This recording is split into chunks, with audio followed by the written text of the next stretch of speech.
There seemed to be a mark being opened deep in the Holy Ji Palace. A dazzling light burst afterward. An image slowly came into being above the sky. It was a great regal figure. He was standing at the top of Nine Cloud Palace and looked below. His silhouette seemed to have encompassed the entire sky. Renhuang. Everyone's minds shuddered. The insurmountable legendary being. A figure who stood at the Renhuang plain. The emperor who ruled all of the 9 states, Emperor Xia. All hail Emperor Xia. Chunyang and Lu Chan bowed and paid their respects. All hail Emperor Xia. The saint of Jisheng Cliffs bowed as well. While he was a saint of Jisheng Cliffs and was extremely irked about Chunyang, he had no choice but to bow down to the Emperor Xia all the same. One figure after another bowed to show their respect for Renhuang. Barren State, the Holy Ji Palace. Emperor Xia opened his mouth calmly. His voice sounded as if it was imbued with the might of the heavens. Indeed. Chunyang bowed and said, "What is the matter?" Emperor Xia asked. The Holy Ji Palace had been a part of his orthodoxy and he had left a mark to show it. Brother. Chunyang looked at Lu Chan beside him. I beg you to look at this, Emperor Xia. Lu Chan's burning spiritual powers walked to Emperor Xia and turned into images to be presented to the will of Emperor Xia. The emperor came to understand what had transpired soon enough. Xianxia, a student of Jisheng Cliffs, killed many of the Yu state and set up Gu Donglu of the Barren State to take the fall, pursuing the man to this land. As for what happens next, I took the liberty to call you Emperor Xia, as I do not see any other way of solving this now that a saint from Jisheng Cliffs is here. Please forgive my trespasses, Great Emperor. Chunyang said. This place belongs to the Barren State. Why did you help Jisheng Cliffs before then? Emperor Xia asked coldly. It is a crime of mine to have the Holy Ji Palace bear such a shame due to my personal agendas. I deem myself no longer fit to be in charge of the Holy Ji Palace as the Palace Lord, and I'm willing to atone for my crimes with my death, Chunyang said. Emperor Xia's expression was calm. He then looked at the saint from Jisheng Cliffs and said, Do you have anything to say for yourself? Emperor Xia, I knew not of what transpired before. What I did know was that a son of Jisheng Cliffs was killed. As such, I sent people to look into the matter. I will investigate the matter thoroughly after I return. I beg for your forgiveness, Emperor Xia. The head saint of Jisheng Cliffs bowed and said. Emperor looked at him plainly. The head saint then continued, Emperor Xia, a saint has not emerged from the Barren State for many years. Yet the Barren State still calls itself a member of the Orthodoxy. The Holy Ji Palace was not fit to be called such, and I suggest for the place to be taken apart. Chunyang and Lu Chan looked incredibly troubled. If it had not been Emperor Xia, the other states might have taken over Barren State a long time ago. They knew that there was not much time left for the Barren State. It was only a matter of time before the day would come. As such, they had gotten anxious and did everything they could to have a saint emerge from the Barren State. They had not expected such rushed, anxious efforts would lead to such wrongs in the end. Emperor Xia scanned everyone present and then said, If there is to be no one at the Saint Plain emerging from the Barren State when the next battle of saints is held, the Holy Ji Palace shall be taken apart. Before that day comes, Jisheng Cliffs shall not lift a finger against Barren State. Indeed, Emperor Xia, the head saint of Jisheng Cliffs bowed. He was a saint and thus making him a being right beneath Emperor Xia. While the matter at hand concerned the Holy Ji Palace's survival, it was something that hardly mattered to Emperor Xia. Why does Renhuang care about a force that doesn't even have a saint among them? Even Jisheng Cliffs would not have had such a high status in the eyes of Emperor Xia, and that was the reason why no one dared to get on the bad side of Emperor Xia. Thank you, Emperor Xia. Chunyang had not expected Emperor Xia to punish Jisheng Cliffs, as he knew there was simply no possibility for that to happen. The Barren State had not had a saint emergency among their ranks, and it was obvious that the status of Holy Ji Palace had gotten very low in the eyes of Emperor Xia. Are there any other matters to be discussed? Emperor Xia asked Chunyang. Chunyang bowed and said, The Holy Ji Palace needs a successor. I would like Yi Futian to take my place as the next palace lord after I perish, and he shall be assisted by all members of the Holy Ji Palace. I would like to seek your agreement on this particular matter, Emperor Xia. Many great figures from the Barren State shuddered as they looked at Chunyang. The palace lord of the Holy Ji Palace had wanted a saint to emerge from barren state so badly that he went to nurture by Luli regardless of the cost. Yet his efforts practically turned the barren state upside down. However, he was still a man of charisma and persistence. There was no one who had expected him to pass on the place of palace lord to a noble right before he perished. It was an act totally against convention. Nobody had done so before, and there would probably no one else doing the same thing ever again. Furthermore, he brought the matter up right before Emperor Xia was about to disappear. It was obvious to many what his intentions were. The mess that they were in that day was brought up by Yi Futian and Cliffs determined to get their hands on him. Furthermore, while Emperor Xia had decreed that Cliffs shall not touch the Holy Ji Palace, he did not say anything about not moving against Yi Futian. Now that Chunyang placed Yi Futian on the seat of the palace lord, Cliffs probably dared not move against Yi Futian, as it would have defied the will of Emperor Xia. The Holy Ji Palace was practically in shambles and Chunyang was doing whatever he was able at the last moments of his life to keep the place in one piece. He was also doing it so that the hope for the future other than Bai Luli lived. Yi Futian lifted his head and looked at Chunyang. He had not expected the elder sage to be doing such a thing for him. But am I fit to become palace lord of the Holy Ji Palace? I acknowledge your decision. Emperor Xia nodded plainly. Then I have nothing else to bother you with, great emperor. Chunyang bowed. The silhouette of Emperor Xia gradually faded away. We shall see you off, Emperor Xia. Voices were heard and the silhouette above the sky disappeared. The mighty ones from Cliffs looked extremely irked, including the head saint. We really got played today by Chunyang, bringing out Emperor Xia just to threaten me. Good move. Let's go. The head saint's silhouette disappeared as well. Kong Yao and the others with him scanned everyone present. So we just go home empty-handed like this? Furthermore, they had suffered great losses this time. They came to the barren state and waged several wars with the inferior state, yet they returned with their wings clipped every single time. Let's go. Kong Yao scanned everyone present with deep eyes. It was a score he intended to settle at a later date. Yan Wuji of Sword Saint Villa, Godly Spear of Nantian House, Di Kai of the Emperor family and the others turned pale as the ones from Cliffs left. What about us? With the Holy Ji Palace calling upon Emperor Xia and making Yi Futian the next palace lord, the will of the Holy Ji Palace was reunited once again. This time, it had the agreement of many great figures from all over Barren State.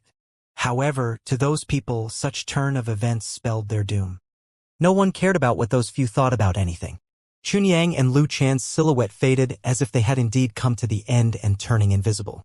They looked at everyone in the Holy Ji Palace and Chunyang said, "You all heard what I said. From this day, Yi Futian shall be the palace lord of the Holy Ji Palace." "Hey, I didn't agree to any of that," Yi Futian said as he turned to look at Chunyang. He was feeling very complicated at the moment. Should I resent all this happening to me? The battles fought today had many severely injured and their lives hanging by a thread, which included his teacher, Jieyu, Hua Qingqing, and many others. If the Holy Ji Palace had only allowed him to battle with Bai Luli when he was there, none of all that would have happened. That was why he had gone to the Holy Ji Palace in the first place. He was there to return everything to how it was before. He had achieved what he set out to do in the first place. Everything turned to how it once was, yet said result came too late. He was feeling very complicated deep inside at the moment, and very exhausted as well. I know it is hard for you to accept what the Holy Ji Palace did. But your teacher, the Sword Demon and Daozong, did any of them do anything untoward towards you? Chunyang said, "Now Lu Chan, Tianxing, and I will all be a page in history books. What happens next? Take it as something you do for yourself as well as for the friends you have in the Holy Ji Palace." Yi Futian looked at his teacher, Sage Dozhan, and then at the Sword Demon, Sage Daozong, then at Yun Shuixing, Phoenix, and the Odors. He closed his eyes and felt a storm whipping up in his mind. For many years, countless from the barren state lost their lives in their journey to achieve sainthood. I myself was one of those people. The barren state had the least hope out of the 9 states of achieving such a goal. We were weak and yet we dared to challenge, but that also meant that we suffered the highest casualties. As such, I nurtured Bai Luli and put all hopes onto him. I hope that one day, Someone from barren state will be able to reign supreme, overwhelming top-notch figures from the other states, and let a saint be born. Only by doing so will the Holy Xi Palace be able to achieve what it was made to do in the first place. Only with a true saint present will the Holy Xi Palace and the barren state truly achieve greater prosperity. I've always had a wish that I would be able to see a saint from the barren state emerge before I breathe my last breath. I clung to that belief with all I had. Now, I will never see that day come, but I do not wish for this place to be taken over by the states. If such a thing was to be allowed to happen, what happened today is doomed to happen in the future. Someone like you will have emerged, but they will have been even more powerless to change anything. Chunyang continued.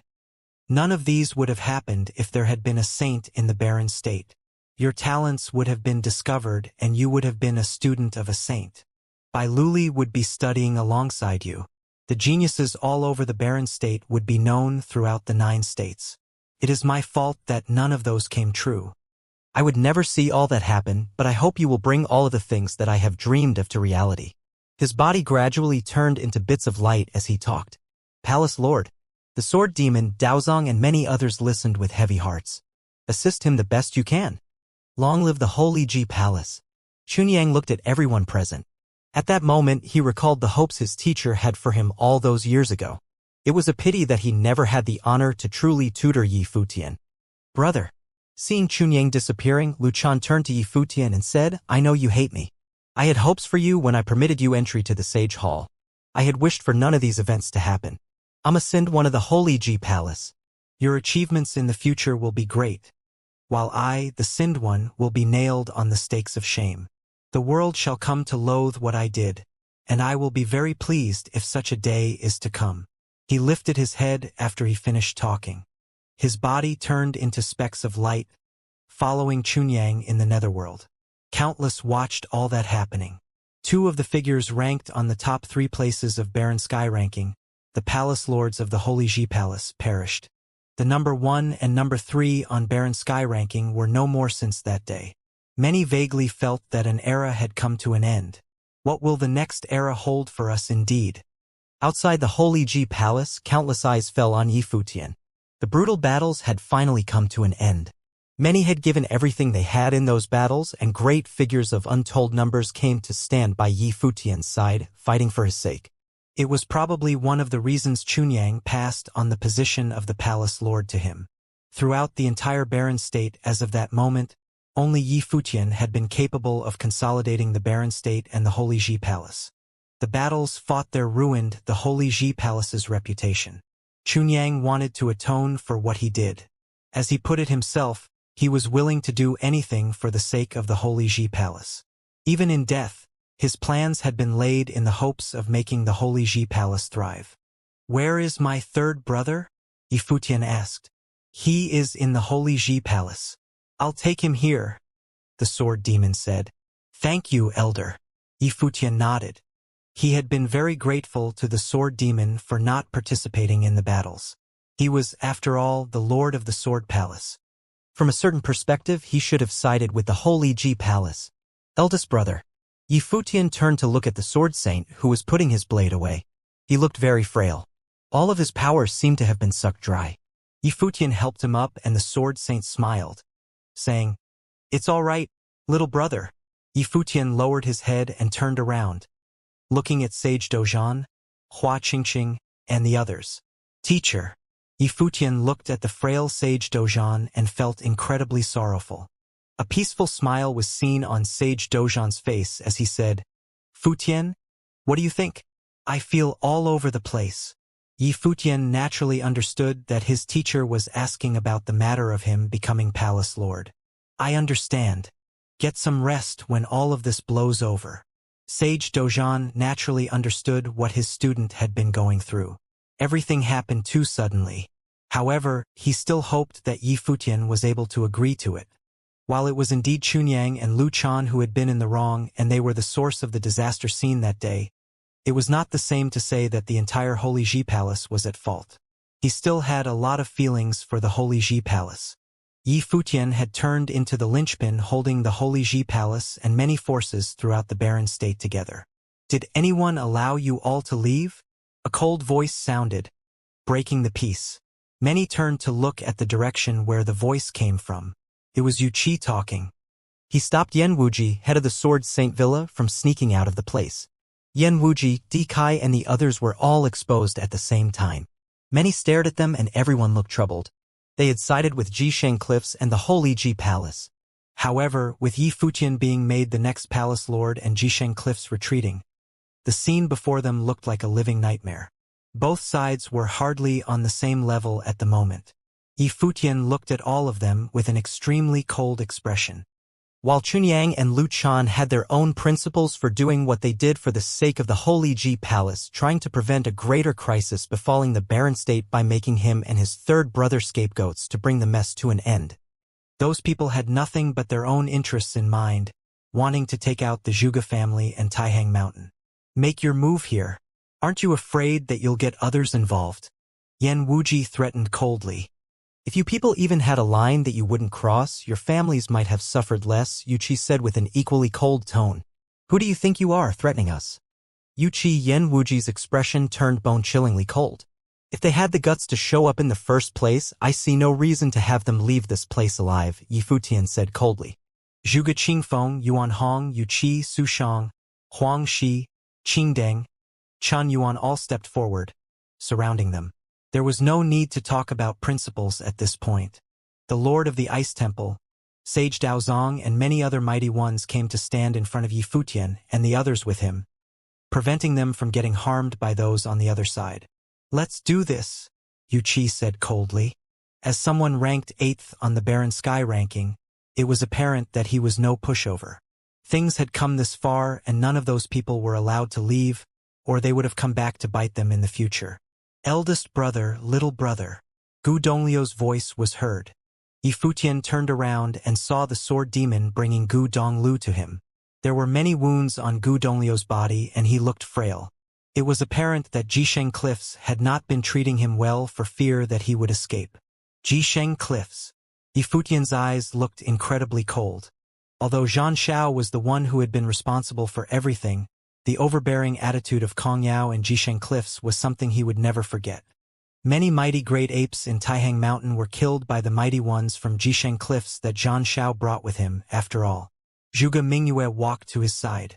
Both Shi and Gu Donglu smiled at each other while looking rather sad. It was fortunate, however, that the disaster was over. Yuqi, Zhuge Qingfeng, do you have to go this far?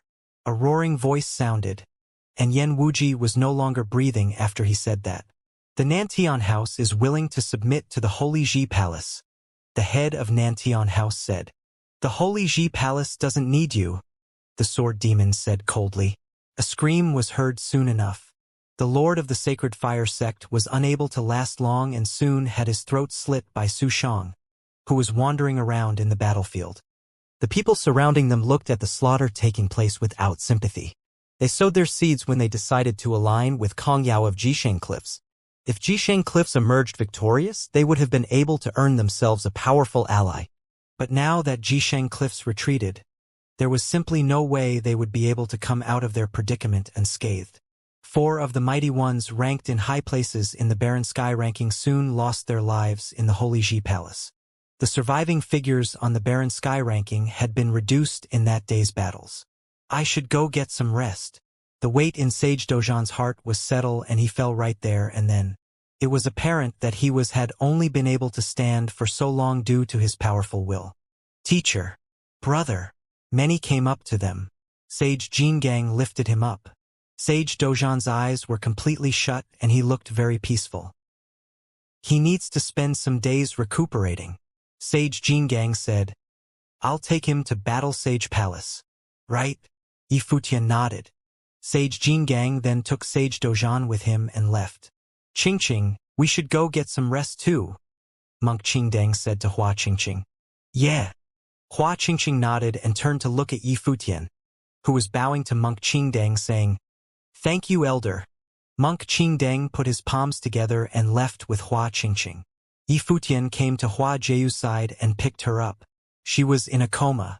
He looked at her with gentle eyes. I will ask my teacher to come out of isolation and treat everyone, Phoenix said to Yi Futian. The teacher she meant was naturally not Sage Daozong, it was the Undying Sage who was also known as the Undying Old Man. Thank you. Yu Futian thanked her from the bottom of his heart. He turned to look at the others and bowed. He said nothing, but he took all of their sentiments, his debt to all of them, to heart. Futian, you have any plans in mind? Zhuge Qifeng looked at Yu Futian and asked.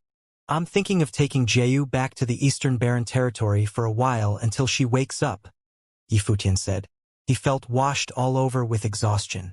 He was barely able to keep his strength up and he was forcing himself to pick up Hua Jiu's body. Furthermore, his exhaustion was more than just a physical thing. Right? Zhuge Qingfeng nodded. It's best for you all to go get some rest. Mingwei and Donglu will accompany you to recuperate in the Eastern Barren Territory. Senior Su, do you know where Su Ke and the others are? Yu Futian turned around and asked Su Shang. Su Ke would have contacted Tingxue House. Rest assured that I'll have them go see you, Su Shang said. Right? Yu Futian felt at ease. Grandpa Yuan, Yu Futian called. Yuan Hong's massive body was seen stepping out. Yu Futian took Hua Jiu with him and sat on his shoulders. Eldest brother, second sister, third brother, Yu Futian called, and all of them left with Yu Futian for the Eastern Barren Territory. The Sword Demon and Daozong looked at each other as they watched Yu Futian leave. They sighed in their hearts. Yu Futian did not agree to become the palace lord right there and then. It was apparent that he was unable to let go of his grudge with the Holy Ji Palace just yet. He may not have resented the Holy Ji Palace, but it was still difficult for him to become a palace lord of the Holy Ji Palace so suddenly. Furthermore, Hua Jiu was severely injured and was in a coma. He needed time to take in all of that. If I had only been able to emerge from isolation sooner, maybe none of this would have happened. Sage Wanxiang sighed as well. While Lu Chan had been the one calling the shots, if he had been able to come out earlier and get to know Yu Futian personally, he might have been able to calculate his fate. Perhaps Lu Chan would have taken a different approach.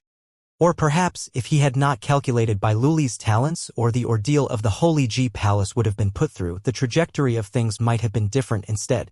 Astrologers earned the enmity of the heavens by peering into celestial secrets, which was why astrologers often ended up dying bad deaths. It's better to reduce the use of astrology to calculate fates in the future then. Everything in the world is eventually required to move according to the great patterns and rules instead of deliberately changing certain facets due to having prior knowledge of certain matters. The end results are often disastrous, just like how it is with the Holy Ji Palace now. The news regarding the battles taken place in the Holy Ji Palace spread all over the Barren State quickly, shaking the entire Barren State. It had been many, many years since the last time such a disaster befell the Barren State. The war had even gotten saints involved and required Renhuang to descend upon the world again. The two palace lords from the Holy Sage Pavilion perished, ending the war with their own lives in return for peace throughout the Barren State. At the same time, it was also said that Yi Futian was to become the next palace lord of the Holy Ji Palace. Yi Futian was able to defeat Bai Luli, who ranked 10th on the Barren Sky ranking, while he was still a noble. Such was his fearsome talents. Many were awed, trying to imagine what the battle would have looked like. They knew that from that day onwards, Yi Futian was the true undisputed #1 genius throughout the Barren State. No one had imagined that he, as a noble, would have been given the seat of Palace Lord. Just what did the previous Palace Lords see to make such a decision? Those who knew Yi Futian trembled in their minds. A new era had begun with the ending of the previous one. A legendary figure demonstrated what he was capable of. What future awaits him indeed? Will Yi Futian agree to take the place of Palace Lord of the Holy Ji Palace? Other than that, the Sword Saint Villa, the Emperor family, Nantian House, and the Sacred Fire sect all went through cleansing.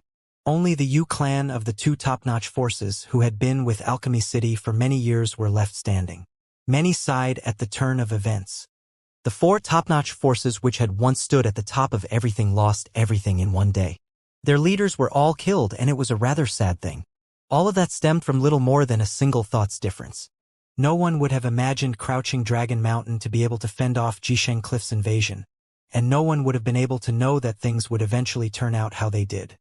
It was anyone's guess how many years it would take for the Barren State to regain its former power after that war. Furthermore, Emperor Xia gave the Barren State little time to prepare. If no saints emerged from the Barren State by the time the next Battle of Saints was held, the Holy Ji Palace would be taken apart. No one knew what such a future would hold. Perhaps only time would be able to tell anyone anything. A month later, on top of Book Mountain at the Eastern Barren Territory, Hua Jieyu was lying on a bed inside a room of a compound, attended to by an elder looking at her injuries. The elder shimmered with jade-green light and exuded incredibly thick life energies. A beautiful girl was standing right behind the elder. She was none other than Phoenix, a student of the Holy Ji Palace. The barren state was undergoing a metaphorical earthquake after the war at the Holy Ji Palace. Many forces were busy recuperating from the ordeal, while the Holy Ji Palace needed time to get things together again. Yi Futian and the others had all returned to Book Mountain at the Eastern Barren Territory. Phoenix had requested for her teacher to treat the injuries sustained by Dozhan at the Holy Ji Palace, and he came to the compound right after treating Yi Futian's teacher. Yi Futian, Hua Fenglu and Nandu Wanin all stood to one side and looked at the elder nervously. The shimmering jade-green light on the elder subsided after quite a while. He turned around and said to Yi Futian she overtaxed her spiritual powers in battle and used powers that did not belong to her. It is fortunate that she had ritual implements that helped keep her spiritual powers intact. Furthermore, the person you said to have possessed her probably held back as well, keeping her will from crumbling altogether. Phoenix had her take some pills before, and I will work to repair her damaged spiritual powers in the next few days. She is not in any life-threatening danger, but she might undergo quite a long sleep, and it's anyone's guess when she will waking up. Thank you, Elder, Yi Futian said softly. He had been very worried for the past several days. The undying old man's words put him at ease right there and then. He would have waited regardless of how long she would sleep, so long as she was safe. Let's move. We'll let her rest. The undying old man walked outside the room and the others followed. There were many waiting outside. Gu Donglu, Zhuge Mingyue, Yushang, Yi Wuchen, Yi Xiaoshi, and the others were all on Book Mountain now. How is she doing? Zhuge Mingyue asked. The elder said she was in no danger, but she will probably spend quite a while sleeping, Yi Futian answered. All breathed a sigh of relief. If anything were to happen to Hua Jieyu, Yi Futian would have probably spent the rest of his days feeling guilty and beating himself up. The matter about him taking over as Palace Lord of the Holy Ji Palace would have been for naught. All will pass, Zhuge Mingyue said softly. Yeah. Yi Futian nodded, then smiled and said, What's with the grim looks? This is good news, isn't it? That was probably his attempt at comforting both himself and the others, seeing how everyone looked so grim. Little brother. Two figures walked in their direction. Yi Futian lifted his head and saw his eldest brother and goddess Wangyue. Look who's here, the sword saint said with a smile. Yi Futian peered behind his eldest brother and saw Shuiyi, Luo Fan, Yuxi, and the others. Yuxi was seen carrying a baby in her arms. Fourth brother, fourth sister-in-law. Yi Futian went up to greet them. He took a look at the baby girl in Yuxi's arms. The baby had huge eyes and looked at Yi Futian without feeling shy at all. Here you go. Yuxi handed the child to Yi Futian. He held her in his arms and said with a smile, Well, are you looking at Uncle here because you think Uncle is good-looking? The others around them laughed. Shuiyi then said, Well, her Uncle is quite different from her dad here in terms of looks. But her uncle is a handsome one nonetheless. Brother, please. Yi Futian then turned to look at Shuiyi. I'm her uncle and yet I don't even know her name. Xuechao. Just call her Little Grass. Shuiyi smiled and said, Grass.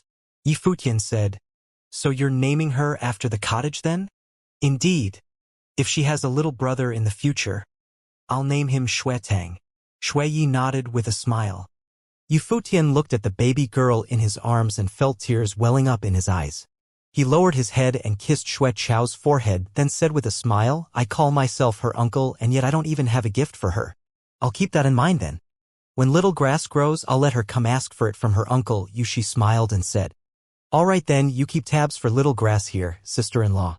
Yi Futian nodded and then looked at the sword saint and goddess Wangyue, saying, Eldest brother, when are you going to marry the goddess? And third brother and second brother. You both are my elders. Don't drag things out for too long. The sword saint looked at everyone. Even Beitang Xinger and Yi Xiaoshi were there as well. Every single student of the cottage was accounted for. There's our teacher. The sword saint turned his gaze far away. Yu Futian was exasperated. Eldest brother is really close-minded when it comes to these things. Yeah, enough with teasing your sister here. What about you and Jieyu then? You two seem to be the pair with the longest history, Zhuge Mingyue said, looking at Yi Futian. Yi Futian returned little grass to her mother, recalling the days when he was far younger. Over 10 years had passed.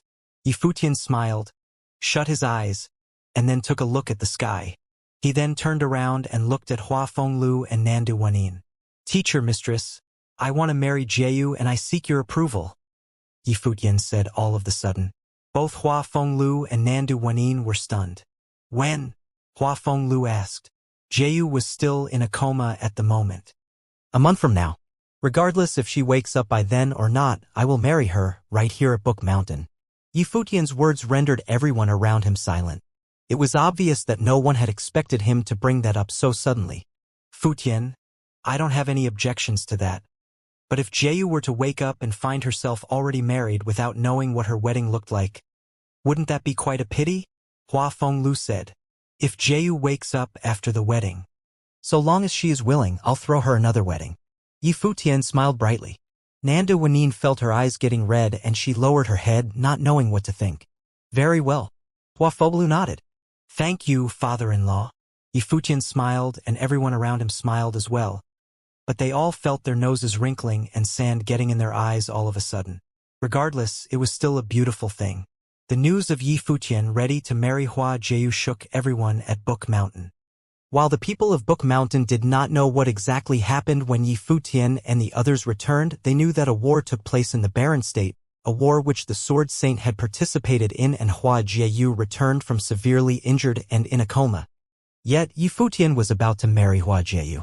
The people of Book Mountain naturally knew a lot about Yi Futian and Hua Jieyu. Everyone shuddered within. Gu Biyue and Chu Yaoyao felt less calm about the whole thing as they knew Yi Futian and the others best. Time really flies. Is he really getting married already? The news quickly spread throughout the entire Eastern Barren territory. Many people headed for Book Mountain suddenly wanting to witness the wedding. A great incident happened in Lu Kingdom several days after the news spread. Yi Wuchen brought the princess of Lu Kingdom, Lu Qinyu, and the prince, Lu Feiyang, back to Lu Kingdom for a bit. Several lord palaces that had been renowned for a while, and the residences of the ministers of Lu Kingdom all went through a bloodbath. Yi Wuchen, as the one-armed god of killing, killed all those who had betrayed Lu Kingdom in the past, taking revenge for Lu Kingdom. It was something that Book Mountain had not been looking into for quite a while, and it was a task handed over to Yi Wuchen. No one had expected the day to arrive so quickly. Just how many years have passed since then? Yi Wuchen had already become a superior noble within that span of time, and all the mighty ones of Lu Kingdom who had seen him in action claimed that Yi Wuchen's prowess was on par with the king back then. If Yi Wuchen had already grown to be so powerful, it was anyone's guess how powerful Yi Futian and Yu Shang, the two who had been legendary geniuses back then in Eastern Barren territory, had become. Have they reached that plane told in legends? The Sage Plane? Sages were insurmountable legends in the Eastern Barren territory. The news of Yi Futian about to get married spread not only in the Eastern Barren territory but out in the Barren State as well. Many top forces and top-notch figures ranked on the Barren Sky ranking were prepared to make the trip to the Eastern Barren territory to attend the wedding. They insisted to go even though Yi Futian had not invited anyone. Yi Futian knew nothing about all that and paid no heed to it all. He trained in peace at Book Mountain, and any time he had to spare was spent visiting Hua Jieyu and talking to her. A group mighty ones arrived at Book Mountain that day. They were all young people. Suke, Huang Zhoge, Yun Shuixing, Zhongli, and many others went looking for Yi Futian right away. I heard that you're getting married. Suke walked up to Yi Futian and said, Congratulations. Yi Futian looked at Suke, Huang Zhoge, and the others. He smiled and said, I have yet to apologize about what happened to you all before. Su Shang and Huang Shi participated in that war. Their participation naturally had something to do with Suke and Huang Zhoge. Furthermore, he already knew that it was Yi Wuchen who killed Bai Zhe, and Suke was in it as well, helping them escape with the powers of the Tingxue house. I don't know what you're talking about. Suke shrugged. I'll tell you something. I'm in the Holy Ji Palace now. Huang Zhouge said to Yi Futian. Yi Futian looked peculiarly at Huang Zhouge. What? You find that weird? Huang Zhouge shrugged and added, the Holy Ji Palace doesn't have a head now and all of the lords are waiting for you to get back. Yet here you are getting ready to have your wedding. How's my teacher doing? Yi Futian asked. Lord Dozhan is just fine. Everyone nodded. Yi Futian nodded slightly, feeling at ease. You should really head back after the wedding. Suke added. There are many expecting your return. You can't just keep staying here at the Eastern Barren Territory. Can you?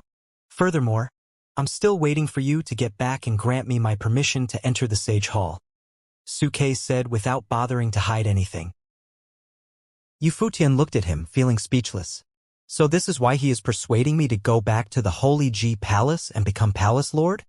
The Sage Hall of the Holy Ji Palace was the place where the lineage of saints was. There was no one in the barren state who did not want to get in that place. As the next Palace Lord of the Holy Ji Palace, he now had the right to give such privileges. Yi Futian did not respond to that. Suke shrugged, speechless. Well, it seems like I can't be of any use in this case. But no matter.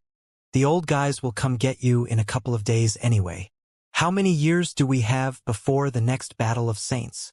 Yi Futian asked all of a sudden. The issue with Jisheng Cliffs was one he had no intentions of forgetting. The event is held once every 20 years. We have less than 10 years until the next one. Suke added. No one ranked on the Barren Sky ranking had any certainty about things in the last one. They didn't even really get involved in it. The other 8 states were the ones mainly fighting back then. Palace Lord Chunyang suffered a crushing defeat back in that one. Short indeed. Yi Futian mumbled to himself. It was no wonder why the Holy Ji Palace rushed to create a saint. It would have been difficult for even Bai Luli to reach the pinnacle of the Sage Plane in such a short time. It was even more than difficult for Yi Futian, given how he was just a noble. Things got very rowdy below Book Mountain as many from the Eastern Barren Territory showed up. Following the news of Yi Futian's wedding, which he released himself, there was other news saying it was not only Yi Futian who would be getting married 3 days later. Yu Sheng and Yi Wuchen were also going to hold their wedding the same day as Yi Futian. While Yu Shang and Yi Wuchen had been overshadowed by Yi Futian somewhat, they were still extremely renowned figures of the younger generations in the Eastern Barren Territory. Furthermore, they were hardly considered to be of the younger generation anymore. Yi Wuchen, who had not even reached 30, carved his way through the old royalties of the Lu Kingdom like a hot knife slicing through butter, killing grade 1 nobles without breaking a sweat. His fearsome talents were apparent. People of the Eastern Barren Territory also heard that there would be many throughout the Barren State showing up at the wedding. It was indeed a very noteworthy event. Despite his wedding being right around the corner, Yi Futian was found training in silence at the peak of Book Mountain instead. Winds blew and there was no noise in his surroundings. It was a place where he was not bothered by anyone else. Quiet, light footsteps were heard behind him, prompting his eyelashes to twitch, yet his eyes remained closed. The figure who came from behind walked up to Yi Futian and sat beside him, casting his gaze at the sea of clouds far away. Yi Futian opened his eyes and turned to look at the old man beside him. The old man looked just as he had always been, slouching somewhat and completely plain, the kind of person who would draw anyone's attention on the streets. Yi Futian turned his eyes forward shortly after, gazing at the vista far away. There was nothing but silence. The air was stiflingly quiet. Yi Futian lost track of how much he wanted to say to and ask the old man. However, he was calm and tranquil at the moment, not knowing what to say. He did not even know if he should respect or hate the old man. Futian, I guess you have seen through it all, the old man said softly. His eldest brother was in possession of the demonic blade, Jeyu was possessed by a saint, and both of them were people closest to him. They were people who would give their lives to fight for him. The trail of thought then led to the demonic arts that Yu Shang was practicing. There was just no way Yi Futian would not have seen through it all. That was you in Donghai City, wasn't it? Yi Futian then asked softly, why did you let Grandpa die? Why did you let Jeyu go through all that? His voice sounded rather dejected. He had the ability to prevent all those tragedies from happening easily, yet he did not. In your impression, what am I like as a person? The old man asked softly. Yi Futian's thoughts went back to more than a decade ago, and they went even further back after that. He and Yusheng both grew up under that old man's tutelage. Kind, firm, even cold, Yi Futian said. The old man was kind and gentle when dealing with him, yet he was harsh and cold when dealing with Yusheng. Which one of those do you think is the real me? The old man asked again. The latter, Yi Futian said, thinking the old man to be definitely a cold person. The old man smiled and said, Kid, what you saw were simply facets. I'm colder and more brutal than you could have imagined. My hands are stained with the blood of countless people. I've killed more than I bothered to count. All of the slaughter I did was not something you could have ever imagined. The old man's voice was calm all the same as he said those words, yet one would be able to feel the grand battlefields he had been through, the battlefields which he had carried out his slaughter. He was one cold, brutal machine who had made his mark killing everywhere under the heavens. Yi Futian lowered his head and clenched his fists. He then asked, Why did you treat me like you did then? That's because you're their child. The old man looked at Yi Futian with eyes filled with warmth and gentleness. Yi Futian felt as if he was looking at the eyes that belonged to both the Snow Ape and Emperor Yi Qing all those years ago when they looked at him. Who? Untold sorrow was heard from Yi Futian's voice as he sounded extremely dejected. Who is the person you're talking about? The old man shook his head. Yi Futian felt very disappointed and asked again. You had Yusheng practice the demonic arts? You let eldest brother take hold of the demonic blade, and even the person who possessed Jiu seemed to one who practiced demonic arts as well. Why won't you teach me the demonic methods then? You were born as the emperor and as such you cannot train in the demonic arts. The old man shook his head and continued, the one who possessed Jiu was one I deliberately prepared for her. That person was a divine spiritual sorcerer. I hadn't thought of handing her to Jiu so soon, but the events happening at Taihang Mountain at the time prompted me to do so earlier than expected. So, I went having Jiu possessed with that spirit in Jiaxing House. While Jiu had a hard time with things before, she would have had a powerful divine spiritual sorcerer to guide her in her training in the future. But they're all people I hold dearest to me. Don't you think you're going too far with all that? Yi Futian felt his heart aching. Yusheng, his eldest brother, and Jiu all had different arrangements assigned to them. All of them would suffer further. It was their honor, the old man said with a neutral look. To hell with that kind of bullshit honor. How are you any different from Lu Chan? Yi Futian howled with a low voice. Is this even honor at all? All of them were closest to him. All of them suffered just to let him succeed. The old man cast his gaze far away and went silent for a while before saying, I did not push them to do so. They were all willing to do what they did for your sake. If you feel guilty, if you hate me, then get stronger. Yi Futian lowered his head. Nothing matters. The blood of the common soldiers was what won the general fame and glory. If you don't get any stronger, more will die in the future. Rest assured, even if more were to die for you, I won't bat an eye. Hate me with all you've got, and it still won't change a thing. The old man stood up and said slowly, I need to see to one particular matter, and you won't see me by your side from here on out. Take care of yourself. A gale swept by and the shriveled old man remained standing tall where he was, before disappearing like a mirage shortly after. It was as if he had never been there in the first place. Yi Futian felt incredibly painful inside as he watched the old man disappear. He then said, I will get stronger, Godfather. Do I hate him? How could I possibly hate him? He was the person I respected the most growing up. The wedding was quickly approaching, and there was a day left before the big day. Book Mountain was in an uproar, with preparation work done right from the bottom of the mountain. More guests showed up at Book Mountain. Long Linger, Gu Yunxi, Mu Jiqiu, and the others all came to celebrate. They even brought Xinyu, the servant girl who was with Yi Futian at the Celestial Pavilion. Other than that, Wang Yuro, who was studying at Starry School, came as well. Her family, the people of Wang family, would also join in the festivities. As they were acquaintances of Yi Futian, the members of the Wang family saw it fit to show up. While people of the Eastern Baron territory knew little of Yi Futian's current status in the Baron state, that was something made clear to all in the Baron state a long time ago. The youth who had once fought for the Wang family was now someone who could take the seat of Palace Lord of the Holy Ji Palace if he so wished. It was elegiac that it felt like a dream indeed. Brother Futian, can I be your bridesmaid? Long Linger asked playfully. Yi Futian went to pat her head and said, "Just what is going on in that head of yours all day?" "Futian." A voice was heard. Yi Futian turned his eyes at the direction of the voice and found his teacher, Sage Dozhan, walking in his direction alongside the sword demon and Sage Daozong. "Teacher." Yi Futian went up and greeted them, "Seniors. Yi Futian, this wedding is more than just about you alone. Dozhan is both your and Yuxing's teacher, the sword demon is Wuchen's teacher, while I'm Hua Jieyu's teacher. I assume you don't have anything against all three of us serving as witnesses," Sage Daozong said as if he was joking. "That's great." Yi Futian nodded with a smile. "All of you teachers will have front seats to serve as witnesses for us."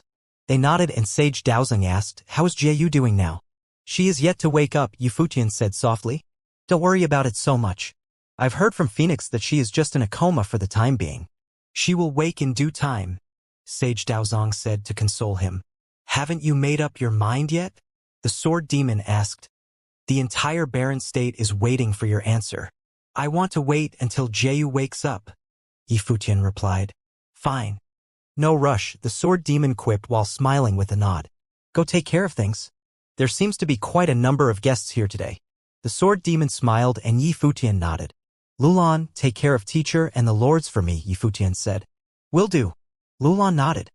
Yi Futian left the scene and went to the compound where Hua Fenglu took up residence, which was filled with people. The Emperor of Nanda Nation, Nanda Wishan, the Emperor of Kangi Kingdom, and Yilingxi were all there.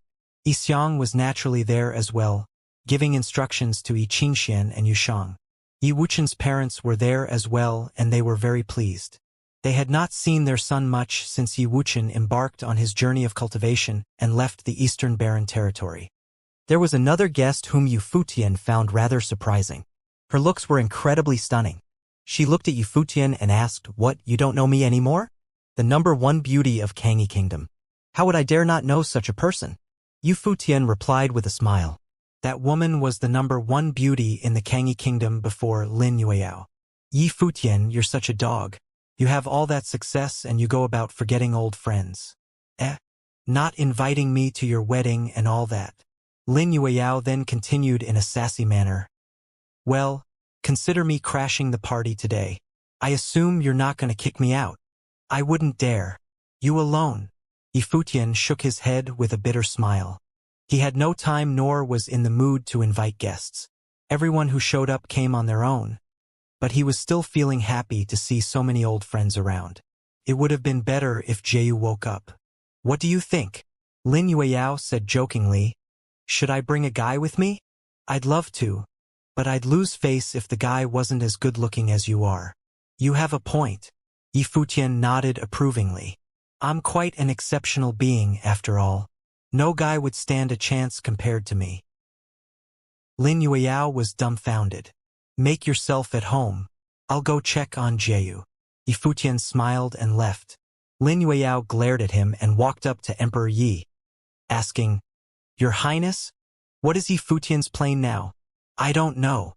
Emperor Yi shrugged. "With things being so rowdy at Book Mountain, I guess that fellow would really be something."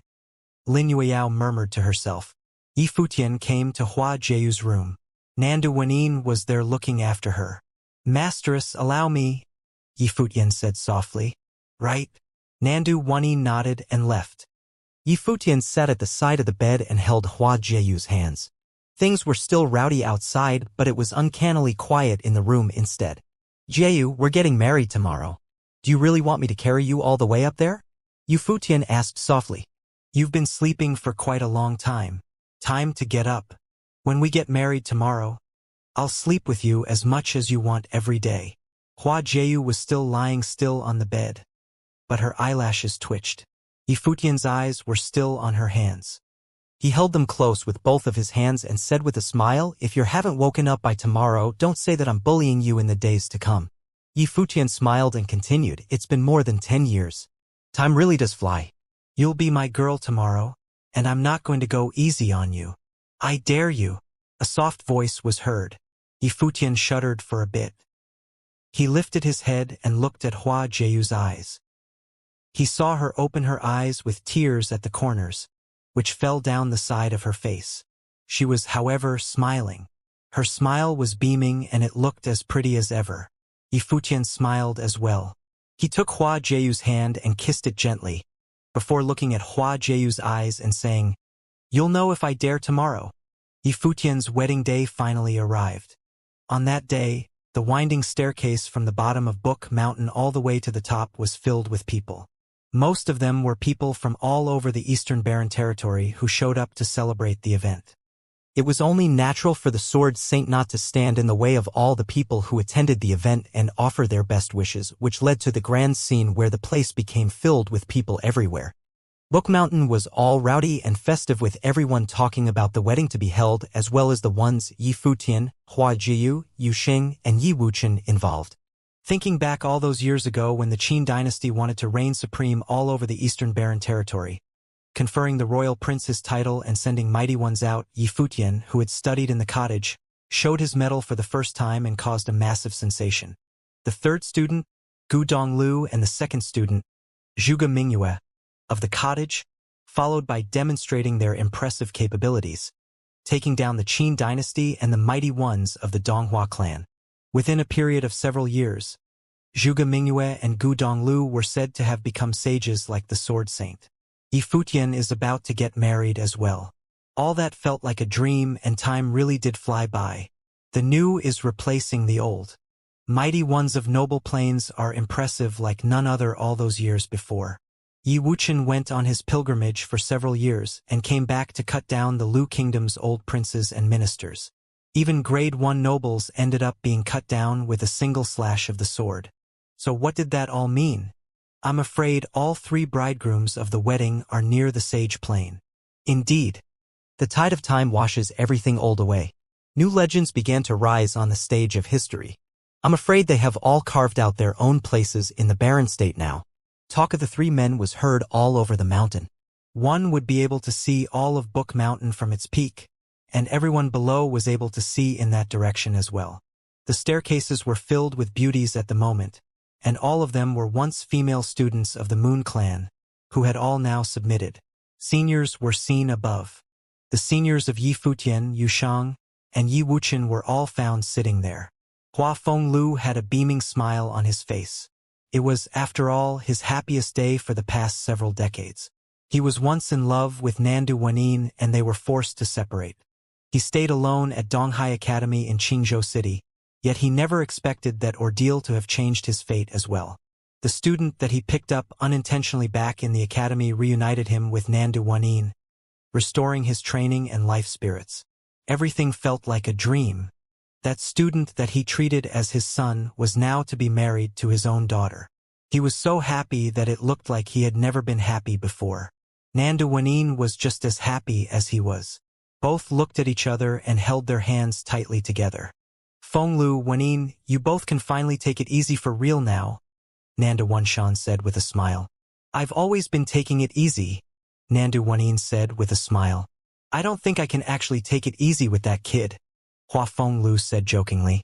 Back when the students of both the Guqin Devil and the Art Saint fought in the Luo Palace all those years ago, I knew Fenglu had gotten himself a good student, Nandu Wanshan reminisced. Yeah. Hua Fenglu nodded. He was 80% like me, even with looks considered. At the moment, Hua Fenglu was thinking of the time when Yifutian carried him on the back all the way to Donghai. Both teacher and student had never been so miserable before. You are one hell of a fellow indeed. Nandu Wanshan laughed. But Hua Fenglu was indeed uncannily handsome. His sister would not have fallen for the man otherwise. Elder Yi, you have to drink up today? Nandu Wanyin looked at Yixiang beside him and said, I will. Yixiang nodded frankly. The old man looks happy today. Have fun indeed. Hua Fenglu laughed a bit. Don't get my teacher drunk. Tang Lan, who was standing right beside, glared at Hua Fenglu. It's fine. I'm around still. Emperor Yi and Lord Yi, who were both sitting at the side, smiled and said. Other than them, there were also Sage Dozhan, the sword demon, and Sage Daozong sitting at the same table. Seeing the chatter of the group before them, all 3 men smiled. Such was the vigor of life, and it was something they had not experienced for years. They were able to get to know some of the things Yi Futian went through from those people, and it was also natural for them to get a better understanding of his personality. At that very moment, changes in the weather happened and a blinding light flashed in the air from far away. What is happening? Everyone in Book Mountain was able to feel that daunting air from far away, and one after another, they went looking in that direction. They then saw a golden dragon pulling a carriage with a group of mighty ones on it. All of those people sported an unusual and impressive bearing. The one who took the lead looked incredibly imposing, sitting on the carriage, looking dashing. That fellow, Dojan, the sword demon, and the others smiled at the incoming guests. Alchemy City from the western region of the Barren State is here to offer our best wishes. A booming voice reverberated throughout the place. The one who was sitting at the front of the carriage was none other than Wuxia, City Lord of Alchemy City. A vermilion bird swooped past.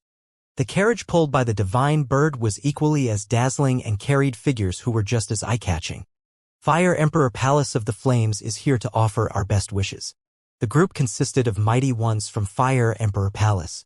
Everyone in the Barren State was able to tell that they were family members of Li Futu. Wuxia was now considered the supreme clan in the western region of the Barren State.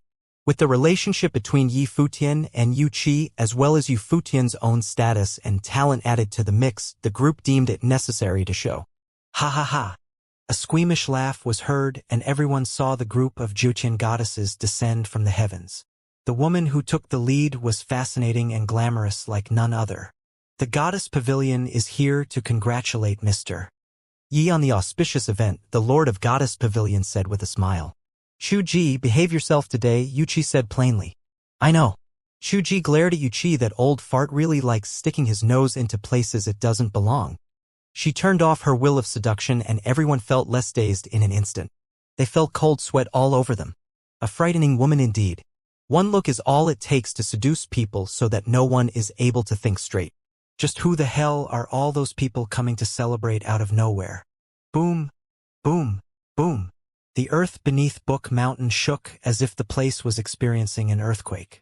Many shuddered and then saw one enormous golden great ape after another in the air, appearing in all corners. What? The crowd was totally startled.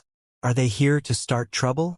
Taihang Mountain is here to offer our best wishes, Yuan Hong said with a voice so booming that it shook the mountain. The Zhuge family is here to offer our best wishes. Yet another group descended. It was a group of mighty ones led by Zhuge Qingfeng. The sovereign family has come to offer our best wishes. Mortal world has come to offer our best wishes. Taishan Mountain has come to offer our best wishes. Voices were heard here and there, and the air above Book Mountain was quickly filled with a tremendously dazzling scene. A massive number of mighty ones seemed to have taken over the skies. Those who showed up were glittering, eye-catching figures, exuding powerful auras. The people of the Eastern Barren Territory were unable to stop themselves from shaking. What is happening right now? Is this really Yi Futian's big wedding day? The Mortal World and Taishan Mountain. Weren't those two incredibly imposing top forces of the Barren State that descended onto Book Mountain all those years ago? Why are they here to join the celebration? There is also the Zhuge family. Isn't that the family of the second student of the cottage? It was said that they were the topmost force in the Barren State. Why are they here today? Surely it has more to do than just because of Zhuge Mingyue, right? More showed up. Starry School, Dragon Clan, Gu Clan, Zhaixing House. Just about all who were acquainted with Yi Futian came. Many forces who were not acquainted with him were there as well. The people of the Eastern Barren Territory had hardly ever seen a grand scene like that. They all felt rather numb at all that was unfolding before them, not knowing what it was all about. Even Emperor Yi, Nanda Wenshan, Hua Fenglu, Yi Xiang, and the others were hardly accustomed to such an uproar. They were all extremely restless. Just what kind of ruckus did Yi Futian manage to kick up in the Barren State? It seemed that more than half of the top-class forces from all over the Barren State were there. Yi Lingxi, Yi Danshan, Lin Yueyao, and the others stood in a group, looking at the scene before them with gaping mouths, feeling their hearts about to jump out of their chests. They had entertained the possibility of Yi Futian achieving extraordinary achievements in the Barren State, but they had never expected to see such an uproar right before them. At that moment, one figure after another went up the platform. It was Huang Zhouge, Suke Yi Xiaoshi Yuanzhan, and Zhongli. Girls like Yun Shuixing, Phoenix, Gu Yunqi, and Mu Zhiqiu showed up as well. Many felt their hearts undergoing tremors looking at the silhouette of the youths who showed up. What a group of young people. The girls alone looked stunning, and all of them were incredible beauties. They were all standing at the side of the stairs waiting to receive the soon-to-be-married couples. Yi Futian and Hua Jieyu, Yu Xing and Yi Qinxian, and Yi Wuchen and Lu Qinyu walked up the stairs to the platform. Countless eyes were on them, and at that very moment, Book Mountain was all quiet again. The mighty ones from all over the barren state who descended from the air all settled down, as it was rather inappropriate to steal the couple's thunder. They all remained in the air but slightly lower than the height of the platform, as a sign of respect for the wedding itself. Yi Futian and the others went before Hua Fenglu and all the other elders. Huang Zhouge, Suke, and the others handed the couples their cups before pouring wine into them. Yi Futian knelt with both knees and all the others followed suit. While it was said that gold lied with a man's knees and one should have never kneel easily, the ones who sat before them were Hua Fenglu and Nandu Wanin, Hua Jieyu's parents and Yi Futian's teachers. Dozhan, Yixiang, their eldest brother, and the other seniors were people who fought for the married couple's sake, putting their life on the line. Yi Qingshuan's father, Yu Shang's teacher, Emperor Yi, and Yi Wuchen's parents were among them. It was only appropriate for all 6 of them to kneel before all the figures before them. I never knew where my parents were. Teachers and all of the elders before me are like my own parents. I wouldn't be here today without any of you. A toast to all of you seniors. Yi Futian emptied his cup in one gulp. Father, mother, and teacher. Hua Jieyu called out and emptied her cup as well. Yu Shang and Yi Wuchen followed suit. Smiles were seen in everyone's eyes. Tears were even seen in some of them, such as Hua Fenglu and Nandu Wanin. Those were tears of joy. Stand up. Nandu Wanin's voice was rather shaky as she held both Yi Futian and Hua Jieyu. I got myself a student and that cost me my daughter. Man, what a loss I've suffered. Hua Fenglu smiled and said. Beaming smiles were seen on everyone's faces. Yi Futian and Hua Jieyu smiled as well. Time for the second cup. Long Linger smiled and said. A group came and poured them their wine. Yi Futian and Hua Jieyu looked at each other. Both smiled, but Yi Futian said softly, my second cup to the one I love the most. They crossed cups and emptied them. The third cup. Not to the heavens nor the earth, but to the cottage, to my brothers and sisters. Yi Futian held his cup up and toasted his eldest brother, second sister, third brother, Yu Xing, Yi Wuchen, Yi Xiaoshi, Yuan Zhan, Yun Shuixin, Phoenix, and the others, then emptied it. All the others followed and emptied their cups in a very frank manner. Suke, more wine. Yi Futian extended his cup and Suke poured wine into his cup. Yi Futian and Hua Jieyu went to the edge of the platform, turned his eyes to all the seniors from all over the barren state and said, to all of you seniors who came all the way here, I owe my life to many of you as you have fought for my sake. The fourth cup will be for all of you. He and Hua Jieyu emptied their cups. Yu Xin, Yi Wuchen, and the others felt rather moved as they walked up. Wine, Yi Futian continued. Many looked at him and they saw him drinking down 2 cups in succession. Hua Jieyu and the others followed suit. The 5th and the 6th. A toast to the past, and a toast to the future. Yi Futian had the 7th poured after drinking 2 cups. He raised his cup and turned his gaze to the countless people before him and said, the 7th cup to the barren state. A toast to the barren state. A good one indeed. Drink up. Yu Qi took out his cup and every one of the great figures followed suit, drinking with Yi Futian.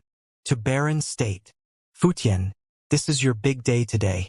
Time to make your decision, Zhuge Qingfeng said, looking at Yi Futian. Yi Futian nodded and said proudly, I agree to take the place of the palace lord of the Holy Ji Palace. Many stood as soon as he finished. Even Sage Dozhan, the sword demon, and Sage Daozong stood up and walked in his direction. Many students of the Holy Ji Palace who were present that day looked at Yi Futian solemnly. When Yi Futian spoke those words, he became more than just Yi Futian. He became the leader of the Holy Ji Palace, the sacred ground of the barren state. Dozhan of the Battle Sage Palace of the Holy Ji Palace. Sword Demon of the Sword Palace of the Holy Ji Palace. Daozong of the Daozong Palace of the Holy Ji Palace. All hail the Palace Lord. The three lords bowed to Yi Futian. It was a necessary ritual even if Yi Futian was their junior. All hail the Palace Lord. Su Ke, Huang Zhouge, Yun Shuixing and all other students of the Holy Ji Palace bowed solemnly at that moment. Yu Qi, City Lord of Alchemy City. Zhuge Qingfeng, clan leader of the Zhuge family. Su Shang of Tingxue House. We hereby pay respect to the Palace Lord of the Holy Ji Palace. One great figure after another bent at the hip and bowed in Yi Futian's direction. The Holy Ji Palace was the place of the divine path in the barren state, and that made it the leading place of the barren state itself. With Yi Futian taking the place of Palace Lord of the Holy Ji Palace, he was now a leader of the barren state to a degree. The voices rumbled throughout Book Mountain. Many gazed at the scene and were unable to keep calm. It was a sight that would be etched in their minds, a sight that many would recall for many years to come. That day was one destined to be recorded in the annals of the Eastern Barren Territory, for there had never been an event of such grandeur. No one had expected that a student from the cottage would have already become a leader in the barren state before he even turned 30. The students of Book Mountain all felt extremely honored because of him. In Yi Futian's perspective, it was also a day with unparalleled significance. He married the one he loved most. It was a responsibility like none other. It was more than just power offered to him in taking the place of Palace Lord of the Holy Ji Palace and shouldering the expectations of the many great figures who came before him. They would not have supported and urged him to take such a grand position otherwise. Of course, it was something to be discussed at a later date. Everything was to be put aside for the moment at that very day. Many great figures from the barren state left after the banquet. Countless from the Eastern Barren Territory went down the mountain with incredibly restless minds. The sky turned dark, yet Book Mountain remained lively, although it was nothing compared to what took place during the day. Red candles decorated the elegant room in Yi Futian's residence. His beautiful wife laid quietly on the bed. Everything was tranquil and beautiful. Yi Futian went to the bed and supported his jaw with his hands, gazing at the beautiful woman before him. Hua Jiu rolled her eyes at him, but she blushed nonetheless. She obviously knew what was to come next. Well, Miss Fox, it seems like you're unable to escape me after all, Yi Futian said to her softly. I'm drowsy. Let's get some sleep. Hua Jiu turned her back at Yi Futian. My wife speaks the truest words. The night is worth 1,000 gold. Let's do so together indeed. Yi Futian burrowed beneath the blanket and held his wife in his hands. Where are you putting your hands? Hua Jiu's voice was as soft as the fluttering wings of mosquitoes. Very soft indeed. Yi Futian's hands were itchy. Pervert. Hua Jiu attempted to run, but there was simply no way she was able to get away from Yi Futian. Well, now you know, Yi Futian laughed. The bed shook rather violently after that. It was as if the ones on it were having fun playing. It was a fine day and a night to be remembered indeed. Yi Futian and Hua Jiu got up early in the next morning to serve tea to Hua Fenglu and Nandu Wanin. Hua Fenglu and Nandu Wanin smiled rather sheepishly as they looked at the newlywed couple. Nandu Wanin then said, Futian, I expect to be seeing my grandchildren from you soon. Well. Yi Futian smiled in a rather shaky manner and looked rather awkward. Hua Jiu's face went all red and she rolled her eyes at Nandu Wanin, then said softly, Mother, what are you talking about? Hua Jiu and Nandu Wanin smiled, looking at the behavior of those two young people. It was normal for Hua Jiu to feel embarrassed, but Yi Futian had always had skin as thick as a wall, so it was rather unexpected for him to be acting all awkward. Futian, your teacher and the others said they are packing up and leaving at first light. Go check on them for a bit, Hua Fenglu said. All right, Jiu, keep teacher and mistress company here, Yi Futian said.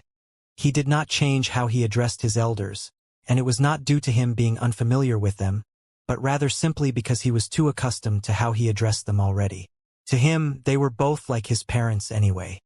Yi Futian left and headed for the other compound where the lords of the Holy Ji Palace were. Teacher, uncle, Yufutian called. He had taken to calling the sword demon and sage Daozong uncle instead. We're preparing to leave for the Holy Ji Palace to set things up for your return. When will you be returning there? The sword demon asked. This is why I'm here, seniors, to discuss this particular matter with you. Tianqing Pavilion is now in need of a lord to govern the place, and I'm thinking of having my eldest brother take the position. What do you think? Yi Fuqian elaborated. While he had become the palace lord of the entire place, it was still unthinkable for him to throw his weight around without consulting others. A matter of such importance naturally required the other lords to discuss over it. Fine proposition. The sword demon nodded. The sword saint fought Kong Yao hard that day. It was naturally a good thing for someone that powerful to be among the ranks of the Holy Ji Palace. With the place now practically in shambles, they, of course, hoped to fill up the ranks. If Yu Futian was able to persuade the sword saint to take up the position of a lord in the Holy Ji Palace, they saw no reason to be against it. Well then, I'll go discuss the matter with my eldest brother. If there are no further issues, we shall depart for the palace together, Yi Futian said. All three of his elders felt pleased with his words. It seemed that Yu Futian was ready indeed. Yi Futian came to the sword saint's resident palace where the rest of the cottage's students stayed the night before. Zhuge Mingyue smiled sheepishly and said as soon as Yi Futian came in, "You're early, little brother. You're early yourself, second sister." Yi Futian pretended to be oblivious and smiled. "Eldest brother, there's something I need to discuss with you." "Go ahead." The sword saint nodded. With the Eastern Barren territory at peace and Book Mountain serving as its sacred ground, there is no need for you to remain here any further. How about you go train in the Holy Ji Palace with us? Yi Futian said. Me, seventh brother, and Yushang will be there too. As such, I'm thinking of getting all of the cottage's students to train in the palace. Little brother, Gu Donglu, who was standing beside him, said, I have discussed the matter with eldest brother yesterday. You're right. With things being stable in the Eastern Barren territory and you becoming the palace lord of Holy Ji Palace, many forces throughout the Barren state will also cooperate. Our next target should be all of the 9 states, and we will go to the Holy Ji Palace with you. The sword saint nodded and said, Dong Lu spoke my mind. Yi Futian felt warm and fuzzy inside. Such were the students of the cottage. Everyone was willing to be by his side, entering the Holy Ji Palace together and take on the rest of the 9 states. Yeah. Yi Futian nodded furiously. He knew before he even opened his mouth that his brothers and sisters had been planning things for his sake. I will hand the position of college chief to Bai Lishu. I consider that handing things over properly, the sword saint said softly. Bai Lishu was the personal student of the previous college chief and was an exceptional talent. It was fitting for him to take over as college chief, while the sword saint and goddess Wangyue would have made for the Holy Ji Palace instead. Well, we'll go get things pertaining to the Eastern Barren territory arranged, and then we'll head to the Holy Ji Palace, Yi Futian said with a smile. A group of mighty ones arrived in the Holy Ji Palace 7 days later, and the group was none other than the ones led by Yi Futian. Hua Folu and Nanda Wenin arrived with Yi Futian as well. Hua Jieyu was their only child and Yi Futian was also Hua Fengliu's only student. With both of them married and Yi Futian becoming the palace lord, it was only natural for them to enter the Holy Ji Palace as well. Other than that, Yi Wuchen's parents were there as well, but Yi Xiang surprisingly did not show. He remained adamant about staying back as headmaster of Donghai Academy to teach the students there. That old man was so stubborn that Yi Futian was entirely incapable of persuading him. The only thing he was able to do was to have Yushang and Yi Qingxian go visit the old man more often. Countless students of the Holy Ji Palace headed towards the Holy Sage Pavilion after hearing that Yi Futian was returning. With Yi Futian agreeing to take the place of the palace lord of the Holy Ji Palace and returning that day, many wondered what his orders would be. The crowd was huge and mighty ones were outside the Holy Sage Pavilion. Yi Futian and his party descended from above into the Holy Sage Pavilion. Many of the mighty ones from the Holy Sage Pavilion came to greet him, among them being many who were elders. They bowed to Yi Futian and said, All hail the palace lord. At ease, elders. Yi Futian waved and said, My plane at training is still low. Despite taking up the place of palace lord of the Holy Ji Palace, I still require your guidance from here on out. Teacher, uncles, please gather all the elders of the Holy Ji Palace here, Yifutian said, looking at Dozhan and the rest. They nodded and then took to the air, heading for their respective palaces and pavilions. All the elders came and gathered at Holy Sage Palace shortly after. They turned their eyes at Yifutian, who was sitting before them, and bowed. All hail the palace lord. Yifutian waved and said, I've discussed with my teacher and the uncles before I came here. I know well that I haven't been in the Holy Ji Palace for long and my training is still lacking. The place of Palace Lord shouldn't belong to me, but since I'm now at such a position regardless, I hope all the elders present will cast off any personal opinions and work to make the Holy Ji Palace a stronger, better place.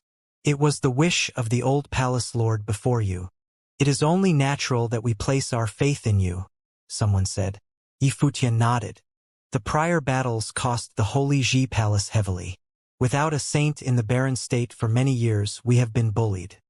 With Jisheng Cliffs intending to crush the Holy Ji Palace, we do not have much time left. I hope you elders will work with me.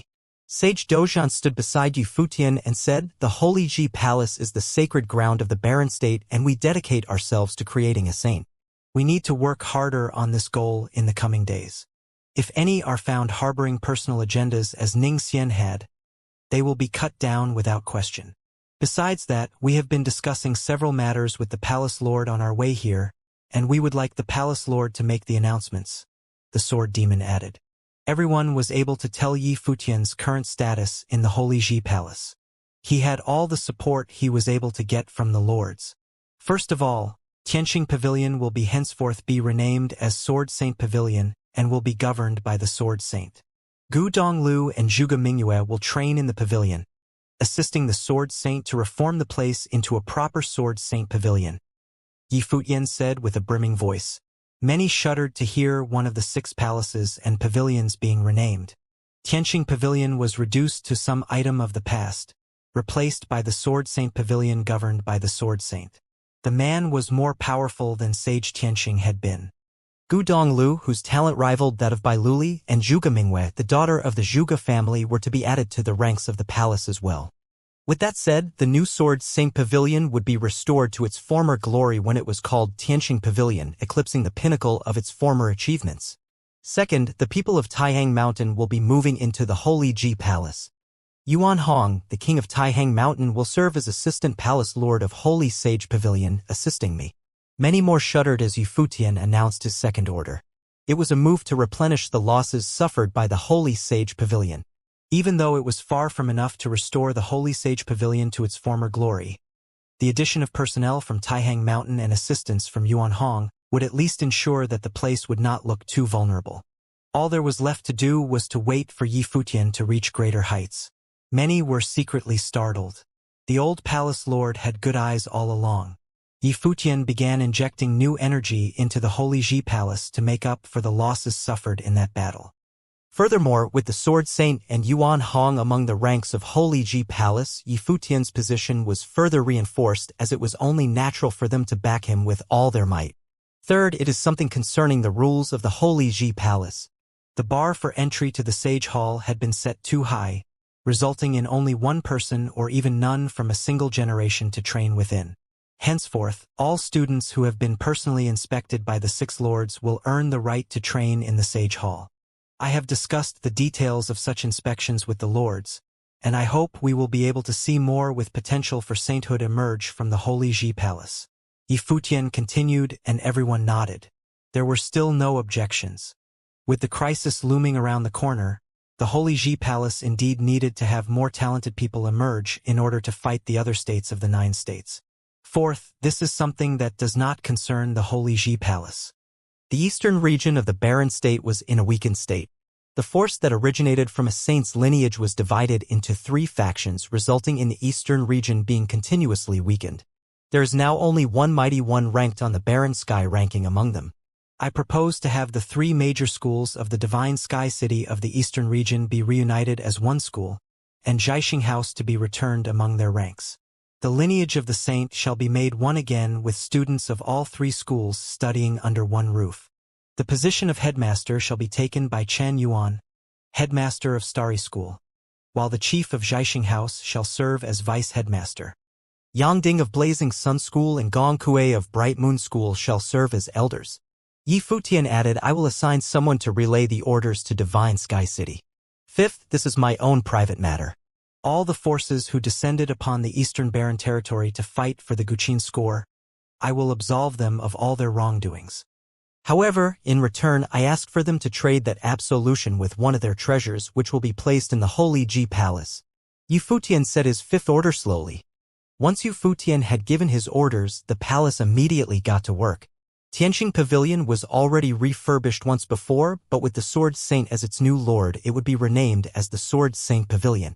Gu Donglu and Zhuge Mingwei would also stay to assist the Sword Saint.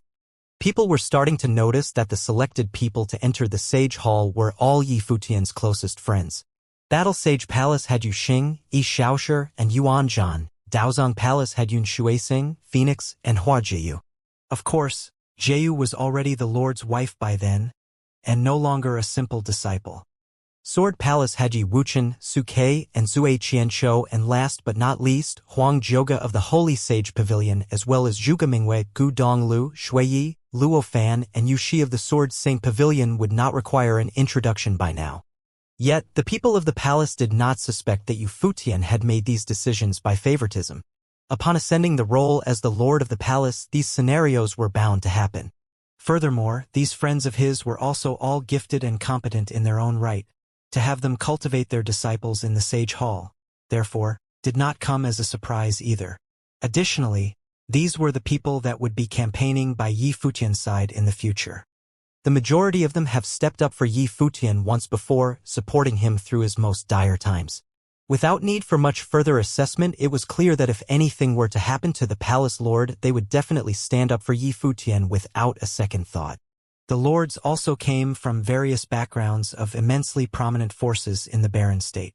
Even the chief of Alchemy City had personally brought his daughter, Yu Shi, and son-in-law to the palace to learn, not long after their child had been born. The significance of such a decision was a clear testament. The chief of Alchemy City was never an avid participant of the activities within the palace, independently occupying the western regions as their leader, but he had changed his attitude since then, supporting Yi Futian wholeheartedly. Everything within the palace had been reconfigured around Yi Futian's influence, which seemed to have fulfilled Sage Wanxiang's prophecy that with this newfound energy, the palace would be revitalized and reinvented. Yi Futian's influence extended beyond the palace as well. To uncover the power of the Ukiyo song on the likes of the Mortal World and Taishin Mountain, several of the strongest candidates were sent to the palace, bearing gifts as an effort to bury the hatchet. This was also why they had hiked up Book Mountain to congratulate him, and if Yi Futian had decided to look into it, it was also likely that they wanted to copy the ways of the Sword Saint Villa.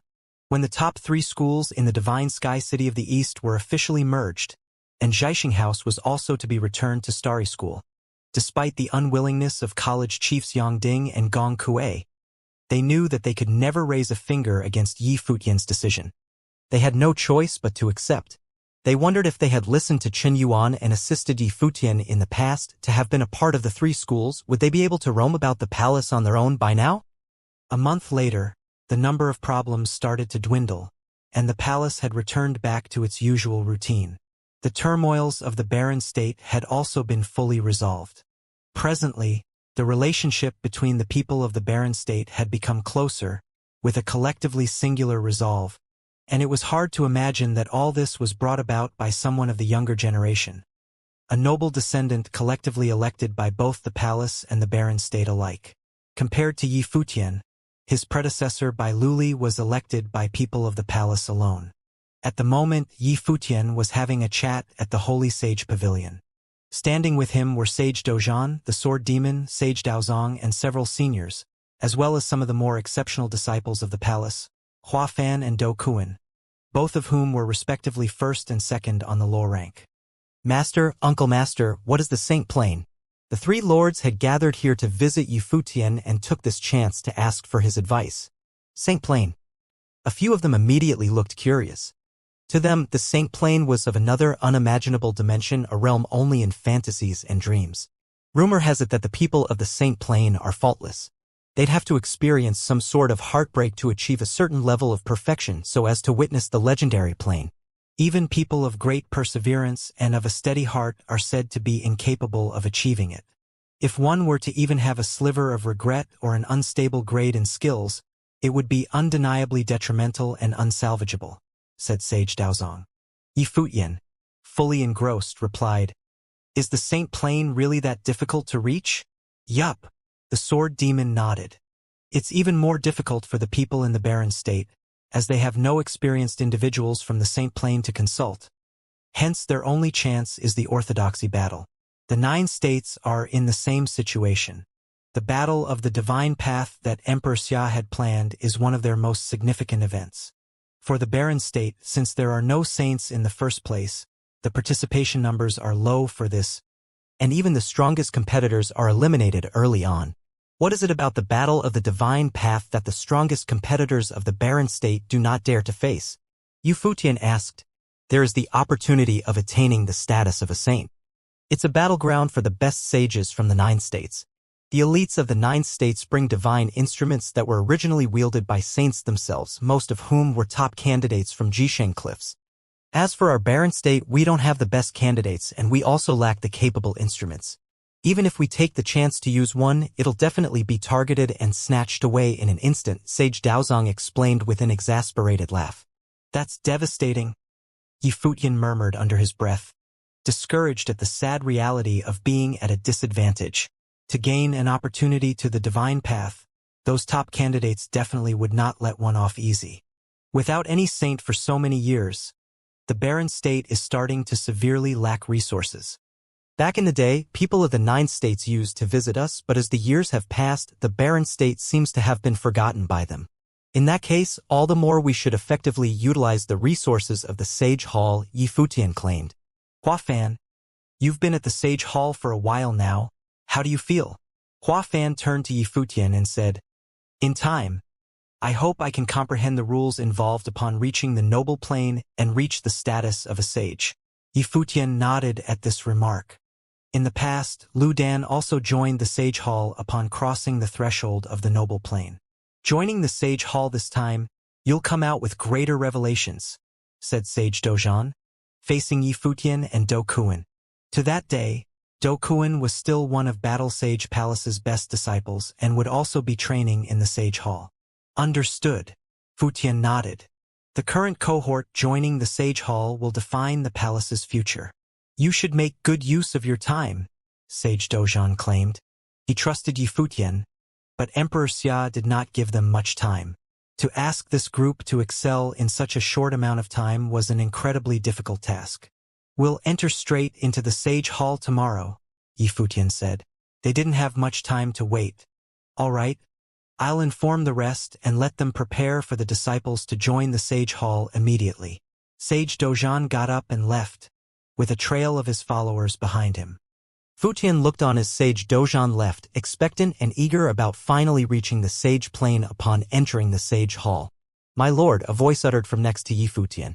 Bowing, he said, "Zhuge Xing wishes to see you." "Zhuge Xing." Futian's expression changed immediately. "Let him in." "Yes, my lord." The servant retreated without another word. Moments later, Zhuge Xing walked in, and with his hands clasped in front of him out of respect, he said, "As a superior noble myself, I request to join the Sage Hall." Zhuge Xing did not look too willing. Nowadays, to have a meeting with Yi Futian required prior notice, and he even had to bow when he approached Futian, yet Yi Futian had excluded Zhuge Xing when selecting people to enter the Sage Hall. "You? I'd recommend you go back and continue your training."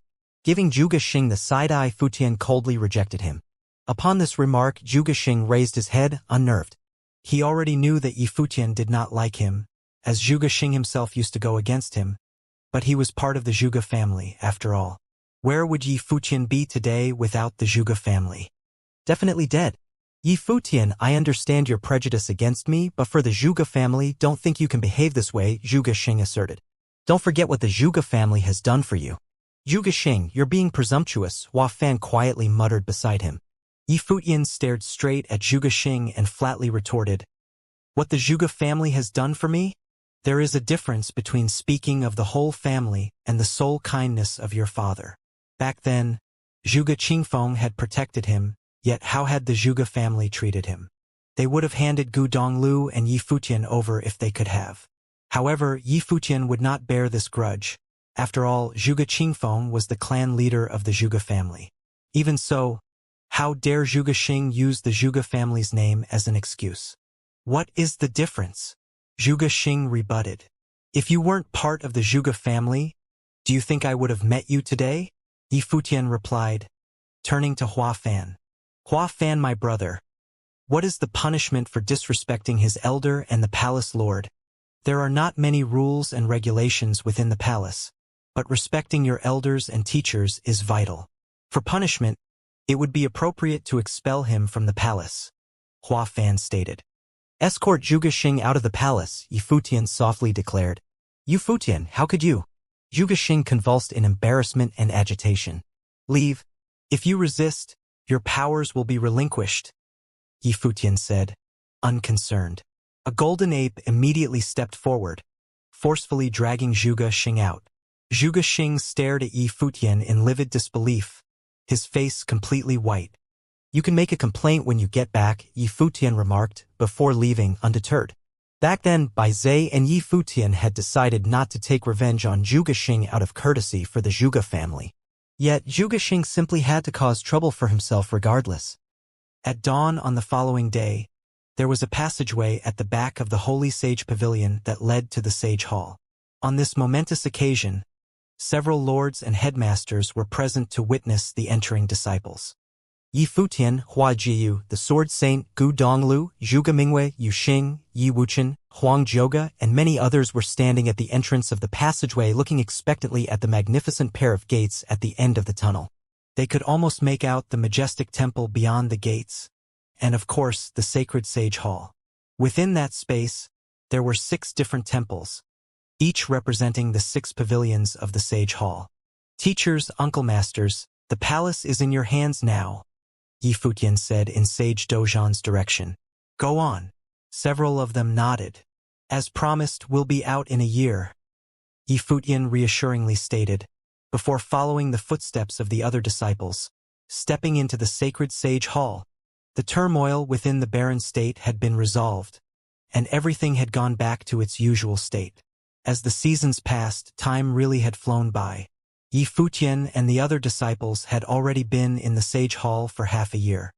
Within these 6 months, the many lords who had come to the palace had occasional gatherings where they would discuss how to let the disciples learn as fast as possible, as well as making a few scattered guesses on how well Yi Futian and the others in the Sage Hall were doing. Within a year, the powerful Yi Futian should already have reached the Sage Plane. For the others who had already become superior nobles, they would at least have reached the higher levels of the noble plane and would hopefully comprehend the rules of maturity and become sages themselves. This was how they would be qualified to join the next upcoming Battle of Saints. During the year of 10,010 under the Divine Prefecture calendar, Yi Futian and the others stayed within the Sage Hall. And when it became the year 10011, after going through one grueling year, the major forces of the barren state were all eagerly anticipating a new era. The legendary figures had already made history. When the time was right, there would soon be new legends created. Presently, as a few people were practicing before the great statue at the temple within the Holy Ji Palace, a ruckus had started. Huang Zhoge and Yu Xing were standing facing each other. A terrifying shadow slowly emerged from Huang Zhoge's body, moving towards where Yu Xing stood. Similar to a demon, the shadow's overpowering energy absorbed all power around him, adopting the energy of the attacks as his own. As a counterattack, Yu Xing stepped forward, conjuring an indomitable shadow of his own. It raised a fist and sent a flying punch in the direction of the other, to which Huang Zhoge let out a cry and blasted unassailable energy in retaliation. An earth-shattering loud clamor echoed throughout the space, shaking the ground. By then, more and more people came over to see what the commotion was for. Following the loud noise, Huang Zhoge backed away and said to Yu Xing, "Ceasefire, ceasefire." Yu Xing nodded and instantly retrieved his conjured powers. The onlookers started laughing, while Su Kei said, "Huang Zhoge, aren't you known to be arrogant? Why did you yield? Do you want to try this yourself?" Huang Zhuge retorted. I won't fight, Suke said with his arms folded before his chest. To fight Yushang would only result in disaster. The beginning stages of your rule powers are taking shape. All of you should take the time to get in touch with the energy of the Battle Sage Hall. If you try carefully and sense it, you will eventually find the underlying rule power hidden within yourself, Yi Futian said as he walked up to them. For cultivators practicing spells and those under martial arts, there are differences. I predict that the martial arts cultivators will be able to shape the rule power's Dharma body. The masters have said before that the body is your temple. I'm wondering if the body itself is the manifestation of the rule power. The battle form that the masters have imparted, was that a prior stage before having one's body as the main power itself?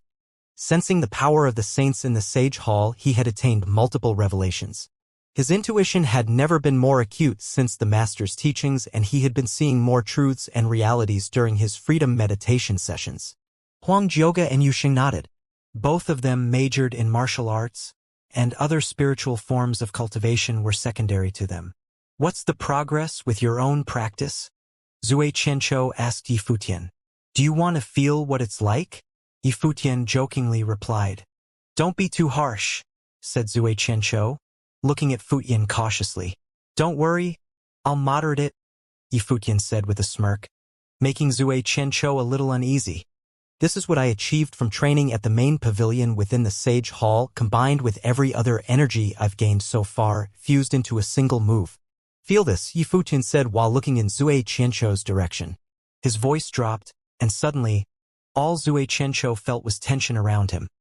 Some sort of rule power surrounding him. A subtle noise started to emerge, similar to the buzz of electricity. Following this, Yi Futian's eyes started to become incredibly strange, as purple lightning-like tendrils made their way into his eyes. As Zui Qianqiu stared on, Futian's pupils started to resemble vortexes, and the tendrils were lightning rods indicating something dire was definitely to come. Zui Qianqiu's immediate thought upon seeing this was how dangerous this was and to flee. In cold sweat, he stood up but suddenly felt as if his whole body had been electrocuted. He writhed as his spiritual will suffered a large blow. In that moment, Qianqiu felt his own spiritual will getting sucked into a deep spiritual vortex. His body continued to tremble in agony as his legs had started to give way. This is too far, Suke said sympathetically from the side. Right at that moment, Yi Futian retracted his rule power, smilingly looking at Suke, sending a chill down his back. As Zui Qianqiu tried to recover and was just about to burst out in anger, upon seeing Yi Futian blithely looking at him, he instantly shut his mouth. In the future, he would never consider sparring or practicing with Yi Futian again. The strongest candidates of the Sage Plane only have murderous intent. That's a fact. Although Yi Futian has not reached that plane yet, he is already more intimidating than the average sage, and his aggressive rule powers are exceptionally strong. For someone of a lower caliber, they'd definitely be defeated even by a single look, unless they're protected by another person of the same level, Huang Zhuge claimed, feeling a little helpless. To have attained the rule power of freezing space and then using sorcery to directly attack someone else's spiritual will, who in the world could defeat him? How were you able to do it? Phoenix asked quietly from the side. Upon understanding, you'll unlock countless powers. If you follow the method I mentioned, concentrate on comprehending the energy of the Sage Hall, spiritual energy, and the body. In order to resonate with the worldly powers, you have to consolidate all your existing powers, and upon reaching a certain threshold, you'll find that it's not that difficult to discover more abilities. As you slowly breathe in and out over time, the rule power will naturally arise within you, Yi Futian replied. And also, the rule power I just used hasn't matured yet. If it had, I might have destroyed his spiritual will even as a passing thought. The people around him stared on, speechless. It was definitely easier said than done. And why haven't you reached the status of a sage yet? Suke asked, incredulous. My spiritual energy isn't very strong at the moment, I suppose. It'll come when the time is right, and I have a feeling that'll be very soon, Futian responded softly. There's still half a year to go. If there is anything that any of you don't understand, we can figure it out together. Feel free to consult me as well as big brother or second sister here. Jeyu has been cultivating alongside second sister recently and has improved tremendously. You could spar one another during training as well. I don't request all of us to leave the Sage Hall as sages, but I'd like all of us to at least have mastered the rule power, and not just the simple kind. To master the rule power, reach the peak of the noble plane, and to integrate all their existing powers wasn't an easy feat.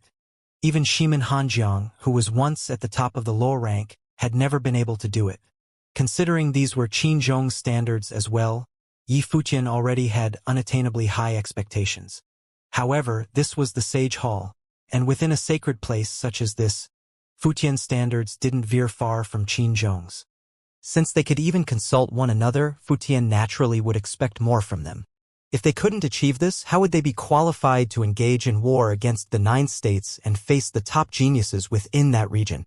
It was also this very reason why Futian felt he had to cast his powers onto Zue Qianshou in front of the other disciples.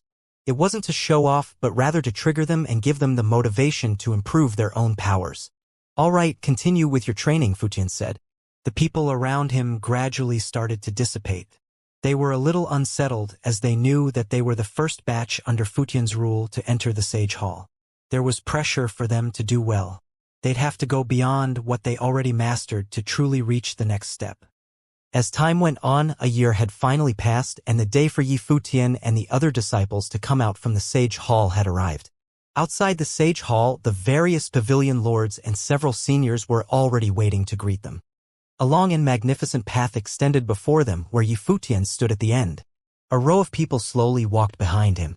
Yi Futian looked exceptionally different from a year ago, radiating an aura of confidence that even made him look a lot more handsome than before. The disciples around him also gave off a sense of exalted pride. To witness this new confident generation, the various lords of the palace were filled with anticipation and pride. Over the past year, the clock at the Sage Hall chimed countless times. With every chime, it represented the recognition of the older generation as well. In the history of Sage Hall, there had never been a more magnificent sight. "Masters, Uncle Masters," Yi Futian cheerfully called out. "Reached the plain?" Sage Dozhan inquired. "Yup," Futian responded, nodding his head. By that point, he had already reached the Sage Plain several months ago, and was considered a principal sage of the highest nobility. Besides him, Yun Shuixing was the first to reach the Sage Plane. She had been stuck at her previous plane for years prior, holding back her progress on purpose, as she intended to let her rule power mature first. This was to allow for a greater impact for her body and spiritual will upon crossing the threshold of becoming a sage. Huang Zhoge had also recently reached the Sage Plane. As for several others, they were still at the peak of the noble plane, but they would become sages soon enough. The Holy Sage Pavilion threw a banquet to welcome Yi Futian and the others ending their training in isolation. Many in the Holy Ji Palace attended the banquet. "Why does it look so much like a celebration for a victory?" Yi Futian smiled, feeling rather speechless. It was not like they had actually fought a war somewhere else. The bell of the Sage Hall rang often for the past year. To the Holy Ji Palace, the meaning behind this is far greater than winning a war somewhere. Furthermore, you all have grown considerably in the past year. Aren't any of you going to share your training experiences with the students of the Holy Ji Palace? Sage Daozong then added with a smile. "You all missed last year's sparring session, after all. All right, have it your way, Uncle Daozong." Yi Futian smiled and said.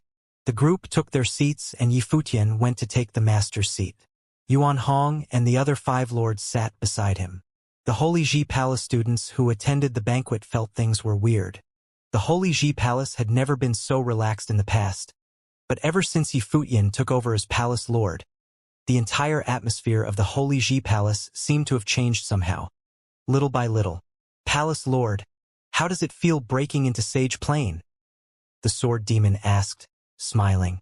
Yi Futian turned his eyes at everyone present and said, "The will of a sage reaches out to their surroundings. I feel as if I have developed a deeper comprehension of the heavens and the earth as well as nature. I have heard that it was needed for sages to have an indomitable will and an open state of mind to be able to encompass everything around them and break into the plane. While none of that seems relevant to training, but if one trains with a closed mind, one's will not be able to reach out. When that happens, it will be impossible for one's will to completely meld with one's surroundings and touch another level of power. One who trains will first be required to train one's mind. I find that expression to be very apt. The Holy Ji Palace might have many students, but even those who possess exceptional talents often find themselves trapped at the threshold at the pinnacle of the noble plane, incapable of taking any step further. At times, that actually has little to do with one's talents and capacity for comprehension. The key lies within reaching the required state of mind. I hope my explanation helps, Yifutian said. Many nodded.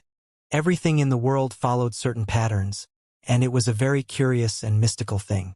Some seemingly unrelated matters were actually connected at very deep levels. Yet, one would not have been able to develop such comprehension unless one reached the level required to do so. The students of the Holy Ji Palace felt increasingly impressed with Yifutian. The genius who had beaten Bai Luli had broken into the sage plane before he had even turned 30. Furthermore, his actual combat capacity was probably even greater. The scale of things was terrifying with Yifutian, and he was an extremely rare case in the entire history of the Holy Ji Palace. They were vaguely able to understand why the previous palace lord had been willing to give up his life to pass on the seat of palace lord to Yifutian. But then again, it was a given that there were still some who found that decision disagreeable.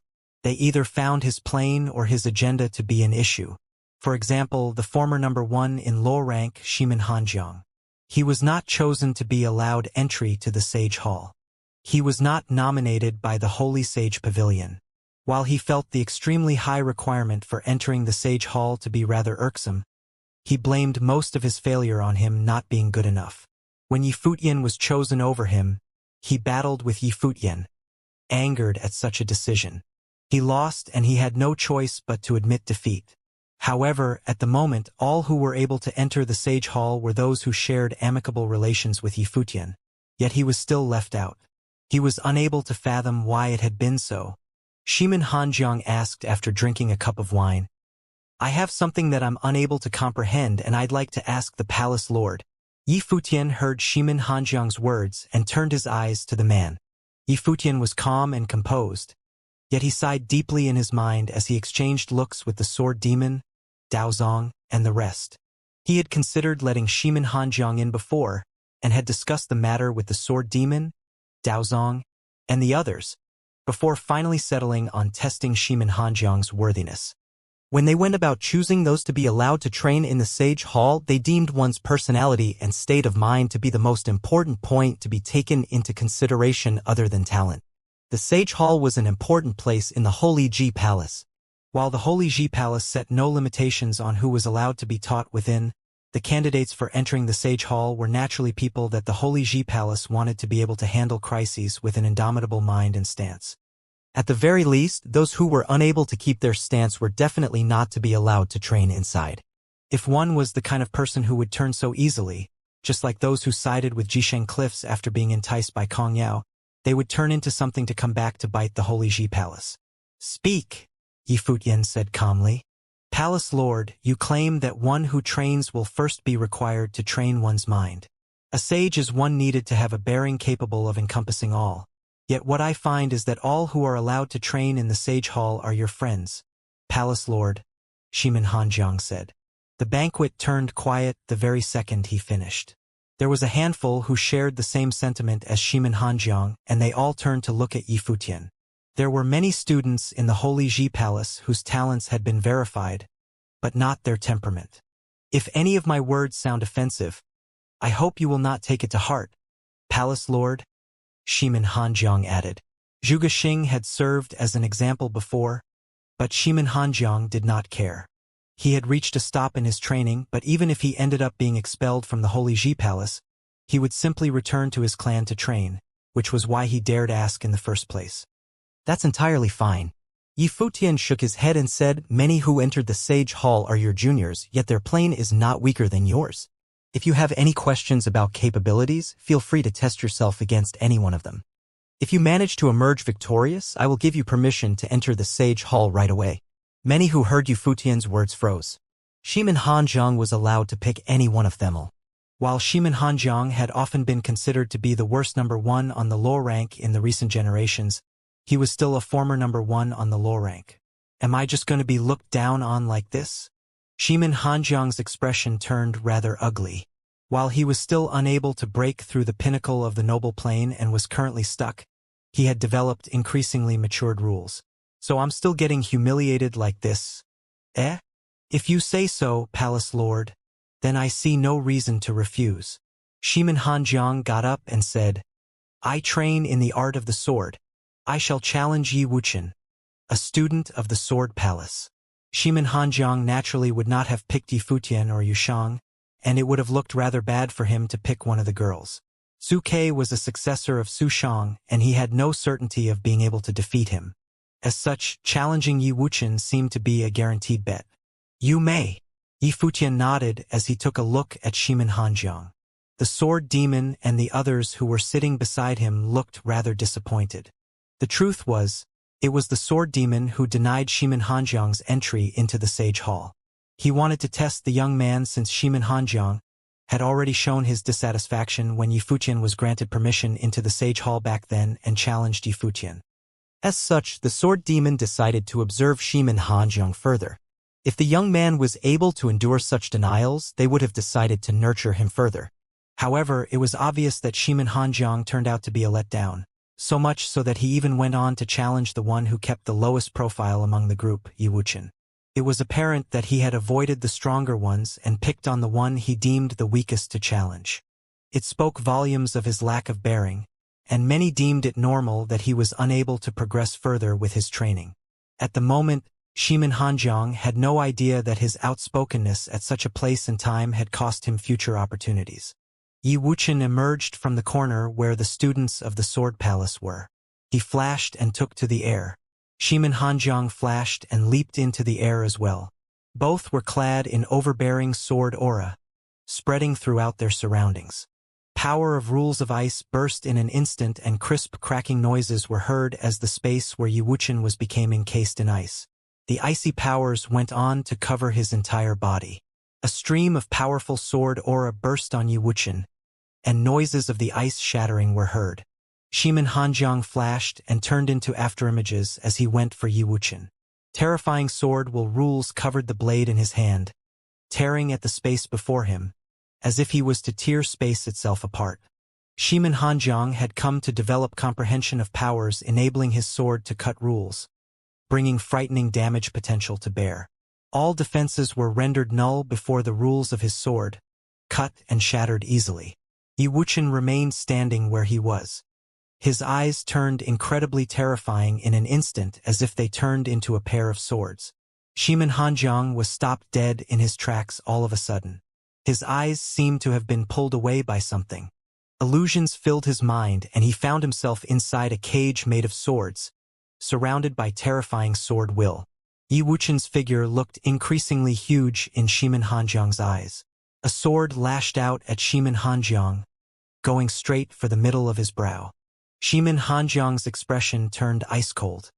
Powers of rules of ice burst, encasing Yi Wuchen's body while he went at Yi Wuchen with his sword at breakneck speed. Many looked on at that moment with peculiar expressions. The ones watching below saw Yi Wuchen lash out at Shimin Hanjiang with an illusory shadow. He himself remained standing where he was. He only moved when Shimin Hanjiang's sword came right before him. A thrust shining with a blinding light appeared. Shimin Hanjiang was jarred awake in an instant, but it was too late for him to do anything to resist. Terrifying sword aura gushed at him and the tip of his opponent's sword appeared right before his throat. Shimin Hanjiang's face looked completely ashen at that very instant and he looked incredibly awkward. Elusive sword rules, I take it? The sword demon's eyes were fixed on Yi Wuchen. The elusive sword rules were a very rare type of power of rules, something activated and used by working spiritual type powers. The rules enabled elusive swords that looked no different from the real thing to manifest. Yi Wuchen sheathed his sword and dropped to the ground. Shimin Hanjiang was too ashamed to remain in the air. He returned to his seat without lifting his head to look at Yi Futian. He was the former number 1 on the low rank, yet despite him being allowed to pick an opponent of his choosing, he was still unable to end up on top. Many students of the Holy Ji Palace were exasperated at the scene. No one had any reason to doubt Yi Futian anymore. Yifutian took a look at Shimin Hanjiang calmly and said nothing. While Shimin Hanjiang had a problematic temperament, he was not as bad as Zhuge Xing. If he were to realize that himself and rectified on his own, he would have been a true proud son of the heavens. As such, Yifutian did not pound on Shimin Hanjiang any further. The candidates allowed to enter the Sage Hall this time were closely scrutinized and chosen by the lords themselves, instead of them simply being good friends of mine. If there are any other students of the Holy Ji Palace who feel slighted by the selection, feel free to dispute the choice with the lords of your respective places of training. I will not hold such disputes against anyone. Yifutian then added, however, I hope the students of the Holy Ji Palace will not limit their visions to just the Sage Hall. What do you mean by that, Palace Lord? Someone looked at Yifutian and asked. The time period for training in the Sage Hall is 1 year. The first batch who was permitted to train within the Sage Hall has emerged. I will not limit these people to move just within the Holy Ji Palace. By that, I mean I'll take them on pilgrimages throughout the other states to experience firsthand what the geniuses of other states are capable of. Yifutian turned to everyone present and continued, there are events held throughout all 9 states, and the states interact with each other often. The barren state is the only one isolated due to us having no saints. But the barren state can no longer afford to be how it has always been. We cannot limit ourselves within the barren state simply because the other states do not see us as one of them.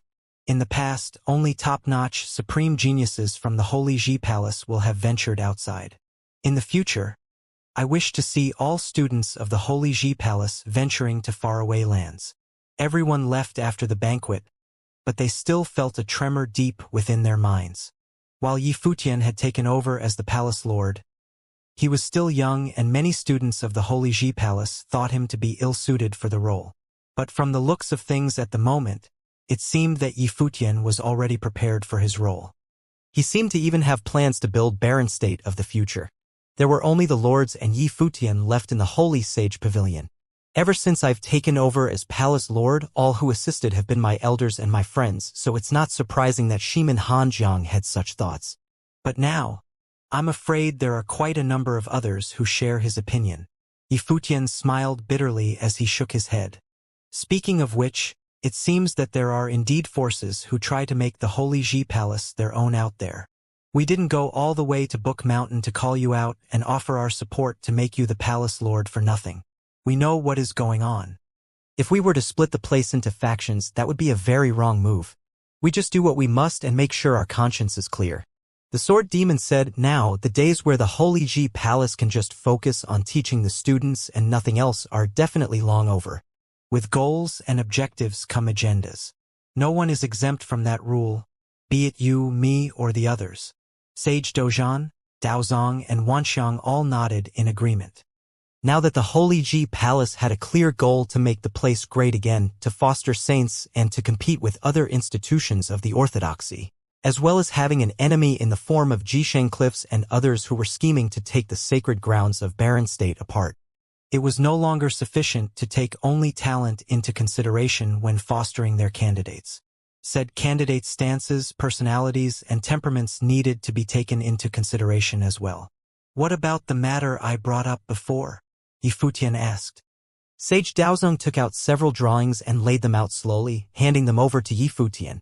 He said, the divine path forces of all 9 states, as well as the people ranked on the sage and saint rankings, are all accounted for here.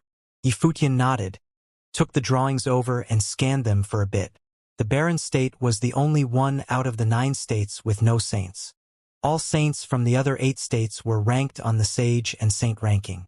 There were 72 saints and 81 sages listed in this ranking. The 72 saints on the ranking were all the saint plane figures known in all 9 states. There was, of course, the possibility of others who did not make themselves known and were not ranked. Such cases were also few and far between. That meant that there were fewer than 80 saints to be found all over the vast, seemingly boundless 9 states. As for the 81 sages on the ranking, the ones listed were the 81 who were most powerful, with actual capabilities being considered instead of talents and potentials. Furthermore, out of the 9 states, Jisheng Cliffs was the only place with lineages of the saints in all of U State. As for the other states, there was more than one place like Jisheng Cliffs in their respective territory. Where did Emperor Xia live? Yi Futian asked out of curiosity all of a sudden. The lords were dumbfounded as they looked at Yi Futian. It was apparent that none of them had expected for him to ask about Emperor Xia. The sword demon shook his head with a smile and said, "You'll find out in the future. If the divine paths were something tangible, then Emperor Xia was the true figure of legends. A figure of Renhuang Plain, far above all in all of the 9 states." Yi Futian wore a peculiar expression, but he did not pursue the matter further. He put the drawings away and asked, "Are the preparations of that thing I talked about before done?" "The preparations are underway. The Holy Ji Palace has dispatched mighty ones to gather intel about the other 8 states, but the information is limited to the 2 states right beside the barren state. Yu State and the Eastern State," Sage Daozong said. Yi Futian nodded and replied, "I'll await further news then." Everyone nodded and excused themselves. The students of the Holy Ji Palace were about to venture outside the barren state. That had been the plan that Yi Futian had set right after he took over as Palace Lord. There was no way of growing more powerful and doing so quickly without venturing outside of one's familiar territory. If one simply shut themselves off and trained only within the Holy Ji Palace, disconnected from the outside world, there would have been no pressure or motivation to move forward. The lords came to the Holy Sage Pavilion after several months and brought news worthy of attention. "The 9-state forum this year is to be held in the Eastern State," Sage Daozong said. 9-state forum? Yi Futian looked puzzled. "We at the Holy Ji Palace hold sparring sessions every year and battles once in 3 years to recruit students. The 9 states interacted with each other often, and with the exception of Barren State being left out, the other 8 often held events. The 9-state forum is one tradition that has been maintained for years. The battles are fought between top-notch geniuses beneath the sage plane and serve to gauge the powers of each other. The event is held once every 3 years, and the hosting right is rotated between sacred ground forces in the states involved. The host for this year is the Eastern State," Sage Daozong said. "But they wouldn't inform the Barren State about it." Yi Futian nodded. He naturally understood that the Barren State was so marginalized that they deemed the Barren State unworthy of even participating in the event. It was really awkward indeed. The Battle of the Saints is the battle between sages at their pinnacle, so this 9-state forum is one fought between younger nobles at their pinnacle then? Yi Futian smiled and asked. "Other than that, there is a saint in the Eastern State called the Chess Saint, known to be the #1 chess player in all of the 9 states. He is the undisputed champion in the art of chess. At the same time, he is versed in the art of matrices. He also possesses an incredibly rare life spirit, the chess spirit." Sage Daozong continued, "Now, the Chess Saint Villa has news that the Chess Saint is nearing his end and has invited geniuses from all corners of the world to gather there. It is said that he has carved his art of chess into his chessboard to be bestowed to an exceptional heir serving as his successor. A Saint Plain Mighty One nearing his end? What has he been through?" Yi Futian asked with puzzled looks. "That is unknown." Sage Daozong shook his head. "A chessboard of the saints is a sacred relic. At the very least, it has powers at the level of a holy item," Yi Futian said. There was no doubt that the chessboard crafted and used by the chess saint was a sacred relic, but it was unknown if it truly had powers matching its supposed level.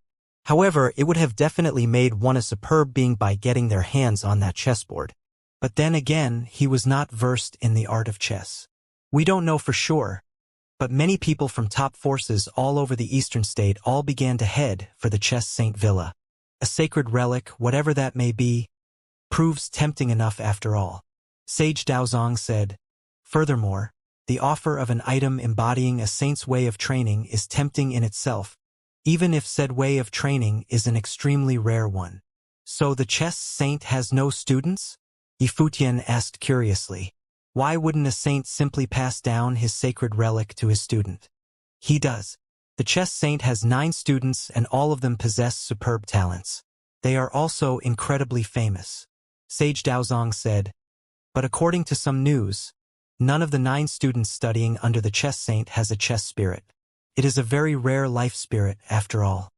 As such, the chess saint probably has other plans and wants someone else to inherit his mantle and art at chess." Yi Futian nodded and said, "Well then, The eastern state shall be our first stop in our journey to all 9 states. He had the lords look into matters regarding the other 8 states a year ago before he entered the sage hall to train, making preparations to leave the barren state on a pilgrimage throughout all 9 states. Having broken into Sage Plain without much trouble himself, everyone around him was able to progress considerably, and the barren state being largely at peace at the moment, he deemed it to be time to venture outside. Since there is something going in the eastern state, then that shall be our first destination in our pilgrimage journey. Noted, we'll get things ready, Sage Daozong said. Yi Futian was now the palace lord of the entire Holy Ji Palace, and it was only natural that he had mighty ones serving as his escorts.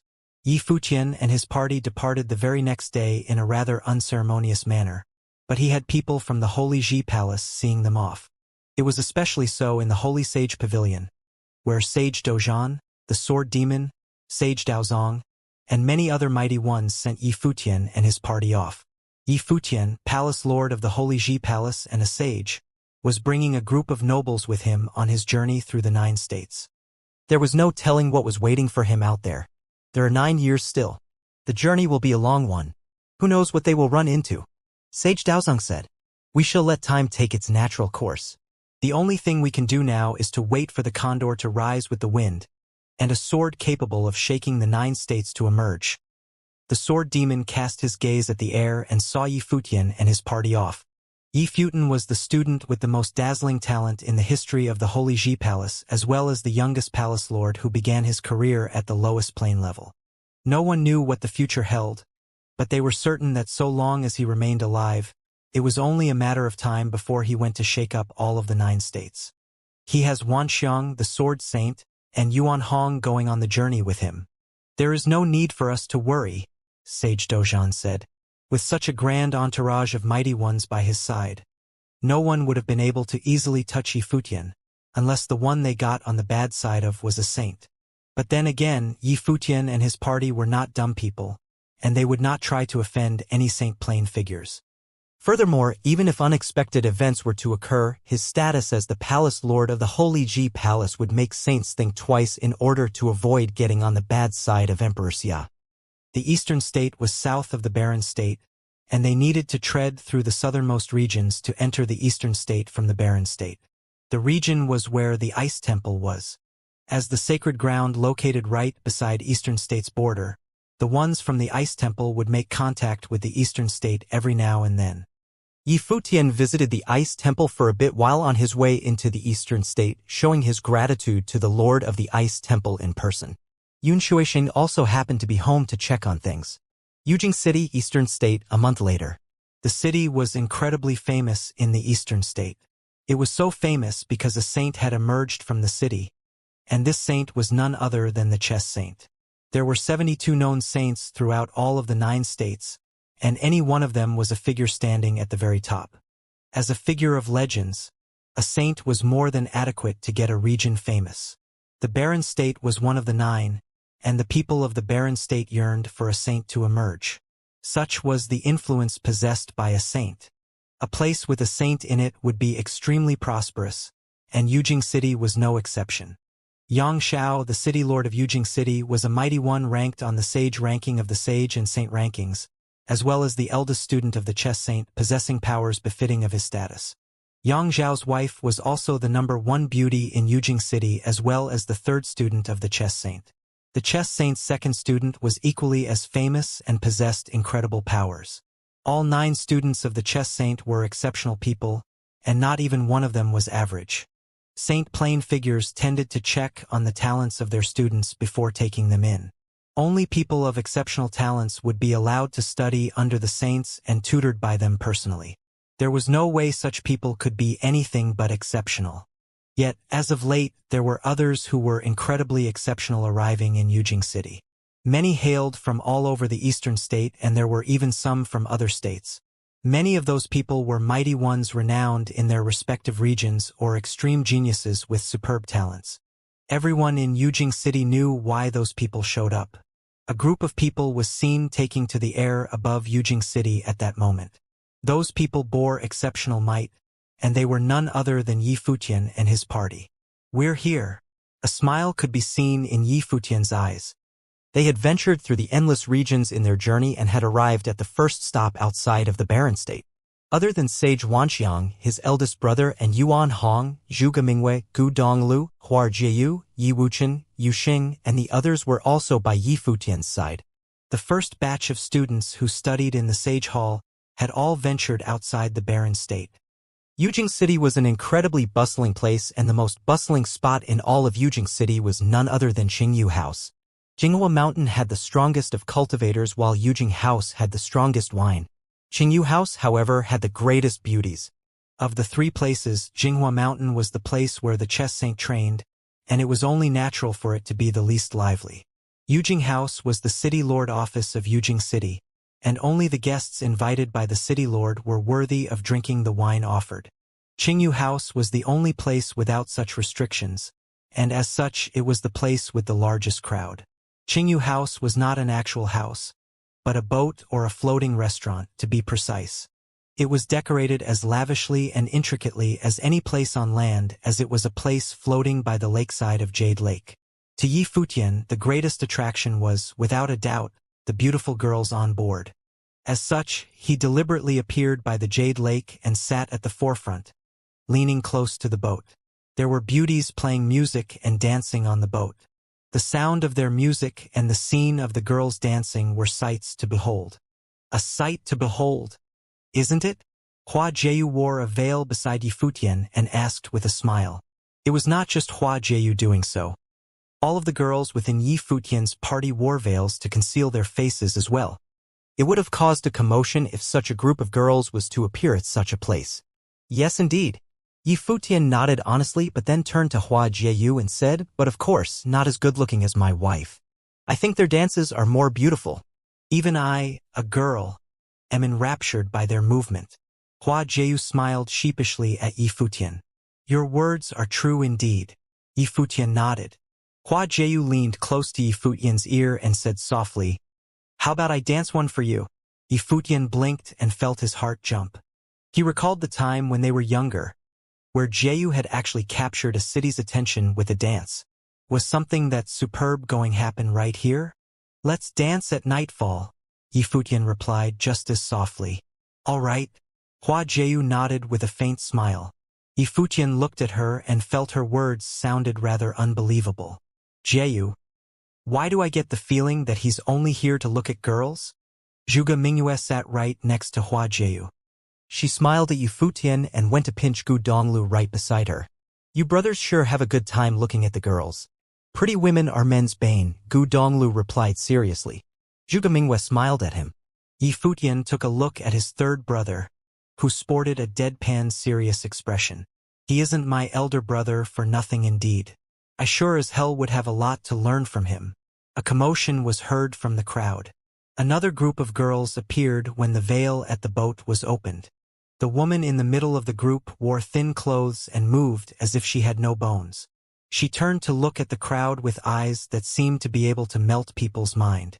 Her beauty was so stunning that there were hardly words to describe her. Goddess Hanyu. The voices of many were heard. The woman was the prettiest of all in Qingyu House, Goddess Hanyu. There were many who claimed that her looks were on par with that of the #1 beauty in Yujing City. However, her rather low status meant that she was unable to be compared to that lady of the city lord who was also a student of the saint. What a beauty indeed! Yi Futian smiled. Goddess Hanyu sported jade-like fingers. Beautiful, mystical music sounded as she plucked at the strings of the guqin. Smoke rose and beauties danced, rendering the scene looking pretty in a dreamy manner. The music played is just as beautiful as the ones playing it. Yi Futian began praising what he saw. Zhuge Mingyue smiled and looked at Yi Futian and said softly, marriage really does change a person. Yeah. Hua Jieyu nodded, agreeing with every bit of that line. Goddess Hanyu bowed to her audience and the crowd went into an uproar. Many opened their mouths and said, reward her. Countless spirit stones, ritual implements, and treasures were brought onto the boat. Zhou Gongzi giving a sage ritual implement away as a gift. A female voice was heard and everyone turned their eyes to a corner at the forefront of the boat. A dashing man sat there quietly, admiring Goddess Hanyu's beautiful looks. Zhou Gongzi is just as generous as always. Many smiled and said, Zhou Gongzi shows up here every day and he always is the honored guest. It looks like today is no exception, someone said. The one who gives the highest, most lavish reward will become the honored guest, sharing a room with Goddess Hanyu. While Goddess Hanyu was extremely beautiful, the further one progressed with one's training, the more exceptional one's temperament became.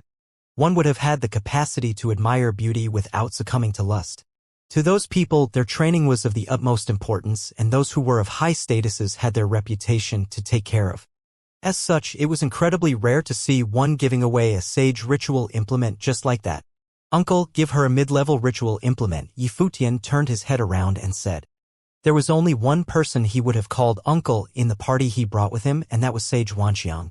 Wah! Sage Wanxiang looked at Yi Futian dumbfounded. Is he asking me, an honored lord of the Wanxiang Pavilion, to reward a courtesan? This palace lord really goes about doing whatever he wants.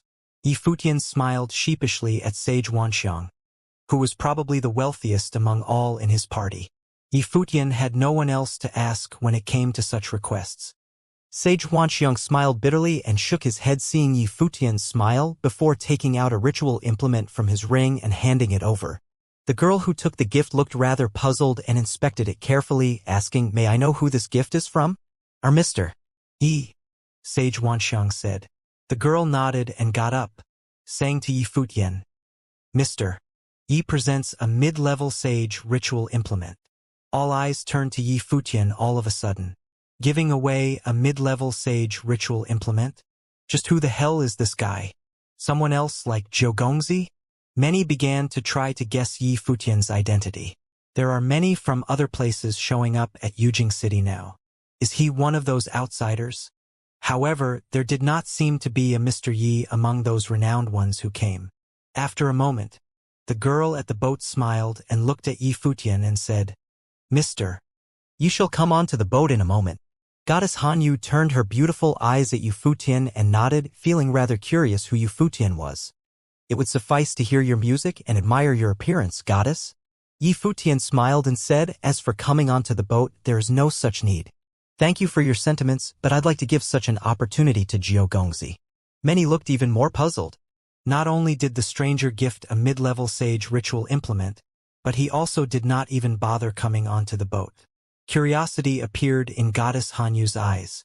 While she knew well that cultivators possessed a very strong will, there was hardly anyone who had been to this place and seen her so far yet refused her invitation. Will do. The girl did not say much. She simply nodded with a smile. Zhou Gongzi turned his eyes at Yi Futian and saw many girls around him. He then smiled and asked, So you like beautiful girls as well? Well, who doesn't? Yi Futian said. It would be pretentious for one to say they don't. Interesting. Zhou Gongzi smiled and said, You're here for the event on Jinghua Mountain? Indeed, I am. Yi Futian nodded. Zhou Gongzi's name implied that he was the 9th student of the chess saint of Jinghua Mountain. He was the youngest of the students and a rich loafer without a proper job. I have 8 other brothers and sisters. Why look for me? Zhou Gongzi smiled and asked. Because you happen to be the most interesting one, Yi Futian claimed with a smile. Since Yi Futian was out to try his luck, he naturally needed to know his way around. Those who wanted to inherit the chess saint's chessboard would first be required to earn the approval of any one of the 9 students before they were permitted entry to the chess saint villa. The news that Yi Futian had gotten was that the 9th student of the chess saint would have shown up every day at Qingyu House. That sounds fake, but I like the sound of that. Zhou Gongzi smiled and asked, Do you know how to play chess? Yi Futian looked rather strange in response to the question before nodding and saying, I suppose I do. Playing chess is easy. I guess there is no one who doesn't know how to play chess, right?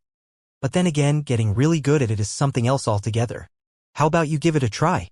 Zhou Gongzi smiled and said, waving his hand nonchalantly. A table and a chessboard appeared between them.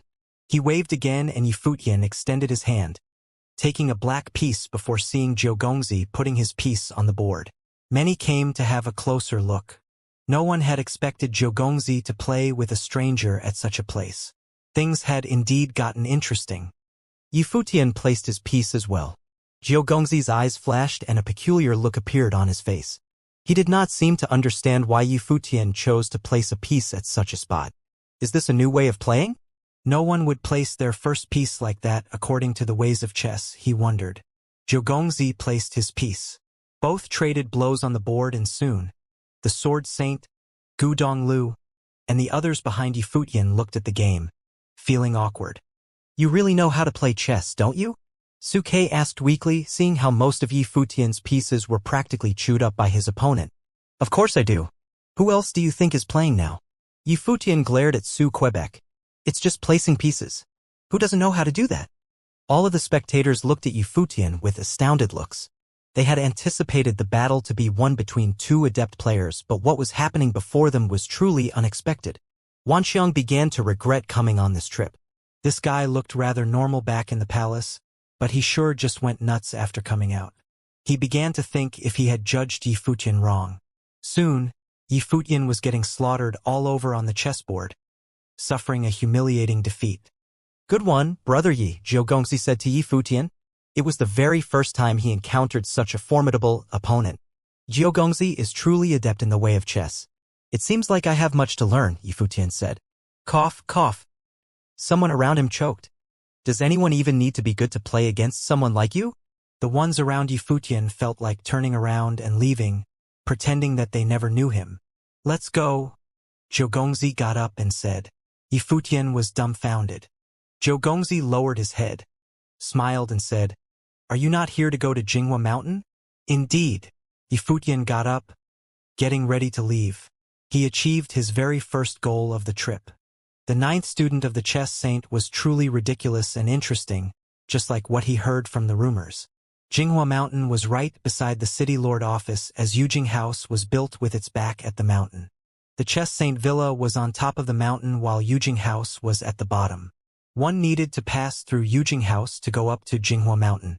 There were many exceptional people there from all over the eastern state, and all of them were at Yujing House at the moment. Yi Futian and his party arrived at Yujing House as well. I don't think any of you people stand a chance.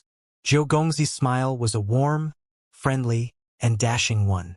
He then said to Yi Futian, But of course, you're the only ones who got into the chess saint villa through me. As such, you have my support. Yi Futian did not even know how to play chess. It was a given that he stood no chance at the event. Many of those who had arrived at the vast manor were very renowned throughout the eastern state. For instance, Han Jing, who was known for his infallible calculations and a spirit elemental cultivator with mystical, curious powers. His mental calculative abilities were frightening, and he was versed in the way of matrices as well. Many old veterans at chess had lost at his hands. In the Yujing House, Zhou Gongzi asked Yi Futian and his party, Would you all like to take a look in the mountains, or would you all prefer to first take a rest in Yujing House? Let's go up the mountains, Yi Futian said. It was their original intention to visit the chess saint villa, after all. Most of those who came to Yujing House had probably arrived in the mountains. All right. Zhou Gongzi nodded and took Yi Futian and his party for the mountain roads behind Yujing House. Jinghua Mountain was very tall and the chess saint villa was built at the top of the mountain. The building, which was built with the cliffs on its back, was a majestic and regal one. There were many people in chess saint villa and all of them had an extraordinary bearing. At that moment, many more gathered at one of the cliffs to be found in the villa, which was called Chess Peak. Every single huge rock on Chess Peak had someone on top of it. Their eyes gazed forward, and there were 9 huge chessboards laid out in the air. Every chessboard emanated mystical powers. At that moment, an intense chess battle was taking place on one of the chessboards. One of the battling participants was a youth dressed in purple and had a long sword at their hip, looking dashing and sporting an extremely extraordinary bearing.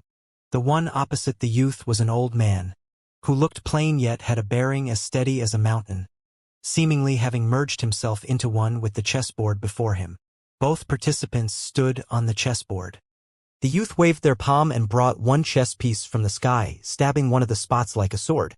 It seemed to exude extremely powerful rules of the sword the very moment it landed on its designated spot. The old man waved nonchalantly and with a loud boom a piece fell onto the chessboard. The mountains shook as a formless might descended upon them, suppressing the will of the sword. So this is a chess battle? Yu Futian said. For common folks, the arts of the guqin, chess, book, and painting were meant for tempering one's temperament, cultivating one's mind, and improving one's character. Yet for cultivators, it went without saying that while all those aspects had their place, the most important part of the arts was battle. No one would have invested a huge amount of time and energy into forms of cultivation that had little benefit in battle. It went without saying that the chess saint was renowned not for his art at the game of chess itself, but for his way of chess being out of the ordinary, approaching that of the saints, just like how it was with musical spells and the painter. He had fought a battle with Zhou Mu, a student of the art saint from Donghai City, involving the guqin and painting when he was young. Yi Futian's fourth brother, Shui Yi, possessed a fighting book spirit, and as such, was versed in the abilities of books. Yi Futian had also met someone in Alchemy City who based their cultivation on chess matrix. However, that was the very first time he witnessed a chess battle in its truest form. Indeed, Jiao Gongzi nodded and pointed at the youth fighting the chess battle before them, then said, "That person is named Li Mu. His teacher is a mighty one of the sage ranking of the sage and saint ranking, the sword celestial. Li Mu is a very renowned swordsman himself, possessing incredible talent. The sword celestial was versed not only in the way of the sword but also in sword matrix. Li Mu learned well under the sword celestial, and it is a given that he is just as capable. His sword matrix possesses incredible power. He also learned chess in order to visit the chess peak, incorporating his way of the sword into that of chess. He has reached incredible heights in that respect, yet he has problems breaking through even his very first game." Li Mu smiled and turned to look at Yu Futian, saying, "And so, that means there is even less hope for you. But of course, if there are any of you who are versed in the art, you're welcome to try.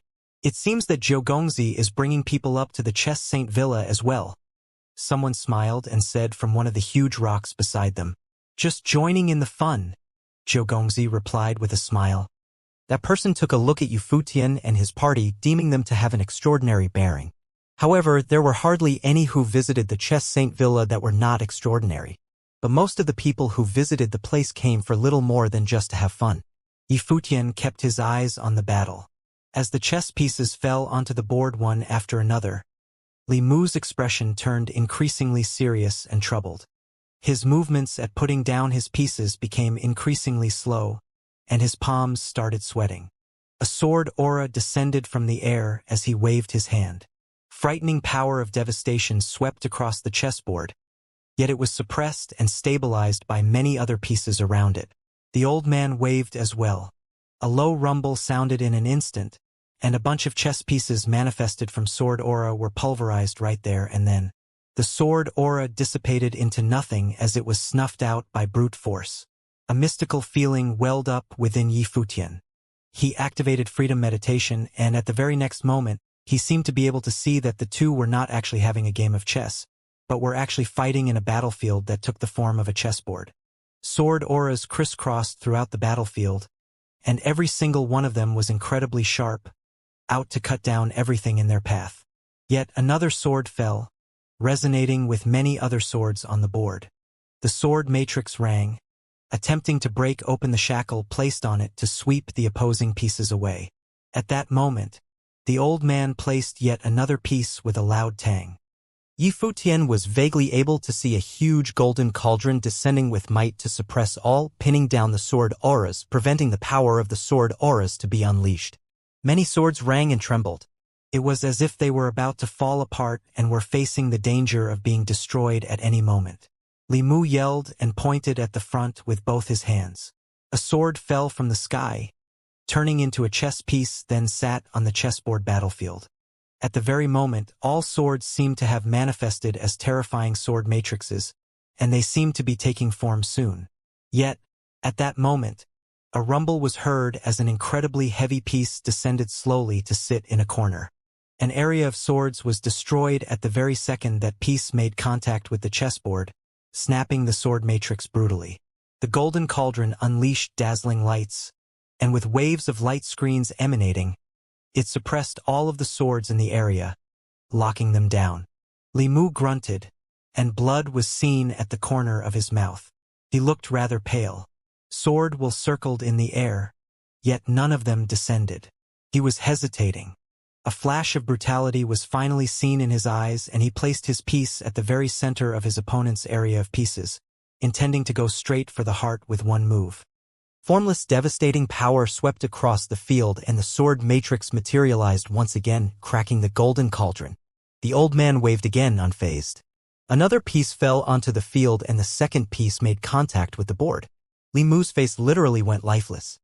His sword matrix was all devoured, suppressed, and dispelled, turning into dust. All the other pieces were completely devoured without messing up the board at the next moment. They were turned to dust and utterly incapable of taking form again. I lost. Li Mu shook his head with a bitter smile. He was still unable to make it through that very first game. The name of the chess saint held true.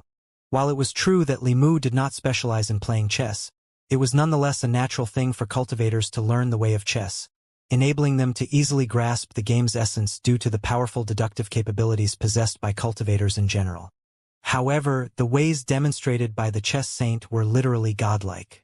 All 9 games that he had laid out at random stopped a great majority of people dead in their tracks. Mr. Li, your progress has been advancing at breakneck speed. Keep at it for some time and you will eventually break through that game, the old man said. Li Mu nodded. It went without saying that he had no intentions to give up just because he lost. Even if he ended up incapable of inheriting the chessboard of the art saint, the journey was still one which would serve well as training. Splendid, Sage Wanxiang, who was behind Yifutian, said, laying out one's formations with chess pieces and every step calculated meticulously.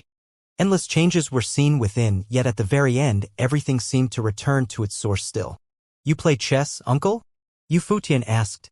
The way of the cultivators is one where all aspects are interconnected one way or another.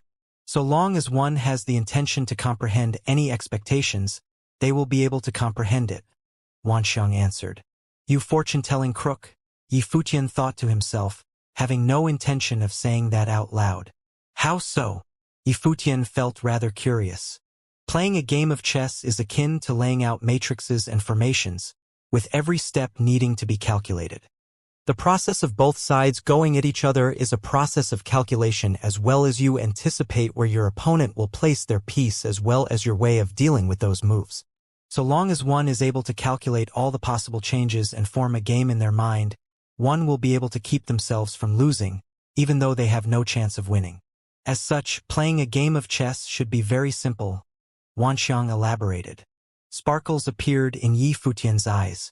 That fortune-telling crook of an uncle is an astrologer. If he is able to calculate the fates of people, calculations involved with a game of chess are really nothing indeed. Zhou looked at Sage Wanxiang dumbfounded. Has this old man gone mad? Calculating all possible changes? A chessboard has many slots for one's piece, and every time a piece is placed, there will be a variety of possibilities waiting to happen, which, in turn, means that changes in every game are practically limitless. As such, it would be entirely impossible to deduce every move which would have taken place, and you intend to calculate all of them nonetheless. He looked at Wanxiang with a puzzled look. While Sage Wanxiang's words were sound in theory and Zhou teacher had also said that to be the path of the art of chess, he deemed what Wanxiang said to be rather far-fetched. It is indeed simple to play a game of chess, and everyone knows that. But why would there be only one chess saint in all of the 9 states? There is no need to make it that complex. It would have sufficed just to calculate the one you're playing with, Wanxiang said in a natural manner. Crazy dude, Zhou mumbled but then turned around and smiled. How about you go play a game then? Wanxiang turned his eyes at Yifutian and the others and asked, would any one of you like to experience a chess battle? Yifutian blinked and turned to look at others around him, asking, anyone? However, all eyes were on him, which Yifutian found to be rather annoying. You need the palace lord to do this personally? Su-Kei, Yifutian called, and the man quickly moved his eyes away. I don't know how much of that crook Wanxiang's words are true, and I'd rather doubt his words. Qianqiu, Yifutian called again. Zui Qianqiu simply took out his gourd and drank away. 7th brother. Yifutian turned around and asked Xianxia. The fat guy glanced at him lethargically. His eyes then turned to carry a despising look. Yifutian's face turned solemn and dead. Is the dignity of the palace lord even a thing to these people? Very well, a palace lord should have an open heart and not be petty with these people. Yifutian thought as he stepped out and landed on the chessboard. He felt engulfed by some mystical power in an instant, as if powers usable on the chessboard were limited, preventing participants from overwhelming one another with an advantage in plane, which would have violated fairness in a game. I seek your guidance, senior. Yifutian bowed and said. After you, the old man said. Please, after you, Yifutian said. He had no idea how to make a move before his opponent. The old man waved his hand without saying anything else. The first piece was placed with an incredibly heavy might, like that of a mountain. Yifutian felt that incredibly heavy pressure instantly. It seemed to him as if he was fighting on the battlefield instead of playing a game of chess. Yifutian waited. Just do whatever comes to mind, Wanxiang said. Yifutian felt an urge to slug someone. He would not be an opponent for someone from Chess Saint Villa even if he actually knew how to play chess, let alone that he did not even know how to play. He waved his hand and unleashed the power of rules, melding it with his piece and placed it somewhere. A rumble was heard as if a star had fallen onto the board. What is he trying to do? Many turned to look at Yifutian. That very first move felt rather puzzling. The old man on the other side frowned as well when he saw how Yifutian placed his piece, puzzled at his move. He then placed his second piece with a wave of the hand, paying no heed to the piece that Yifutian had just placed. The way he played was treating the game as steps to lay out his matrix, making it something entirely independent on its own. The final outcome would have been the same regardless of whatever Yifutian did, unless the way Yifutian played was something of a higher level than his was. It was only through such a method that Yifutian stood a chance at breaking his game. Sage Wanxiang said nothing thus far. Yifutian placed his piece however he felt like it, and he sensed an overbearing pressure bearing on him. It was pressure from the chessboard, as he was able to vaguely sense his opponent's pieces were gathering force. The force grew with every piece placed on the board. Yifutian activated freedom meditation and looked at the game. He felt caught in the midst of the game instead of someone playing the game, feeling a rush of powerful power of rules sweeping at him. It was something that descended from the heavens and bore on his body. Being put under such pressure, the one playing would have to expend spiritual power to resist it, which meant that the concentration spent on the game itself was somewhat diverted, making it even more difficult to win the game. Yifutian felt something mystical being in the game and was somewhat excited about it.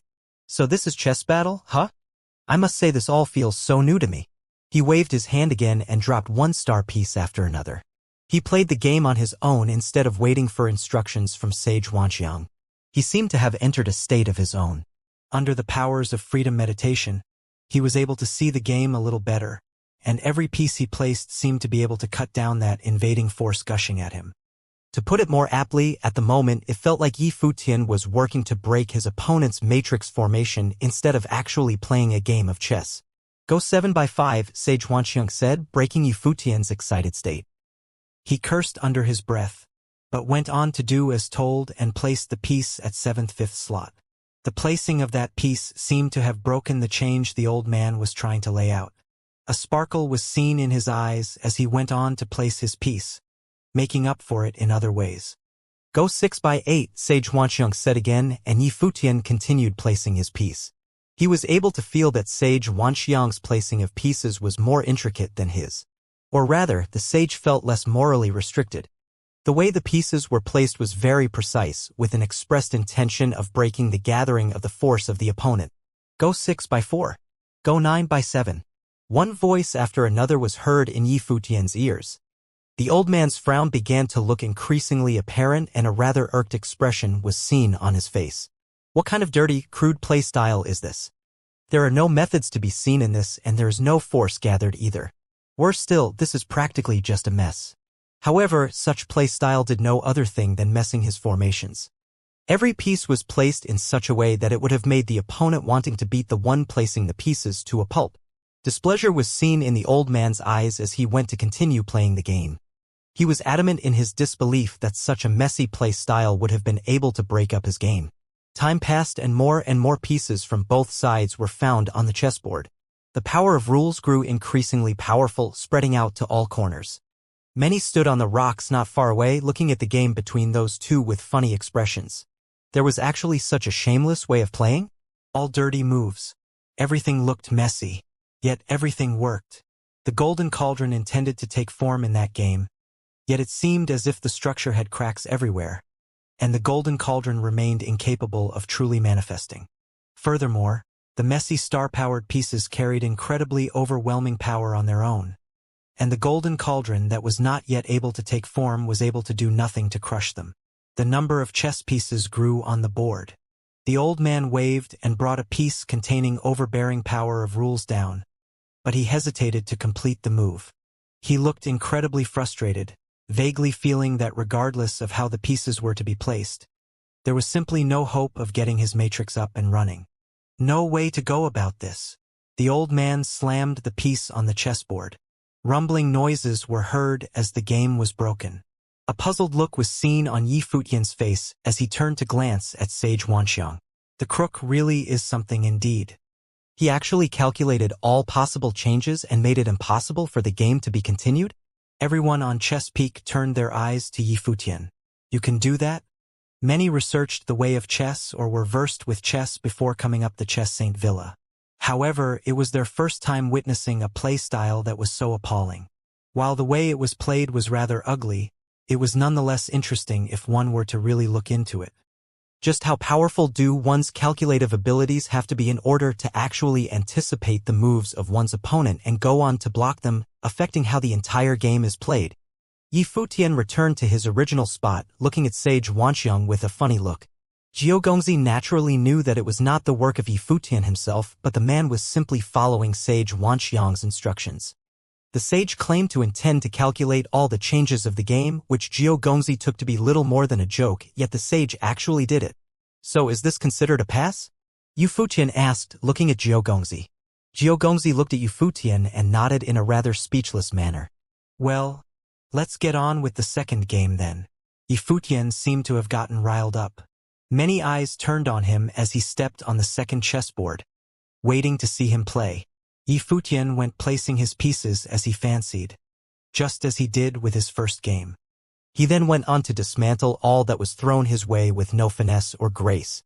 The old man, who served as his opponent in the game, said angrily when the game was over, "I have never seen a play style that ugly."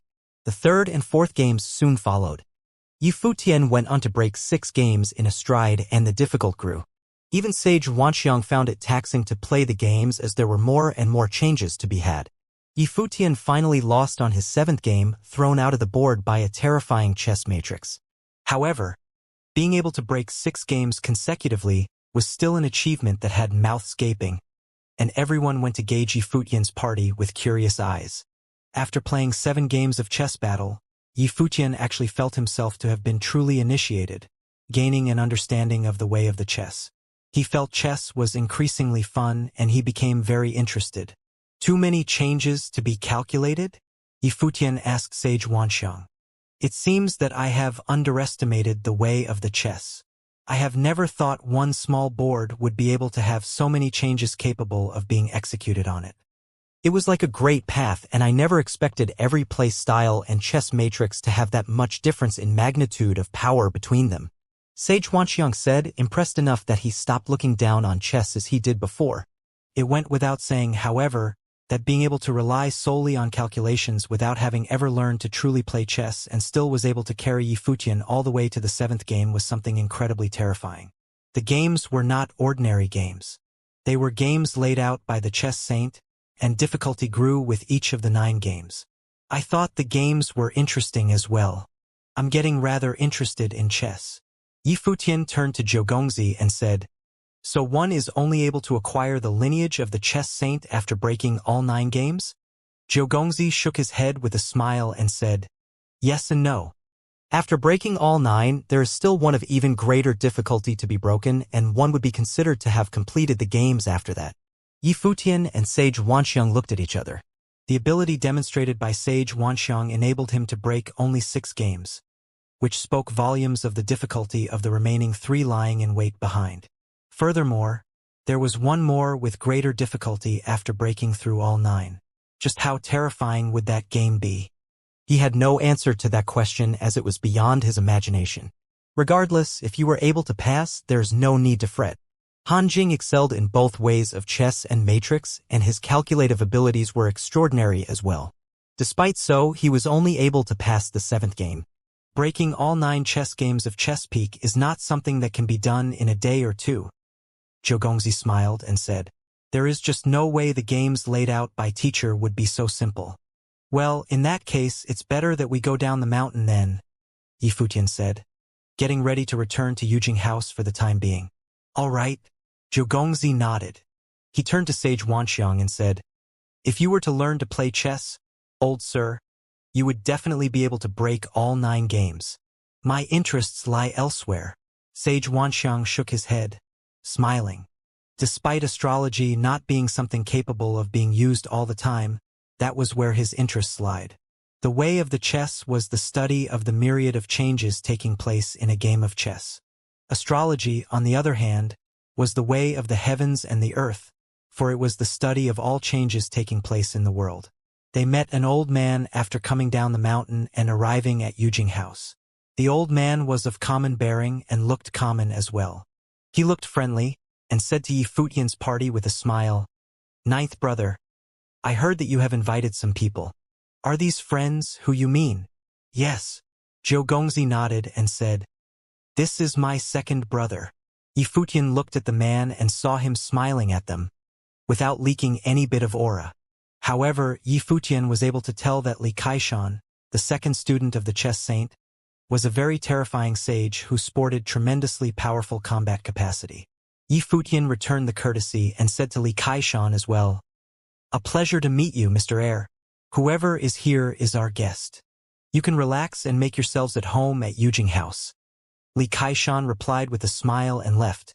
"Mr. Heir seems to be an amicable person who seems to get along well with others," Yi Futian said to Zhou Gongzi. His demeanor matched what Yi Futian found prior in the gathered intel. Li Kaishan, the second student of the chess saint, was a good person. "Yeah, my second brother is kind and has a golden heart. He has many friends and Lu Zong will be here as well, answering my second brother's invitation. The man should be on his way here as we speak," Zhou Gongzi said with a smile. "Lu Zong?"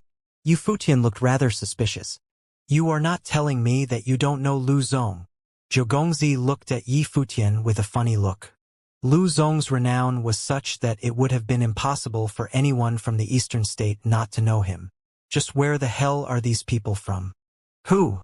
Yi Futian smiled and asked, thinking that to be an adequate answer. Zhou Gongzi looked puzzled. He turned to Yi Futian and said, "The person capable of breaking all 9 games." Yi Futian did not ask any further. He came to know Lu Zong within the next couple of days, as everyone in the house discussed things and Lu Zong was practically the talk of the place. There was talk about Zhou Zichao as well. When Zhou Zichao arrived at Yujing House, Xianxia, the eldest student of the chess saint, went to receive him personally. However, more were found hyped, waiting for Lu Zong's arrival. As renowned figures gathered in Yujing House grew in number, the place became increasingly lively. There were times where rumors about Yi Futian were heard, as his games of chess battles back then left quite an impression. Yi Futian was feeling rather carefree staying in Yujing House. He was reading a book at the time. The cover of the book had images of chess pieces carved on it. It was apparent that it was a book on chess. Other than reading books, Yi Futian also went to play chess at Chess Peak to gain a deeper understanding of the way of chess firsthand. He became more and more able to see the intricacies of chess, and he deemed that if he was able to master the way of chess, it would do him a lot of good in helping with his training. He also came to know, in the days he spent there, who Lu Zong was, a student of Xihua Sacred Mountain, a sacred ground of the orthodoxy in the eastern state. Furthermore, he was the personal student of the saint and was renowned as #1 among the younger generations of Xihua Sacred Mountain. All 3 mighty ones of Saint Plain served as his teacher, and it was said that if there was a saint to emerge from the next orthodoxy battles of the 9 states, there was no doubt that it would be Lu Zong. Such appraisals meant that Lu Zong was more than someone with just potential for sainthood. He was destined to be a saint in the days to come, and it was an opinion shared by many in the world. Other than Lu Zong, Zhou Zichao, who had arrived as well, had a similarly impressive background. He hailed from the Great Zhou sacred dynasty, a sacred dynasty which ruled vast regions in the eastern state. It was said that the dynasty had once united all of the eastern state under one rule many years ago, reigning supreme over all. While the dynasty was no longer what it once was, it was one of the top forces to be found in the eastern state, even throughout all of the 9 states. Xianxia, a mighty one ranked on the sage ranking of the sage and saint ranking, who was also a student of the chess saint, would not have come to receive him personally. Other than them, all the others who were invited to the Yujing house were people who earned the approval of the 9 students of the chess saint. They were all either of impressive background or possessed extremely exceptional talents.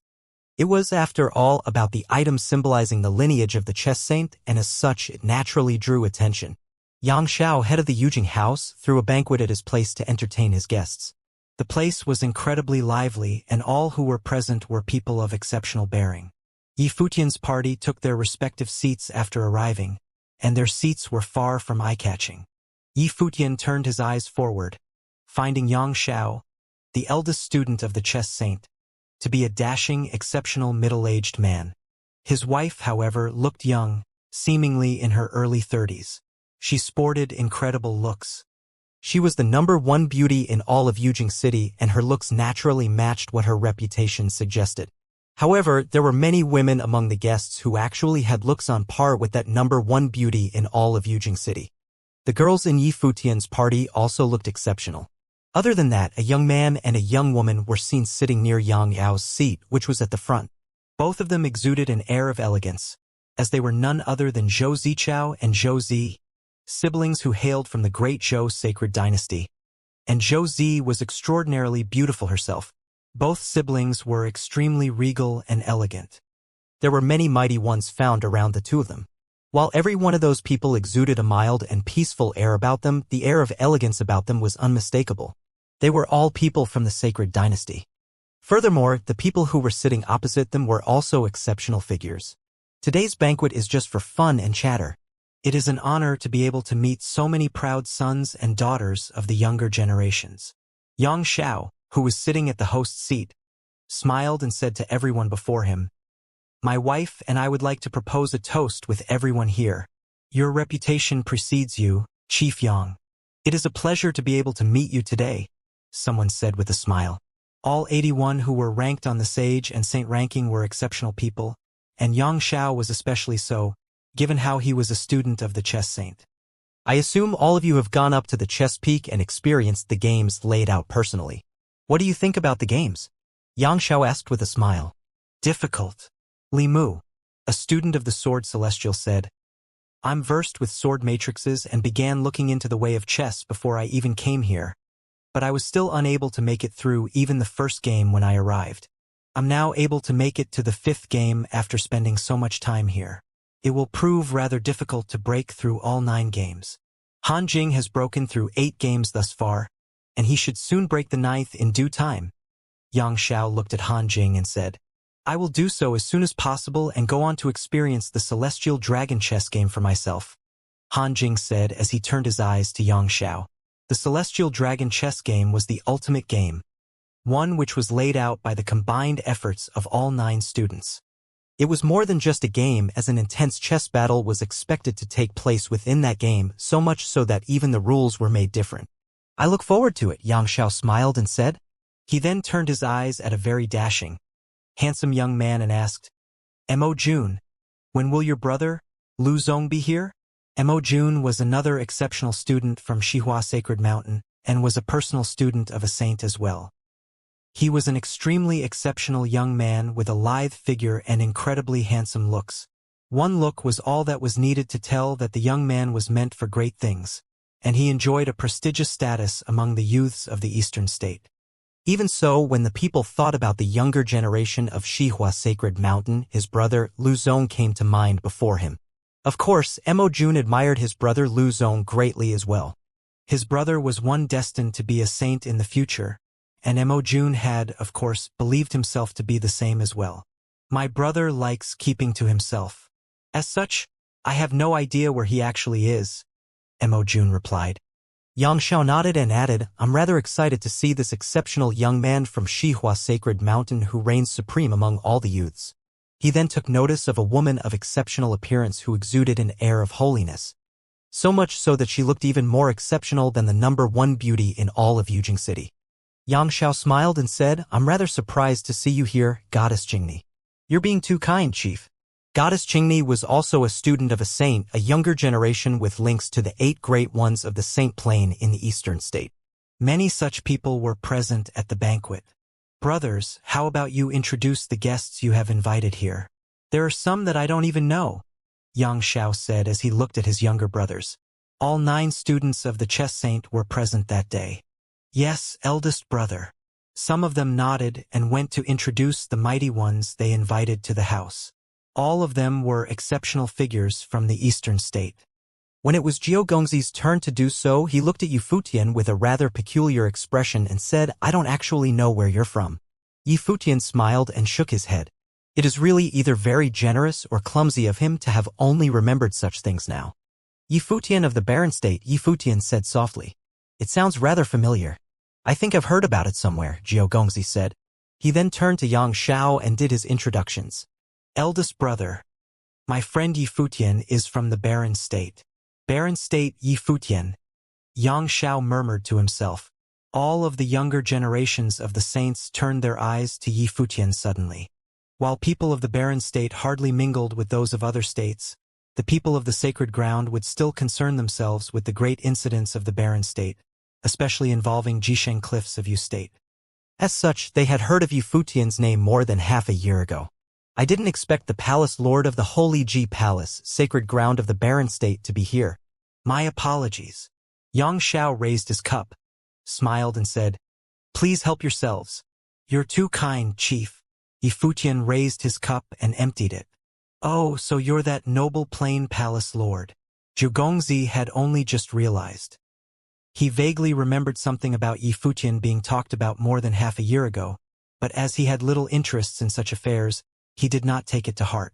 He had only come to realize Yifutian's identity after hearing what Xianxia said. Noble plain palace lord, eh? Yifutian felt rather exasperated. Everyone in the banquet turned their eyes to Yifutian. Zhou Zichao then said, I heard that you defeated Qin Zhang, the son of Jisheng Cliffs, and that your talents are exceptional. The previous palace lord in the Barren State called upon Emperor Xia after that battle in the Holy Ji Palace, who then had you take over as the palace lord. Many present had more or less heard of that incident, but not many knew much about what happened. However, it was obvious that the previous palace lord thought Yifutian possessed exceptional talents and had a chance at attaining sainthood.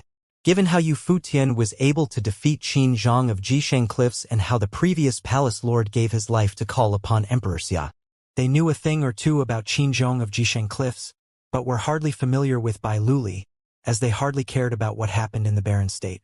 If it had not been for Jisheng Cliffs being a part of that great incident, they would not have even heard of Yifutian's name. Still, they cared little about him despite having seen his face now, as Barren State did not even have a saint in their ranks, going to great lengths and making costly sacrifices just to have a saint emerge. It was rather far-fetched, given how some who were present were students of saints. If you're a palace lord of the sacred ground of the Barren State, why do you suck so badly at chess? Someone asked. What has been demonstrated by Yifutian that day was something many found appalling. It would have mattered little if Yifutian was just another commoner. But a palace lord of the Barren State's sacred ground playing a game of chess so awfully was deemed something laughable. Many turned to look at Yifutian. So he is the rumored one. This is getting interesting. Is playing a game of chess about determining who is the winner and who is the loser, or is it about having a playstyle that looks elegant? Yifutian smiled and said, looking at the one who just spoke. That person frowned and added, While it is indeed true that the primary objective is to tell the winner from the loser, isn't it unthinkable to ignore the process of how the game is played? Yifutian smiled, not going to argue further with the other party. While he thought Wanxiang's playstyle was rather ugly, he hardly thought it was a problem. If he was able to beat the lineage of the chess saint playing in such a way, he would hardly care about the playstyle itself. He thought many present would share similar opinions as well. Mo Jun turned his eyes at Yifutian, recalling something. With the Baron state not having a saint among their ranks for so many years, the palace lord must have come all the way from the Holy Ji Palace of Baron state, seeing an opportunity in the eastern state. Or maybe Yi Futian actually had some ideas about the 9 states. The battles among all 9 states were to happen in none other than the very sacred ground that they were at now, Xihua Sacred Mountain, and no one invited the Baron state to participate in the event. Xianxia smiled and said to everyone, with even the palace lord of the Holy Ji Palace from the Baron state coming all the way here to the eastern state, I'd say the Celestial Dragon chess game will open a month from now. I will then allow all from Yujing City to witness the event at Chess Peak. The 9 games currently laid out at Chess Peak will resume as usual, just so everyone has a way to study the way of chess further. The Celestial Dragon chess game evolved out of those 9 games and is practically an amalgamation of the 9 games. As such, there is no way the Celestial Dragon chess game could have been broken without first breaking the 9 games now at Chess Peak. Xianxia elaborated and everyone nodded. There was only a month's time to look into it, and it seemed to be something achievable by only a handful of people, with the great majority of others having zero chance at breaking the Celestial Dragon chess game. Yi Futian's party left after the banquet was over. Uncle, we have only a month. Do you think we stand a chance? Yi Futian asked Wanxiang. I didn't know much about chess, and I was only able to break the first 6 games. The 7th sported extremely complicated changes. Xianxia said it himself earlier, the Celestial Dragon chess game was an amalgamation of all 9 games. As such, it definitely has limitless changes, and that makes it even more difficult to break. I'll spend the coming month researching the way of chess with you, Sage Wuxia said. All right then. Yi Futian nodded. Coincidentally, my style kind of differs from yours, uncle, and I have developed some thoughts about the subject. Let's look into it together. Yi Futian was compelled to work on it as they had come all the way to the Chess Saint Villa. It would have been a valuable experience even if they ended up losing eventually. Xianxia set the time where the Celestial Dragon chess game was to be opened, and more people showed up at Yujing City. More exceptional people from the eastern state showed up at Yujing House, and even more cultivators from Yujing City gathered outside. They were all waiting for the day where the Celestial Dragon chess game would be laid out, intending to watch the games at Chess Peak. Lu Zong still had yet to show. Someone claimed that there were signs of him arriving at Yujing House, but no one was sure if those claims were true. The number 1 among all the younger generations in Xihua Sacred Mountain had indeed acted in a very unpredictable manner. Other than that, the news of the arrival of Yi Futian, the palace lord of the Holy Ji Palace, the sacred ground of the Baron state, spread like wildfire, becoming the talk of the place. Many sighed and felt pity for Baron state. The palace lord of a sacred ground coming for the chessboard left behind by a saint was not something that anyone would have spoken proudly about. All the other sacred grounds in the eastern state had people of the younger generations and cultivators showing up in general. It was unheard of for a lord to show up at such events, as such lords would have been saints instead. Only people of the Baron state would have done such a thing, as they were weak for not having a saint among them. Furthermore, it was said that while the noble Plain Palace lord sported exceptional talents, he had gone on to play chess in order to get his hands on the item left behind by the chess saint. His play style was an extremely appalling one, and that invited further pity from all. In all of the 9 states, the Baron state was one place that was seen to have ceased to exist except in name. The Orthodoxy sacred grounds would not have lasted for many years before they were doomed to be taken apart. However, it was still rather admirable for a palace lord of a sacred ground of the Baron state to put his pride aside and venture outside the Baron state. At the very least, the noble Plain Palace lord was actually working hard for the sake of the Baron state. It was a pity that while his talents were extremely formidable, his plane was still low, which would make it impossible for him to turn things around just within a few years. At the moment, in the compound of Yujing House where Yi Futian was, he had many books and jade scrolls before him, all of which were related to the art of chess. Many of those books were actually something he had asked Jiao Gongzi to fetch for him from Chess Saint Villa just so that he was able to read them. The Chess Saint was the number 1 chess player in all of the 9 states, and a group of people who were incredibly versed in the art of chess gathered at Chess Saint Villa. They had diligently put all of the knowledge of the chess saint and some special matrices related to the way of chess onto books or jade scrolls in order to preserve such knowledge for the generations to come and prevent them from being lost down the line. All were materials that were offered to any cultivator who had earned the recognition of the 9 students of the chess saint for reading. However, there were few who were willing to spend much of his time on the subject. Most of those people restricted themselves to reading and learning from incredibly renowned chess books. Yifutian was different. He was willing to read any book there was to be read, so long as it was something related to the art of chess.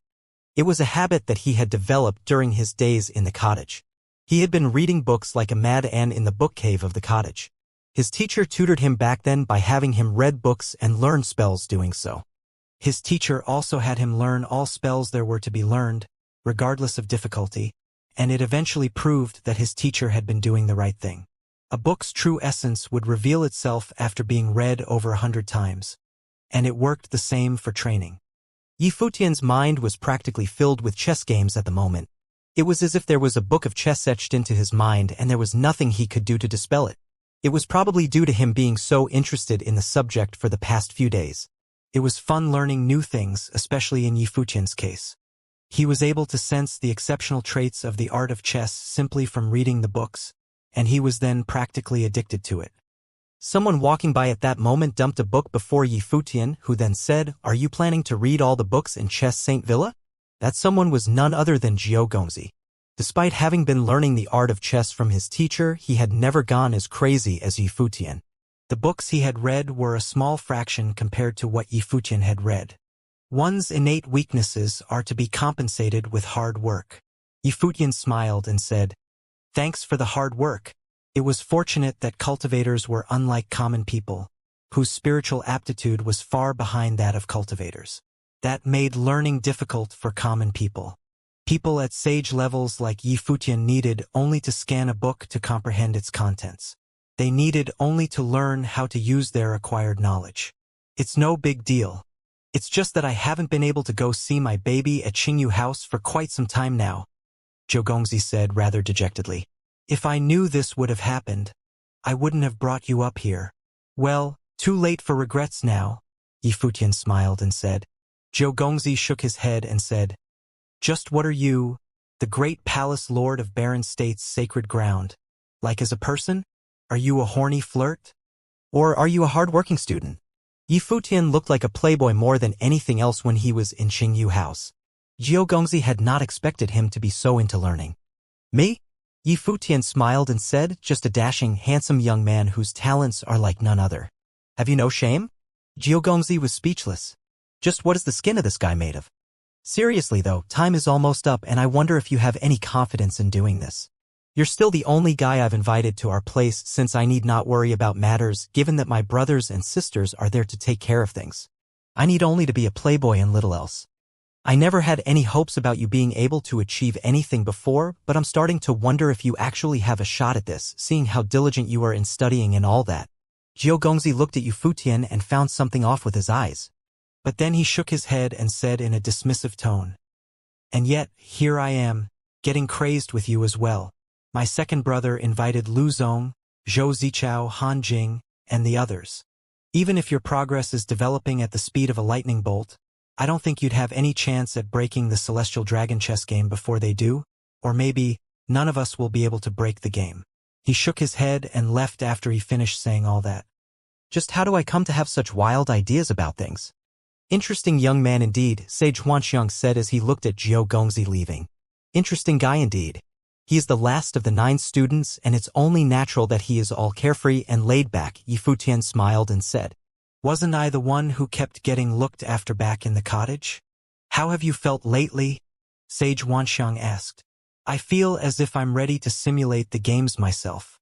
But then again, I'm, of course, not all that versed in the calculations that you're so good at, uncle.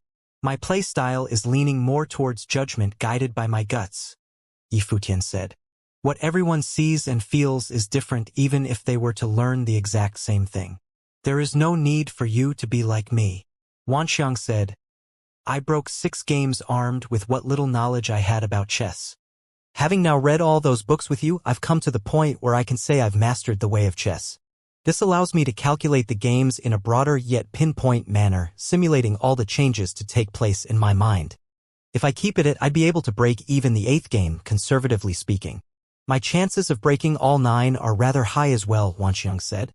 I'll try to merge what you have taught me and what I learned myself, and I'll try my hand at the 9 games tomorrow, Yifutian said. All right, Sage Wanxiang nodded. You may try a different approach, like playing in reverse, anticipating where your opponent will place their pieces, but make it so that it feels natural and see if that gels with what you have anticipated. You should then see how the game changes further. There is no need to get fixated on winning. I understand. Yifutian nodded. Hearing you all talk about chess all the time, I kind of feel like I've become a high-level player myself. Zhuge Mingyue and Gu Donglu walked in their direction with a smile. All of them read books about chess every now and then, but quickly felt doing was rather exhausting. They had decided to invest their time in training instead. Things that are all about talent like this are better left for our little brother. Second sister, third brother, Yifutian called. I know little about chess, little brother, so I can't help you with much. But know that all paths are connected one way or another. The way of chess is also a way at cultivation. A chess battle is like a martial arts battle. Every piece is about attack and defense. If you want to beat your opponent, you'll naturally need to defend against your opponent's attacks while retaliating or attack your opponent with a more explosive move. The one thing you need to do in a chess battle is master how things are in a big picture. As such, your spiritual willpower would be just as important in a chess battle, Gu Donglu said. Yifutian nodded slightly. I'll keep your words in mind, third brother. Don't wear yourself out too badly, Gu Donglu said softly. Yifutian had little to no rest for the past few days. Training was not simply shutting down all the time. The art of chess was one that was very taxing on spiritual power, and as such, one should have been more alert against shutting oneself off. It would have gotten incredibly tiring when done so in a prolonged manner. Yifutian smiled and nodded. Relax, brother.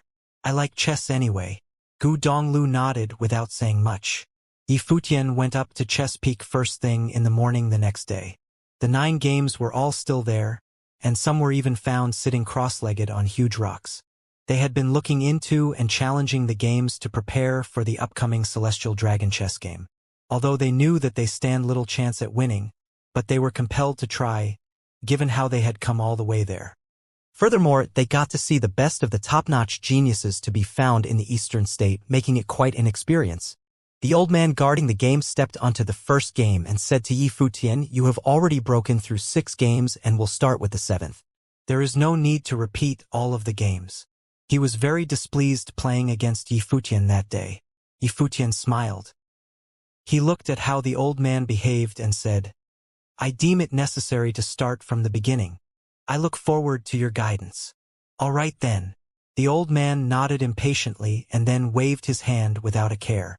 A piece coalesced from the power of rules fell onto the board with a loud thump. Yifutian activated freedom meditation, allowing him to look into the game with greater clarity as if he was on the board himself, taking charge of the chess battle. He waved his hand and a piece was placed without hesitation. The old man kept placing pieces and Yifutian followed suit. Soon, the old man looked at Yifutian with a peculiar look. Yifutian did not use that very ugly style he had been using before. However, his skills were very, very shoddy. As the number of pieces grew on the board, a chessboard seemed to have appeared in Yifutian's mind. That board was a projection of what he was playing, and it went on to continuously change with future moves. That was a simulation running in his mind. Yifutian placed another piece as he waved his hand, yet his eyes were fixed on other spots, feeling that the old man would put his piece there. He turned his eyes at a different spot.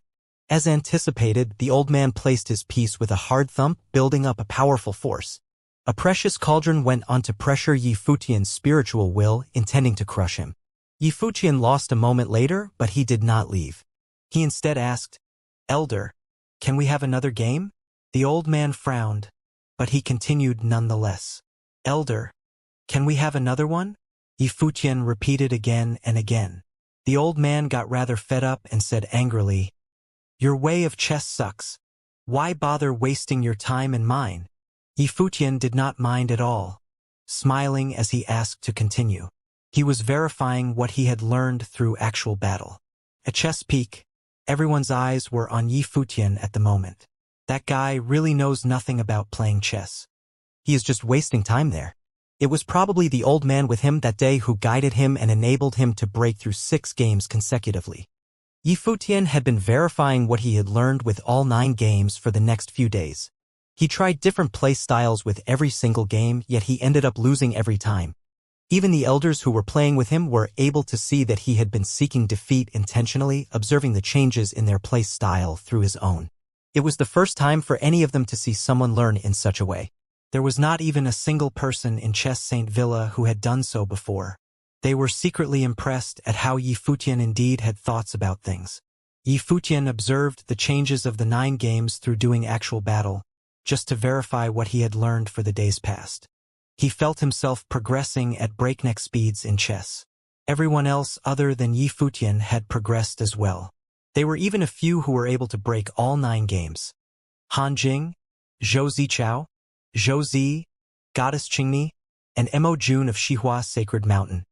Other than that, there were also some others who broke 8 games with only 1 more to go. Everyone progressed, but of course some relied on more than just themselves to do so.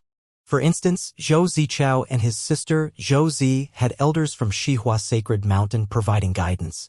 The master players of chess that they hired for the event guided them like how Sage Wanxiang guided Yi Futian. After all, Chess Saint Villa did not set any rules regarding the methods used for breaking the games. The day that Xianxia had set eventually came.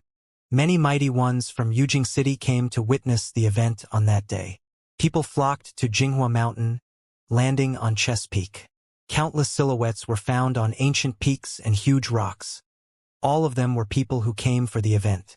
Many elders from Chess Saint Villa arrived that day, and all of them were there to witness the opening of the Celestial Dragon chess game. Yi Futian and his party arrived very early at Chess Peak. They stood quietly and countless around them were talking about the chess battles that day. I can't believe that Lu Zong still hasn't shown up. Many were seen looking around, but no one saw Lu Zong at Chess Peak. Is he really going to miss today's chess battle for real? Zhou Zichao and Zhou Zi are indeed siblings who are also students of the Sacred Dynasty. They both exude an air of elegance about them. Mo Jun looked incredibly dashing and exceptional. Han Jing looked steady and reserved. Li Mu had a handsome yet flighty feeling about him, a testament of the bearing of his teacher, the Sword Celestial. Goddess Qingni sported looks that reigned supreme in Jinghua Mountain. She stood alone on a huge rock, her green dress and jet-black hair billowed in the wind, looking as if she was actually a fairy, one that was to be admired from afar and never to be defiled in any way. The girls around Yi Futian all wore thin veils over their faces, hiding them. There were many who were curious about how they looked, speculating from the girls' figure and bearing that all of them were incredibly beautiful.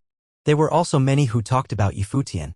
Although he was nowhere as famous in the Eastern State as he was in the Barren State, there were many who knew him nonetheless. All of that, coupled with some news regarding him as of late, he attracted quite a lot of attention to himself still. At that moment, a group of people was seen walking on the ancient road in the middle of Chess Peak.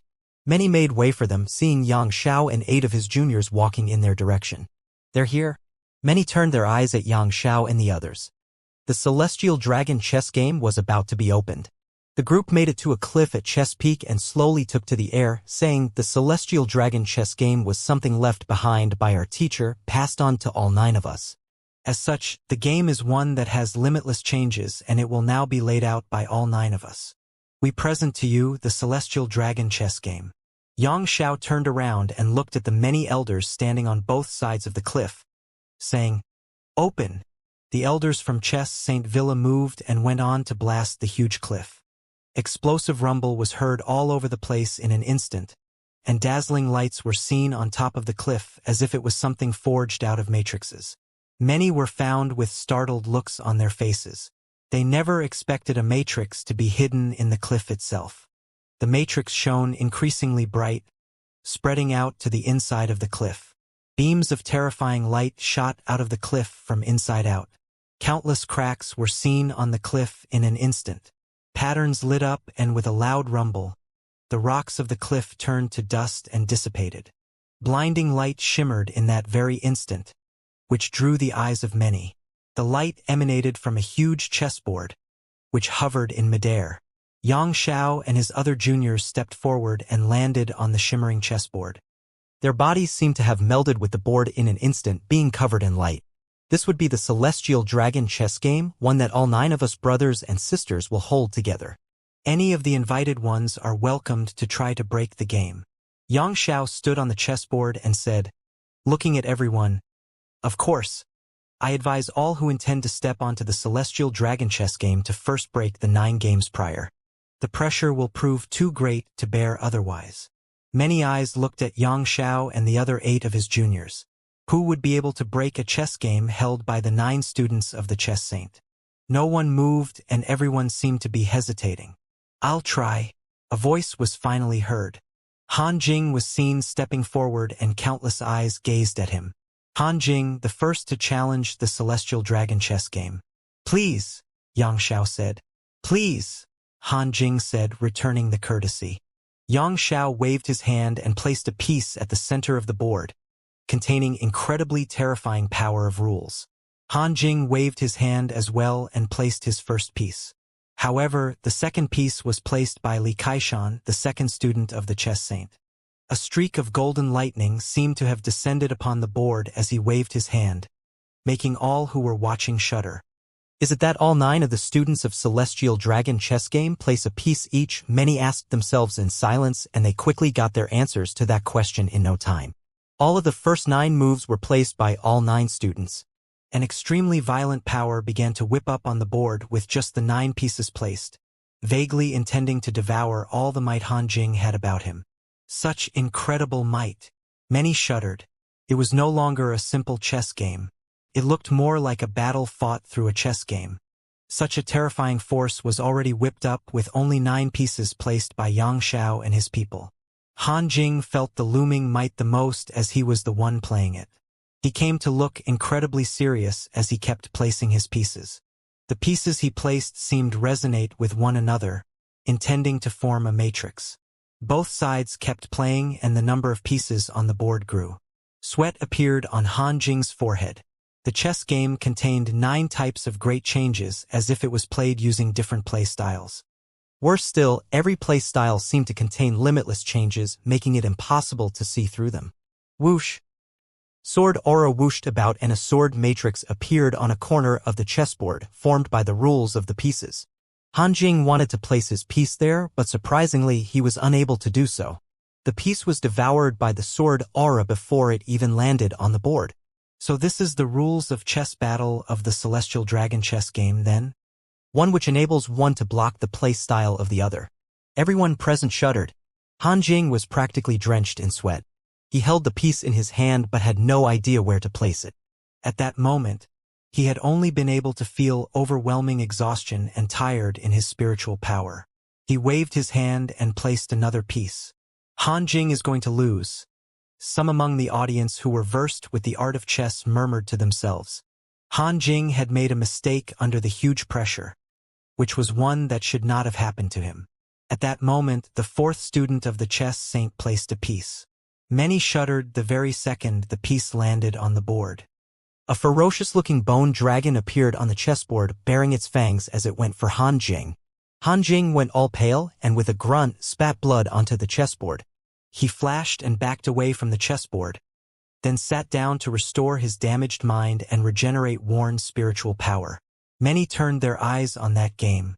Several matrices were vaguely sensed to be on the verge of taking form, exuding terrifying powers which were forged by every single piece on the board. Uncle! Yi Futian's experience was a dire and serious one, as he looked at Sage Wanxiang who had been standing by his side. Despite his startling rate of progress in the art of chess, that game was one he would have no chance at breaking. It was not an opinion formed out of having a low opinion of oneself, but one that originated in knowing one's place. Intricate, Sage Wanxiang praised. All 9 of these people were students of the chess saint, and as such it is only natural for all of them to be experts in chess. All 9 of them laid out a game and 9 different playstyles were seen. Straightforward ones and twisty ones were all there. There was only a need for one person to simulate and predict the play styles before, but the difficulty of this one is truly several magnitudes of order higher. Furthermore, all 9 of them were playing in order, yet there were no rules saying that they had to actually play in a specific order. Wuxia nodded. He was able to tell from the short game that everything about the art of chess written in the books was all in the game. All 9 students of the chess saint played in ways that were nothing short of godlike. Even Jiugongzi, who was seen fooling around all the time before, definitely sported very high-level proficiency at the art. A ruckus was heard from the crowd, and many turned their eyes where the ruckus came from. A figure walked toward the board from afar. Be it clothing or looks, the person did not look spectacular in any way, yet he exuded an incredibly unique air, which seemed to be a sense of self-confidence originating from the very core of his being. The angles of his face were sharp, and there was no expression on his face. His strides were steady, not too fast nor too slow, with every step identical to the other. Lu Zong. He is finally here. The number 1 among the younger generations of Xihua Sacred Mountain, Lu Zong, arrived the very day the Celestial Dragon chess game was opened. Senior. Mo Jun looked at that figure walking while shimmering with divine light. As far as looks went, even Mo Jun was more handsome than Lu Zong. Lu Zong lifted his head and looked up at Mo Jun, nodding at him as a gesture of acknowledgement. However, Lu Zong did not actually walk to where the Celestial Dragon chess game was. Instead, he walked up to the first game of the 9 games. He landed on the board and said, "Elder, if you'd please." "Very well," the old man said, and both began to play, which surprisingly attracted everyone's attention.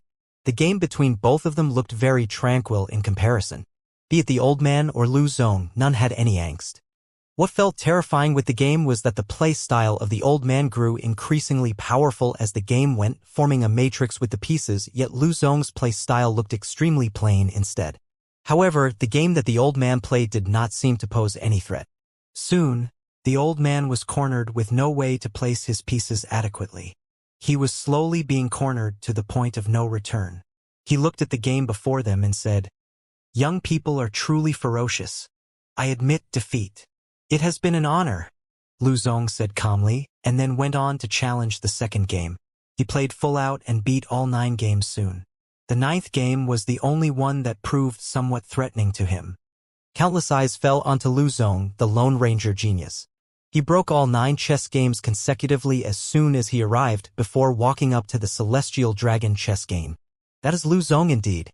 Father claimed that in this generation of the Eastern State, Lu Zong might just rank in the top 3, and it is extremely possible that he will become one of the leaders of the Eastern State in the future. At the moment, the bright eyes of Zhou Zi of the Great Zhou Sacred Dynasty fell onto Lu Zong. She looked on, hopeful, not knowing if that proud son from Xihua Sacred Mountain would be able to break the Celestial Dragon chess game or not. Zhou Zichao, Han Jing, Li Mu, Goddess Qingni, and the others all looked at Lu Zong. "I'm here today to try my hand at the Celestial Dragon chess game. I seek your guidance, teachers," Lu Zong said calmly.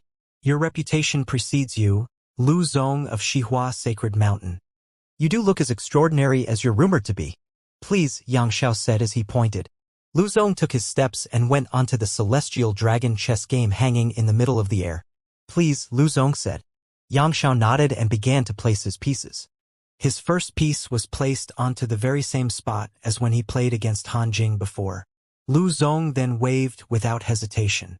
The power of rules turned into a black piece and fell down onto a spot. Everyone's eyes were on the game. Both sides played very quickly.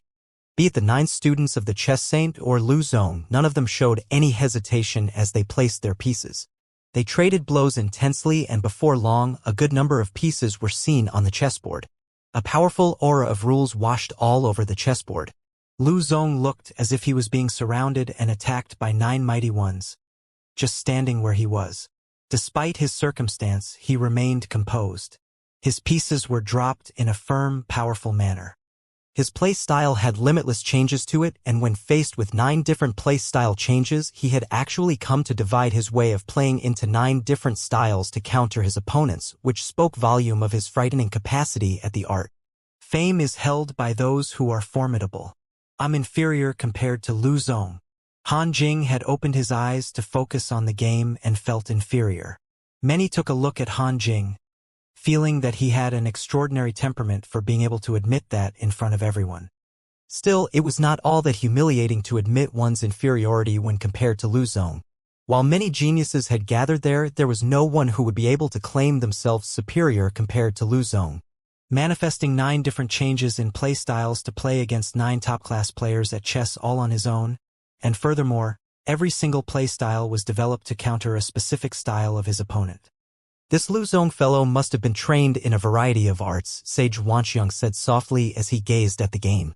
He had not expected for them to encounter such extraordinary people as soon as they ventured outside the barren state. Yi Futian was indeed right to have them come out of the barren state and open their eyes. Only by doing so would the students of the younger generation have been able to develop a greater motivation to further their training. The batch of students of the Holy Ji Palace who had just emerged from the Sage Hall was the best barren state had to offer. Yi Futian nodded. He had been steeped in his training in the art of chess for the past month, but having seen both sides trade blows personally, he was definitely unable to say that he would be able to do better than Lu Zong if he was the one playing the Celestial Dragon chess game. An extremely terrifying phenomenon appeared on the chessboard. Sword aura tore through the space with golden flashes of axes cutting down everything. Multiple matrix-based powers burst on the board, creating terrifying scenes. Lu Zong stood in the middle and remained unfazed. He had the protection of golden light all over him. One was able to vaguely see multiple golden arms extending like a 1,000-armed Buddha resisting the pressure from the game itself. Mo Jun looked at his senior play against the other side quietly, learning Lu Zong's ways.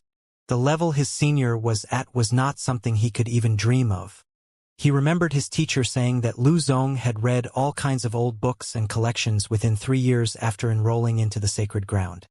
He spent another 3 years melding his acquired knowledge and putting it to good use. He had an encyclopedic level of knowledge and learned just about all there was to learn, including martial arts, music, chess, literature, and painting. There was hardly anything Lu Zong was not good at. He even went to develop comprehension of Buddhist sutras, deriving the essence of various masters, filling himself with knowledge. While there had been times where Mo Jun grew jealous of his senior, he remained more impressed by his senior than anything else. Mo Jun attempted to mimic Lu Zong for a time, but quickly found himself as not having enough mental energy to keep up, and was unable to learn all there was to learn. He gave up eventually, as talent was not something that could be mimicked. The battle on the chessboard came to be incredibly intense. Violent storms howled everywhere, and at that moment, every piece placed would have given birth to attacks of rules, looking like the forces of nature at work. It was a tremendously frightening scene to behold. Lu Zong's expression grew increasingly serious, and he no longer looked to be as carefree and nonchalant as before. He focused his gaze on the chessboard and ignored attacks of rules. The entire game had melded into a single entity at the moment, and he felt as if he had been wrapped in all of it. Every step became very taxing, and the speed at which he placed his piece turned increasingly sluggish as well. He finally stopped after quite a while, unable to place his piece. He then said, "Impressive. I admit defeat." Xianxia waved, and the pieces on the Celestial Dragon chess game disappeared right there and then. The terrifying phenomenon disappeared and everything turned quiet again. He looked at Lu Zong and said it was a very impressive feat for a person who played the Celestial Dragon chess game for the first time to get this far. Everyone nodded in agreement. No one thought Lu Zong's defeat to be a humiliating one. He was playing against the 9 students of the Chess Saint after all. The game was also one left behind by the Chess Saint. It spoke volumes of Lu Zong's strength, being able to get that far. Lu Zong was probably the very best of all who had played the game. His progress was so impressive that no one seemed to be able to surpass him. Our eldest brother here was right. It was very commendable of you to have been able to come this far. In time, you will be able to break the Celestial Dragon chess game. The game is now open to all and will be open for the coming 3 months until it is broken. Li Kaishan, second student of the Chess Saint, said. It was apparent that he had great hopes for Lu Zong. It was said that he was the one who had invited Lu Zong to come break the game in the first place. Lu Zong nodded in agreement and walked away from the chessboard, heading towards the corner where Mo Jun and the people of Xihua Sacred Mountain were. "Senior," Mo Jun called. "You should give it a try, brother. The game is an immensely intriguing one. Maybe you will learn something from it," Lu Zong said. Indeed. Emoju nodded and walked towards the chessboard. He ended up being defeated just like his senior. Aren't you going to try it out? Sage Wanxiang looked at Yi Futian and asked. Yang Xiao claims that to break the Celestial Dragon chess game, one needs to first learn the ways of the other 9 chess game. My current proficiency in the art says that it's still too soon for me to challenge the game. I will definitely end up defeated if I play it now. Yi Futian had become an incredibly adept player of chess after spending days learning the art of chess. Yet he knew where he stood at the moment. The Celestial Dragon chess game was still not one he would be able to break. I'll go learn more about the other 9 games, Yi Futian said before walking to the chessboard of the first elder. You again? The elder saw Yi Futian and said, I seek your guidance, elder. Yi Futian cupped his hands and said with a smile. The elder said nothing else, waving his arm and began playing instead. Yi Futian was no longer hesitant. He placed his piece immediately when it was his turn to do so. That game progressed very quickly between the two of them. The elder's eyes sparkled after a while and he looked at Yi Futian. He knew before that Yi Futian had intentionally lost in order to learn his ways at chess. So he is finally playing for real now? The elder thought. He was interested to see how much Yi Futian progressed. The elder began taking him seriously. Matrices began appearing on the game. A golden cauldron seemed to take form soon. However, Yi Futian did not go about breaking his opponent's formation again and again like he last did. Instead, they traded blows instead. At the moment, he put himself in the middle of the chessboard and was surrounded by starlight. The layers spread out and went on to crush everything standing in their way. He had taken to countering his opponent's offense with offense, developing a truly formidable playstyle. The pieces of both sides slaughtered each other on the board. Violent rumbles came from the chessboard, forming terrifying power of storms. The storm of stars permeated the space. When Yi Futian placed his next piece, the power of stars burst into extremely overbearing power and crushed the cauldron. The pieces of that old man crumbled right there and then on the board, which then disappeared into nothingness one after another. The old man's expression looked rather pale as he stared at the board. It has been a pleasure, Elder. Yi Futian cupped his hands and said. The elder lifted his head and took a look at Yi Futian, then nodded slightly. The youngsters are truly frightening. There is simply nothing I can pick on with Yi Futian's playstyle now. Yi Futian walked to the next game beside the one he just played and ended up victorious as well. Yi Futian played one game after another just like Lu Zong did a while ago. He broke 8 games consecutively. It was not until the 9th game that he was subjected to immense pressure, but he was eventually able to break the game nonetheless. Many looked at Yi Futian, astonished. While there were many mighty ones gathering at Chess Peak that day, few were capable of breaking all 9 games. Yi Futian had managed to become one in the handful of people who could, and it was only natural that he caught the attention of everyone present. He is Yi Futian, Palace Lord of the sacred ground of the Barren State, and he came to his current position as a noble. He broke 6 games consecutively when he first came to Chess Peak playing in an extremely ugly manner. But that was probably due to someone behind him directing his moves. He has trained his moves at Chess Peak for the past few days and he never won a single game, yet today he actually broke all 9 games, someone said as they looked at him with surprised eyes, feeling his case to be an intriguing one. There was probably someone guiding him as he learned, and probably some mighty one from the sacred ground of the Barren State. But it was nonetheless a commendable feat to be able to break all 9 games using proper play styles. It is obvious that he truly learned how to play chess and made frightening progress in the art. This noble palace lord from the sacred ground of the Barren State is intriguing indeed. Many talked amongst themselves.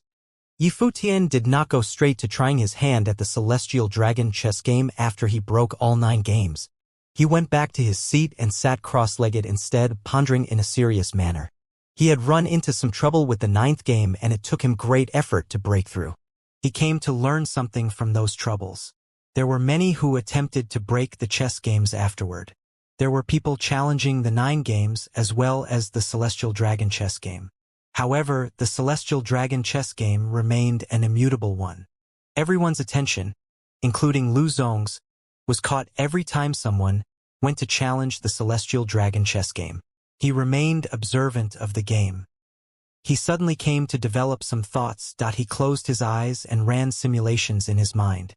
His eyes flashed after a while and he looked in Yang Zhao's direction, asking, given that the Celestial Dragon chess game was laid out by 9 people, is it possible to have 9 people break the game simultaneously? It is possible. Yang Xiao nodded. Is there anyone who will be willing to break the game with me? Lu Zong looked at the people around him and asked. Mo Jun stood out and said, "Let me give you a hand, senior." "Very well." Lu Zong nodded. "I'd like to try as well," Han Jing said. He admitted that he was inferior compared to Lu Zong, but he, nonetheless, had some attachment to the Celestial Dragon chess game. As such, wanting to try it out with Lu Zong. "We shall participate as well," Zhou Zi said. Zhou Zichao beside her nodded slightly. Li Mu, Goddess Jingni and others joined one after another. 8 top-class players gathered around quickly. "Would you be interested in this attempt?" Lu Zong turned his eyes to Yi Futian. Yi Futian's actions in breaking the 9 games caught his attention. He did not care how Yi Futian was able to do so and whether or not Yi Futian was being guided by someone. He cared only about the outcome. Yi Futian took a look at Lu Zong, before smiling and saying, "Very well then." He did not mind joining forces with the others to see what changes awaited them at the game. All 9 of them stepped onto the Celestial Dragon chess game. Countless eyes on Chess Peak looked at them in mere moments. Lu Zong invited the 9 and stepped onto the game. "Is this going to be better than just him playing alone? All of you please find your own opponents while I will take control of things in general," Lu Zong said. Everyone nodded and picked their opponents, standing on the chessboard. "Let's begin," Lu Zong said. Yang Xiao nodded and waved his arm, bringing a piece down onto the board. Lu Zong countered and then Li Kaishan dropped his second piece. Mo Jun, who was right beside Lu Zong, placed the second piece of their side as well. 18 people played one game at the same time. 18 power of rules of varying strengths permeated the entire board.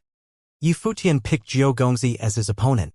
Jiao Gongzi found the choice rather funny, yet he had no intentions of going easy on him, playing as carefully as he could. If one looks at things separately, it seems as if all 9 of them are playing their own games. However, all 9 on Yang Zhao's side are playing as one. All 9 from that side play in a single formation. Lu Zong must have been able to tell what they were doing and as such attempted to break the game in a similar manner.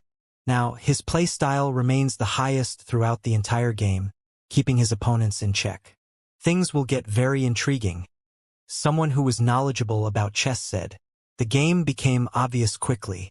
All 9 from Lu Zong's side attempted to counter the play style of a player from the other side to keep their opponent's formations in check. Even though there were times where things looked grim on their side, Lu Zong covered it by looking at the entire game in general. There were even times where Lu Zong simply gave directions as to where to place one's piece. Terrifying aura began to appear on the Celestial Dragon chess game. Yi Futian was in the thick of things, surrounded by sword aura as if he was caught in a powerful sword matrix. However, his pieces manifested powerful rules of stars, sealing all sword aura in a particular location while cutting it off from the other matrices. Violent auras whipped about on the Celestial Dragon chess game. Things looked terrifying, but Lu Zong and the others remained standing toe-to-toe with their opponents. This truly works. The eyes of the spectators turned sharp. Even the 9 who were playing the game were intensely focused, putting all of their energy into the game. The chess battle grew increasingly intense. At that moment, Yang Xiao placed a piece and a terrifying force appeared on the chessboard, breaking the deadlock and returned the scattered game into a single form, as if a true dragon had just coiled on the board, waiting to strike with deadly force. Lu Zong's expression turned unusually severe. He placed yet another piece and split the formations into 9 again, breaking Yang Hao's placement. Many could not help but gasp in awe. That move was really a godly one. However, a path was carved out as soon as Li Kaishan placed his piece. Many black pieces were devoured immediately. Mo Jun lifted his hand with an incredibly severe expression. He laid his eyes on a spot and was about to place his piece. Not there. Go 5 by 8 instead, Lu Zong interrupted Mo Jun. Mo Jun's eyes sparkled, finding Lu Zong's move to be a more intricate one. The piece was placed and several pieces of their opponents were gobbled up. Bravo! The expression of the spectators looked severe, as if they themselves were playing the game. Even the elders from the Chess Saint Villa all fixed their gaze on the game. Things were getting too interesting to miss. Yang Zhao's wife placed her next piece right afterward. A very obvious threat was seen on the board, as black clouds loomed over things. It seemed as if every piece to be placed from then on was imbued with decisive killer moves. Zhou Zi lifted her arm and hesitated. "Go 6 by 3, Lu Zong said. Zhou Zi nodded and did as she was told, without doubt, placing her piece where Lu Zong told her to. The pressure was reduced somewhat right afterward. The 4th, 5th, 6th students of the Chess Saint placed their pieces respectively, all of which were capable of deciding the outcome of the game. The killer moves were getting increasingly powerful and the pressure on the chessboard grew increasingly terrifying. Lu Zong even gave up on some pieces. It was as if he was severing an arm to keep himself alive, to keep their game afloat. Forces vaguely gathered on their side, and from the perspective of the entire game, his side had too already come to have something tangible. Any mistakes from their opponents would have been exploited, turning the tables and gobbling up their opponents. All they were waiting for was simply a chance. Other than Lu Zong, all players on Lu Zong's side were on guard and on edge. They felt rather elated and looked forward to how things would have turned out further. Will we be able to break the Celestial Dragon chess game this time? When Zhou Gongzi placed his piece, the entire game seemed to have been revitalized. Sword aura circled about on the chessboard, vaguely taking the form of a dragon, taking apart everything that stood in its way. Things turned when that piece was placed as if everything had been set in that very moment. Terrifying pressure was brought to bear on the 9 on Lu Zong's side. All of them felt an extremely dangerous aura looming about as if they were about to be devoured at any given moment, and it would have been game over for them all. The next piece became incredibly crucial. Countless eyes were locked onto Yu Futian. He activated freedom meditation at the moment, feeling caught in the middle of a terrifying battlefield. He felt as if he was at the very center of a storm with a true dragon looming right above him. Every single scale on that dragon seemed to be the sharpest blade ever made, all of which would have rained down on him at any given moment. While it seemed as if their opponent would take more time to gather their forces, the odds were actually stacked against them as their opponent had been waiting to strike. All eyes were on Yi Futian, including Lu Zong, Zhou Zi, and the others who were playing. The pressure on the chessboard was frightening. It was as if it would bring everything crashing down on their heads at any given moment. Yi Futian sighed deeply as he raised his hand. A piece was materialized and was prepared to be placed. "Go 7 by 9, Lu Zong said, keeping Yi Futian from placing the piece. Yi Futian's eyes sparkled and he looked at the spot. A chessboard appeared in his mind. The very game before him manifested in his mind. If the piece was placed on the very spot Lu Zong told him to place it, their side would be able to gather massive force. Magnificent! Zhou Zichao and the others praised in awe. That spot Lu Zong suggested was no doubt the best spot to place a piece at that time. However, Yi Futian hesitated in placing the piece as told. A feeling welled up inside him. If that piece were to be placed right there, it might have looked as if the odds would be on their side, but it would have also plunged them all into an abyss that they could never recover from, costing them the game right there and then. "What are you hesitating for?" Zhou Zi asked Yu Futian. The spot that Lu Zong told him to place his piece was definitely the best spot. There was no doubt about it, yet Yu Futian continued doubting it. The others turned to look at Yu Futian as well, not knowing what was there to hesitate about. "No, the piece cannot be placed there," Yu Futian said. Many a chess peak looked baffled as soon as he said that. Yu Futian actually said that a place designated by Lu Zong was not good? That is the best spot to place the piece no matter how you look at it. However, Yu Futian remained hesitant, not wanting to place that piece there. Many frowned. Is he trying to make a statement here? Saying he is different from everyone else or something? Sage Wanxiang gazed at the game and ran simulations as well in his mind. He also made a postulation that the spot Yu Futian was about to place his piece was a trap. Yu Futian was indeed correct. That spot looked to be an intricate move, yet it was one that could not be used. While he had yet to be able to find out precisely why it was so, it nonetheless looked to be a move that seemed incredibly advantageous at the moment. The Celestial Dragon chess game was indeed an intricate, profound game like none other. He was troubled just by placing one piece, and that move also went on to misguide everyone watching the game. Even Lu Zong thought it best to place a piece there. Is there any other place more suitable than that one? Han Jing said. Just place it. Yifutian shook his head lightly. What do you mean by that? Zhou looked at Yifutian and asked doubtfully. Go. Yifutian moved his hand and dropped the piece. Countless eyes gazed at the spot the piece was placed on. The pupils of many people dilated as they stared at Yifutian. That spot was not the spot that Lu Zong asked him to place his piece on. Worse still, the piece seemed to have been wasted placed on such a spot. Lu Zong looked at Yifutian. Everyone on the chessboard stared at Yifutian as well. Yang Zhao's eyes looked deeply at him as well, before he waved and placed another piece. That piece went on to devour a small area. The tables had been truly turned against Lu Zong's side. Many awoke from that move and stopped thinking about the piece placed by Yifutian. The game was still on. However, their loss seemed to have been inevitable. Several rounds later, many pieces on Lu Zong's side were devoured. Yang Xiao and his people continued to spread their influence, and eventually they won. Lu Zong and the other 8 with him eventually lost the game. They were unable to break the Celestial Dragon chess game. Countless eyes turned to the game. The loss had been a soft one. From the looks of how the battle went, it was truly a battle between 2 sides of equal caliber, and it looked incredibly stunning. It was a pity that no one was able to break the Celestial Dragon chess game just yet. Many could not help but recall the piece that Yifutian placed. If he were to place his piece according to Lu Zong's advice, what would have actually happened? Would they have broken the Celestial Dragon chess game? No one knew for sure, but the outcome was set. There was nothing anyone could have done to reverse it. Lu Zong looked at the game before turning around and leaving, saying nothing more. The others remained standing on the chessboard staring at what lied before them, feeling rather frustrated. Cold eyes locked onto Yifutian. The eyes belonged to Lu Zong's junior, Mo Jun of Xihua Sacred Mountain, as well as Zhou Zi of the Great Zhou Sacred Dynasty. Li Mu, Han Jing, and Goddess Qingni all looked at Yifutian as well. Their gazes, however, were comparatively peaceful ones. You went against Lu Zong's will just to show off your own, didn't you? Zhou Zi said coldly.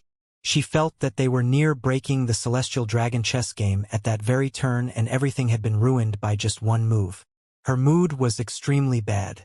Yifutian looked at Zhou Zi's cold eyes and replied calmly. If the piece were to be placed there, we would have been defeated even quicker, and the defeat would have been even more humiliating. Is that so? Zhou Zi wore a sarcastic smirk on her face and said coldly. So you're saying that you're better at chess than Lu Zong? Yifutian did not answer. The game was over. No one knew what would have happened if that piece was placed as Lu Zong intended. And thus, there was nothing to explain. Don't you have any clue where your proficiency in the art of chess is? Zhou Zi continued to jab sarcastically before taking her leave. Zhou Zichao glanced at Yifutian plainly as well. Palace Lord Yi. Mo Jun's eyes turned to Yifutian at that moment. He recalled how Yifutian played before and found it astonishing that Yifutian actually doubted his senior. Do you know how to play chess? Mo Jun's voice was a peaceful one, yet the sarcasm beneath it was unmistakably thicker. Yifutian looked at Mo Jun, who then said, It is quite a feat for you, Palace Lord Yi, to come all the way here to join in the fun. We at Xihua Sacred Mountain will be holding the 9-state forum soon. If Palace Lord Yi likes being at fun places so much, I can ask my teacher to allow you to bring your people to the event and watch from the grandstands. Yifutian wore a funny expression as he looked at Mo Jun. Does he really think that we would have been able to win if that piece were placed where Lu Zong said to? Or rather, is he venting all that frustration from losing the game on me? Yifutian smiled and looked at Mo Jun, saying, I'm here all the way from the barren state, and I respect the sacred grounds of all the other states. I'm also curious what the students of the sacred ground of the eastern state are like as well. But now, I'm sorry to say I feel rather disappointed. He turned around and left as soon as he finished, not bothering to argue with Mo Jun further. A spark was seen in Mo Jun's eyes as he stared at Yifutian with a dumbfounded expression. It was apparent that he felt surprised. Sage Wanxiang and the others glanced at Mo Jun coldly. Then Sage Wanxiang added, The 9-state forum was named as such due to it being an event involving all 9 states. Can the event truly be called such a name if the barren state were to be absent? It would be a sign of discourtesy on Xihua's sacred mountain, the sacred ground of the eastern state, if the barren state were to not be invited to the event. We at the barren state will reflect on ourselves and progress further despite the slight, but as a student of a saint of Xihua's sacred mountain, you actually dared to suggest a sacred ground of the barren state simply watch from the stands, and you dared behave so disrespectfully to a palace lord of a sacred ground. You might be proud of such behavior yourself, but the world will think less of your teachers because of what you did.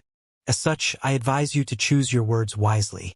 As for chess, the celestial dragon chess game is right before your eyes. If you think you know the game so well, feel free to break it and show the world that you truly know how to play chess. Mo Jun glared at Sage Wanxiang. The guests from the barren state jabbed at him sarcastically and mercilessly, yet he had nothing to say back to them. Mo Jun smiled and recomposed himself, before bowing and saying, "It is my fault for being discourteous. I shall take this to be a lesson and be more aware of my actions." Everyone turned their eyes at Mo Jun. His behavior at the moment befitted that of a student of a saint. He apologized instead of lashing out in rage at the other party's words. Sage Wanxiang said nothing further and left the scene. The celestial dragon chess game remained. Countless eyes gazed at the crowd on top of Chess Peak. The inability of Lu Zong and the other 8 top-tier players at chess at breaking the game spoke volumes of the celestial dragon chess game's ferocity. It seemed that the celestial dragon chess game was not something that could be broken with just a single day's effort. As for the matter with Yi Futian, it was regarded as little more than a side story. No one knew what the outcome would have been if Yi Futian simply placed that piece as he had been told. But the attitude of Zhou Zi and Mo Jun spoke clearly of the status of the barren state among the 9 states. Despite Yi Futian being one of the younger generations, he was still a palace lord of a sacred ground of the barren state. None of them would have dared spoken in such a manner if it had been a representative of a sacred ground of other states. The attitude seen in a person's words and actions would say a lot about the status of the one being addressed. Of course, Lu Zong did not chastise Yi Futian. He said nothing even though Yi Futian ended up not placing that piece as told. From that point alone, his bearing and depth of virtue had naturally been leagues above that of Mo Jun. Yi Futian walked to a remote area of Chess Peak. Sage Wanxiang and the others all followed him. Sage Wanxiang then said, "Why not try again? It won't do any good. While I've made a lot of progress learning how to play chess, I still know where I stand. My current level says that I have no chance at breaking that game," Yi Futian said. "Does it seem like you to be giving up so easily?" Zhuge Mingwe smiled and said.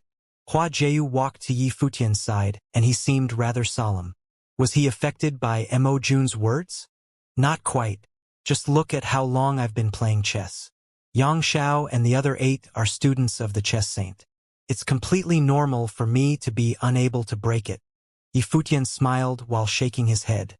Well, Mo Jun's words might have been very irritating, but it shows the predicament the barren state is facing at the moment. The Holy Ji Palace is still a sacred ground of the barren state, yet a student of a saint actually insulted us by saying that we were only fit to watch from the grandstands. While he was definitely discourteous, it still reflects what people of other states think about the barren state. The load is heavy and the road is long indeed. Sage Wanxiang added, "We wouldn't have chosen you to become the palace lord otherwise, would we?" Yi Futian smiled. The act of the previous palace lord choosing Yi Futian to be his heir was a gamble in itself. Dozhan, the sword demon, or any of the other lords would have been able to simply take the place of palace lord. Yi Futian was, after all, still a noble. However, the previous palace lord knew of the barren state's status and he had a strong sense of crisis. He would not have placed the will of the Holy Ji Palace on Bailuli, hoping for him to grow quickly otherwise. Yeah, Yi Futian nodded. He looked up at the sky and said, "Didn't we venture outside of the barren state just so we could grow stronger?"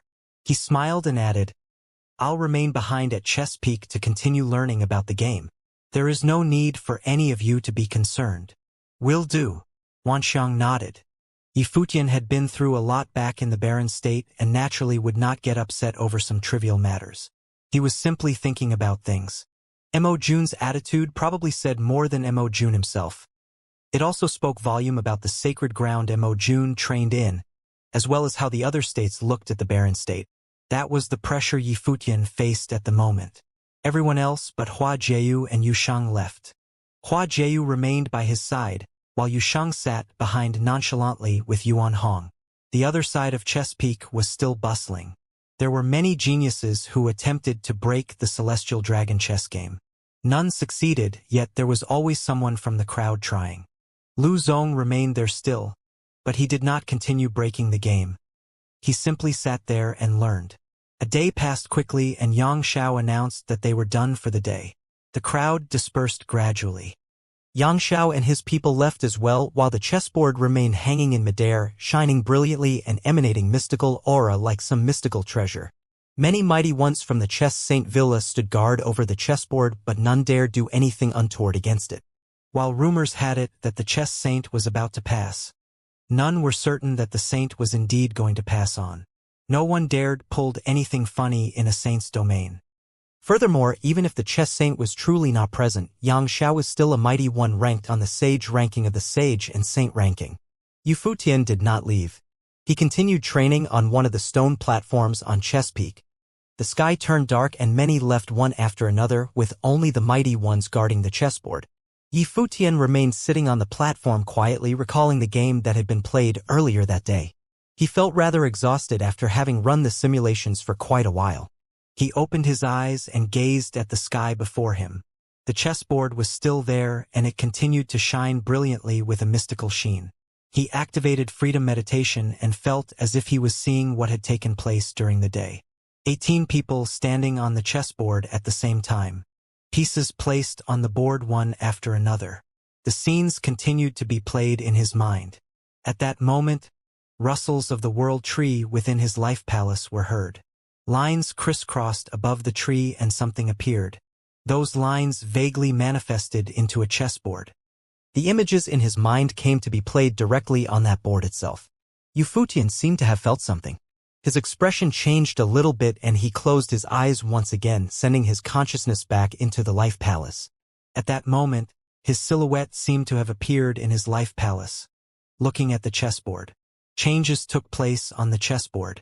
All 18 silhouettes seemed to have been projected directly in his mind. Interesting. Yi Futian sported an amused expression. He never expected a chessboard to appear in his life palace.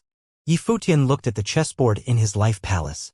The world tree swayed with swooshing sounds again, signaling that the board had become yet another of his life spirits.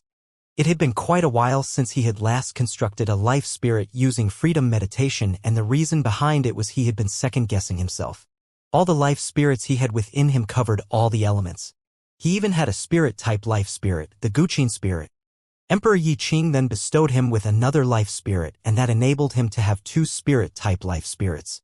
As such, Yu Futian had been thinking that since he had gotten all elements covered with all his life spirits, he should not have been able to construct yet another one.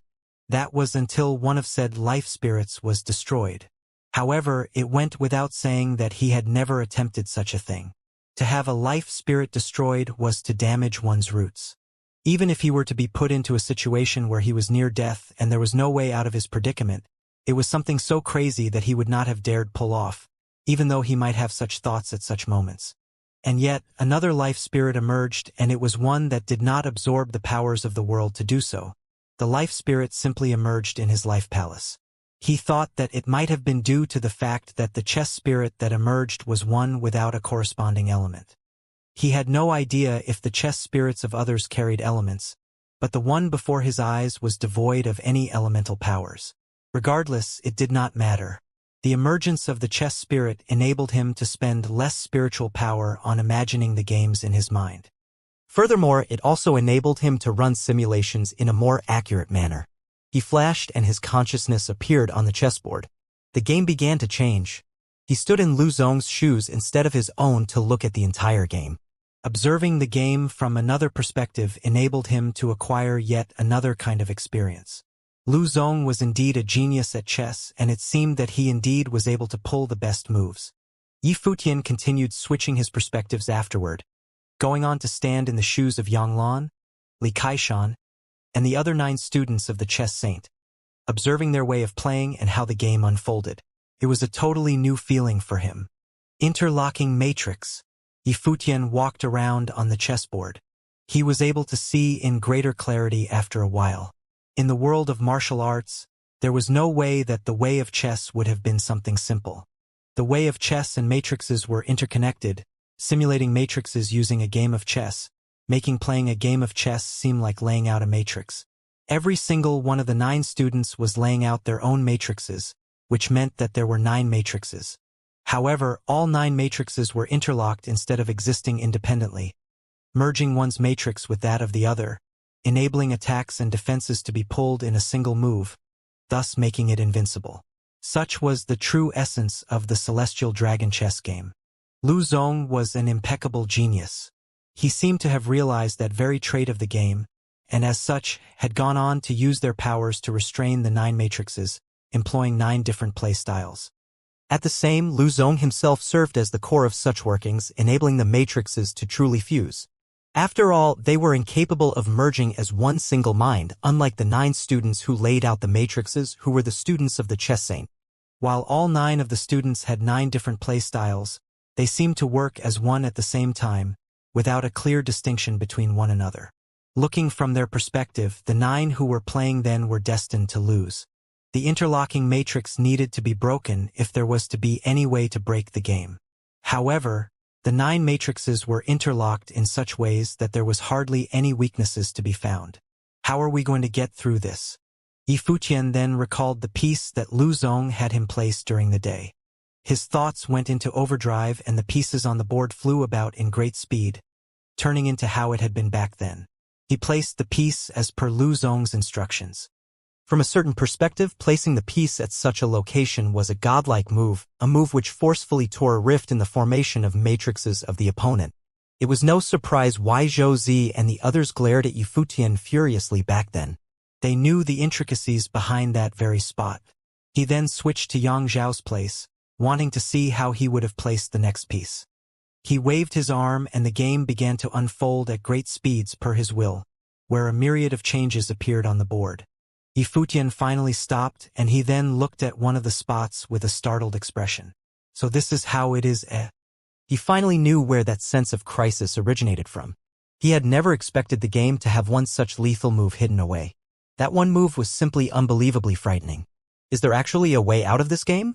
Yifutian observed the changes of the game closely, finding the interlocking matrices actually resembled the 9 games laid out by the old men somewhat as if the game he was playing now evolved from those other games. Yet all 9 were interconnected, bringing a power more frightening than the 9 games combined to bear. Yifutian continued studying the game and ran the simulations in a frenzy. The pieces changed at great speeds, with changes seen every single moment, and all of the changes were etched into Yifutian's mind. That enabled the quality of his play style to process at breakneck speeds as if he had read and comprehended all books of the way of chess in one single night. First light appeared before he knew it. Yifutian opened his eyes. The bits of mist and dew had wet his clothes. Yifutian looked at Hua Jieyu, who was sitting by his side, and smiled gently. Yuan Hong and Yushang were sitting cross-legged and training behind them. Other than them, there were also a handful of people who had stayed at Chess Peak the entire time. Yifutian extended his hand and brushed the hair on Hua Jieyu's forehead. Hua Jieyu slowly opened her eyes and turned to Yifutian, smiling gently as she did. "You're awake," Yifutian said gently. "I never slept. I was meditating all the while," Hua Jieyu replied softly. "How about you? What are you feeling?" "I'm fine. I was able to get a better understanding of the Celestial Dragon chess game, but it was still a difficult thing to break it. I'm even wondering if I'll get a chance to do so," Yifutian said. The emergence of the chess spirit was not to say that his play style had evolved to such a standard that it would have continued evolving without him having to train. That would have been ridiculous. It simply meant that he had become better at comprehending the way of chess. He had achieved more in that one single night than he had studying the days prior. "Is there anything you can't do?" Hua Jieyu's eyes were smiling. They seemed to carry blind faith in Yifutian's abilities. "True indeed. I'm able to kidnap the fox after all. There is hardly anything I can't get done," Yifutian quipped playfully, earning him a glare from Hua Jieyu.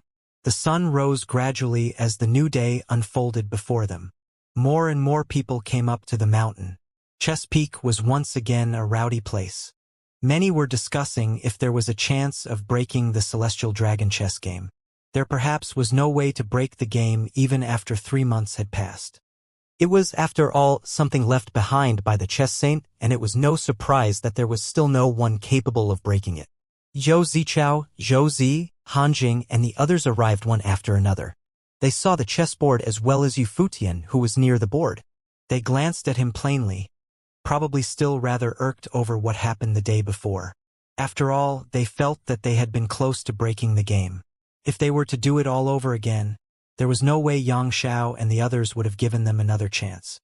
Xianxia and the others arrived as well, walking to where the crowd was.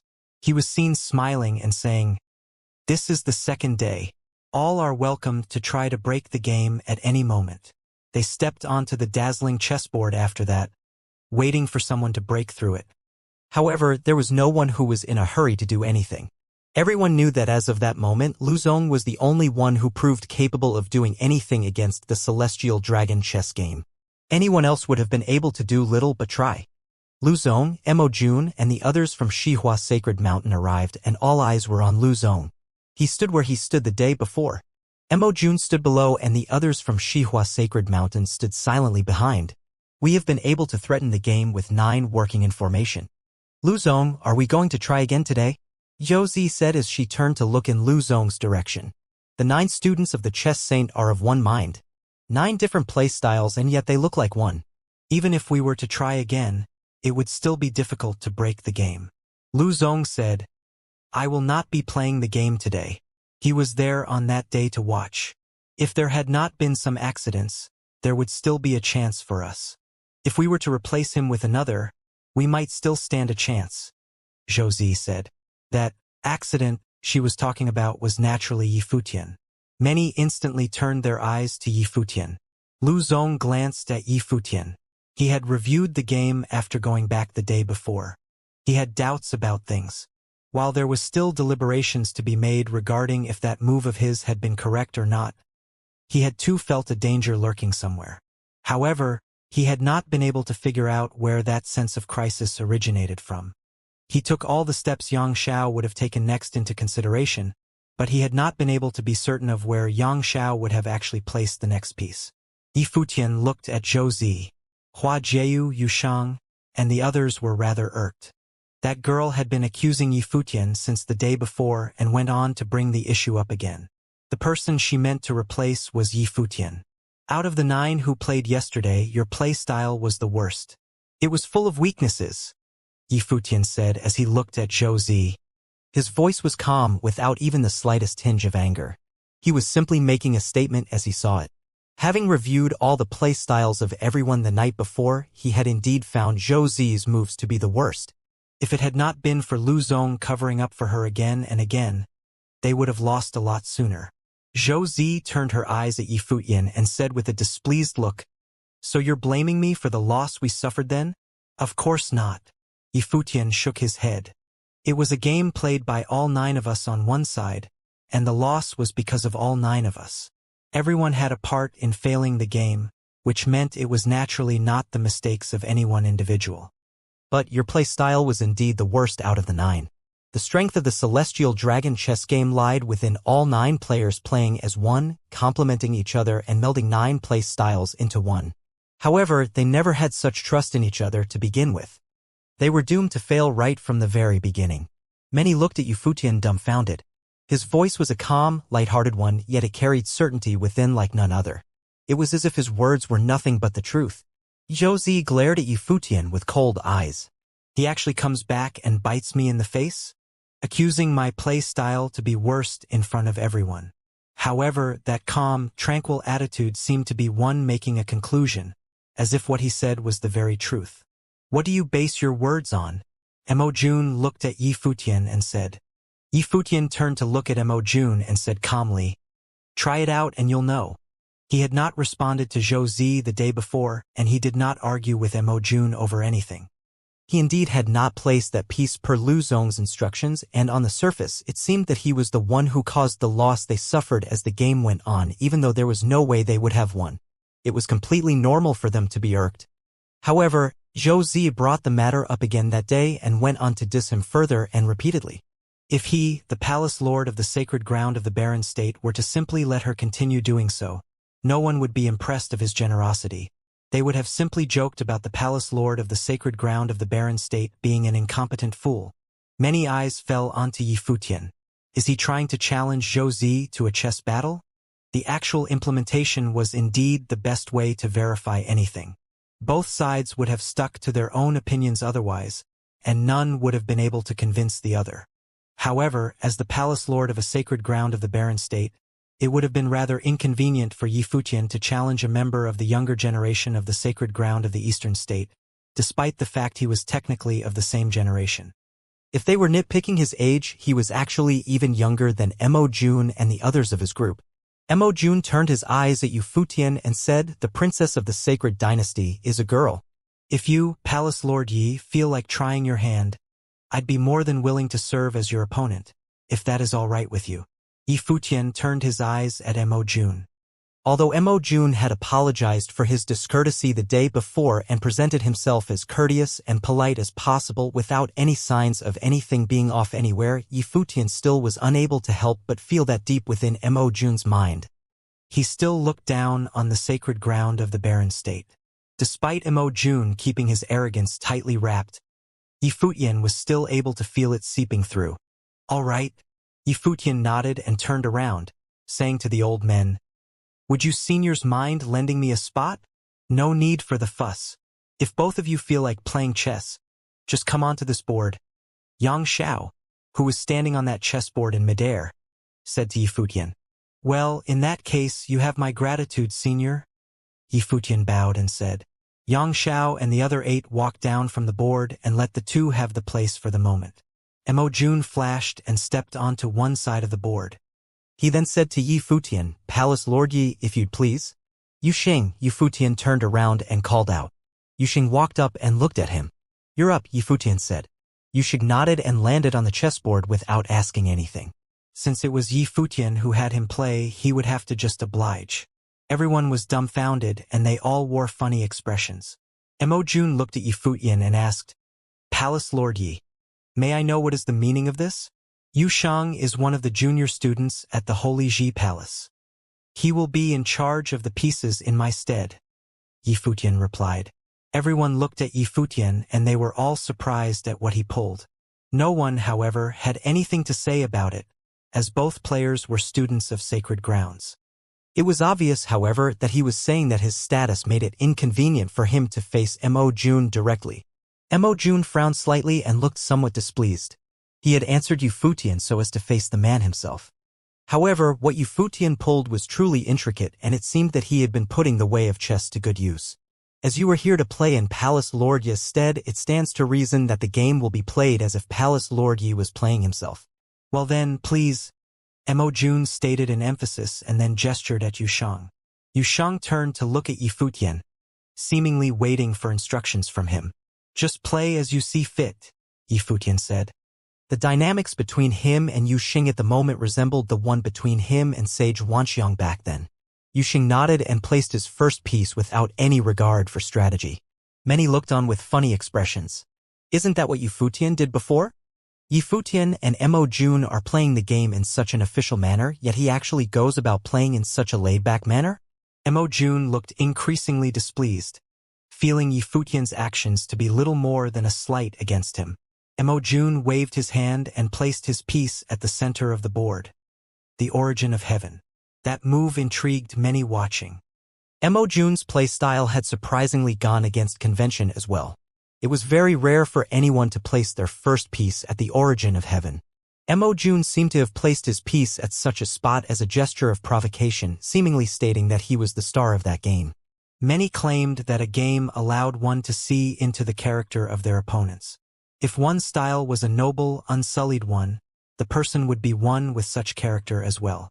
On the other hand, if the player was one who played in a twisty, sly manner, said player would be a clever and cunning person. Mo Jun's style was very arrogant and flamboyant, which demonstrated the arrogance underneath the pretense of humbleness. He was a proud son of a sacred ground and a student of a sage. All the pieces placed contained powerful power of rules.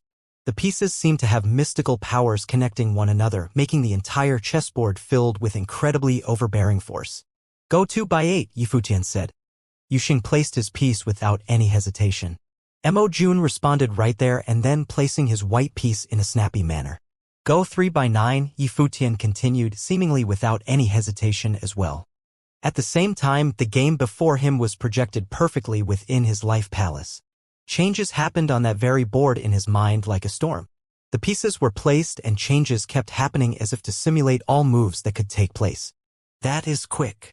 Many thought the speed the game was being played at to be startling. It showed their respective simulative and calculative abilities, which were frighteningly formidable.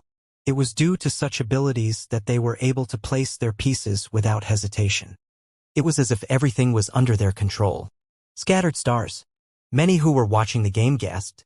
The structure of a matrix began to appear as the game went on. Mo Jun's play style was one that was incredibly reckless in laying out his formations. The scattered stars was played as the origin of heaven as the center, scattering pieces all over the chessboard, intending to surround Yusheng's pieces and taking them out once and for all. Such a play style's advantage lied within its ability to devour its opponent whole without leaving any window for retaliation. It was a one-shot kills-all way of playing. The downside, however, was that placement of pieces was done in an incredibly loose manner, which made it easy for the opponent to cut their way through the openings. It was apparent that Mo Jun was incredibly confident in his ability at chess, intending to win by completely overwhelming and crushing his opponent. At that moment, changes became apparent on the board as starlight of terrifying rules glittered like incredibly sharp blades. Mo Jun hovered slightly above the board, glancing coldly at Yuxing. He extended his hand and conjured a white piece using rules and placed it in one spot, like a blade of starlight falling down. The entire game seemed to have moved the very instant that piece was placed. The scattered stars play style brought shimmering starlight onto the board, manifesting as straight blades landing where Yuxing stood. One piece after another crumbled to pieces. Several black pieces around Yuxing were gobbled up as the game turned deadly and against Yuxing's favor. Go 6/8, Yifutian said. A black piece was conjured, and with a wave of Yusheng's hand, it landed onto the board hard, kicking up a terrifying whirlpool. All pieces gathered towards one single spot, where Yusheng stood. At that instant, boundless power gathered at one single place. Yusheng's body seemed to have become incredibly huge and emanated extremely overwhelming might. The power took a tangible form as the piece was placed, and a matrix out to crush everything in its path formed. Heading for Mo Jun's expression looked incredibly dire. The one piece had actually connected all the other pieces on the board, coalescing into a terrifying force. His brow looked incredibly sharp and he stepped out and put down his piece. He seemed to have turned himself into the center of the formation in an instant. The sword of light and shadow blocked out the sky and swept at Yusheng. Yifutian said something without hesitation, and Yusheng stepped forward, landing on the spot on the chessboard with his piece. He walked straight into Mo Jun, and an even wilder and more overbearing force burst forth. Many pieces around Mo Jun were destroyed right there and then, dimming his starlight. Yuxing came to look even more imposing at the moment. Mo Jun is going to lose. Many looked excited. They were able to tell that Yuxing had now had the absolute advantage. Two pieces were all it took to cement that very advantage on the board. Mo Jun, on the other hand, looked utterly crushed and scattered. He looked rather pale as well. That overbearing pressure pressed hard onto his body, with the full intention of crushing him right there and then. Go 7/9. A voice was heard at the very moment. The eyes of many sparkled as they looked at one corner of Chess Peak. The one who stood there was none other than Lu Zong. Lu Zong went to guide Mo Jun personally. While it was definitely not anything worth shouting about, Lu Zong was being frank with his actions, opting to voice it out loud in front of everyone instead of guiding Mo Jun telepathically, making it known to all that he was the one providing guidance right there and then. Yifutian glanced at Lu Zong and said nothing. Mo Jun's force was no longer there. He became totally incapable of looking into the whole game after being subjected to the effects of Yuxing's might and the power of the matrix formed against him. The victor would have been determined with two more pieces placed. However, Lu Zong was not Mo Jun.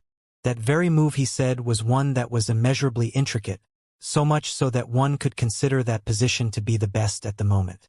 Mo Jun placed that piece without hesitation. The powerful sword matrix of starlight began to show signs of revival, and the powerful might on the chessboard was gathered once again. Yi Futian glanced at 7x9 spot plainly and without paying it much heed. He went on to say, "Go 6x9. Yu Shang nodded and did so. That piece worked like a hammer, dealing a devastating blow as it was placed. Mo Jun grunted as he continued to look pale. It was as if there was an incredibly overwhelming power of rules being gathered, intending to split that very game. "Go 7x8, Lu Zong said, and Yi Futian responded shortly after. Both placed 3 pieces respectively, and eventually an incredibly wild might swept all over the chessboard and went on to gobble up all the white pieces. The formation of the white pieces crumbled completely in an instant without any chance of revival. The powerful currents about the chessboard quieted down in an instant like the atmosphere on Chess Peak at the moment. Mo Jun was a very adept player of chess and a student of Xihua Sacred Mountain Saints. His playstyle was reckless and arrogant, yet he ended up suffering a humiliating defeat despite Lu Zong's efforts. Mo Jun ended up defeated all the same, as there was simply no way to save that broken game. Lu Zong was only able to do so much to help. Many looked at Yi Futian. He stood quietly.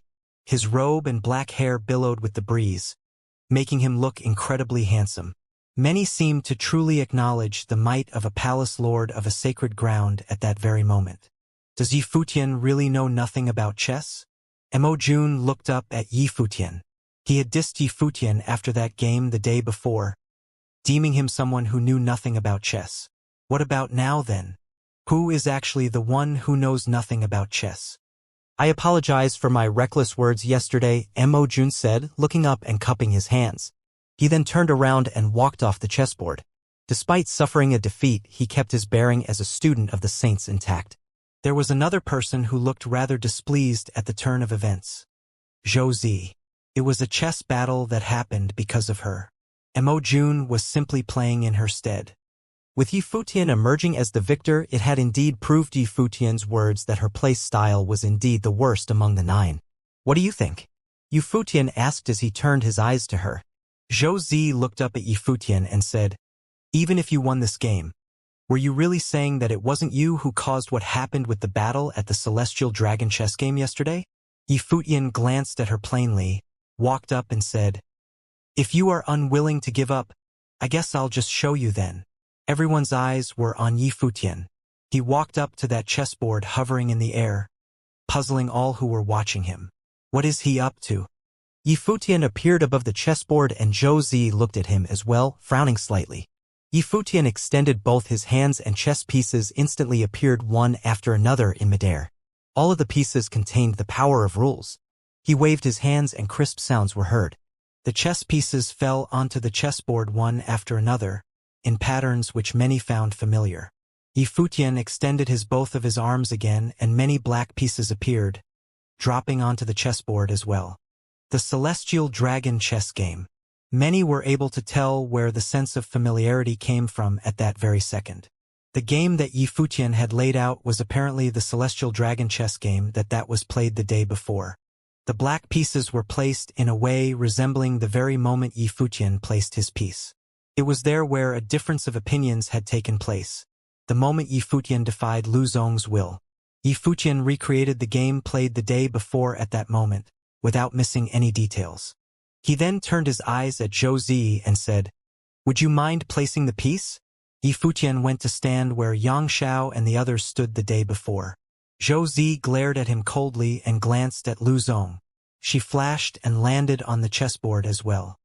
She then placed her piece without hesitation at the very spot Lu Zong had wanted Yi Futian to place his piece. In that very instant, a powerful matrix spread out intending to crush the white pieces. Yi Futian calmly glanced at Zhou Zi and waved his hand. Another piece was dropped on the board with a rumble, not paying any heed for the threatened game, which looked like a move that was unable to serve any use. No one was able to see what was actually going on. A flash was seen in Yang Zhao's eyes as he witnessed the scene. He had not expected Yi Futian to be able to see through it. Lu Zong's eyes sparkled as well. The placement of that piece made it entirely useless as it was done without paying any heed to the looming crisis. He had been simulating all the possible locations Xianxia would have placed a piece, which naturally included that spot that Yifutian just placed a piece on. However, Lu Zong did not continue simulating what would have happened after that piece was placed there. A myriad of changes would have been born with the placement of every single piece. As such, any location that Xianxia would have chosen to place his piece on would have brought forth many possibilities. It was impossible for Lu Zong to simulate what would have happened with all the possibilities, which meant that he would have been able to simulate the placements that were most likely to happen. That one move was one he had overlooked. From the looks of the game at the moment, no one was capable of telling what that piece would have done. Based on the battle that took place between Yifutian and Mo Jun prior, it was obvious that Yifutian had developed high proficiency in the art of chess, which naturally meant that he would not have placed a piece that would have served no use. Lu Zong simulated the changes in his mind, and his expression quickly changed. The game was set with that piece placed. "You're doing nothing but insulting the celestial dragon chess game," Zhou cursed in a low voice. Lu Zong was able to tell what was going to happen, but she was unable to. She still thought that the piece Yifutian had placed served no use. She waved her hand and placed another piece. A more powerful might spread out, devouring some chess pieces. Fine play. Many praised her silently.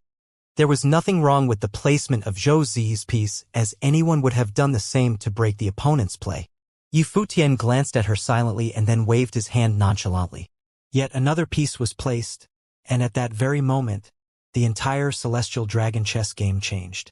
The interlocking matrices seemed to have shaved off all parts which were redundant and served no purpose, becoming a grand matrix which swallowed everything with overwhelming might. If the game was seen from a distance, the white pieces seemed to have turned into a dragon circling above the board, devouring everything below it. Everyone's mind shuddered violently, and Zhou Zi's face turned just as pale as well. The game was set with just two pieces being placed.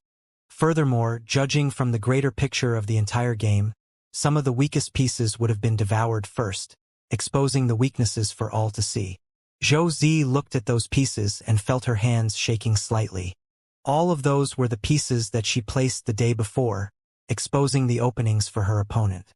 She lifted her hand, intending to place a piece, yet was unable to proceed further. No need to go any further. He is right. That piece back there set the game. If he had actually placed that piece as I intended, we would have only suffered a faster and more crushing defeat, Lu Zong said as he looked at Yifutian. He did not expect Yifutian to continue simulating further developments with a piece that he had overlooked. The Celestial Dragon chess game lives up to its name as something left behind by Senior Chess Saint. The changes are intricate, matrices lie underneath matrices, and everything is indeed interconnected. Lu Zong was silently impressed, but he also wanted more of what the chess saint left behind, as it would serve him well to further his training. Zhou Zi was shaking all over. Even Lu Zong admitted that he had been wrong, and that place where he intended Yifutian to place the piece was a poor decision. There was simply nothing more for her to say for herself. Furthermore, not only did Yifutian prove that he did not make any mistakes with his placement of pieces, but what he showed also verified what he said earlier. She, Zhou Zi, was indeed the worst player out of all 9 who played the day before. She recalled her previous boisterous words. Even if Yifutian did not say anything further to embarrass her, she still felt her cheeks red hot, as if everyone was staring at her. I have to say that your rate of progress at chess is really astonishing, Palace Lord Yi, as you are able to see through the changes in the Celestial Dragon chess game. Your status as the Palace Lord of the sacred ground of the Barren State indeed holds true. It stands to reason now why Zhou Zi was defeated, Mo Jun said, diffusing the awkward situation Zhou Zi found herself in.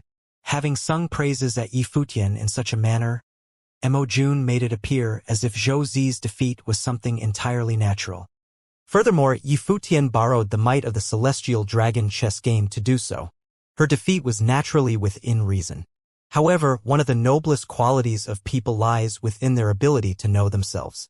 Being oblivious to one's shortcomings yet going out to insult others with words only invites humiliation. It would seem that the princess of the sacred ground is nothing much after all. A voice was heard and Mo Jun turned in the direction of the voice and ended up looking at where Sage Wanxiang and the others stood. The one who said those words was none other than Hua Jieyu. Hua Jieyu wore a calm expression. Their party had journeyed outside the barren state after Yi Futian took the position of Palace Lord of Holy Ji Palace, which naturally meant that he was shouldering incredible pressure and responsibilities, yet he was treated coldly wherever he went. While Yi Futian did not take it to heart as he put all his energy into becoming stronger. She, however, took all those insults to heart. She had been seeing how Yi Futian pushed himself all those days.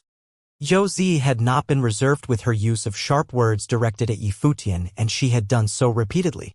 It was simply too easy to just let Zhou Zi off with just several sentences from Mo Jun that would diffuse the awkward situation. As such, Hua Jiyu went to diss Zhou Zi without reservation, saying she had invited humiliation. Zhou Zi turned her eyes at Hua Jiyu, who had a thin veil over her face, her clothes billowing. Despite the veil, it was obvious by the air emanating from her and the pair of exposed eyes that she was a beauty. "Who are you?" Zhou Zi asked. Madam Palace Lord of Holy Ji Palace of Barren State, Sage Wanxiang, who was beside her, answered. He saw the time to be one where he had to make the esteemed status of Hua Jieyu clear. Zhou Zi glanced at Hua Jieyu coldly and swept away all the pieces on the board with a wave of her hand. She then said coldly, "I have indeed invited humiliation." She then walked away with a cold face. As a princess of a sacred dynasty, she had never been humiliated publicly like that. It was the first time something like that had happened. I believe everyone present is here to study the way of chess, and there is no need to cause any displeasure over it. Palace Lord Yi was able to see through the changes of the Celestial Dragon chess game, suggesting immense talent for playing chess, while Lu Zong had indeed exuded the bearing of a master. All the others also displayed an exceptional aptitude for chess. The Chess Saint Villa had acted on orders from our teacher, and I hope there is someone who will be able to break the Celestial Dragon chess game soon, Xianxia said to diffuse the awkward situation at hand. Jiao Gongzi, who was standing by his side, cast a peculiar gaze at Yi Futian. He had been lending books regarding chess to Yi Futian, and he had been bearing witness to Yi Futian's progress as the man learned from scratch. And now his way of chess has already reached such heights? It is rumored that the Palace Lord of the Barren State's sacred ground is an impeccable genius of cultivation. It seems he is indeed very exceptional. Your words held true, Senior. The Celestial Dragon chess game is incredibly mystical indeed. We will look into it more closely, Yi Futian said and walked out of the chessboard, freeing up the area. Yang Xiao and the others returned to their places on the chessboard and said, "Please continue." There were others who attempted to break the game, but the results were all the same. No one was able to break the game. Lu Zong did nothing and Yi Futian kept his hands to himself as well. They both simply went on to observe the changes of the Celestial Dragon chess game. In the days that followed, Yi Futian spent all his time observing the changes to be had in the Celestial Dragon chess game, as well as doing simulations within his life palace, attempting to develop a way to break through the game. More than 40 days passed before they realized it. Lu Zong did nothing all those days, and the number of people who remained on Chess Peak diminished considerably. Many vaguely felt that it was probably impossible for anyone to break through the game within 3 months. But on that very day, there came news that Lu Zong, who had been keeping to himself for more than 40 days, would make a move to break the game yet again. The news caused quite a sensation. Will Lu Zong be confident enough to break through the Celestial Dragon chess game this time? Yi Futian was seen closing his eyes and doing simulations in his mind in Yujing House at that moment. He had been simulating the limitless changes over the past 40 days and more, and he had come to feel as if he had mastered all the possible changes to be had. He opened his eyes and said, "Third brother, Yushang Jioga, come with me to break the game tomorrow." Everyone turned their eyes to Yi Futian and they sported peculiar looks. So he has a chance at that now? All right. Everyone nodded. The 9 students of the Chess Saint were gathered at Yujing House at that moment. Yang Xiao said, "Lu Zong will come to break the game tomorrow. Do you all think he has a chance at succeeding?" "Difficult."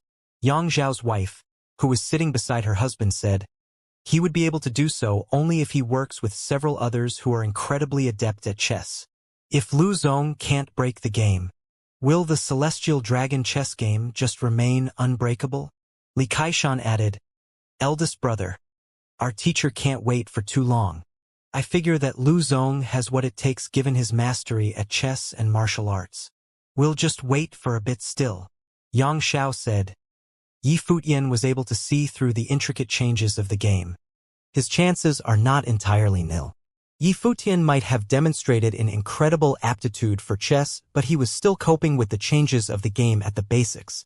He lacks the ability to take control of the greater picture demonstrated by Lu Zong. I think he can't make it, Li Kaishan said. Xianxia did not say anything further about that. Go get some rest, you all.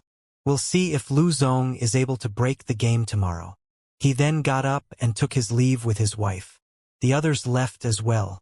Chesapeake was once again a bustling place. Many showed up waiting at Chesapeake in the early hours of the morning.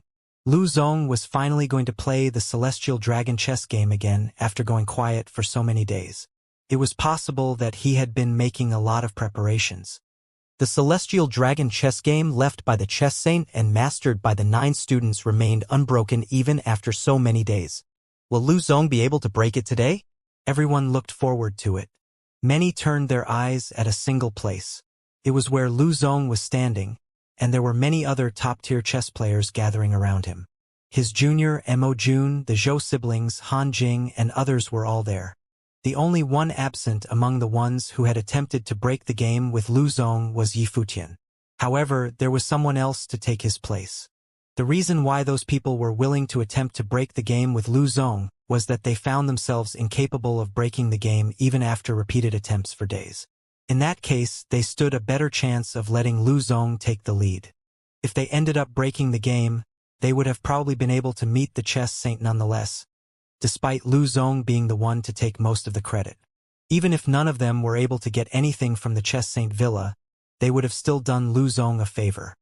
Lu Zong was lauded to be a saint of the future, and he had the 3 saints at Xihua Sacred Mountain backing such claims. The value of getting at his good side would have been immense. At that moment, a group of people walked up to the chess peak. It was none other than Yi Futian and his party. He had planned to break the game that day, but he caught wind of Lu Zong's announcement that he would be attempting to break the game again that very same day. The group arrived on a rock not far away from the front of the chessboard. Yi Futian glanced at Lu Zong. Lu Zong turned his head to look at Yi Futian. Their eyes caught each other and Lu Zong asked, "Will you be joining us?" It was apparent that he approved of Yi Futian's abilities at chess, which was something verified at the chess battle 40 days ago. Yi Futian defeated Mo Jun and was able to peer into the hidden changes of the Celestial Dragon chess game, which spoke volumes of his frightening talent at chess.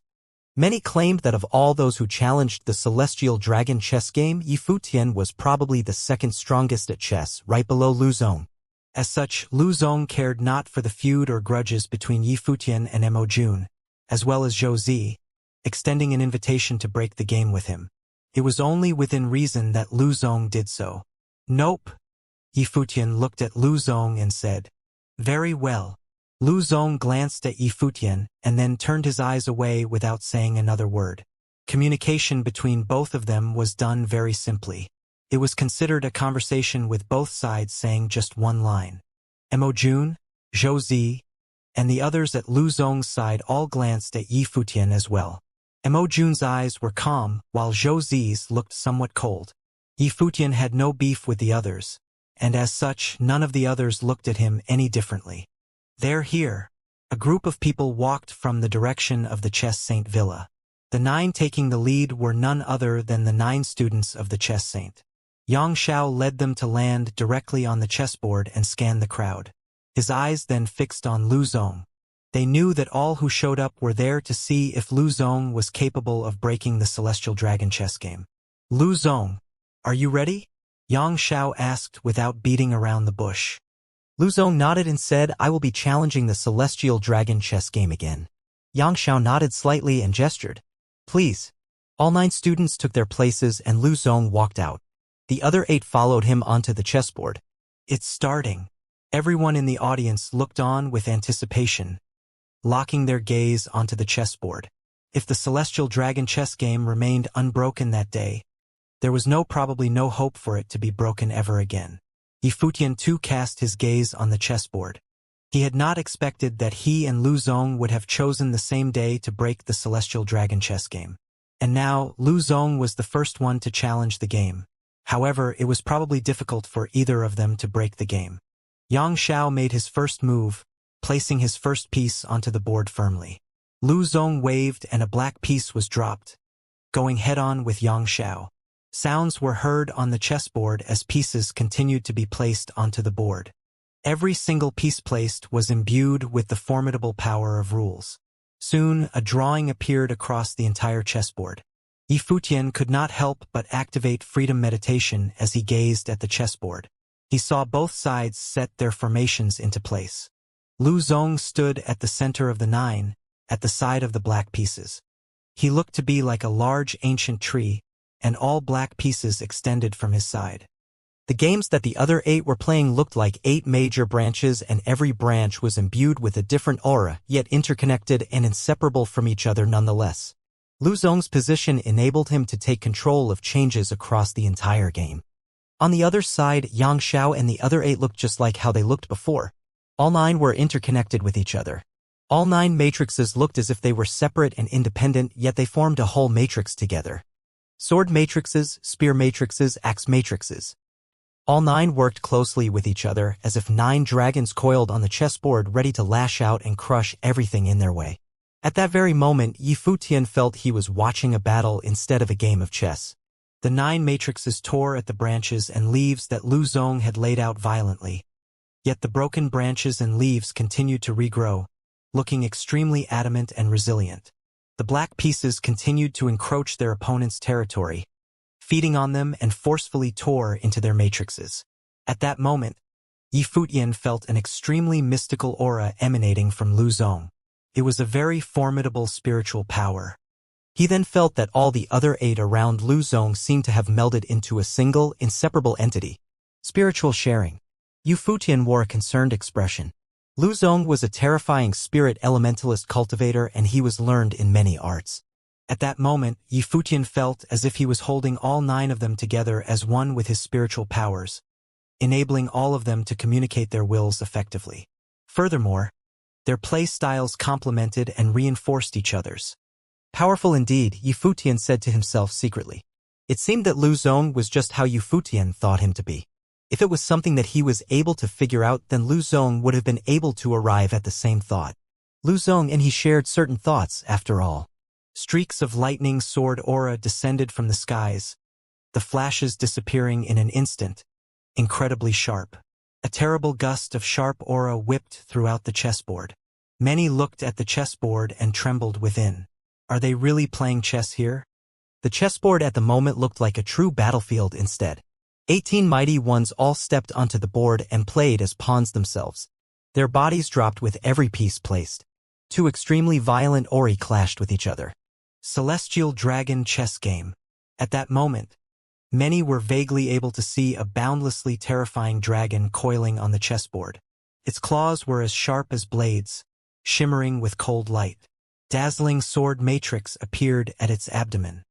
When a piece was placed, the sword matrix tore at the board, crushing everything in its path. However, Lu Zong's body served as the center of their side. The ancient tree's branches and leaves all turned golden, and Lu Zong seemed to have taken the form of a golden ancient Buddha. The voice of the Buddha rumbled through the air when he placed a piece. The golden leaves and branches turned into golden arms, defending against the game's terrifying onslaught. A chess battle. Under the workings of freedom mediation, Yifutian seemed to be seeing a true chess battle being fought using matrices. It was no longer simply a game of chess. It was a show of force being refined to the extreme from the art of chess. Lu Zong had forced the Celestial Dragon chess game to bring its most formidable might to bear. The dragon emerged and danced in the air. At that moment, all 8 players beside Lu Zong were subjected to extremely terrifying pressure, especially Zhou. Her face had turned pale and she breathed heavily. Her clothes were drenched in sweat and her fair skin was vaguely shown through her dress, making her look very alluring. However, she was unable to pay any heed to that at all. Such was the force of the pressure she was being subjected to at the moment. The Celestial Dragon chess game felt as if it had no weaknesses and there was nothing that could be exploited. The placing of every piece seemed to only serve to amplify said force. The shadow of the dragon became increasingly powerful, and it eventually brought its massive body to bear. With the next piece placed, a sharp claw lashed out in the air, tearing everything in its path. The end seemed to be right before their eyes, and Lu Zong and his people seemed to be near defeat. Not good. The faces of many changed at that scene. With the Celestial Dragon chess game bringing such terrifyingly killer move to bear, Lu Zong's force seemed to be at the edge of dissolution. However, Yi Futian frowned at the next piece placed. He took a look at Li Kaishan, who placed the piece, and was puzzled as to why that piece was placed there. There were other better options which would have cut off one of Lu Zong's arms, crushing some of Zhou Zi's pieces. Yet at the same time, Lu Zong placed a piece first. He had taken full control. The sky changed with that move. Many felt as if the Buddha's arms lashed out at the incoming dragon claw. The expressions of Xianxia and the others turned grim. Yet another piece was placed, and Lu Zong countered without hesitation. The Buddha's attacks melded into one, lashing out at the arm of the dragon. A fearsome illusion appeared. The dragon claw shattered, and a part of the game it belonged to was gobbled up right there and then. It was a game formed with pieces laid down by Li Kaishan. That move should have been the sharpest edge of the game, and yet, it broke at that very moment. Lu Zong, some called out. Is he going to win? Countless held their breaths in and waited, locking their gaze at the chessboard. Lu Zong had actually gained the upper hand. Xianxia and his people continued to place their pieces. They looked rather pale. The chessboard did not take one's playing level into consideration when deciding the victor. The amount of power all players were able to bring to bear was the same. Finally, when Lu Zong placed yet another piece, the dragon's abdomen suffered a crushing blow, and it was bisected right there and then. The game was broken, and it completely shattered. The 9 interconnected dragon matrix was broken. The eyes of Xianxia and his people froze at that very scene. Xianxia lifted his head and looked deeply at his second brother, Li Kaishan, but he eventually said nothing. Xianxia smiled and said to Lu Zong, "Congratulations." The game dispersed when he finished. The crowd was in an uproar. It's broken. Lu Zong actually broke the chess game left behind by the chess saint. He will be taking the chess saint's expectations and art. That is Lu Zong for you indeed. A top-notch genius like no other. Everyone was in awe. However, Yi Futian was seen frowning. He turned his eyes at Lu Zong and then to Li Kaishan, sporting a peculiar expression as he did. He recalled someone saying Li Kaishan, the second student of the chess saint, is an honest man. But was he truly honest? The Celestial Dragon chess game should not have had openings or weaknesses. Yet openings and weaknesses had appeared. Yi Futian turned his eyes at everyone celebrating. Lu Zong was, after all, a successor of the saints of a sacred ground of Eastern State, a proud genius tutored by the 3 saints of Xihua Sacred Mountain. It was naturally a wish of the people to have him break the Celestial Dragon chess game. Everyone was happy for him. Yi Futian did not know what to think about all that. The art of chess was never something absolute, and there were always choices when placing one's piece. There was no way he could stand out and accuse Li Kaishan of going easy on Lu Zong. One owned up to one's choices in chess. Victory or defeat, what was done was done. Even if Yi Futian were to stand out and point out that there would have been better ways to play that move, it would simply have been the case of an outsider having a clearer view of things. It would have been a testament saying that he was a very adept chess player, and it would not be okay to accuse Li Kaishan of going easy on his opponent. It was not something only Yi Futian understood. Xianxia and the rest knew that just as well. The fact remained that the Celestial Dragon chess game was broken. Even if Xianxia were to say that that particular move should not have been made such at that time, it would have simply meant that his second brother had not been as good a player. It would have done nothing to take away Lu Zong's victory in breaking that game. Xianxia and the others simply stared at Li Kaishan for a while. If it had been other high-level chess players from the Chess Saint Villa making one such move, none of them would have felt anything wrong about that. However, it was Li Kaishan, Yang Zhao's junior and the senior of the other 7 younger juniors, who made such a move. Everyone knew well what his proficiency at chess should have been like. The 8th and 9th brothers might have made small mistakes at such points. However, Li Kaishan was the second student of the chess saint and such mistakes should not happen with him. Xianxia turned his eyes to look at Lu Zong. He smiled and said, "The celestial dragon chess game has been broken. Congratulations." Even if Li Kaishan did go easy on Lu Zong in that one particular move, Lu Zong's proficiency at chess was still out of this world in more ways than one. As a player, Lu Zong's chess skill was comparable to any of the 9. Furthermore, Lu Zong had to be in charge of leading his team of 9 players to break the game, which in itself had been a frighteningly incredible feat. As such, Lu Zong was still the best candidate there was. "You're too kind, senior. I just happened to be lucky," Lu Zong said without any hint of glee. Some of the people by his side, however, were the ones who were excited, such as Zhou Zi. She smiled at Lu Zong and said, "Lu Zong, the celestial dragon chess game was infinitely intricate. Among all under the Saint Plane to be found in the eastern state, you were probably the only one capable of breaking that game. There are many talented and capable people all over. What you said was too much of an exaggeration." Lu Zong shook his head. "Lu Zong, you're being too humble," Han Jing said. He came to truly experience the true ferocity of the celestial dragon chess game in that one game. If it had not been Lu Zong taking charge of things, he would have lost very early. At that moment he was drenched in sweat, just like Zhou Zi. Everyone around them continued singing praise after praise for Lu Zong. The celestial dragon chess game was finally broken after being opened for over 2 months, and everyone felt excited. The breaking of the game would add further prestige and glory to Lu Zong's reputation. Xianxia turned his eyes at the crowd. Everything came to an end with the breaking of the celestial dragon chess game. However, he seemed to feel someone watching them at that moment. He turned his eyes to one face. That face was none other than Yi Futian.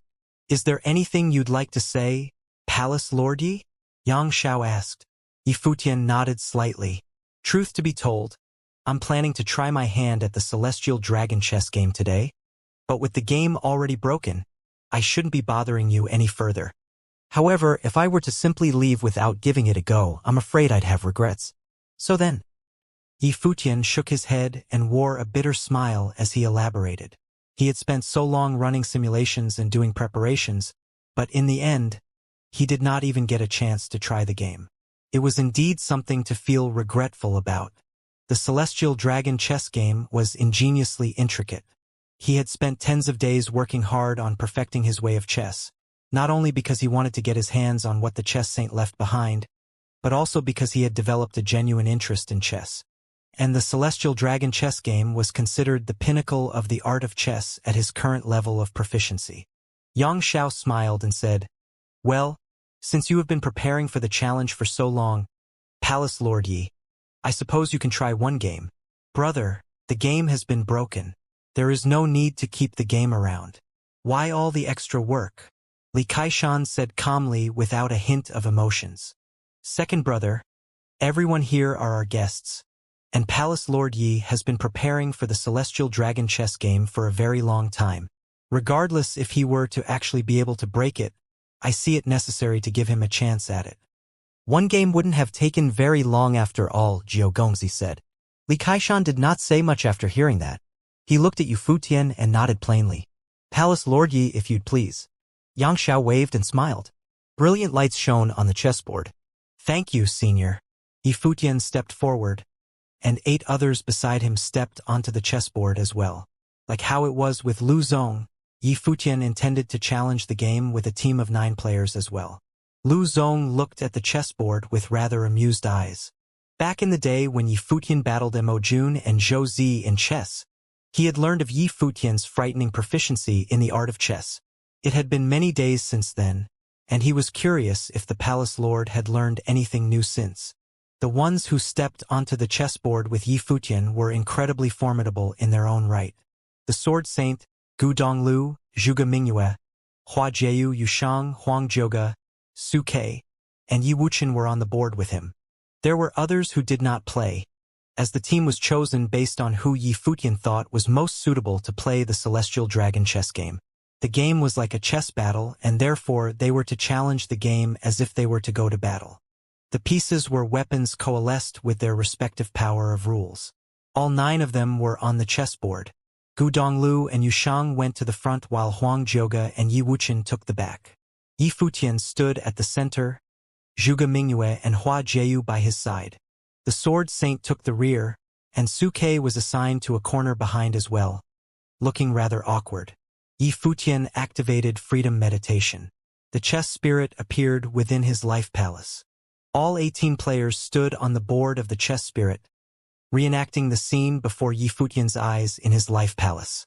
The Celestial Dragon chess game was formed with 9 interconnected chess matrices without a fixed pattern. There were near-infinite changes in them instead. Every single piece changed with the changes that occurred before.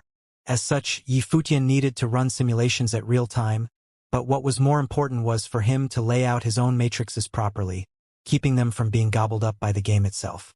What was to happen next was a test of the fruits of his crazed labor in chess training over the past 2 months.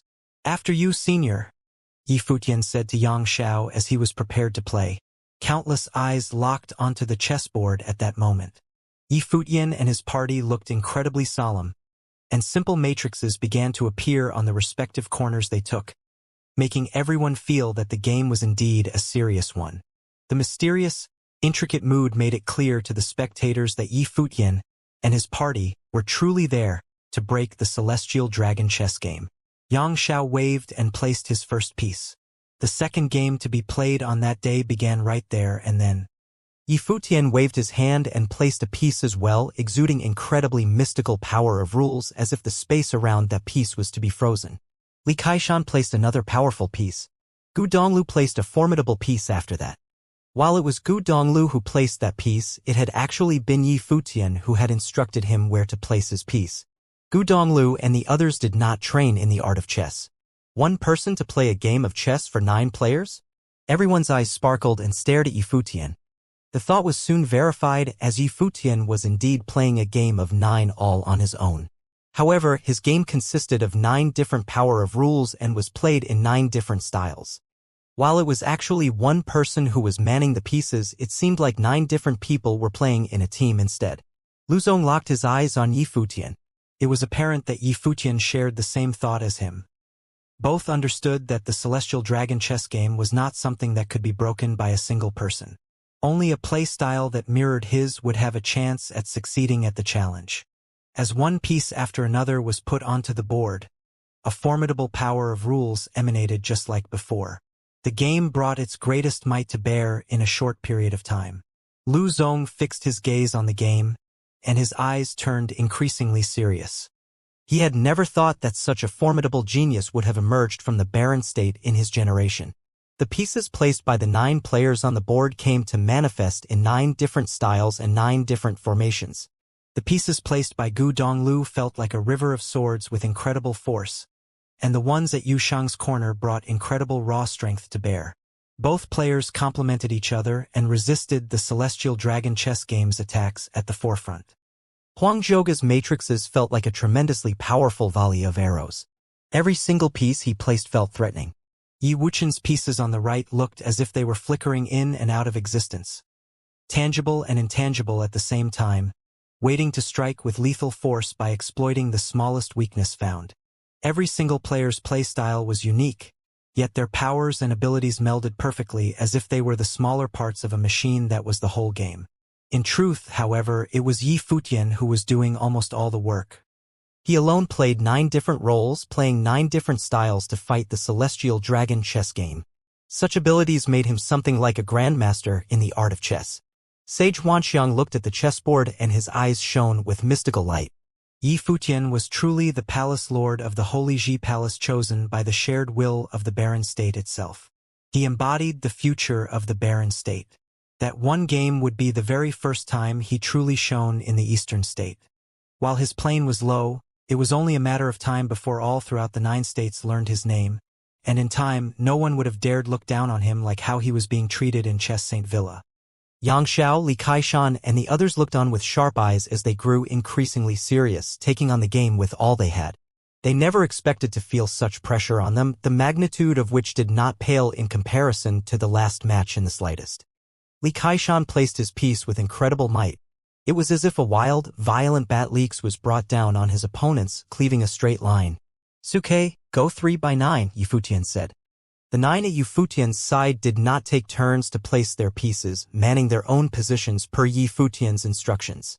Suke's placement of his piece struck hard on the most vital point of the Celestial Dragon chess game. Despite standing at the rear corner, every single piece he placed felt like a lone assassin whose presence was undetectable. Yet his killing intent and moves were unmistakable. Fighting matrices with matrices. Xianxia mumbled to himself as he looked at the board. He finally realized what Yifutian was trying to pull with his game. The 9 interconnected matrices on the Celestial Dragon chess game had been completed at that moment on the board, but Yifutian did not make any countermeasure to prevent the formations from being formed. He did not even seem to have such intentions in the first place. However, with the Celestial Dragon matrix, the black pieces were formed of 9 interconnected matrices. Furthermore, there were submatrices within the matrices. Gu Donglu and Yusheng worked as a single unit. The formations of Huang Jioge and Yi Wuchen worked as one. Hua Jieyu and Zhuge Mingyue formed a single entity, while Suke and the Sword Saint developed their respective forms, with Yifutian manning the entire game. The scenario that appeared on the chessboard seemed to be a game designed to resist the Celestial Dragon chess game taking form, countering offense with offense. The Celestial Dragon chess game had no weaknesses, and as such, there was no need to look for weaknesses. One simply had to bring an even greater force to bear in order to break the game. While the people on Chess Peak did not play chess at a very high level, they were still capable of understanding the chess battle taking place on the chessboard.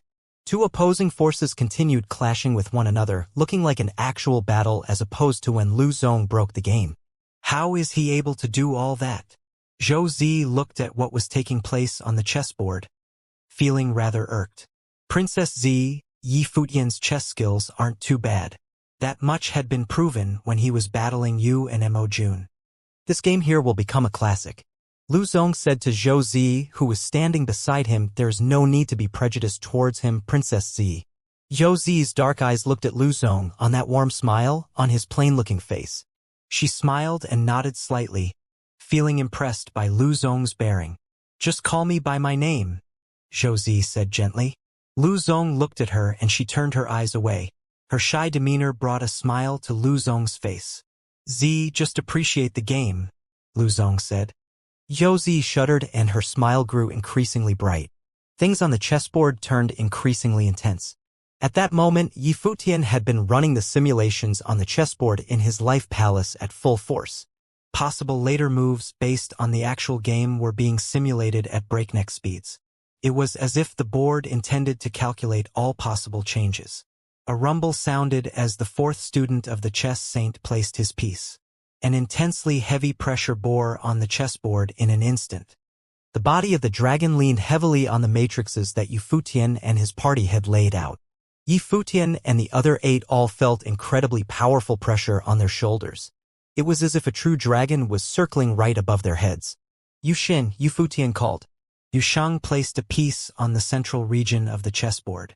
A tremendously ferocious storm whipped across the board at the very moment that piece was placed, resisting the pressure from the dragon. A devil-like figure was seen standing tall. A piece was placed on the other side. At a remote corner, the dragon swept its tail, intending to crush all the pieces around it. Eldest brother, Yifutian continued. He had the Sword Saint, his eldest brother, place a piece. The pieces at the rear swept like a matrix of blades when his piece was placed, intending to cut off the dragon's tail. The formations laid by the pieces of rules truly brought their truest powers to bear. Everyone trembled within. What they were seeing in their minds was no longer a game of chess, but a true, ferocious battle. Both sides continued placing their pieces, and every piece brought with it incredibly terrifying changes. The might on the chessboard became extremely violent. Every piece had to be placed with meticulous thought. Xiao's expression was solemn. He had never expected to be dealing with 2 such formidable challenges within a single day. Yifutian stepped onto the Celestial Dragon chess game right after Lu Zong, and he was able to stand his ground, clashing head-on. Allow me. A voice was heard.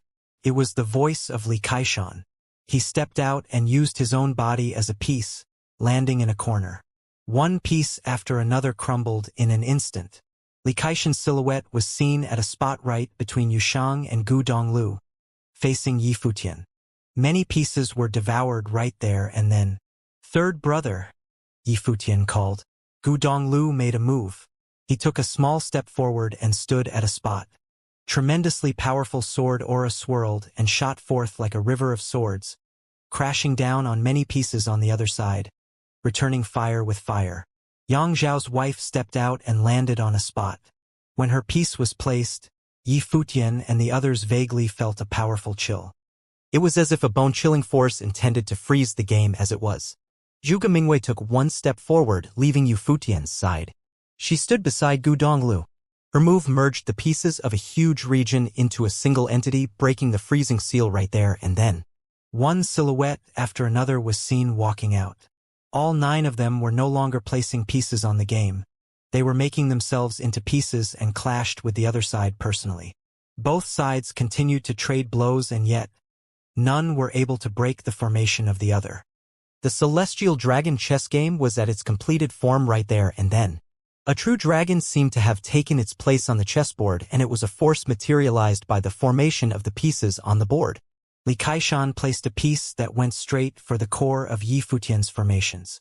That dragon seemed to have lashed out with a slash with an axe, cutting up a path forcefully.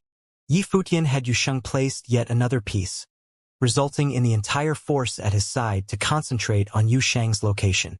Yusheng seemed to have turned into an immutable ancient god.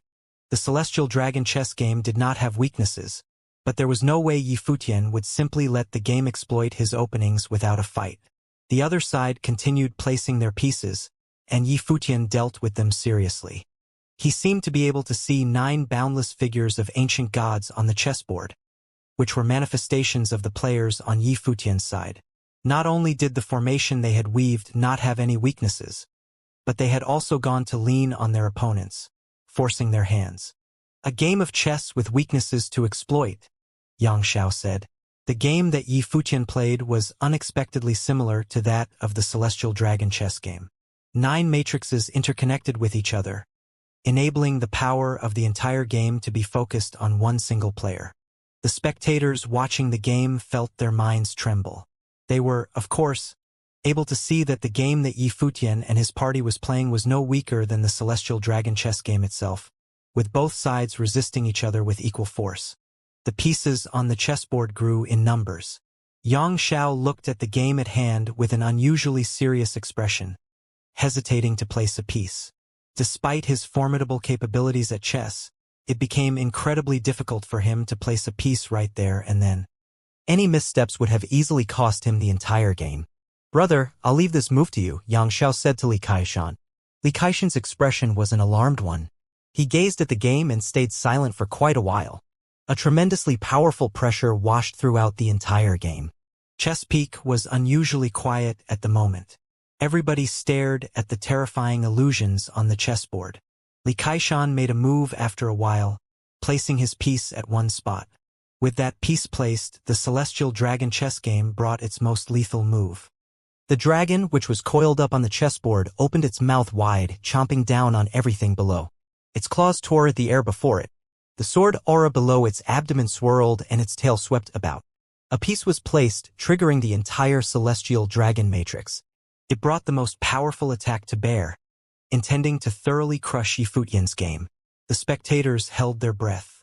It was as if they were able to feel all that pressure on the board. Will Yi Futian be able to withstand the most powerful attack the Celestial Dragon chess game is able to muster? Li Kaishan was adept at offensive powers given that he trained in martial arts and was thought to be peerless.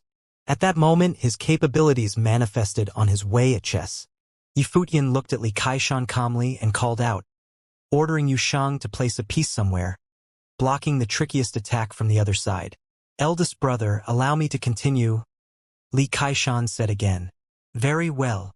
Yang Xiao nodded in agreement. Li Kaishan placed another piece. The resulting attack did not weaken. It had gotten even more ferocious. Yi Futian continued defending.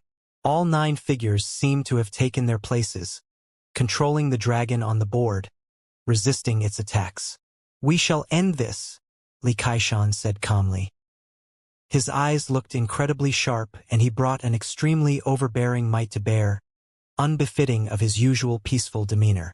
The celestial dragon chess game seemed to have been revitalized with that piece placed. One piece after another was destroyed, and the defense that Yifutian and his party had held up began to crack. You lost. Li Kaishan looked at Yifutian and said, but being able to come this far speaks volume of your proficiency at chess nonetheless. Have you really taken a good look? Yifutian looked at Li Kaishan and asked. What? Li Kaishan frowned and went to cover the entire game with his will. He realized that Yifutian's pieces had seemed unshackled and relieved when those pieces before were destroyed. With the redundant pieces all taken apart, the places that all 9 of Yifutian's party had taken seemed to have locked the dragon down instead. Li Kaishan began to look worried at that moment. Yifutian lifted his hand and a piece appeared. He looked at Li Kaishan and said, Mr. Heir seems to have been a little too anxious in securing a victory. This piece is actually a move I have developed by understanding how the celestial dragon chess game works, and this move is precisely the one I was urged to take when I was challenging the game with Lu Zong back then. He dropped the piece in his hand as he finished. All of Yifutian's pieces came to life when that piece was dropped. The 9 interconnected matrices formed a single entity. The sword matrix, blade flashes, and all attacks were all brought to bear on that enormous dragon at the same time, locking the dragon down thoroughly. The space seemed to have been halted. One white piece after another disappeared without a trace right there, and then countless eyes were fixed on the chessboard at that very instant. The spectators felt their minds raging as they witnessed the white pieces disappear. Had this been Yifutian's plan all along? He actually planned one such sure-kill game right from the start? This is all just too frightening. In actuality, Yifutian had been running simulations of that chessboard in his life palace in a frenzy, simulating a myriad of possible changes, and that happened to be one of them, which was also the quickest way to end the chess battle. Li Kaishan had given him a chance, due to being too anxious, in securing a victory. Yifutian had played with 9 different playstyles in a game all on his own to resist the attacks of the celestial dragon chess game. Eventually, all 9 styles melded as one, locking down the dragon and breaking the game. Lu Zong and Yifutian broke the celestial dragon chess game within a day. Marvelous. Xianxia said, your proficiency at chess has indeed reached the level of a grandmaster, Palace Lord Yi. The way of chess that you have used against the celestial dragon chess was actually derived from the game itself. You're indeed the #1 genius in all of the barren state. I was just lucky, Yifutian replied humbly. Xianxia shook his head.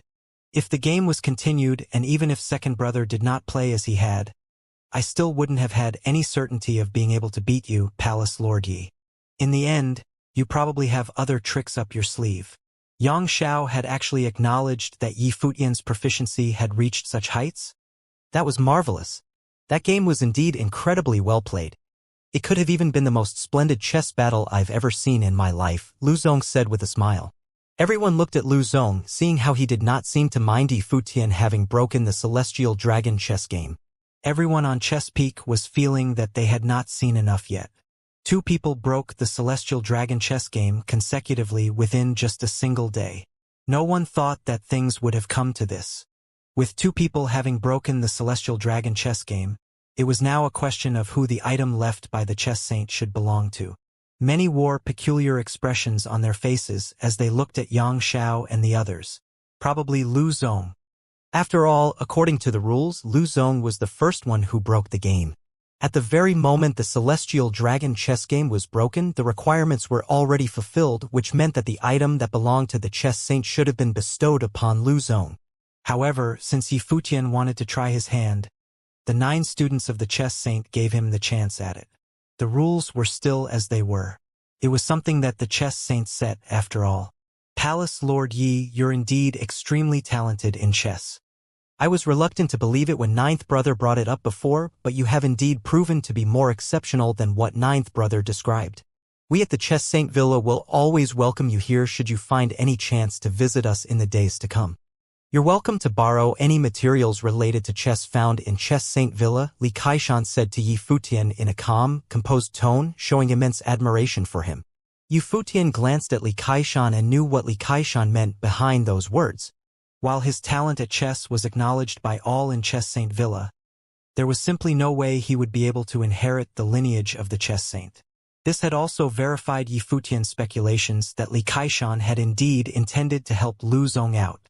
"Thank you, Mr. Heir." Yifutian nodded with a smile, not saying much. The lineage was something that had belonged to Chess Saint Villa, and the game was indeed broken first by Lu Zong.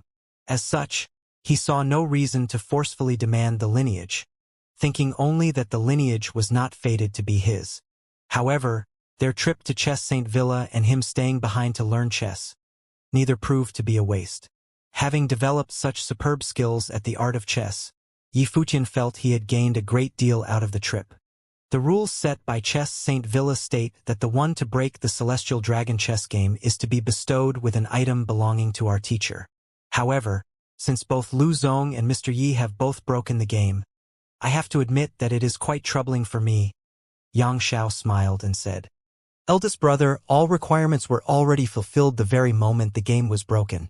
While Palace Lord Yi also broke the game, it was simply adding brilliance to a present splendor. Why should you feel troubled, eldest brother?" Li Kaishan said, looking at Xianxia. Both of them had demonstrated exceptional skills in chess. If it had not been Lu Zong who went to play the game first, it would have been Yifutian who ended up breaking the game. But you're right, second brother, rules are still rules. This chessboard was forged by our teacher, which is now to be given to Lu Zong, Xianxia added.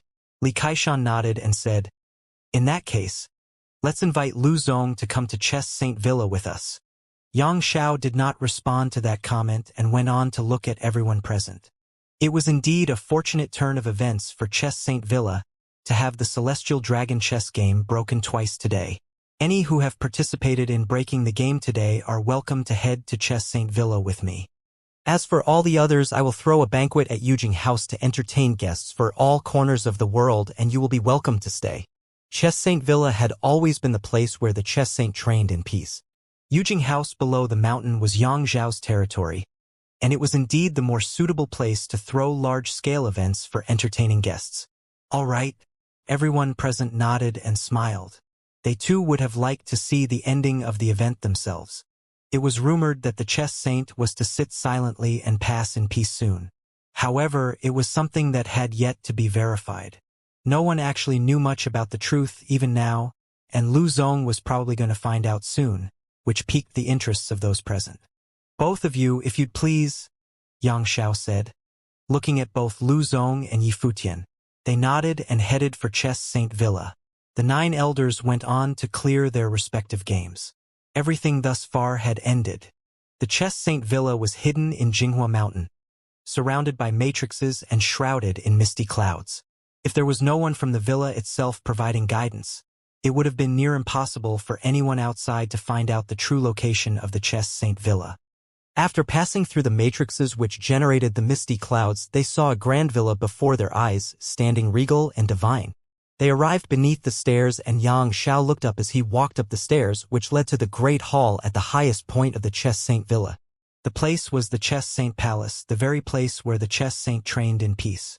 "Please." Xianxia pointed his finger and guided, bringing all of them up. They all walked until they arrived beneath the stairs of the Chess Saint Palace before they stopped altogether. Xianxia turned around and looked at his brothers in training, saying, "The Celestial Dragon chess game has been broken twice today. The chessboard left behind by our teacher shall be bestowed upon Lu Zong.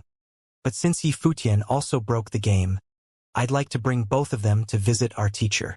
I assume you all will not be against such a decision." Li Kaishan frowned slightly. Is eldest brother trying to let teacher decide the outcome himself?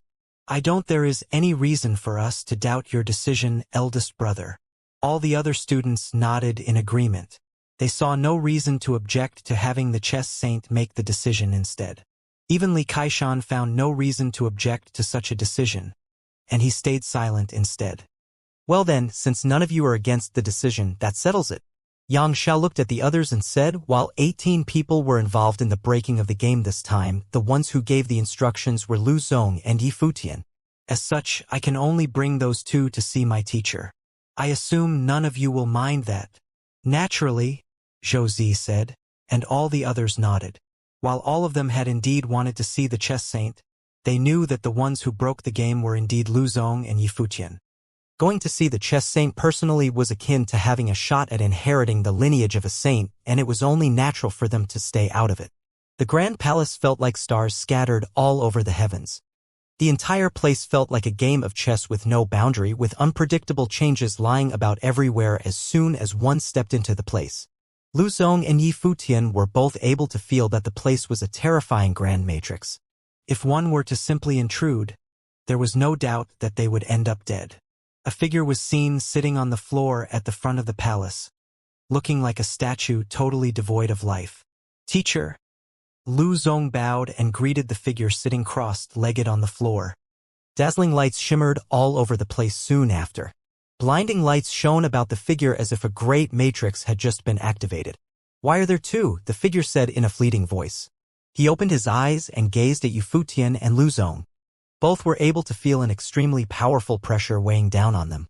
"Teacher, both of them broke the Celestial Dragon chess game, and as such I brought them both before you," Xianxia elaborated. "My name is Lu Zong, pleased to make your acquaintance, Elder," Lu Zong bowed and said. "My name is Yi Futian, pleased to make your acquaintance, Elder." Yi Futian cupped his hands. "Lu Zong of Xihua Sacred Mountain." The figure cast his gaze on Lu Zong. While he was at St. Plain and concerned himself little with the affairs of his juniors, he knew a thing or two about Lu Zong from others. Lu Zong was a proud son of Xihua Sacred Mountain and was touted as a saint of the future. He was being tutored by 3 saints and the most renowned youth in all of the eastern state. "Indeed." Lu Zong nodded. "What about you? Where are you from?" The chess saint looked at Yi Futian and asked. "I'm from the Holy Ji Palace, sacred ground of the barren state," Yi Futian answered. "The barren state," the chess saint murmured to himself. "Teacher, there was a shift in leadership in the sacred ground of the barren state more than a year ago. Yi Futian took over the place of palace lord as a noble. He has exceptional talents.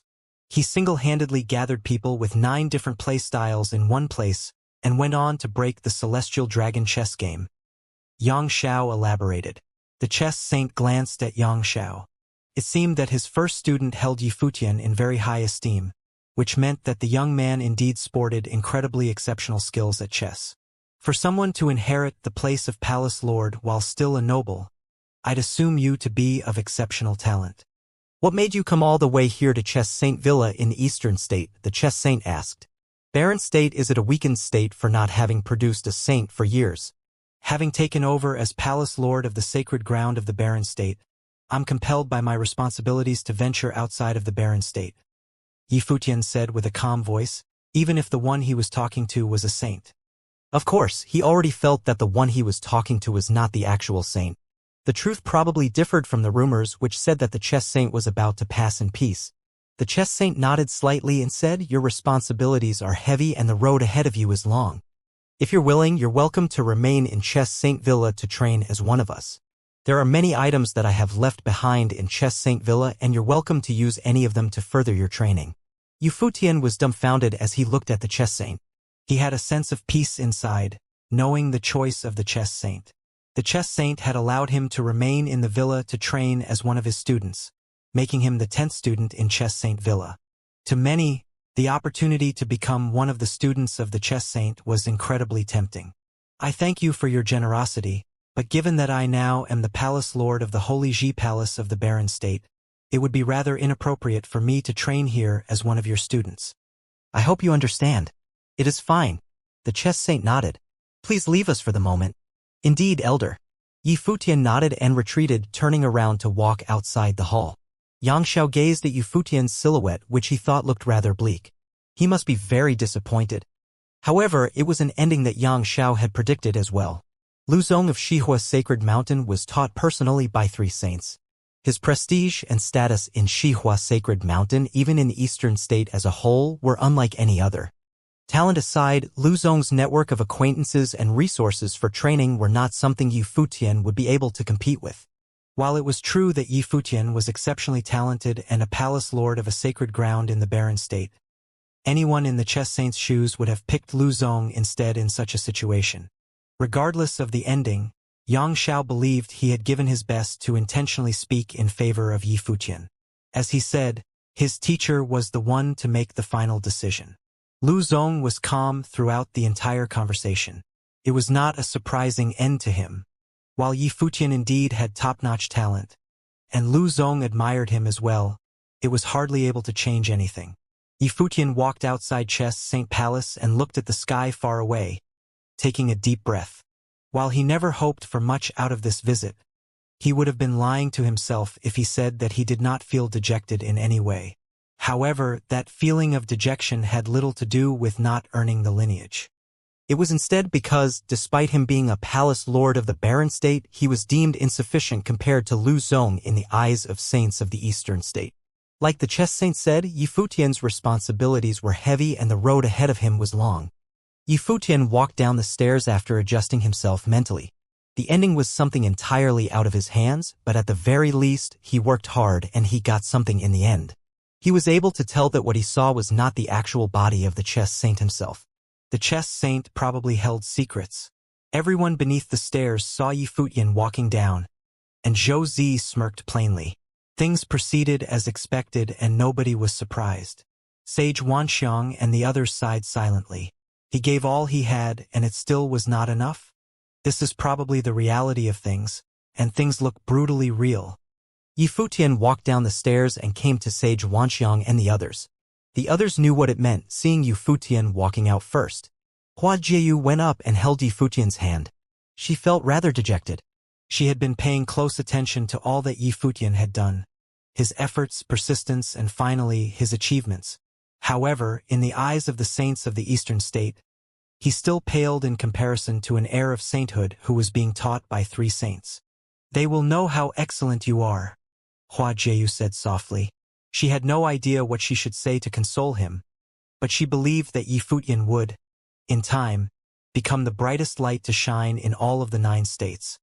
She had no desire for fame, but she did not want to see him being looked down on by others like that. So what if they do? Yi Futian ruffled Hua Jieyu's hair and smiled. Idiot. Brother Yi. Jiao Gongzi walked up and asked Yi Futian, so our teacher chose Lu Zong then? Your teacher's choice was expected. Yi Futian smiled and added, thank you for taking care of us all this while. Jiao Gongzi was speechless. Everyone on Chess Peak saw how wonderfully startling Yi Futian's performance had been that day.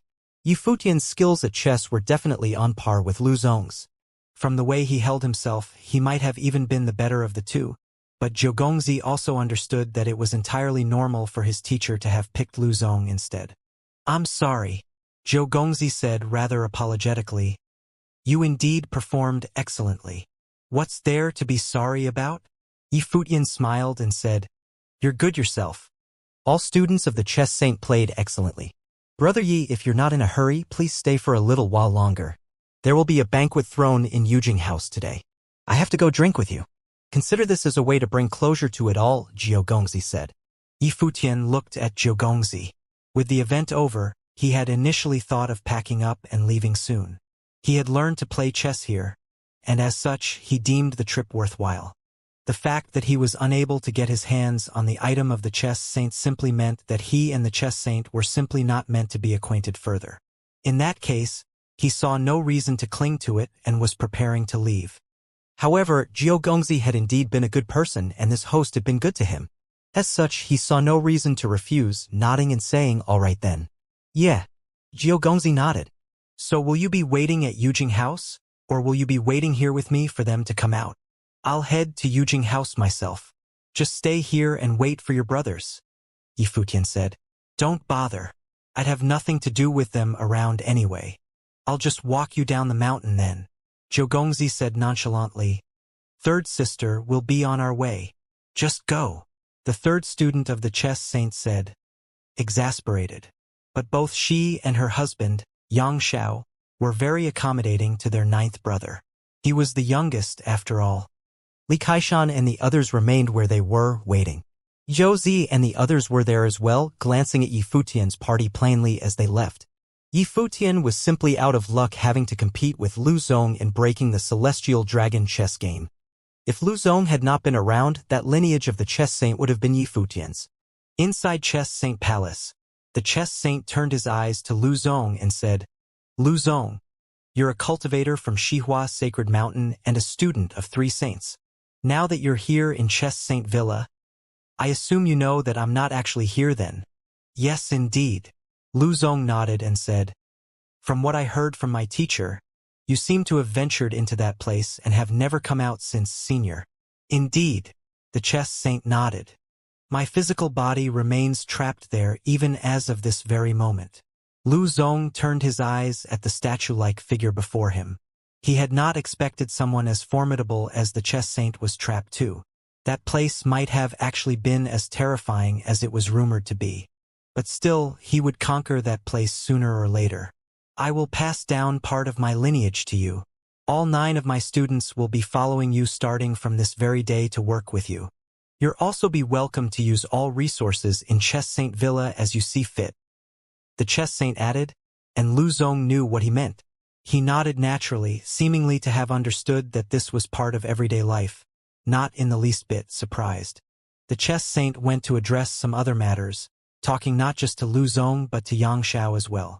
Both of them walked out of Chess Saint Palace after quite a while, heading for the bottom of the stairs. Li Kaishan, Zhou Zi, and all the others were waiting there. Most of them smiled seeing Lu Zong emerge. That was probably the wish of everyone present. And things turned out to be as perfect as expected. The banquet at Yujing House was a grand one. The proud sons and daughters present came from all over Eastern State for the Celestial Dragon chess game. With the event over, many found it to be a rare thing to have so many of them gathering in one place. Lu Zong, the chief, and the others have descended the mountain and came to the villa.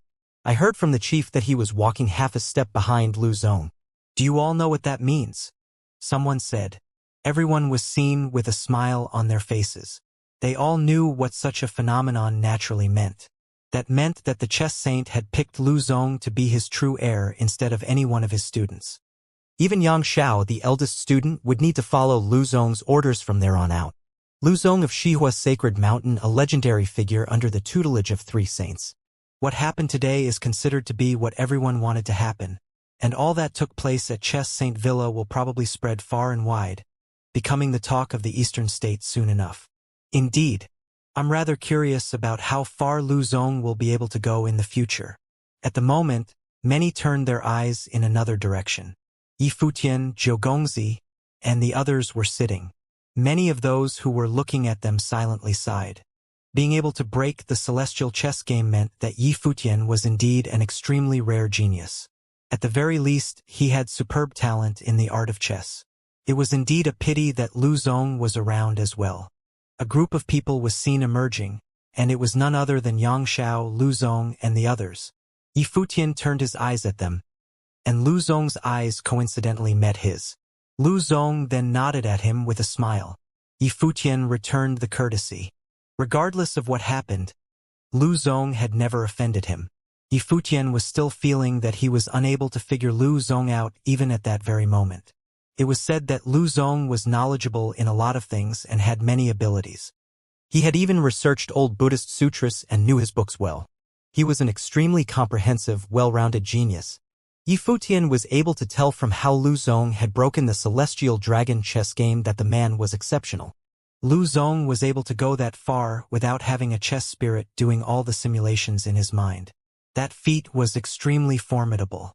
Lu Zong turned his eyes away, and someone from his side walked towards Yi Futian.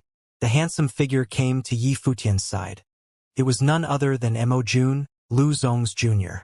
He twisted his brow a bit and said to Yi Futian with a smile, Palace Lord Yi, my senior asked me to deliver a message. What would that be? Yi Futian asked.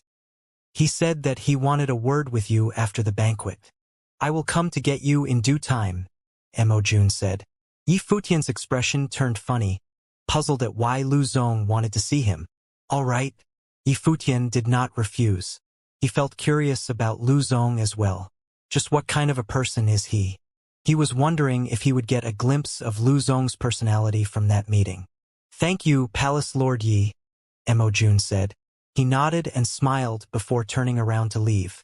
The way Mo Jun went about his business did not offend Yi Futian in any way. Yi Futian would not have agreed to it otherwise. Lu Zong did not stay at the banquet for long and no one was surprised. It was said that Lu Zong enjoyed his own company. It would have been a surprise if he were to stay for long. Lu Zong was standing at a pavilion in one of the compounds of Yujing House. A figure was seen walking quietly there, Li Kaishan, second student of the chess saint. Li Kaishan walked up to Lu Zong and stood there quietly. "Congratulations," Li Kaishan said quietly to initiate the conversation. "It was just a process. Nothing to congratulate me for." Lu Zong replied softly, no hint of elation in his tone. "At the very least, the process was accomplished perfectly," Li Kaishan said. "Same goes for you. I'll help you out in the next orthodoxy battle." Lu Zong looked ahead. "I hope you won't disappoint in finding a way to achieve sainthood. I'm not just doing this for myself. I'm doing this for my teacher as well, and you're the most suitable candidate to accomplish this," Li Kaishan said. "I know," Lu Zong said. He never doubted that for a single second. "Lu Zong." A voice was heard, and a beautiful woman was seen walking up to them, smiling and saying, "Surprised to find Mr. Air over here." Li Kaishan turned to look at Zhou Zi, smiling and saying, "I'll excuse myself." He then left right away. Zhou Zi walked up to Lu Zong and asked, "I hear that you like your own company instead of that of others. Is that true?" Lu Zong looked at Zhou Zi, smiling as he shook his head. There were few in the world who understood what was going on in his mind. "That depends." Lu Zong smiled and said, "What about my company then?" Zhou Zi looked up at Lu Zong, feeling a little embarrassed. She lowered her head and added softly, "Will I get to walk with you in the future?" Lu Zong turned his eyes to Zhou Zi and knew what she meant. It was obvious that she was confessing her feelings to him. Lu Zong extended his hand and touched Zhou Zi's face, which turned incredibly red in an instant. Lu Zong, upon seeing her reaction, smiled and continued, "If you'd be willing to, Zi." "Yeah." Zhou Zi nodded slightly before turning around, leaving with flighty steps. She said, "Of course I'm willing." She went outside afterward and ran into Mo Jun and Yi Futian coincidentally at the exit. She looked up at both men and continued to leave with a smile. Yi Futian's expression turned funny looking at her. It was rare to not have Zhou Zi look at him with cold eyes. It seemed as if she had just experienced something happy. "Brother, Palace Lord Yi is here," Mo Jun said as he walked to Lu Zong's side. Lu Zong turned and said, "You may go." "All right." Mo Jun left. Lu Zong pointed at the pavilion and said, "Have a seat." Regardless of who had been here before, be it Li Kaishan or Zhou Zi, Lu Zong hardly moved, yet he invited Yi Futian to take a seat as he saw Yi Futian coming. That was probably some detail Li Kaishan and Zhou Zi did not pay any heed to, but the subtle gesture spoke of Lu Zong's attitude towards Yi Futian. "No need for that. We'll talk standing." "What is the matter?" Yi Futian said in a straightforward, matter-of-fact manner. "I'd like to invite you to participate in the Nine Palace Forum, not to witness the event, but as a representative of a sacred ground of the Barren State," Lu Zong said. The Nine State Forum was to be held in the Xihua Sacred Mountains. Lu Zong was a student of 3 saints, which meant that he had great influence in Xihua Sacred Mountain. As such, that invitation was not said for fun. If he wanted to invite the Barren State, it was very possible that he would have actually been able to pull it off. "Why?" Yi Futian's expression looked peculiar. He was hardly acquainted with Lu Zong. As such, he was puzzled as to why Lu Zong did this. A saint has not emerged in the Barren State for years. It would be difficult for your efforts alone to have Barren State stand tall again. Why not seek outside help? I can help Barren State stand tall and look after the people of Barren State in the next Battle of Saints. When the Battle of Saints is held, I'm afraid there will be few beneath the Saint Plane who can beat me, Lu Zong said with extreme confidence. You haven't answered my question. Yi Futian continued. Why is Lu Zong helping me and helping the Holy Ji Palace? The world thinks that I like being a lone wolf. But do you know why I behave as such? Lu Zong said, looking at Yi Futian. I don't know, Yi Futian answered plainly. There was no way he would have known what was going on inside Lu Zong's mind, because there are hardly people in all of the Eastern State worthy of walking with me. Arrogance was practically bursting out of that short sentence of his. He then looked at Yi Futian and said, You are one of those few people and I'd like you to join me in creating a new era. Yi Futian turned his eyes at Lu Zong. So, this is the real him? He had felt something about Lu Zong that he was unable to understand before. He had an impressive and exceptional background. A student tutored by 3 saints and possessed supreme talents. A saint of the future and an idol of all youths of the Eastern state. Even the princess of the sacred dynasty fell in love with him. Furthermore, he was humble and polite, holding himself with an exceptional bearing, all of which made him very amicable. Even those proud sons and daughters were all willing to help him break the celestial dragon chess game, seeing themselves to be accessories. It was easy to see that Lu Zong was one of the few who stood at the pinnacle of his generation, a figure who enjoyed extreme prestige. Yet at that very moment, Lu Zong did not bother masking any of his arrogance with words. It was something innate, surpassing that external air of pride demonstrated by Mo Jun, his junior. The very reason he spent his time alone was that he detested having to spend time mingling with common people. He deemed few in the entire Eastern state were worthy of walking alongside him. He had turned his eyes away from competing with people of his generation a long time ago. His ambition was far greater. He wanted to create an era. What era are you talking about? Yifutian asked calmly. Lu Zong wore a plain smile and turned his deep eyes to Yifutian. He was rather surprised. Yifutian was too composed after hearing his words. Yifutian was not shaken at all. Lu Zong had been right about Yifutian. The man before him was destined for great things. An era which will enable the barren state to shine once again. Lu Zong smiled and said, if Yifutian's goal was to make the barren state great again, Lu Zong deemed it to be something rather easy. Yifutian looked at Lu Zong and said, you might have overestimated me. My current goal is a simple one. I just want a saint to emerge in the barren state to prevent our sacred ground from being taken apart. Furthermore, this is my mission as the Palace Lord of the Holy Ji Palace, which I will see to its completion. Lu Zong looked deeply at Yifutian. While Yifutian did not say it explicitly, it was obvious that Yifutian had rejected his invitation. There might have been a variety of reasons why Yifutian did so, but Lu Zong did not bother guessing why. It was a rejection, clear and simple. From his perspective, he would still achieve great things in the future. The reason why Yifutian rejected the invitation was actually simple. As a student tutored by 3 saints, Lu Zong was immensely arrogant. His pride was something etched into the very core of his being. Despite inviting Yifutian to walk alongside him, it was obvious that he had not done so because he wanted to create a new era along with Yifutian.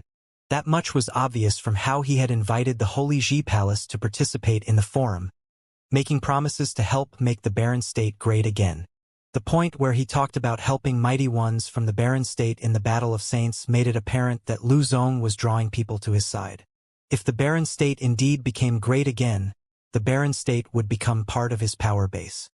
Before Yifutian arrived at the pavilion, he saw Zhou Zi leave smiling, who remained all giggly even after seeing Yifutian, who she resented. A tinge of embarrassment was seen in her eyes. It was apparent that Zhou Zi was infatuated with Lu Zong, and she did not bother concealing such feelings. Yifutian was able to guess as to why she behaved in such a way. It was obvious that Lu Zong had done something to buy her over as well, but Yifutian did not bother trying to figure out what Lu Zong had actually done to her. Regardless, it was impossible for someone like Lu Zong to simply fall into the trap of emotion like Zhou Zi. While Zhou Zi was indeed pretty, she was not strikingly gorgeous and her personality was ordinary, which meant that she had no way to steal Lu Zong's heart easily. It was apparent that Lu Zong was simply using her. All that meant was both men would be incapable of walking side by side for long. If Yifutian had agreed to Lu Zong's invitation, it would have only been a matter of time before they had serious disagreements. Lu Zong was hardly bothered by Yifutian's rejection. He nodded nonchalantly and said, to each his own. You're of exceptional talent and will one day achieve sainthood. I look forward to what it holds for the barren state in the future. You have my thanks. Yifutian said, if there is nothing else, I shall take my leave. Lu Zong nodded slightly, and Yifutian turned around to leave. Lu Zong sighed in pity as he watched Yifutian leave, but what happened was expected. A person who was capable of breaking the celestial dragon chess game on their own would inevitably have immense pride.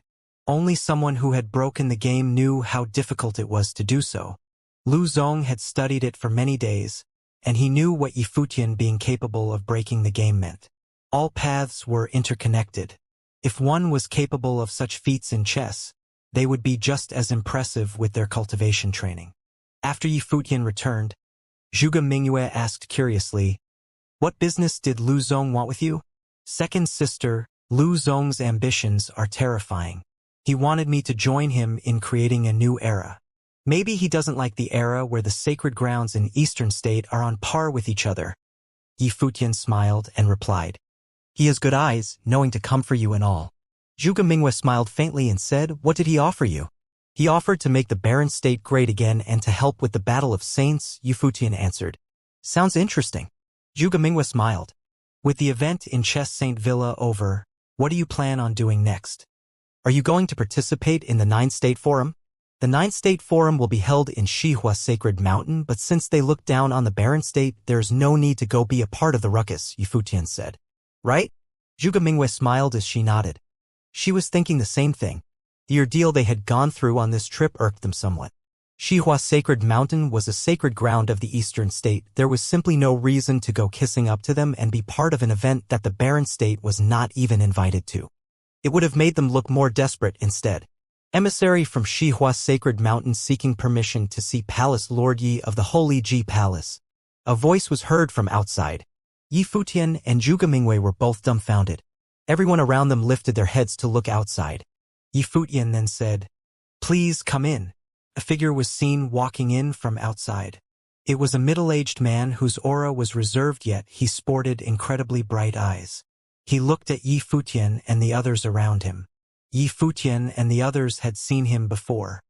He was one of the people who came to Chess Saint Villa from Xihua Sacred Mountain. "What's the matter?" Yifutian felt curious. He and his second sister were just talking about Xihua Sacred Mountain a moment ago, and an emissary showed up. As the person claimed to be an emissary of the sacred ground, the invitation would have been an official one. For many years, the barren state has hardly had any relations with the other 8 states and never participated in the 9-state forum, as the barren state was easily overlooked every time the forum was held. Now, news of the Palace Lord of the Holy Ji Palace visiting the Eastern State personally reached the ears of the saints of Xihua Sacred Palace, which then reached the Chess Saint Villa, and I was ordered to officially invite the Holy Ji Palace, sacred ground of the barren state, to participate in the 9-state forum, he said. Yifutian and Zhuge Mingyue looked at each other. They had just been talking about not attending the forum since they were not invited. Now, there was an emissary extending a formal invitation to them. While it was just one person extending the invitation and it was done rather unceremoniously, it was nonetheless a show of sincerity on Xihua Sacred Mountain's part. "Is this the will of the saints of Xihua Sacred Mountain, or Lu Zong's will?" Yifutian asked as he was compelled to verify the invitation since it was only moments ago Lu Zong talked about the matter. If it happened to be Lu Zong's personal will, there was no need for them to show. "I came as an emissary, and as such, I'm naturally representing the will of Xihua Sacred Mountain. This is something I dare not lie about, and there is no need to be alerted, Palace Lord Yi." The man answered, "Yeah, it's just me overthinking things." Yifutian nodded and said, "All right, in that case, the Holy Ji Palace of the Barren State shall attend the 9-state forum in time." "Very well. I shall return and report to Xihua Sacred Mountain to prepare for a proper welcoming of Palace Lord Yi." He then bowed, excused himself, and left. Yifutian looked doubtful after the man left. Is this really a coincidence? Or was it that Lu Zong had already known about the news but chose to keep it secret for the moment? The possibility of the latter was entirely possible. If he had agreed to Lu Zong's proposal, then Lu Zong would have been doing him a personal favor instead. However, at this point, none of that mattered, and Yifutian decided not to keep thinking about it. "Interesting," Zhuge Mingyue smiled and said. Both Sage Wanxiang and the Sword Saint walked up to them. Sage Wanxiang then asked, "The 9-state forum is an event that even nobles from all 9 states are welcomed to participate in. Shall we return to the barren state and rearrange our personnel? The best of all nobles to be found in the barren state are probably all here right now." Yifutian chuckled and laid his eyes on Yushang. I heard that the hosting sacred ground in every 9-state forum presents a holy item as a prize. Indeed. Sage Wanxiang nodded and added, it is a show of strength taking place under the table. That is how the rules work in every forum held. A holy item is something that even a sacred ground could not afford to ignore. They will, of course, fight for it with all their might, Yifutian said. The first time Kong Yao of Jisheng Cliffs visited the barren state, he was unable to do anything to threaten the place due to not having a holy item with him. It was for that very reason he got more people to bear on the barren state, bringing several holy items. That also meant that holy items were incredibly precious. While sacred grounds usually kept a good number of them, they would not easily bestow any of those items to their own members. Furthermore, those items were managed by saints of the sacred grounds and were passed down through the generations. Every single item was immensely precious. Will the strongest nobles from all 9 states be there? Huang Zhouge's eyes sparkled. It was a pity that he had already become a sage, however, there would still be many top-notch genius sages there still. The very reason they ventured outside the barren state was to get to know more of the geniuses of the 9 states, and the forum worked similar to the holy roads in the barren state. The difference between the two was only in scale. Send a message back to the barren state. Spread the news to all of the students of the Holy Ji Palace. Anyone who would like to meet superior nobles, bring them to meet us at Xihua Sacred Mountain, Yifutian said. While most of the best nobles in the barren state had gathered around him, the 9-state forum was still a very huge stage, which meant that it could serve well to temper the powers of the students of the Holy Ji Palace. It would also allow them to meet geniuses from all of the 9 states, making it a rare experience. Yifutian was compelled not to waste the opportunity since they already decided to participate in the event. All right. Sage Wanxiang nodded as he had similar thoughts himself. The 9-state forum was an incredibly rare opportunity for the young generations to get to know the world better, making preparations for people of the barren state to venture out to all other 8 states in the future. No. Don't limit this to just the students of the Holy Ji Palace. Deliver the news to all major forces in barren state. Any top-notch nobles are welcome to participate in the event, Yifutian added. The Holy Ji Palace was the sacred ground of barren state and they served as leaders of the barren state. As such, they needed to see things further instead of simply limiting their sight to the students of the palace. Many of the younger generations of top-notch forces were of exceptional talent. If they were given the chance to grow, they would become a part of barren state's power. Sage Wanxiang smiled and nodded. He was naturally happy that Yifutian was able to think like that. It was how a leader of the sacred ground of the barren state should see things. Xihua Sacred Mountain was located in the central western region of the eastern state and was known as one of the 2 most powerful forces of the eastern state together, along with the Great Zhou Sacred Dynasty. Many of the great figures throughout the eastern state graduated from Xihua Sacred Mountain. There were 8 saints in all of the eastern state, with 3 of them residing in Xihua Sacred Mountain. They were the force with the most number of saints. The Great Zhou Sacred Dynasty ranked right behind Xihua Sacred Mountain and placed more weight in lineage through blood. As such, most proud sons and daughters of the eastern state were most willing to study at Xihua Sacred Mountain. Xihua Sacred Mountain was located in Huatian City, which was famous throughout the world for housing the sacred ground. It was also the 2nd largest city in all of the eastern state, with the largest being the holy capital of the Great Zhou Sacred Dynasty. The Great Zhou Sacred Capital was, after all, the only hegemony in eastern state. Even after the eastern state balkanized, the holy capital of the Great Zhou Sacred Dynasty remained the largest city in the eastern state. Compared to many of the old forces with lineages tracing back to the Great Zhou Sacred Dynasty itself, prosperity in Huatian City felt more vibrant and had greater fluidity. After all, the history of the holy capital was set in stone. Huatian City differed in that its borders were still expanding, with rumors saying that the city would one day replace the holy capital as the largest city in all of the eastern state. At the moment, the 9-state forum to be held in that great city added greater vigor to the place. Many mighty ones from all over the eastern state were flocking into that very city. The 9-state forum was held once in 3 years and the event was held in different states each time, which meant that if the event was to be held in the eastern state again, it would only happen after 24 years, even with the loss of the barren state's right to hold such an event. The 9-state forum allowed for people to meet geniuses from all 9 states. It was anyone's guess how many people such a grand event like that would have attracted. Furthermore, the people of other states would also visit Huatian City as well. Huatian City was, at the moment, filled to the brim with mighty ones. Countless legendary figures gathered from all over the world. Young people of exceptional bearing were found all over the streets. There were some who joked that with Huatian being such a lively, prosperous place, one could have pointed in any direction and they would end up finding some renowned figure in the eastern state, or at the very least, their juniors. While the claim was little more than a joke, the truth was not so far off. The restaurants and inns all over Huatian City were all filled with guests. The subjects they talked about all had to do with the 9-state forum one way or another. Many were seen drinking and chatting away in one of the luxurious Madeira towers in Huatian City. I wonder what Xihua Sacred Mountain will offer as a prize in the 9-state forum this time, someone said with a smile. Being able to host the 9-state forum is an incredible honor in itself. While the holy items are precious, the hosts are still sacred grounds and they hate losing face in front of other states more than anything else. As such, the prizes of current forums have been stronger than previous ones and Xihua Sacred Mountain will definitely not hold back. Furthermore, the 9-state forum will allow Xihua Sacred Mountain to gain a good number of young geniuses from all over the eastern state. Someone replied, but Xihua Sacred Mountain is still the one hosting the event, so they'll definitely put in a lot of effort to win the prize. They won't have to give it to people from the other states then. Many laughed. What was said was probably what every single force hosting the event in the past had thought. 9 states or whatnot, just the eastern state itself is vast enough. It's definitely quite an event to look forward to, given how many legendary people are gathered at one place, competing with people of the other states.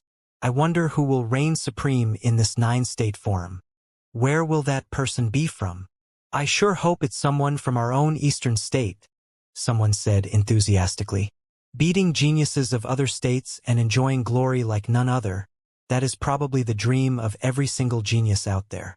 It was said that anyone who reigned supreme in the past forums has become saints, so long as they didn't end up dead during the process. Someone actually looked into the past records of people who reigned supreme in the forums. With the exception of those who died in the process, there have never been any exceptions. It's something expected of the one able to stand at the top of the 9-state forum, after all. Once every 3 years, and those who perished are taken out of the equation.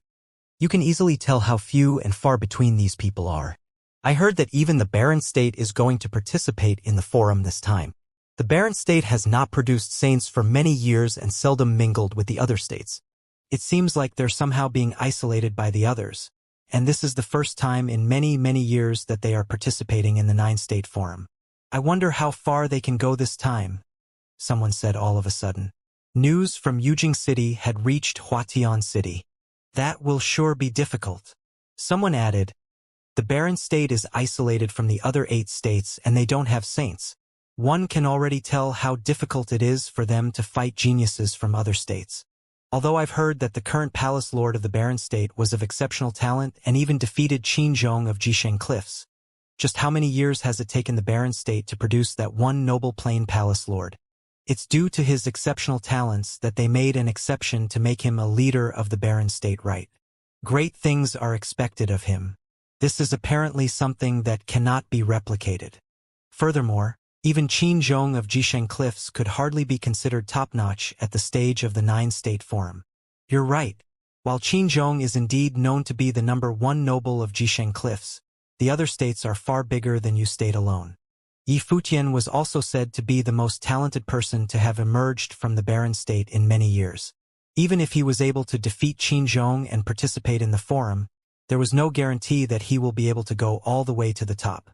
Furthermore, it was said that he broke through the Sage Plane and is no longer able to participate in the event. As for the others, it would be considered an incredible feat if they could even show what they're made of at such a huge stage. Everyone talked about a lot of things and the subject kept going back to Yi Futian one way or another as many were concerned about what happened in Yujing House. Yi Futian had caused quite a commotion there. Indeed, but this Yi Futian is still really something. He actually broke that celestial dragon chess game left behind by the chess saint. I'd like to see him in action. Too bad that the one he had to compete with was Lu Zong. The chess saint chose Lu Zong to be his heir, and it was said that all 9 students of the chess saint followed Lu Zong to Huaiyan City. It was a pity, all right. It was an extremely incredible feat for a guest from the barren state to be able to break that game. Too bad the one he was competing with was Lu Zong. The same Lu Zong who was tutored by 3 saints. The people kept on with their chatter. They did not bother hiding their respect for Lu Zong whenever the name of that young man was brought up. There was hardly anyone else like him in the entire Eastern State. What the people of the Eastern State found truly regrettable was that Lu Zong had never actually participated in the 9-state forum. He was a grade 2 noble 6 years ago. Although he had been very exceptional even back then, there were plenty of geniuses at the pinnacle of noble plane. Regardless of how exceptional he had been, it was still impossible for him to be able to surpass the differences in grade. When the forum was held 3 years ago, Lu Zong had already become a sage, and that had always been one of the greatest regrets of the people of the Eastern State. However, they would be able to see some powerful nobles from all over the Eastern State show their abilities in this forum hosted by Xihua Sacred Mountain of the Eastern State. A group of people sat in a corner of an open-air restaurant, drinking and eating. They looked relaxed, and it was natural for them to have picked up the chatter around them. Such restaurants were the place where news spread at breakneck speed, enabling one to pick up information from all over the place. A girl within the group smiled and looked at a handsome young man of the same group when she heard all the chatter about Yu Futian and Lu Zong. That group consisted of none other than Yu Futian and his people. The ones around them had no idea that the talk of the town was sitting right beside them. No one actually knew those who were being talked about. What do you think? Huang Jioga smiled and said to Yu Futian. What he was able to hear from the chatter was that even if Yu Futian were to participate in the forum, he would not be able to achieve much, although he had defeated Qin Zhang of Jisheng Cliffs before. Furthermore, his achievements at Chess Saint Villa seemed to have been entirely overshadowed by Lu Zong. The people of the world would have never bothered with finding out details about the process. They cared only about results and outcomes, and it was Lu Zong who ended up getting the lineage of the Chess Saint, and the 9 students of the Chess Saint were now his subordinates. Yu Futian's eyes rolled and looked peculiar. He took a look at Yushang and then went on to look the others. With the barren state being isolated from the rest of the world, he had gotten used to being looked down upon by others. He had already become a sage and was now palace lord of the barren state's sacred ground. His task at the moment was to lead the people from the barren state to participate in the event itself. He cared little about what people of the Eastern State thought about him, and he deemed it meaningless to care. Those people claimed that the barren state would not be able to achieve much this time, and it was already an incredible feat if they were even able to show the world what they had. As such, he went on to look at Yushang. "What are you doing looking at me?" Yushang asked, concerned about the peculiar way Yu Futian was staring at him. The others looked at Yushang, which frustrated him somewhat. He put down his chopsticks and went on to stare at the others. "Can't we just eat normally?" "Nothing. Carry on." Yu Futian smiled and said. "Right, nothing indeed," Suke said as well. "Eat more. You'll need that extra strength." The others began to keep eating and drinking while the air felt a tad peculiar. Yushang went on to glare at those people. "What the hell is with all of your expressions?" Huang Jioga laughed, recalling the time he had fought against Yushing in the Sage Hall. He was not able to help but feel cold all over. Despite having become a sage, he would have still been very, very reluctant if he was told to fight Yushing right there and then. He began to feel pity for the legendary geniuses of the other states, mourning for those people deep down inside. He hoped that they would be lucky enough to avoid fighting Yushing. Roar! A cry of the condor was heard in the air. Yu Futian lifted his head and saw a black-winged condor coming at him with a figure seen standing on its back. "Let's go," Yu Futian said. The group then put down their bowls and chopsticks and left. They came to rest beside that black-winged condor before leaving by air. They reached a palace somewhere shortly afterward. The black-winged condor dived and landed in the palace. Yu Futian stood on the bird's back while keeping his eyes forward. He found quite a number of familiar faces among the people before him.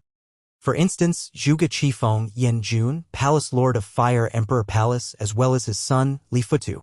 His wife, Xianxia, and a student of the Holy Ji Palace, Xiangxiqin, were there as well. Other than that, there were still many others around. Bingyi and Chushang of Mortal World were familiar faces who came with other mighty ones from Mortal World. The way they looked at Yi Futian was different from how they looked at him all those years ago. Yi Futian had once been a nobody and now Yi Futian was a young leader of the Barren State. All hail Palace Lord. They all paid their respects. Other than students of the palace, all the others present hailed from notable forces from the Barren State. Yi Futian smiled and nodded. He then asked Zhuge Qingfeng, "What are you doing here, uncle? I haven't been out of the Barren State for a long time. I figure it'd do me good, coming out for a bit." Zhuge Qingfeng smiled and said, Yi Futian's action of venturing outside the Barren State and participating in the 9th State Forum caused others to venture out as well. They were all pioneers. Yi Futian nodded and smiled. While there were many who attended the event this time, he knew well that they were only there to experience the event. While it was difficult for them to be able to do much in the 9th State Forum, it would serve them well to get to know the world better. Li Futu, I assume your current level of training means you're about to break into Sage Plane? Yi Futian looked at Li Futu of Fire Emperor Palace. They had fought before. He was extremely renowned in the western regions surrounding Alchemy City. He was the most famous after Di Gang. However, Di Gang was dragged down by the case of his father Di Kai allying with Jisheng Cliffs, and no one knew how he had been as of late. Yu Qi was the one in charge of affairs at Alchemy City, and Yi Futian did not ask much about it. Li Futu looked at Yi Futian and felt quite a lot going on in his mind. He then replied, I'm working to look for a way to break into the next plane. I've come to develop comprehension of some power of rules. Yeah. Break into the next plane as soon as possible. Yi Futian nodded and added, I think all of you are exhausted traveling here all the way from the Barren State. Get some rest while I go get someone to ask about rules pertaining to the forum this time. I'll inform you all when I get more information. All right. Everyone nodded. The 9-State Forum attracted many from all over the 9 states, and it was anyone's guess how many cultivators actually turned up. It was naturally impossible for everyone present to take part. Every single forum had its own unique rules for selecting worthy geniuses through the qualifying rounds. As the time of the forum's opening got closer, Huatian City got increasingly lively. The mighty ones from other states had also, like the ones from the Barren State, arrived one after another. At that moment, there were already some who were looking into who would have been the most powerful nobles of the respective 9 states, preparing to pick a bunch with the most potential. At the same time, news was released by Xihua Sacred Mountain saying that those who wanted to earn the right to participate in the forum were required to sound the law bell beneath the mountain. Those who were incapable of doing so were required to participate in a battle to climb the sky stairwell, held 7 days prior to the 9-State Forum. The top 3,000 would then earn a token to participate in the forum. Countless geniuses gathered below Xihua Sacred Mountain where the people of the sacred ground had placed the law bell. Xihua Sacred Mountain was a tall mountain shooting into the skies, yet the place beneath the mountain was a vast plaza capable of housing countless. At that moment, untold numbers of cultivators gathered there. Yi Futian and his party had arrived as well. They looked up at Xihua Sacred Mountain and felt themselves shaking inside. The sacred ground, Xihua Sacred Mountain, was a place where the tall, regal buildings melded with the body of the mountain as one. It was a work of art like none other, emanating an imposing aura, looking incredibly holy and solemn. One was required to climb 3,000 steps before reaching the gates of Xihua Sacred Mountain. Looking up from the steps, the sacred ground seemed to be connected with the heavens, looking impressively sacred. A huge ancient bell was placed above the 3,000 steps. This was the law bell. The bell was guarded by mighty ones from Xihua Sacred Mountain. Many were thinking of trying to sound the bell and earning the right to participate in the forum right away. So this is the law bell that Xihua Sacred Mountain uses to inspect their own students then? Many looked at the ancient bell. They heard stories about the bell. It was something forged by the ancestors of Xihua Sacred Mountain and was capable of telling apart the power of rules. Only those who had developed comprehension of matured power of rules would be able to sound the bell. One would not be able to sound the bell otherwise, regardless of how powerful one's training had become. Furthermore, the law bell had a mystical trait. The sound made by the bell was an indication if the strength of the power of rules of the one ringing it. One would be able to tell the level of the comprehended power of rules from the sound produced by the law bell. The sound was accompanied by 9 images that portrayed the 5 elements: metal, wood, water, fire, and earth, as well as dragon, tiger, the vermilion bird, and the black turtle. If the power of rules comprehended belonged to only a single element, regardless of the strength of said power of rules, one would be able to light up an image, even if one was able to produce a deafening sound with the bell. Those who were capable of comprehending exceptional power of rules by merging their own talents, life spirits, and other abilities would be able to light up multiple images with their produced sounds. The most powerful rules would make the law bell produce sounds resembling roars of tigers and dragons while lighting up multiple images at the same time. As such, the law bell itself served Xihua's sacred mountain well in the inspection of the level of power of rules of their students. Many geniuses from all over the 9 states came to participate in the 9-state forum, having developed comprehension of powerful power of rules. They were all to be tested with the bell. First, it fits the meaning of the forum itself, and second, it allows for the topmost geniuses to pass, earning the right to participate in the event without having to participate in the mixed battles first. Someone said. Indeed. All of those proud sons and daughters from sacred grounds all over the 9 states will definitely be very proud. It would be rather discourteous to have them participate in the mixed battles, but if they were to simply be allowed to participate in the forum proper, it wouldn't seem fair for the others. As such, it's best to leave the law bell where it is now. In this way, we will be able to tell how far those top-notch geniuses from all over the 9 states have come with their talents. Someone said, smiling. Those geniuses from the sacred grounds throughout the 9 states came at their own will to sound the law bell. A group of people walked down from the steps. Many lifted their heads to look at the leader of that group of people and said, "That's Lu Zong." What would it be like if he were to sound the bell? The ones behind Lu Zong are the 9 students of the chess saint. Among the students of the chess saint, the eldest student, Xianxia, is a mighty one ranked on the sage ranking of the sage and saint ranking. Yet he now stands behind Lu Zong. What does this mean? Many felt awed at the scene. They did not know the truth. The 9 students of the chess saint were not following Lu Zong simply because he had broken the celestial dragon chess game and had earned the lineage of the chess saint. They were also doing so to help save the chess saint. Lu Zong walked near the side of the law bell. He looked at the crowd while standing on the steps and said, "The law bell of the sacred mountain is here today not only to test those who are interested in participating in the forum. Even sages, if you're willing, are also welcome to test the law bell and see how far your power of rules have come." The elders who were guarding the law bell on both sides did not say anything, acknowledging Lu Zong's words in silence. Lu Zong's status in Xihua Sacred Mountain was supreme. Everyone else but the 3 saints had to be courteous to him. Lu Zong now had the 9 students of the chess saint escorting him as well, which made him look rather legendary. Although the crowd beneath the steps was huge, the number of people who went sounding the bell was but a handful. Those capable of developing matured power of rules while still being in noble plane were top-notch geniuses themselves. Geniuses like this were always few, whatever state they might have emerged from. Those people would have also been the most dazzling in the 9-state forum. At that moment, a figure walked up the stairs and headed for the law bell. Many looked at that figure and there was someone who recognized him, saying, "That is Shi Tong, incredibly powerful and at the pinnacle of noble plane. He will participate in the 9-state forum. I've heard that Shi Tong has developed some power of rules. I wonder if he will be able to sound the bell if that power of rules were to be coupled with that immense strength of his." Shi Tong walked in front of the bell and lifted his arms. His huge fists crashed onto the bell. A huge god of warlike shadow was seen in the air. The thunderous sound from his fists pierced the air and a thin sound was heard. The sound was stifled and the law bell wavered. However, only a stifling sound was heard produced by his fist landing on the bell. The produced sound was so soft that it sounded as if no sound was made instead. Well, many shuddered.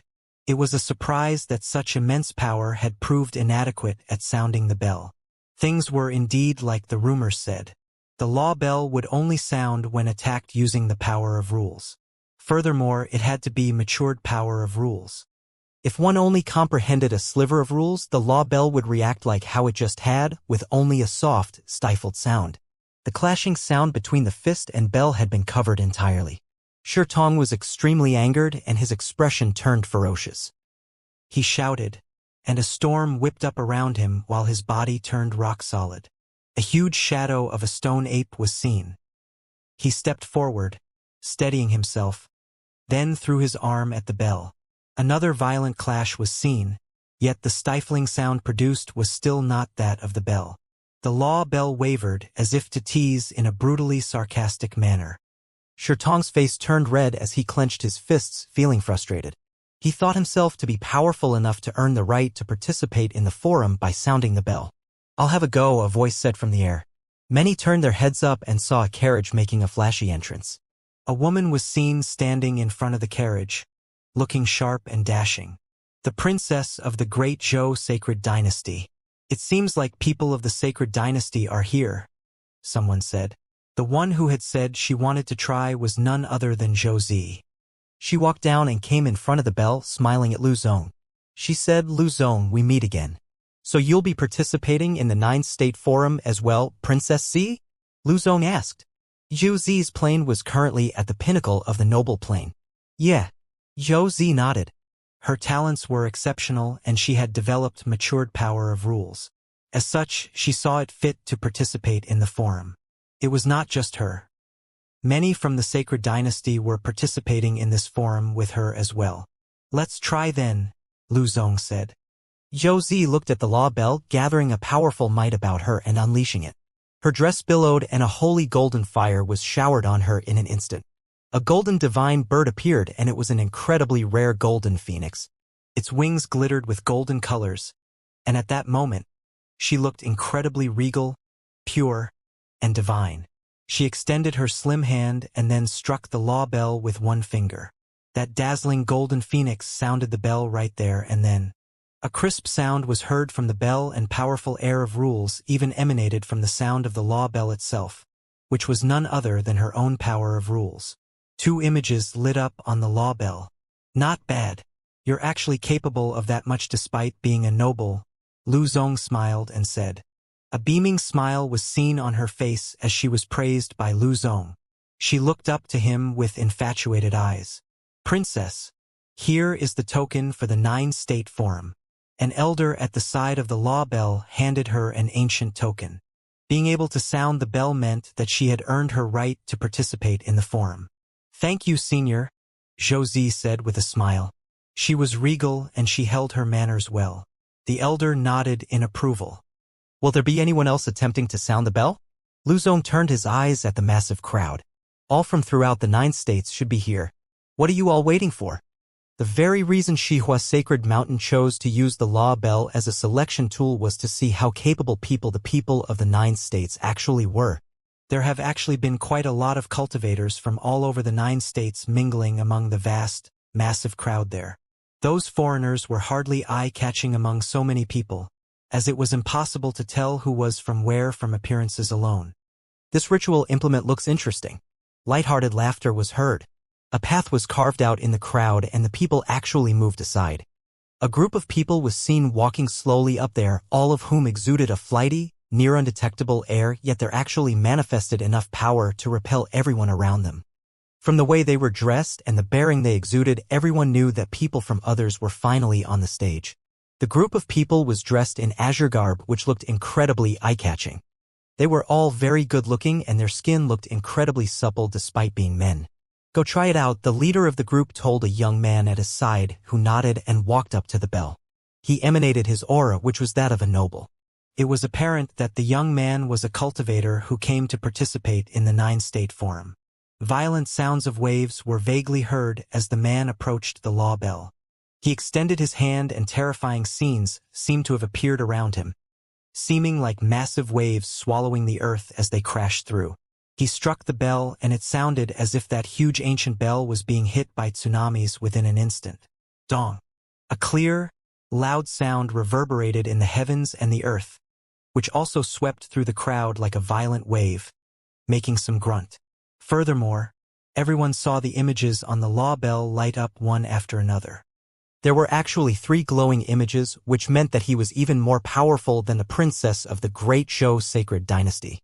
It was apparent that he was more talented than Zhou Zi in wielding the power of rules. Zhou Zi's eyes turned towards the young man and she looked rather irked. "Am I getting pushed aside right after I made my entrance here?" Lu Zong also looked at the young man and extended his hand to take a 9-state forum token from the elder beside him. He then handed it over to the young man, saying, "Are you from Ocean State?" "Celestial Cliffs of Ocean State," the young man replied, and Lu Zong nodded. The location of Ocean State was even more remote than that of the Eastern State. It was at the very far end of the East regions, and vast oceans were found everywhere. There were countless islands and cities on the waters, with the largest city on sea said to be larger than even the holy capital of the Great Zhou sacred dynasty. But Lu Zong had never been there himself. Celestial Cliffs was one of the sacred grounds of Ocean State, the supreme force in all of Ocean State. "I look forward to your performance in the forum," Lu Zong smiled and said.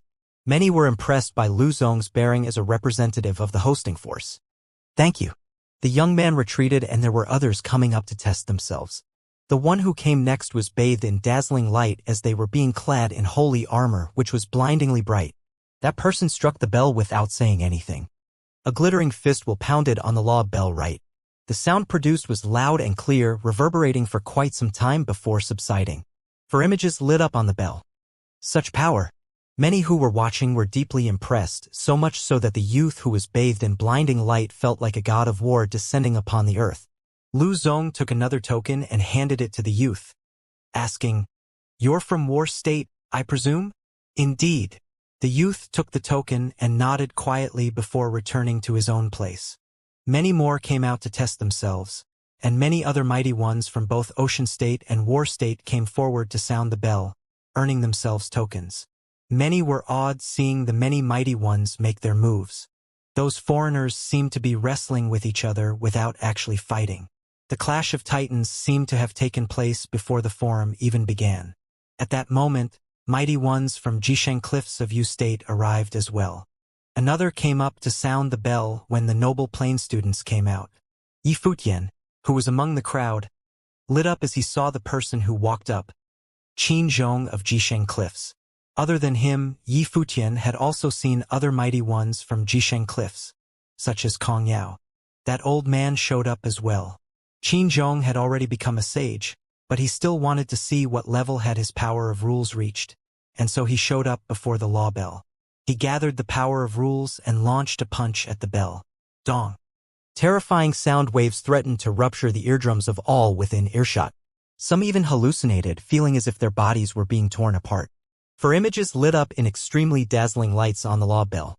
Despite being a sage, it is still an incredibly difficult feat to conjure 4 images, many said to themselves silently.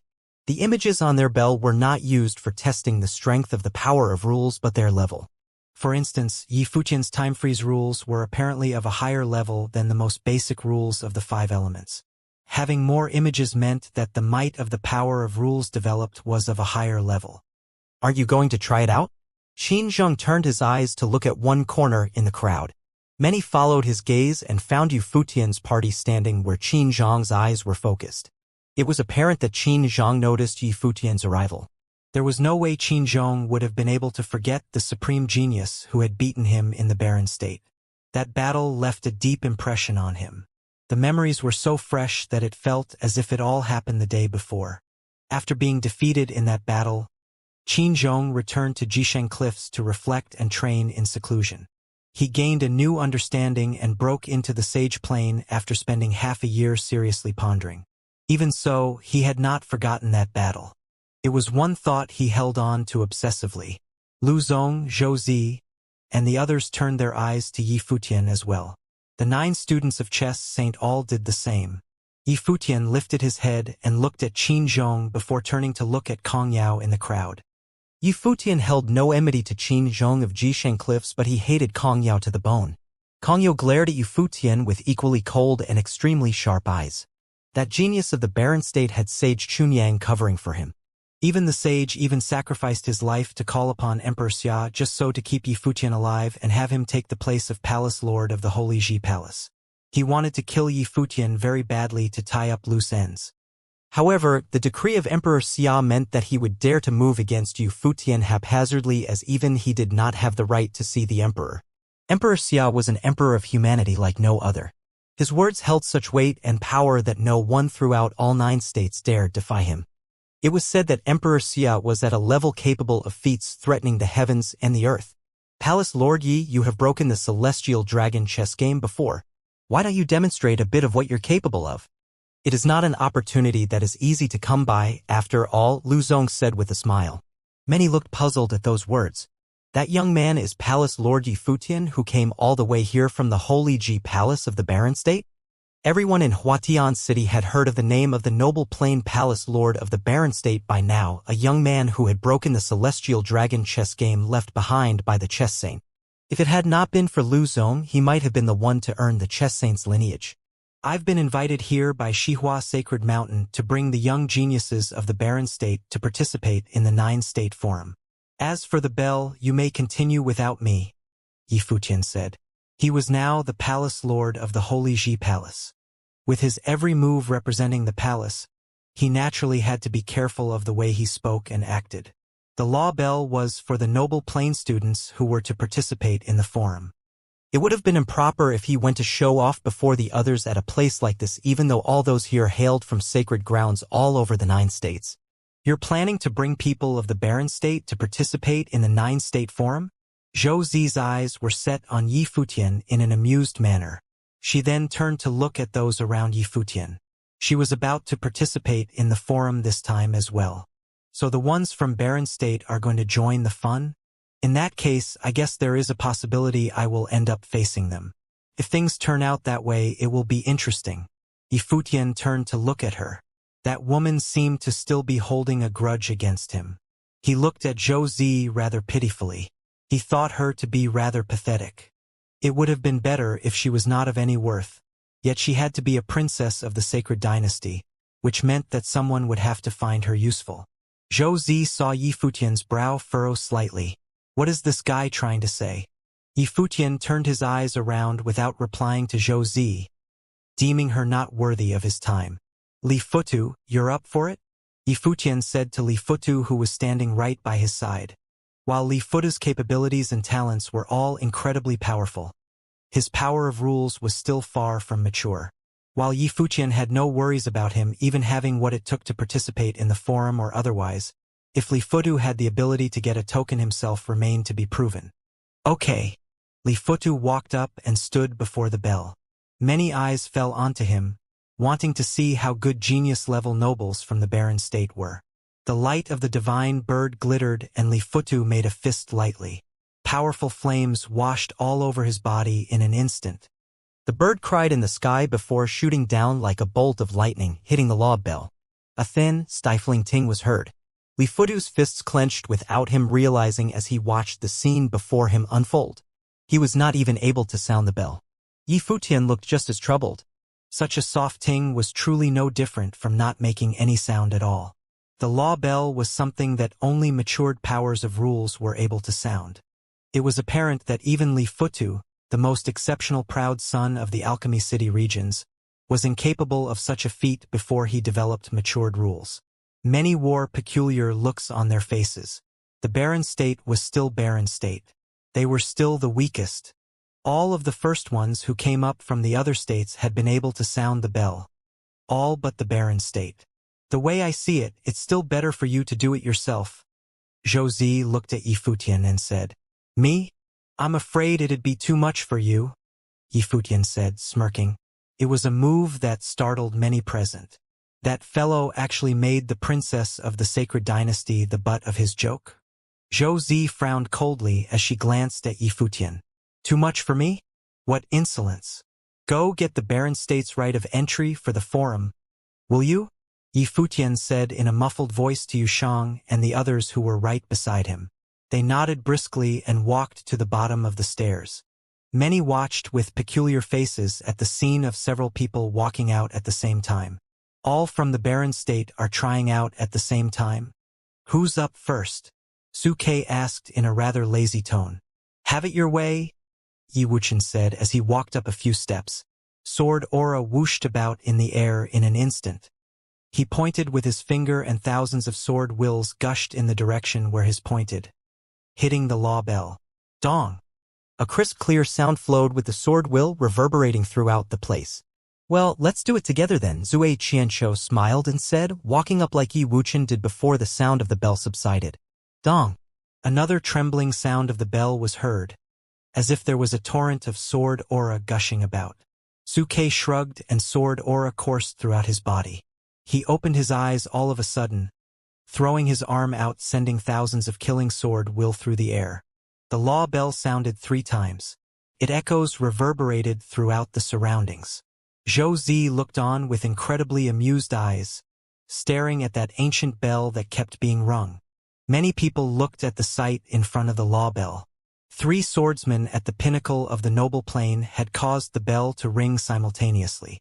This meant that the 3 swordsmen from the Barren State had all comprehended complete rule powers. In the 9 states, any noble plane figure who could comprehend a complete rule power was considered a genius. If they could comprehend a rare rule power that could cause 3 or more of the pictures on the law bell to light up, they could be considered a prodigy. To the 9 states, the former could enter a holy land to cultivate and even alert the influential figures of that holy land. The latter could even become a direct disciple to a saint. This also meant that the 9 states would not have too many noble plane figures who could cause the law bell to ring. Otherwise, they would not use this method to allow others to obtain a 9-state forum token. These 3 people had all used swordsmanship rule power to cause the law bell to ring, but they had not used their full power. They had merely caused the bell to ring to obtain a 9-state forum token and obtain the right to qualify. Therefore, only one of the pictures had lit up on the law bell.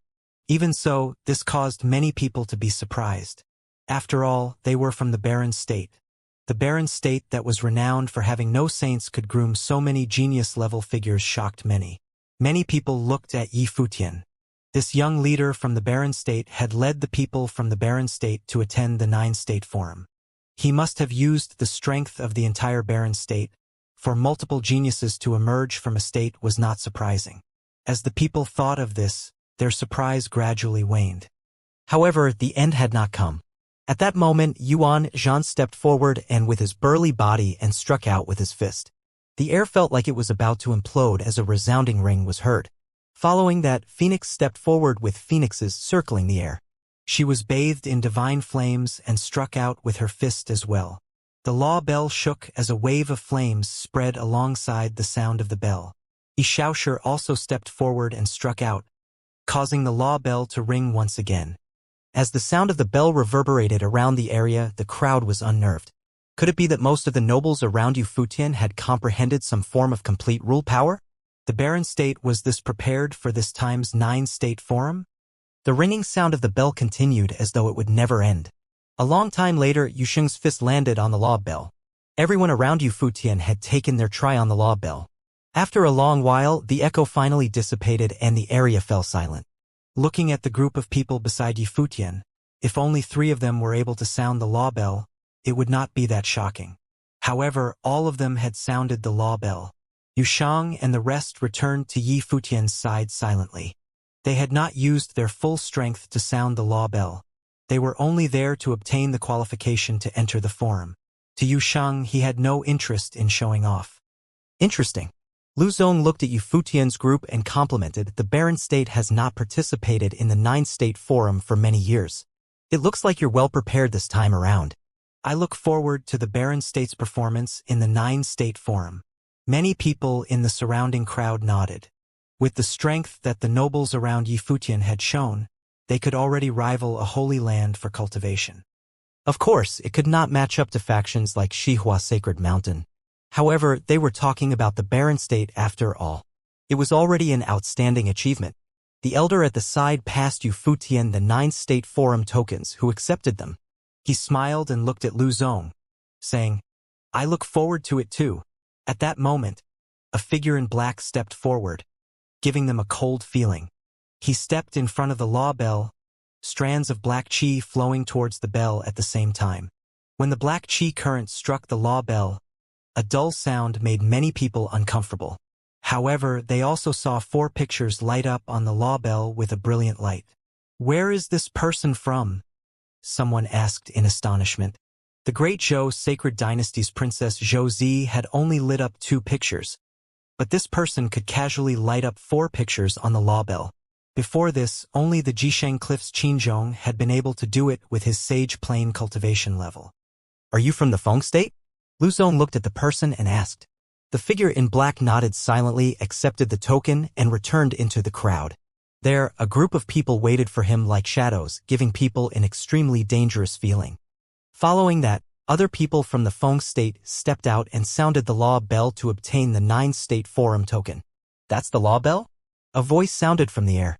Many people looked towards the voice and saw a group of people with transcendent auras flying towards them. The person at the front had golden eyes and was looking at the law bell on the ground. They're from the Qi State's holy land of cultivation, someone said. Yes, I've heard that the law bell is indeed mystical. A person who has comprehended the most elite of rule powers can cause it to howl like a tiger and cry like a dragon, lighting up more than 5 pictures. An elder by their side said. That's interesting.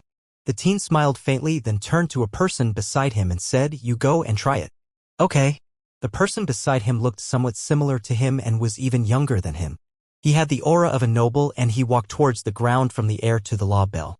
A brilliant light surrounded his body and in the next moment, his body had vanished.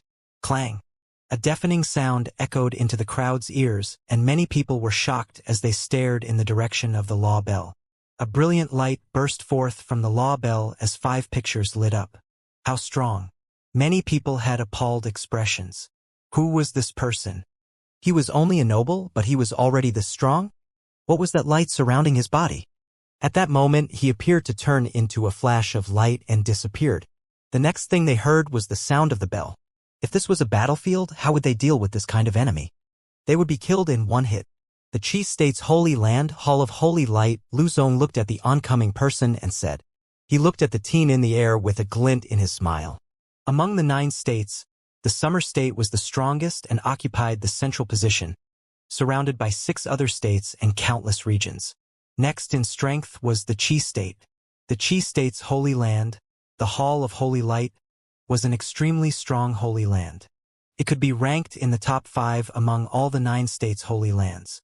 Lu Zong had guessed the identity of the teen at the front. The teen also looked at Lu Zong with a brilliant glow in his eyes. He did not avert his gaze, as though there was no need to no matter who it was. Lu Zong naturally understood the meaning behind his gaze. It was absolute pride. The 9 states is indeed full of hidden talents. Well, it looks like there'll be a lot of pressure on all of you during the 9-state forum. Yi Futian looked at the people beside him and said. They all nodded. Indeed, the people who had appeared today were only a small portion of the 9-state forum's participants. There were still many experts who had yet to show their strength, but it was already shocking enough. There were even people who could light up 5 pictures on the law bell. Su Ke could distinctly feel that his speed was inferior to the other parties. If he faced the person who had struck the law bell just now, his chances of winning would be slim. What a pity that I can't participate, Huang Zhouge's eyes lit up as he said. Although he had already entered the sage plane, he still wanted to duel with others. To any cultivator, being granted a platform to spar with elite figures from all over the 9 states was definitely a blessing. As for Li Futu, Xiang Shiqin, and the rest, they had mixed feelings. Initially, Li Futu was definitely able to deal with the likes of Su Ke and Yi Wuchen. However, these people had all overtaken him now. Before the law bell, he was unable to even make it ring, but there were people who could light up 5 pictures. This disparity made Li Futu feel that his pride was meaningless.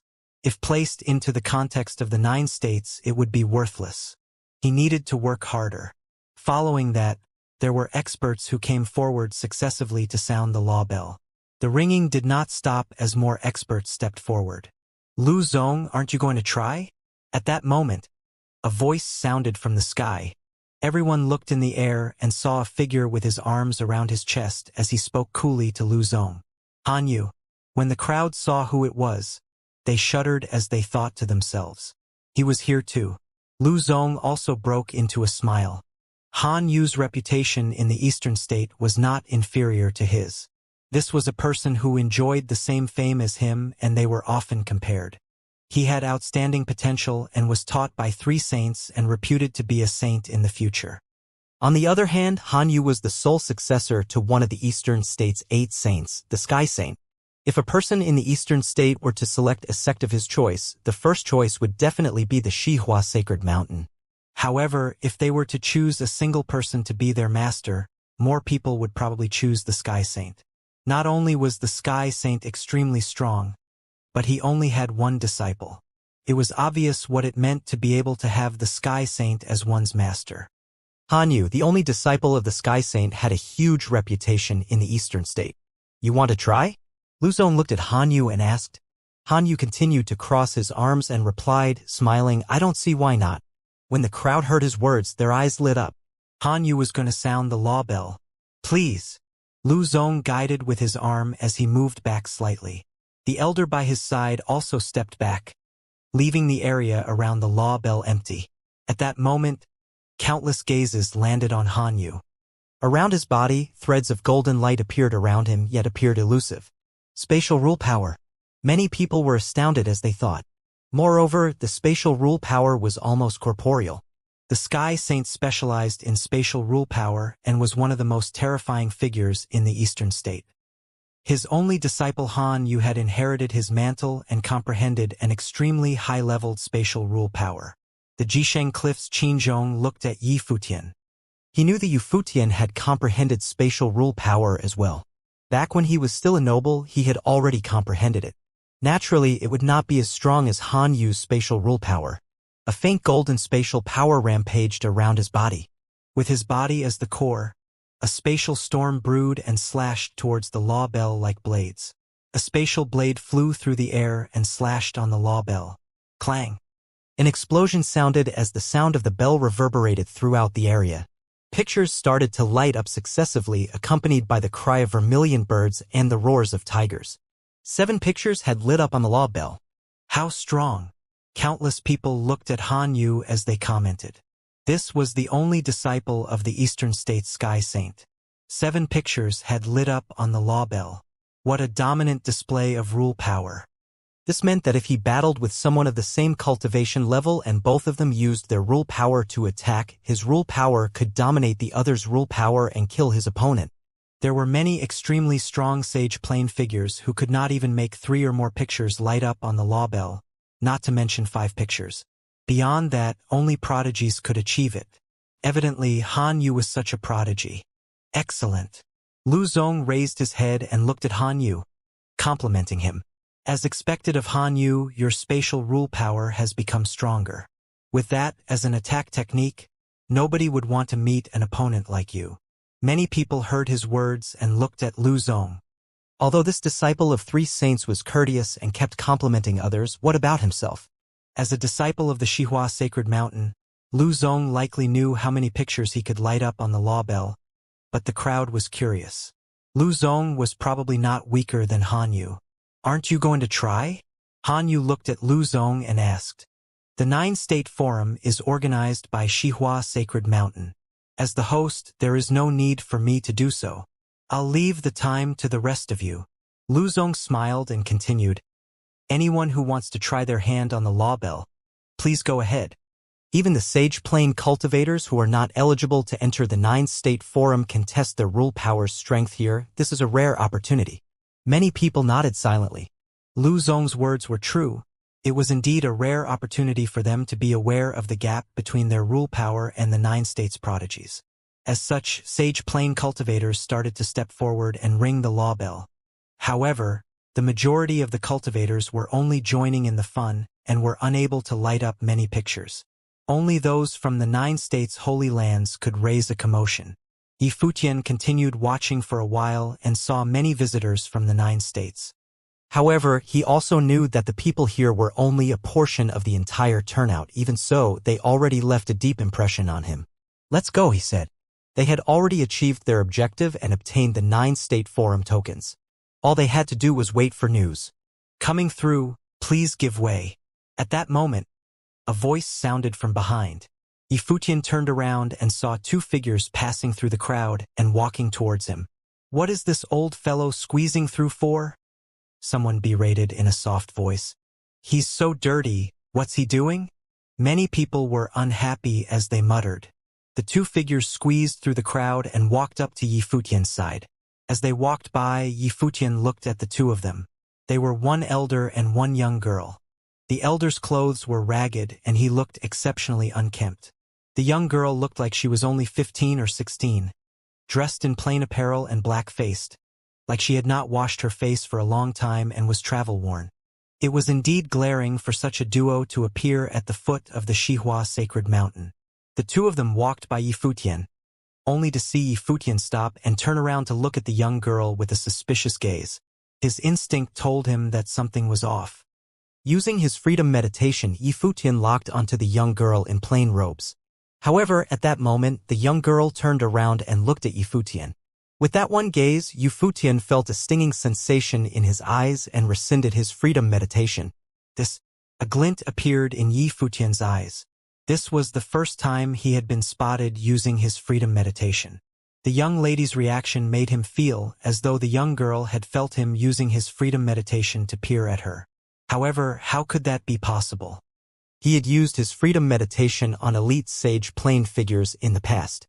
She was merely a young girl, how could she have known? Moreover, the feeling that she gave Yifutian was extremely peculiar. What happened? Hua Jiu asked softly. Take a look. Yifutian stopped and did not leave, but turned around and looked at the two figures who had squeezed their way in. The two of them were actually heading towards the law bell. What do the two of you want? Someone looked at them and asked. Yaya here wants to participate in the 9-state forum, the elder replied. Many people heard his words and had skeptical expressions. Could this old man be mad? Yaya? What an unrefined name, yet how fitting the name was. Moreover, this naive girl wanted to take part in the 9-state forum? Even Xihua Sacred Mountain's expert standing by the law bell said with displeasure, "This is no place for tomfoolery. Please leave." Isn't this the rule that Xihua Sacred Mountain set? Anyone who wants to participate in the 9-state forum can come here. As long as they are able to sound the law bell, they will be allowed to participate, isn't that right? The elder glared at the other party and asked, Elder, it is indeed a rule set by Xihua Sacred Mountain. However, the 9-state forum is not a joke. I hope that you can respect us and yourself, Lu Zong replied, still with a courteous tone, but his words showed his displeasure. A teenage girl of only 15 years participating in the 9-state forum? This was evidently a joke.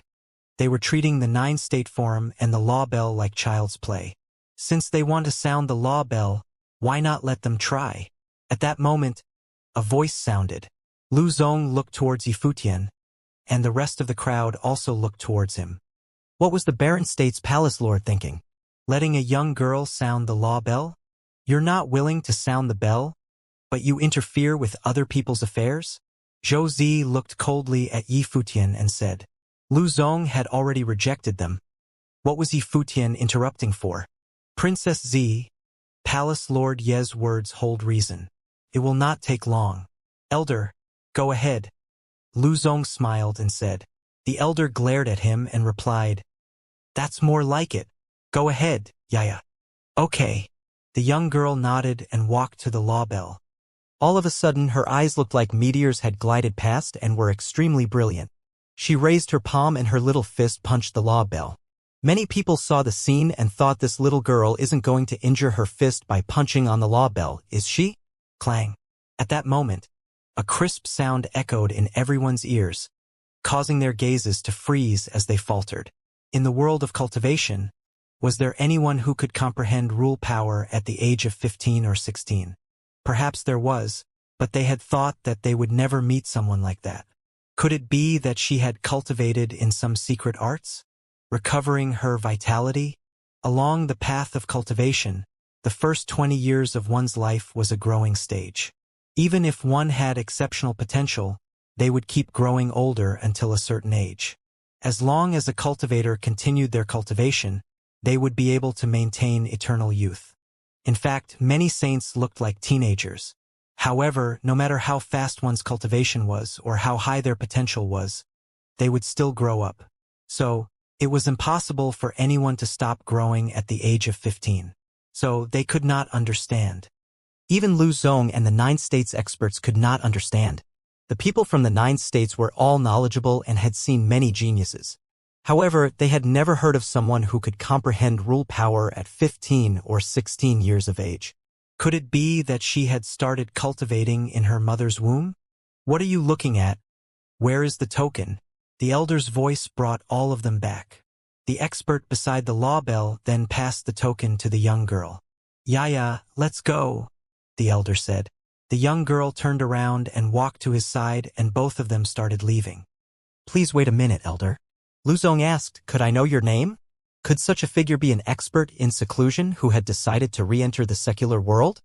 "Nameless," the elder replied without turning his head. "Nameless?" Luzong muttered and continued, "Elder's name stands out from the rest." "Nameless means I don't have a name, idiot." "How pretentious." The elder squeezed through the crowd while his words made Luzong freeze. Everyone in the vast area had awkward expressions. The Xihua Sacred Mountains Luzong had been called an idiot. Nameless meant that he did not have a name. PCH, Zhuge Minghua laughed. Luzong's gaze turned towards her with displeasure. "Second sister, let's go," Yifutian said.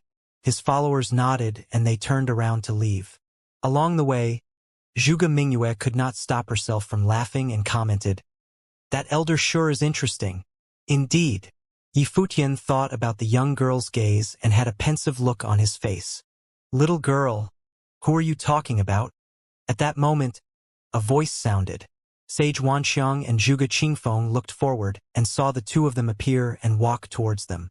"Elder, please forgive me," Zhuge Mingyue smiled and replied. The elder looked at her coolly, then turned to look at Yifutian.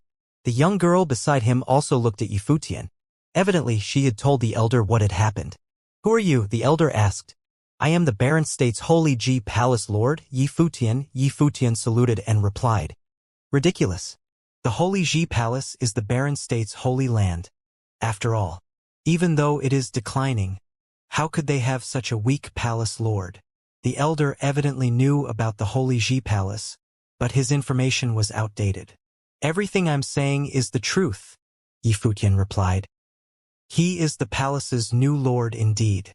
Elder must not care much about news from the outside world." Sage Wanxiang asked. "Is that so?" The elder showed an interested expression and scrutinized Yifutian from head to toe, causing Yifutian's hair to stand on end. "Interesting," the elder said softly before leaving with the young girl. Yifutian looked at his back with a curious expression. This elder was evidently very strong, but nobody in the 9 states knew his identity. Was he really someone in seclusion? After the elder and the little girl had left, they held hands and walked on the street. The little girl asked, "Village chief, what are we here for?" "Trying to look for someone who can defeat you," the elder replied. "Oh." The little girl looked forward and said softly, "Then won't this trip be pointless?" The elder glared at the young girl speechlessly. Would their trip be pointless? In the following days, there would be people heading to the foot of Xihua Sacred Mountain every day to attempt to sound the law bell.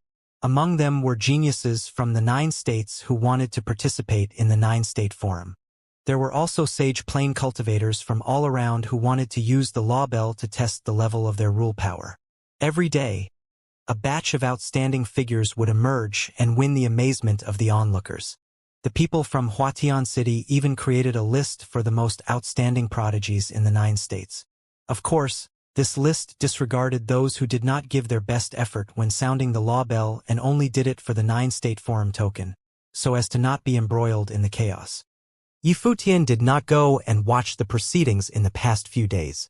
He did not even go and participate in the bustling qualification rounds for the 9-state forum.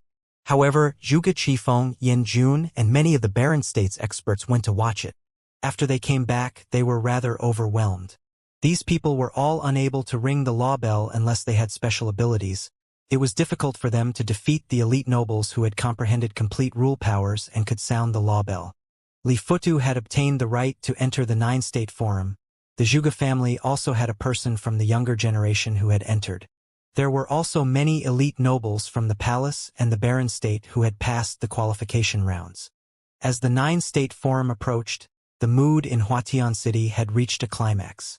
Surrounding Xihua Sacred Mountain, the vast region was full of people and almost all of them were extraordinary figures. Every day, the foot of the Xihua Sacred Mountain was full of people all admiring the holy land that had integrated with the mountain. Finally, the day that countless Eastern State people had been waiting for finally arrived. At dawn, at the foot of Xihua Sacred Mountain, the area was full of countless figures. They raised their heads and looked at the sacred land above the 3,000 steps.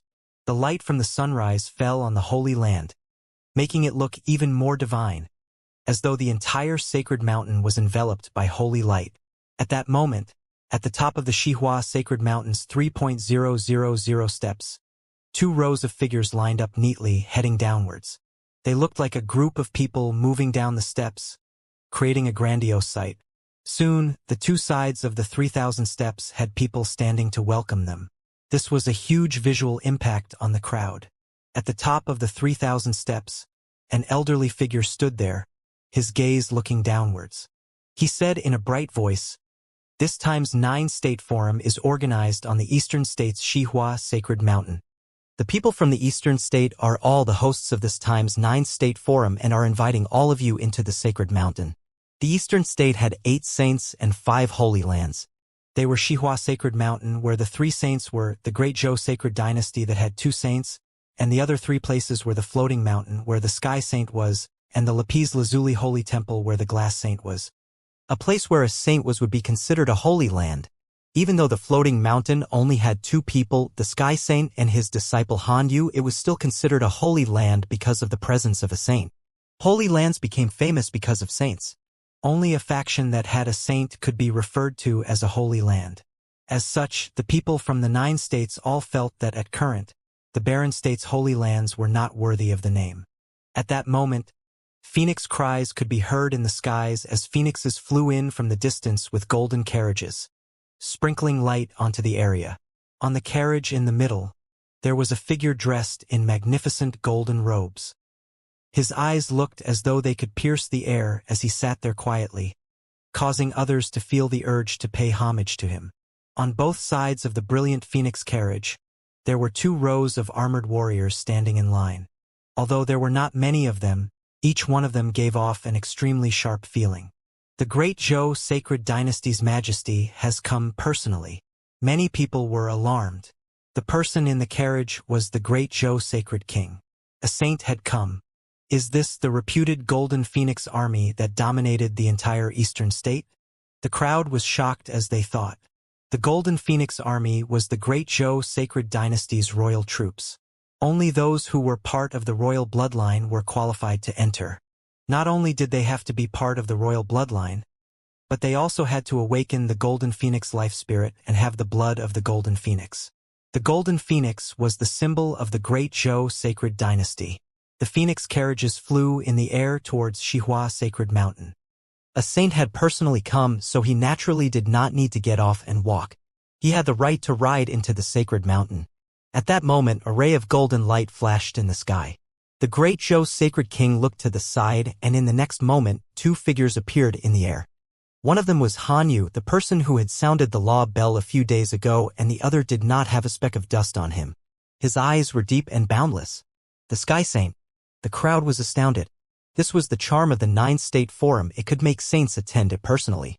Who would be able to see the Great Zhou Sacred King or Sky Saint up close usually? However, they had both appeared today. At that moment, a brilliant glow lit up in the air again. It was blindingly beautiful, like colored glass. Then, a group of ravishing beauties descended from the sky onto the air above the steps. The lapis lazuli Holy Temple has arrived. Countless gazes turned towards those figures, as though searching for something. Soon, their gazes all landed on the lady at the front. The lady had an ethereal feeling, as though she did not belong to the mortal world. She looked like she was barely past 20. Her skin was youthful and her looks were breathtaking.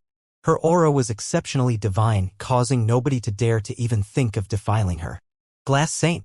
I've actually met the Glass Saint while I am alive.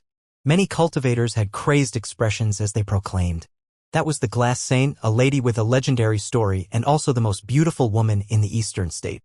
Even when the Great Zhou Sacred King's gaze met the Glass Saint's, he did not disguise the desire in his eyes. The Glass Saint was the woman he had wanted the most in his life ever since he was young. The Eastern State's #1 beauty. Her beauty transcended a generation and was unrivaled. Even now, as her cultivation level got stronger, not only did she not show signs of aging, but she became even more outstanding. What a beautiful woman, Yi Fuyan said softly from the crowd. Hearing the exclamations from the crowd, he already knew her identity. She was actually the glass saint from the 72 saints. Goddess Qingni already had ravishing looks, but now that she was standing beside her master, the glass saint, her looks paled in comparison. That's a saint, don't think too much, Hua Jieyu snickered at Yi Futian in a soft voice. I only have admiration for her, what are you talking about, Jieyu? Yi Futian's gaze landed on Hua Jieyu. She blinked and asked, what are you looking at?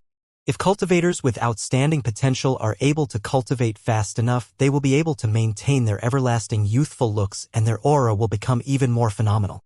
Jieyu, after you become a saint, you'll definitely become a ravishing female saint, Yi Futian said with a smirk. He was excited just thinking about it. Hua Jieyu stepped on his foot forcefully. This fellow was already the owner of the palace. What thoughts were his head filled with? Yi Futian had a profound smile. What a beautiful life he had. He raised his head and looked into the air. Apart from the chess saint, the other saint representatives from the eastern state were all here. The great Zhou sacred dynasty only needed to have one representative. Moreover, the chess saint's 9 disciples were all on the Xihua sacred mountain at the moment. The appearance of the eastern state saints should be to show the importance of the 9-state forum. After all, the Eastern State was the host of this time's 9-state forum, so it was natural for them to be present while the other states' saints would probably not attend the forum. The Great Zhou Sacred King, Sky Saint, and Great Zhou Sacred King all entered Xihua Sacred Mountain. Then, the figures on the 3,000 steps all said together, "Can the Summer State's holy lands step forward and enter the sacred mountain?" As they finished, multiple figures flew into the air from the crowd. Each of them had extraordinary auras, and after looking at each other, they all headed forward. Like the crowd had expected, the Summer State did not have any saints attending the forum. They only had elite sages acting as a guide, but they were all figures on the 9-state sage and saint ranking. The crowd faintly realized that there was a group of people who were at the front and the rest gave way to them. However, the Eastern State saints had all descended at the same time and entered the sacred mountain together, unlike the situation now. They're from the Xia clan. The crowd's gazes turned towards the group of people at the front as they muttered. They had exceptional auras.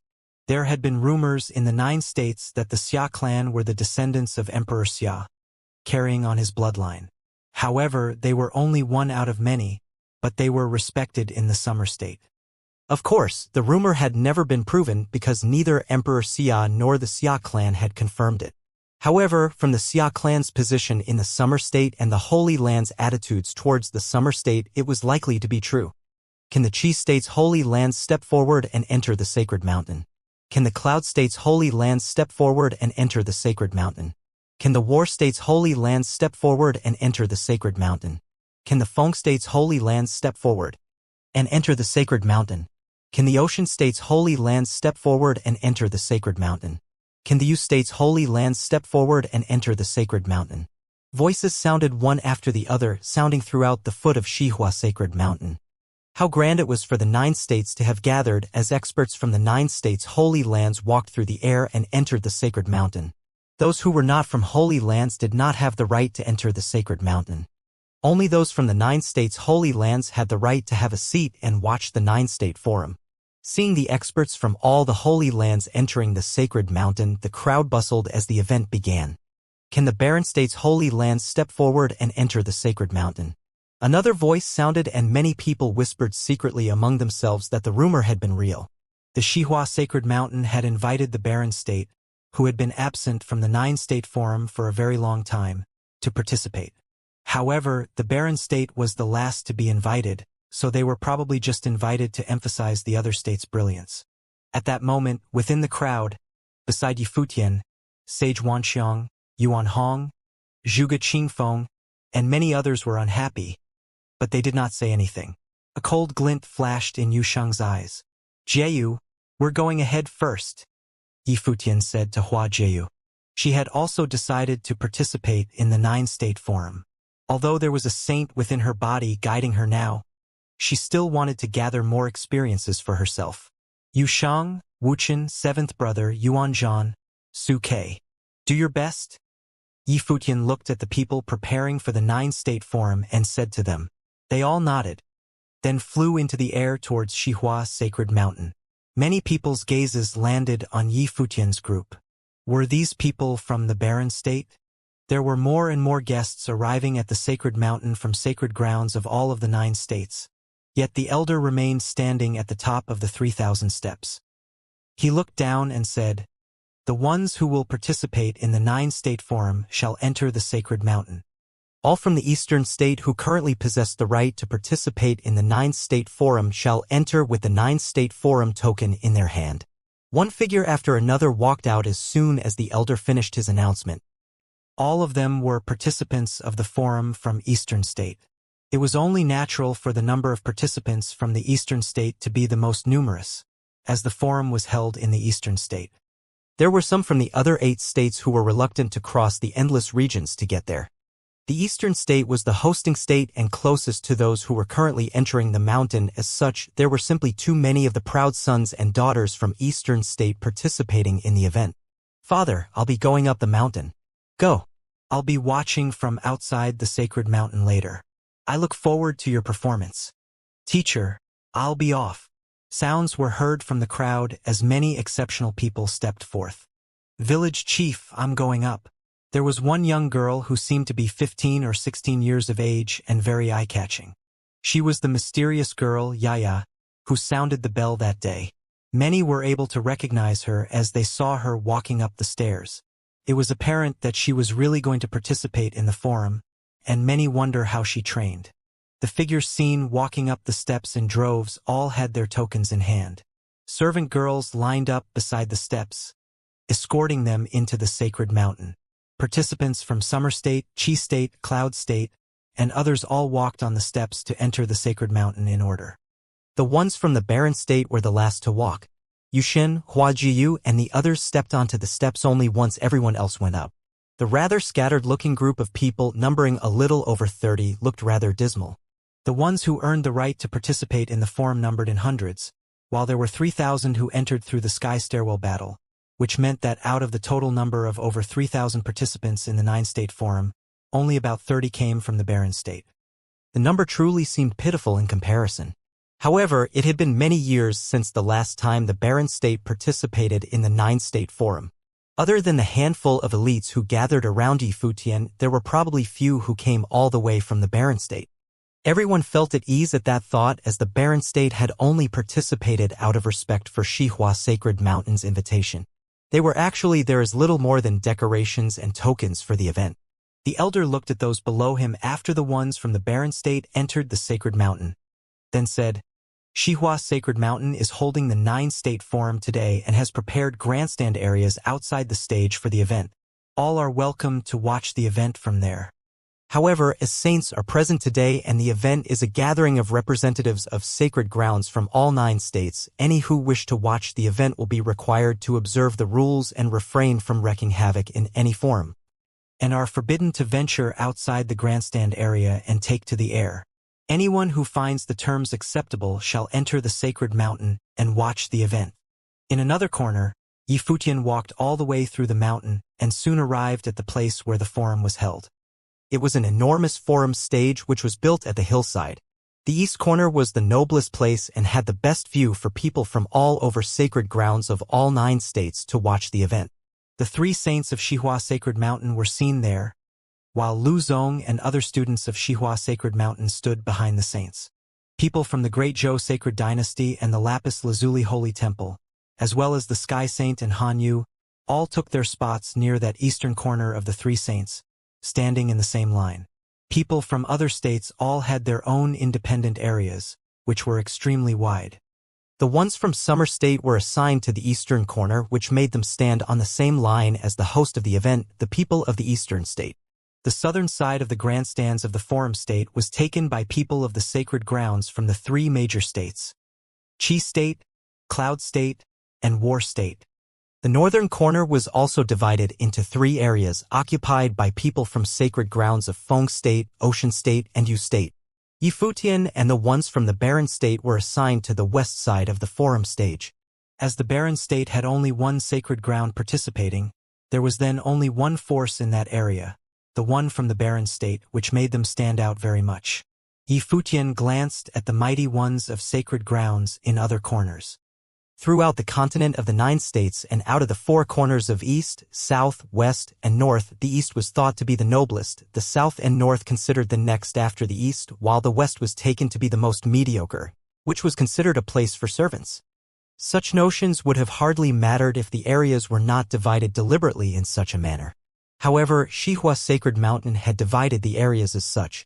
The Eastern State and Summer State had to be the noblest, which was normal given that Summer State had always reigned supreme among all 9 states. The South and the North were facing each other, which meant that all the other 6 states had nothing to say. The Barren State, however, was assigned to the West, as if they were little more than redundant accessories. Furthermore, at the rear of the west corner was an even greater grandstand area. The rest of the people of Eastern State who went to watch the event were all assigned there, that place right behind the place assigned to the Barren State. Barren State was considered to be of the same level as people of Eastern State not from the sacred grounds. It was probable that Xihua Sacred Mountain had never actually prepared a place for the Barren State as they were only invited last minute. Yi Futian, of course, felt some dissatisfaction, but he came to understand where they stood from the happenings in Chess Saint Villa and he had gradually gotten used to it. He had thus decided not to give it much thought, as it was probably very difficult for them to get ample respect from others before the Barren State would truly become a force to be reckoned with. The Barren State had no saints. Other than the representatives of the hosting Eastern State, Yi Futian was probably the only one throughout all 9 states who came to watch the event as a palace lord of a sacred ground, and it was expected for him to be assigned to the worst possible corner. Sage Wanxiang, Zhuge Qingfeng, and the others were all, without a doubt, upset, but like Yi Futian, they knew deep down how things actually were, and they had no right to actually voice their dissatisfaction. If Yi Futian had not been here, there would have had nothing to say even if the Barren State was assigned to be at the bottom. They knew well that the Barren State was the weakest, after all. However, things were different with Yi Futian around. He was the palace lord of a sacred ground in the Barren State, which meant that he should have been seen at the same level as saints of other sacred grounds, and had the right to be assigned to the noblest seat at the east. But they knew that same level was meaningless, as there was simply no way for a sage to be of the same level as a saint. Still, Yi Futian was still a palace lord of a sacred ground, and with the rest of them around, they should have at least been assigned to the same seats as that of the other states. The eventual outcome, however, had them assigned the worst corner, which spoke volumes of how insignificant they were in the eyes of other states. They naturally understood these differences deep down, but it was still impossible for them to not actually harbor any dissatisfaction about how things. It was still irksome to be disrespected after all. Yi Futian did not think much about it. He came to understand how things worked back when the Chess Saint chose Lu Zong in the Chess Saint Villa. In the eyes of saints of the Eastern State, he, the palace lord of the Holy Ji Palace, could not even have been compared to heirs of sacred grounds, let alone at the same level as lords of other sacred grounds. As such, there was simply nothing surprising as to how things were arranged that day. It was all the same with the 3 saints of Xihua Sacred Mountain. They needed to get used to all that. Most importantly, it was now the 9-state forum. Yi Futian gazed forward. There was a wide area at the edge of the very vast forum stage, which too was being divided into 9 areas and carved with the names of all 9 state, which went in the order of summer, Qi, cloud, barren. The order which the 9 areas were arranged corresponded to the statuses of sacred grounds throughout all states. At that very moment, the mighty ones from the Eastern State were being escorted forth, arriving at that area assigned to the Eastern State at the edge of the forum stage. Mighty ones who were participating in the 9-state forum then arrived one after another. The order they entered was the same as how the ones from sacred grounds entered before. The participants of the forum also entered in order, and they entered from the corner the spectators of their states were assigned to. The ones from the Eastern and Summer states emerged from the East. The ones from Barren State entered last and from the West. Due to the small number appearing below Yi Futian and how they took one entire corner for themselves, they looked lonesome and dismal. Countless people were escorted to the grandstands behind Yi Futian, filling that place up. While Yi Futian was somewhat in front of where those people were, he felt as if he was being surrounded by the spectators behind him, becoming part of the crowd. It was a far cry from the other 8 states, which actually took one noble area and sat on high platforms, looking regal and imposing. Things were getting very rowdy behind them. While the spectators all observed the rules closely, with such a massive number of people being admitted to such a wide area, even a tiny bit of sound made by one person would have been able to drown the place in an uproar due to the massive number of people. However, due to the forum stage being so enormous, those from other corners would have hardly been affected, with only Yufutian and his people's ears ringing from the noise. Sage Wanxiang and the others looked even more irked as a result. They came to think more and more that they were in an awkward situation. Yushang, Hua Jieyu, and the others stood below. They were all able to see what was happening just by lifting their heads. They looked at the people of the other states. All of those from sacred grounds looked regal, with the exception of those from the barren state. The barren state was the only state that looked incredibly peculiar and awkward. They seemed to be looking down on us, Suke said lazily. He squinted his eyes into a line and looked rather displeased. He was able to tolerate the time when they entered the mountain, but the scene before him made him struggle to hide his displeasure. Coldness was seen in Hua Jieyu's eyes as she lifted her head to look at Yufutian, yet Yufutian simply smiled beamingly at her as if he had no regard about all that. She pouted a bit at Yufutian, showing her displeasure. Yuxing had always been rather short-fused. Probably due to the fact that he was practicing demonic arts, he always had a quick temper. Yifutian was still a leader of the barren state. It was bad enough that they were being assigned last. The scene unfolding before them made him even more irked than him. He began walking forward, leaving the area assigned to the barren state, heading for the center of the forum stage. The spot faced Xihua Sacred Mountain of the eastern state at the east corner. Back off! At the east corner, there were several elders who were standing at the edge managing the event. The Saint Lord of Xihua Sacred Mountain had yet to announce the beginning of the 9-state forum, and Yusheng had already walked out. Does he know anything about manners? Yusheng, get back here. Yufutian frowned, looking at Yusheng's antics. What's this guy up to now? This is the 9-state forum, and people of sacred grounds of all the 9 states are here. There is simply no meaning to offending Xihua Sacred Mountain over something so trivial. Yifutian knew very well that respect had to be earned through showing capability, and that the barren state, as they were, lacked such capabilities. Yusheng turned around and glanced at Yifutian. He did not return as told. He would have been fine if he was the one getting insulted. The 9-state forum would have been the first time Yifutian would have appeared on the stage of the 9 states as a leader of the barren state. Yusheng was compelled to retrieve all the face Yifutian deserved but lost. Yusheng, student of the Holy Ji Palace of the Barren State, greets all elders and seniors from sacred grounds, Yusheng said with a powerful voice. Yifutian took one look at Yusheng and stopped worrying somewhat. It seemed that Yusheng had changed a bit after spending so much time with him. He would no longer do something without any regard for consequences, and he knew what he stood for. Countless eyes fell onto Yusheng in an instant. The forum stage was incredibly enormous. It was naturally eye-catching as Yusheng was the only one out of all 9 groups to walk out. Even those from the sacred grounds of the 9 states went to look at him. The saints from Xihua Sacred Mountain of Eastern State also looked at Yusheng. One of them said, "What is the matter?" The barren state was invited to participate in the 9-state forum, and the palace lord of our sacred ground himself has attended the event personally as to show his respect. As Xihua Sacred Mountain had extended an invitation to the barren state, it should be natural to afford the barren state a certain measure of respect. The corner at the west was reserved for servants.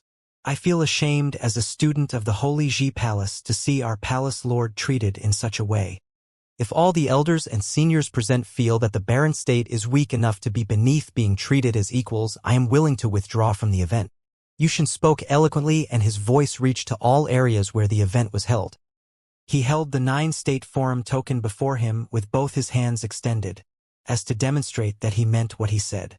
The grandstands became eerily quiet. Yushang's voice was neither aloof nor subservient.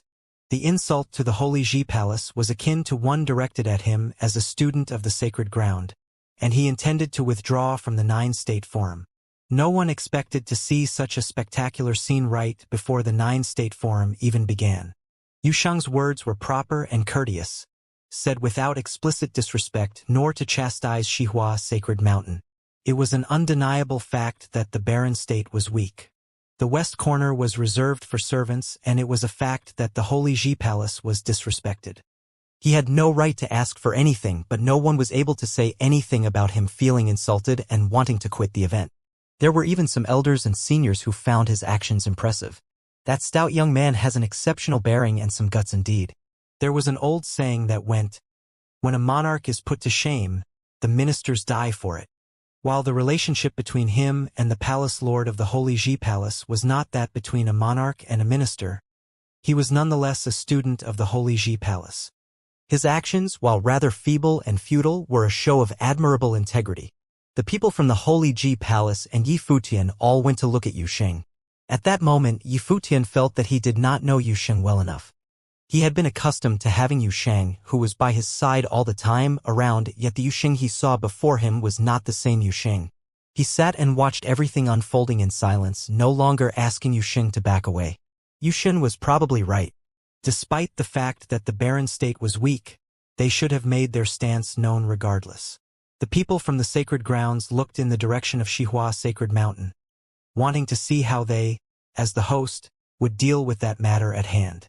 While Yu Shang was only one of the students who participated in the Nine-State Forum and was entirely negligible, so much so that it would not have mattered if he quit the event, something like that had happened right at the beginning of the Nine-State Forum. It would have been entirely proper, principally speaking, if they were to let Yu Shang quit the event. However, the people of the other states would have then doubted Xihua Sacred Mountain's competence, losing their bearing before the event even started. Yu Shang's action of walking out and speaking his mind was troubling for Xihua Sacred Mountain. Such words were not something seniors, elders, or the palace lord himself could have said, as that would have been akin to inviting humiliation. Yet, there was hardly anything wrong for a student of the Holy Ji Palace to come out and say such words. The students of Xihua Sacred Mountain looked at Yu Shang with rather malicious eyes. The three saints looked at Yu Shang as well. The saint who was sitting at the left was somewhat younger, sporting a light complexion and a bearing like none other. His clothes were free from any dirt and dust. When he went to look at Yu Shang, an extremely heavy pressure fell onto Yu Shang. He was the youngest of the saints and had demonstrated himself as the most outstanding genius in all of the Eastern State in the previous Battle of Saints. He had now proven his worth as a saint and was known as the Rain Saint. The barren state has been absent in the Nine-State Forum for many years. As such, Xihua Sacred Mountain had not taken barren state's attendance into consideration during the preparation stages for holding the event. We later heard that the palace lord of the Holy Ji Palace of the barren state visited the eastern state, and as such I had someone extend an invitation to the palace lord as to make the event of Nine-State Forum whole again per its namesake. The forum stage was one that had been planned before that, and the seats had already been assigned. We added a corner in the west hastily after having to take the barren state's attendance into consideration. But of course, your words claiming that Xihua Sacred Mountain has not afforded ample respect to the sacred ground of the barren state are something that I cannot deny. The Rain Saint did not stop. He added, "There has not been a saint emerge from the barren state for many years, and as such, the barren state had not been invited to attend the Nine-State Forum for many years. Would you consider this a gesture of respect to the barren state instead?" We at Xihua Sacred Mountain invited the barren state to participate in the event after many years. As a student of the sacred ground of the barren state, if you intend to earn respect for the sacred ground of the barren state, you should let everyone from all other states see for themselves if the sacred ground of the barren state has what it takes to earn such respect. Bravo!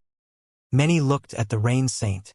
The air of pride around the proud genius, who had earned the admiration of countless in the eastern state and was titled as a saint, washed all over them. Furthermore, he returned the initiative to the hands of the hosts in the case, turning the tables of the argument with words alone.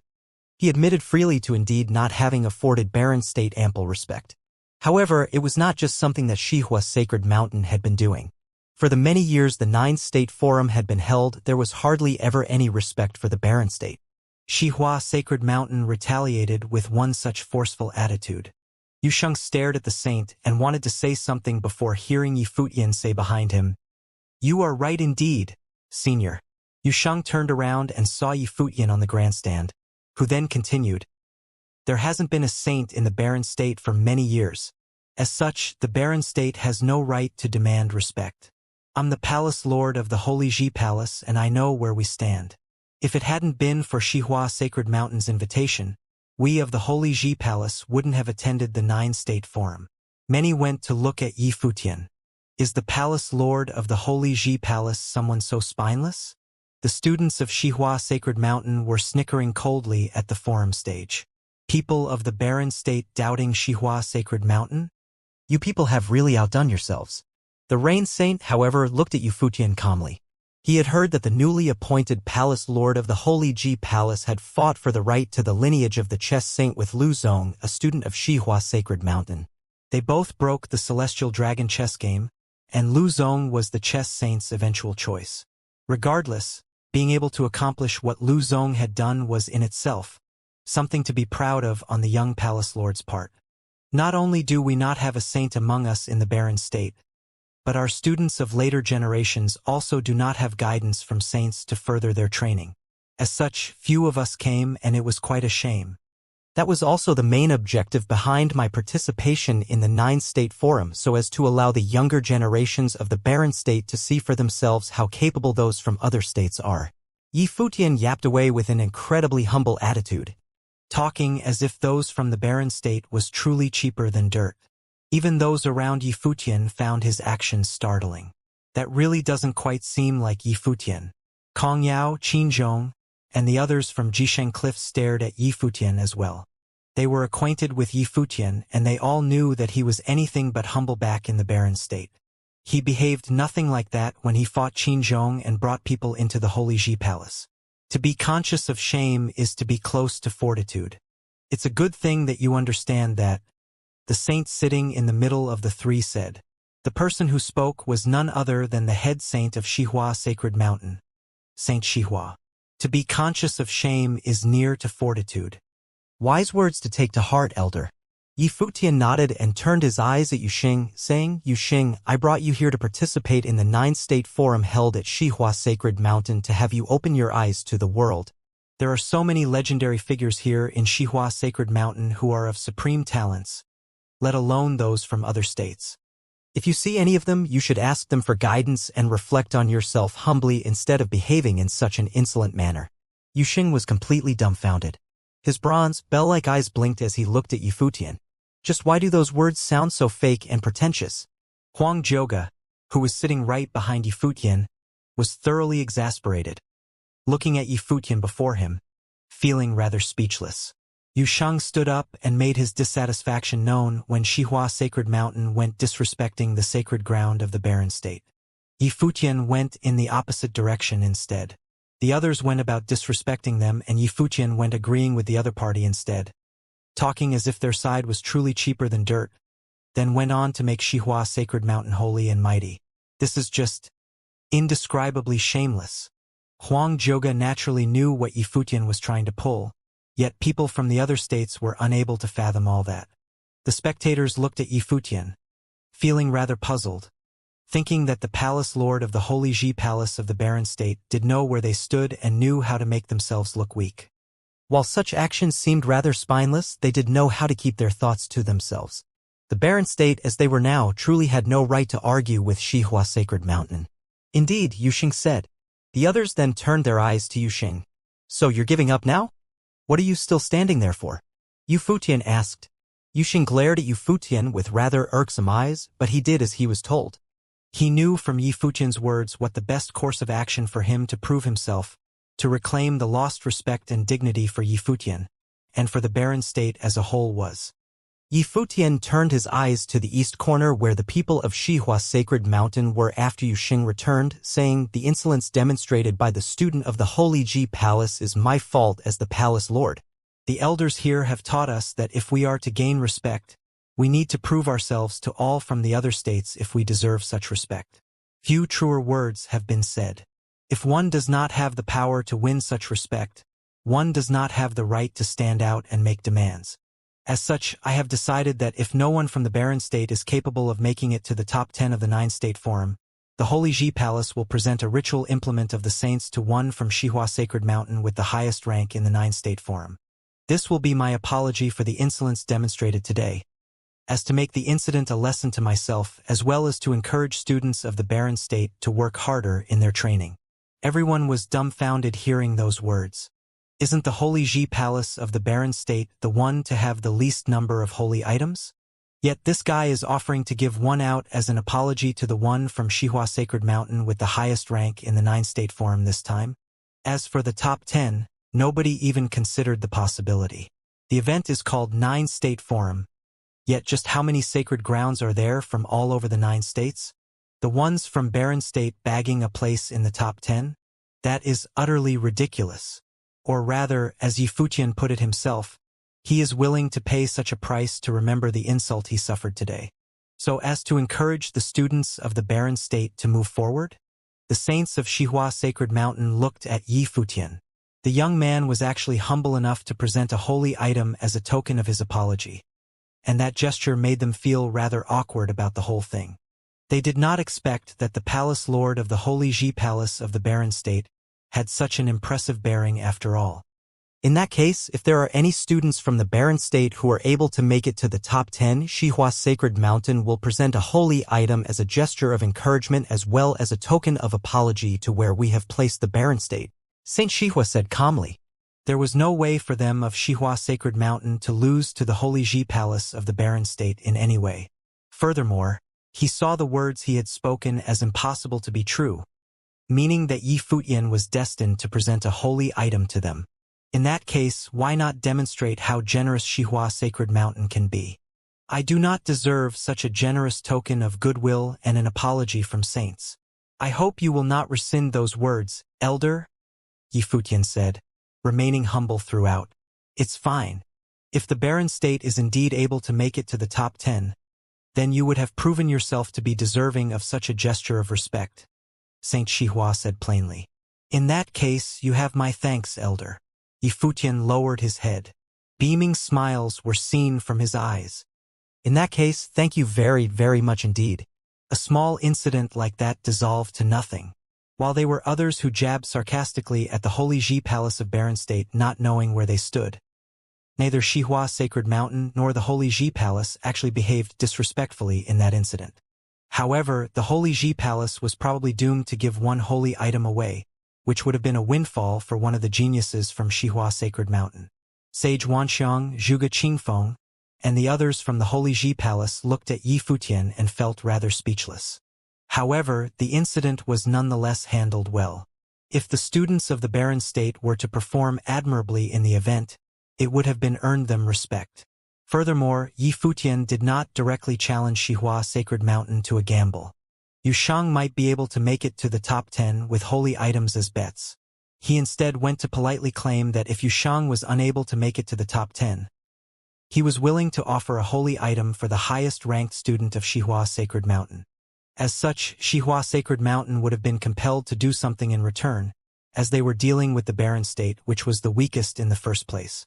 Yifutian even politely declined Xihua Sacred Mountain's generosity of the saints when Saint Xihua made his stance. Yifutian had been as humble and as polite as he could have possibly been. If Xihua Sacred Mountain ended up actually losing a holy item, no one would have been able to blame Yifutian for anything. It was a move well played indeed. Saint Xihua then turned his eyes to the crowd. The boundless space went gradually quiet in an instant. Everyone was able to feel plain might exuding from Saint Xihua as if he was able to cover the entire space with one look alone. Even the grandstands behind Yifutian, where noise was endless, went completely silent. Everyone turned their eyes in the same direction, the corner where the eastern state was assigned, where the 3 saints of Xihua Sacred Mountain was. The 9-state forum finally began. The 9-state forum of this year is hosted by Xihua Sacred Mountain. Almost every single sacred ground from all over the 9 states has gathered here today. Even the Sky Saint, who does not have a successor, attended this event. As the Lord of Xihua Sacred Mountain, I'm truly honored. Saint Xihua continued with a brimming voice.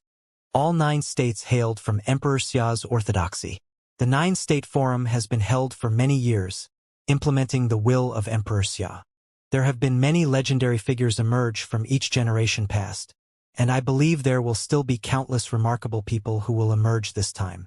As the host for this year's event, Xihua Sacred Mountain intends to reward those who perform admirably in the 9-state forum. While the rewards might be a small gesture, they are a form of encouragement. Everyone listened to the speech quietly, and what was said was a tradition that had been executed in every 9-state forum held. Many wondered what Xihua Sacred Mountain had prepared as a reward this time. Saint Xihua extended his hand, and a dazzling axe appeared. The air around them changed as soon as Saint Xihua took the axe in his hand. Streaks of golden lightning gathered on the bat leaks, which went on to devour the powers of its surroundings in a frenzy. The air emanating from the weapon seemed intent on cleaving the space before it apart. A holy item. The battle axe of judgment. The eyes of those who had heard of the holy item were glittering. This holy item is something that belonged to the previous head saint of Xihua Sacred Mountain. It was passed down through the generations. Now, I present this item as a reward to the champion of the 9-state forum. The one who ranks number 1 in the 9-state forum will take the holy item away, Saint Xihua said. The eyes of many geniuses from all over the 9 states glittered. It would have been a very beautiful thing to be able to bag that holy item, as it would become a personal possession of whoever ended up taking it away, not having to present it to the sacred ground they belonged to. Yifutian lifted his head and eyed the battle axe of judgment. The Holy Ji Palace of the Barren State was probably the place with the least amount of holy items out of all sacred grounds, and any item they had with them was to be used for the future battle of saints. Saint Xihua put the battle axe of judgment away and took out a catalog, waving it in the air. Images glittered and flew out of the catalog in dazzling lights, with incredibly terrible air emanating from them. This is the catalog of saints. Saint Xihua said, "This item has been passed down through the generations of Xihua Sacred Mountain for many years, and it was a treasured piece for Xihua Sacred Mountain students for generations, for it was used to develop comprehension of how the saints trained. Experiences and knowledge of the training of many saints from Xihua Sacred Mountain are housed within. This piece will be gifted to the one who ranks second in the 9-state forum." The eyes of many top-notch sages present glittered with sharp intent. That treasured piece would have helped them a lot in furthering their training. Saint Xihua then put the catalog away and took out a decorated box. Shimmering lights danced in the air the very instant it was opened, with a fragrance washing all over the place. It was just a pill, yet greed started to well up inside many of those who witnessed it. It was as if everyone wanted another whiff of the pill's fragrance. The holy pill, to be gifted to the one who ranks third in 9-state forum. Saint Xihua closed the box and many looked rather dejected, but then quickly shuddered at the fact that they had been smelling the pill greedily, a testament to how terrifying the holy pill was.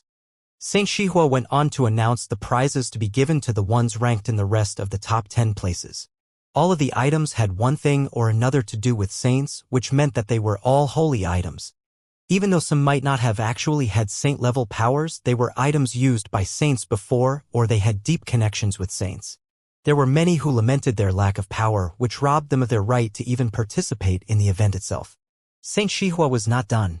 He went on to announce, other than that, for those who rank in the top 10 in the 9-state forum, should they be willing to become a student of Xihua Sacred Mountain, they will be taught by the 3 of us. Those who ranked within the top 100 will also be welcome to study under Xihua Sacred Mountain, with the 3 of us to provide frequent guidance. Everyone had, of course, understood that many of those who participated in the event came from sacred grounds of other states, which meant that they would not have wanted to study under Xihua Sacred Mountain. Those words were probably meant for some of the geniuses from Eastern State who came to participate in the 9-state forum. After all, participants from the Eastern State were still the most numerous, and there would have been some exceptionally powerful ones among them. Without further ado, we will hand the stage to the young geniuses from all of the 9 states. Saint Xihua smiled and looked at the people from other states. The rules of the 9-state forum remain as they have always been, with one to come out from each of the 9 states in each round. This goes on until there are but 100 left on the forum stage. How about that? Fine. No problem. The ones from other sacred grounds of the 9 states nodded. That was how things had gone on in all of the past 9-state forums. One from each of the 9 states were to come forward, which, in principle, made the battle of each round fought between 9 people.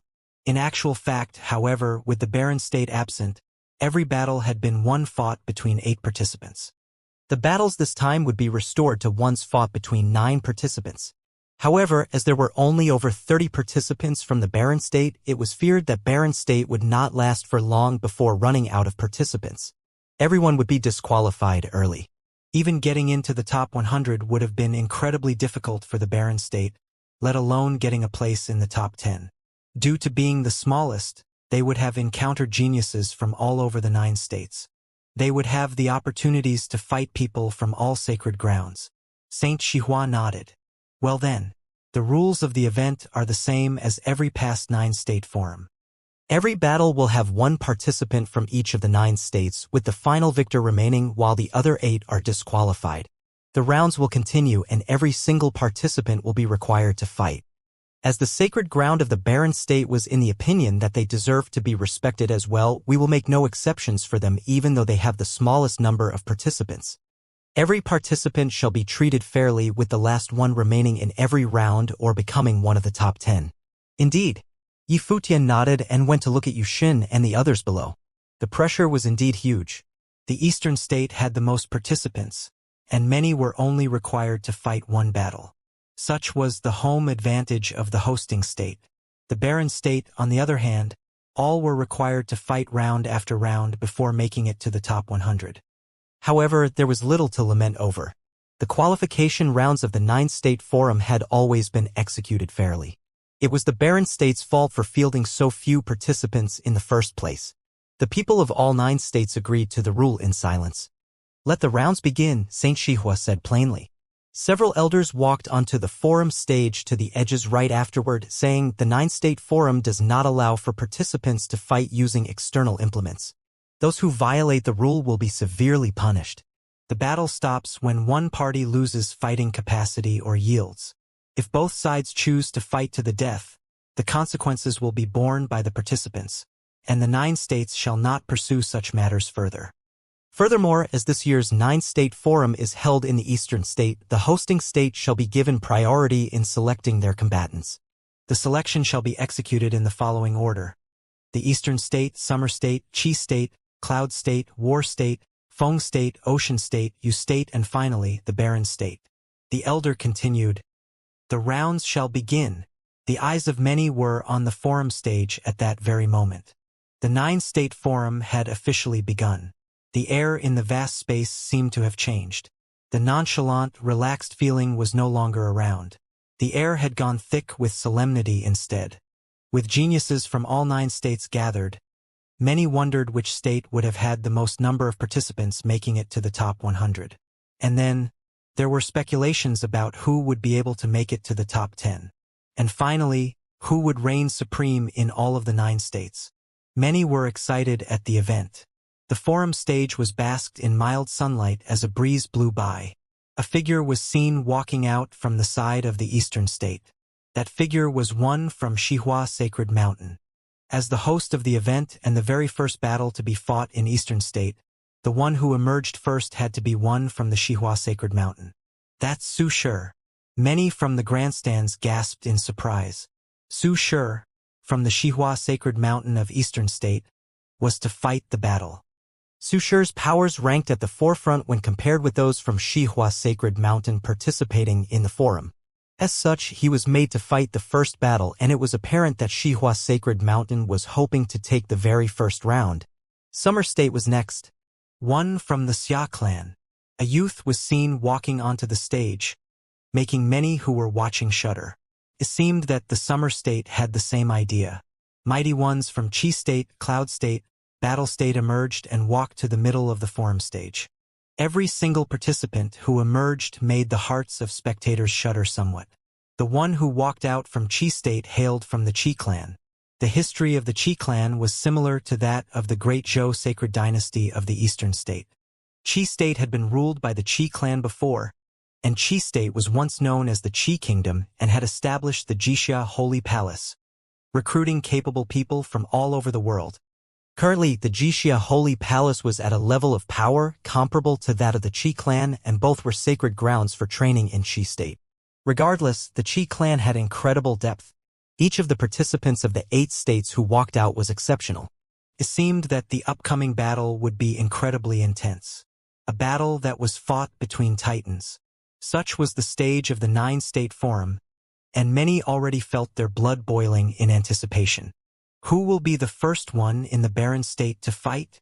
The eyes of many turned in the direction of the barren state, who was the last to select their participants. A figure was seen walking out of the handful. It was someone already very familiar, for it was none other than that stout youth who went questioning Xihua Sacred Mountain alone. Many looked amused at the moment, as they would be able to see how powerful he actually was in the very first battle. That person might actually be disqualified in the very first battle for having to fight such an incredible group. As such, there was probably nothing left for the barren state in that round. Yusheng, the first from barren state, to join the fight. The 9 mighty ones of the 9 states stood in the battlefield area on the forum stage. Countless eyes from the grandstands, be it from those from the sacred grounds or common people, all turned to the direction of the stage center. The first battle was the start of the 9-state forum, and all 9 states saw it to be a very important battle. All who were standing there had sounded the law bell before without any exception. All of them were nobles at the pinnacle of their planes who had developed matured rules, and the battle would be a clash of titans. The Eastern State. Student of Xihua Sacred Mountain, Su Shi. Pleased to meet you all, Su Shi of Xihua Sacred Mountain said. Summer State. Xiali of Xia Clan, pleased to meet you all, the young proud son of Qi Clan said. Qi State. Xiao of Qi Clan, pleased to meet you all. Cloud State. Suhi of Li Palace, pleased to meet you all. War State. Mo Gong of Holy Temple of 10 Corners, pleased to meet you all. Feng State. Yan Zhan of Fengdu House, pleased to meet you all. Ocean State. Lan Yu of Celestial Cliffs, pleased to meet you all.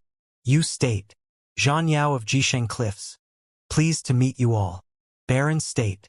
Yusheng of the Holy Ji Palace. With the words spoken by Yusheng marking the conclusion, all 9 mighty ones were done announcing their names and backgrounds, and as predicted by everyone present, all hailed from the top sacred ground to be found in the respective state. Yu Futian turned his eyes at the crowd and felt his mind stirring. He had gone searching for materials regarding the 9 states, and each one announced earlier were from forces that stood at the very top of the hierarchy in their respective states. They were all gathered on one stage. Although Yusheng was undoubtedly powerful, he probably would face immense pressure at the final battle. As for the others, Yi Futian had no certainty if they were able to get good rankings themselves. Jisheng Cliffs Zhan Yao. Yi Futian eyed that young man from Jisheng Cliffs of Yu State, and he found him to resemble Zhan Xiao somewhat. At that moment, Zhan Yao turned his eyes to look at Yi Futian with an incredibly cold expression. His elder brother, one of the 9 sons of Jisheng Cliffs, ended up being killed in the barren state. It was a vengeance that Jisheng Cliffs was unable to do anything about due to Emperor Xia's decree. On that very day, Zhan Yao vowed to kill Yusheng on the very stage of the 9-state forum. It was entirely compliant with the rules of 9-state forum to kill one's opponent outright before they lost combat capacity or yield.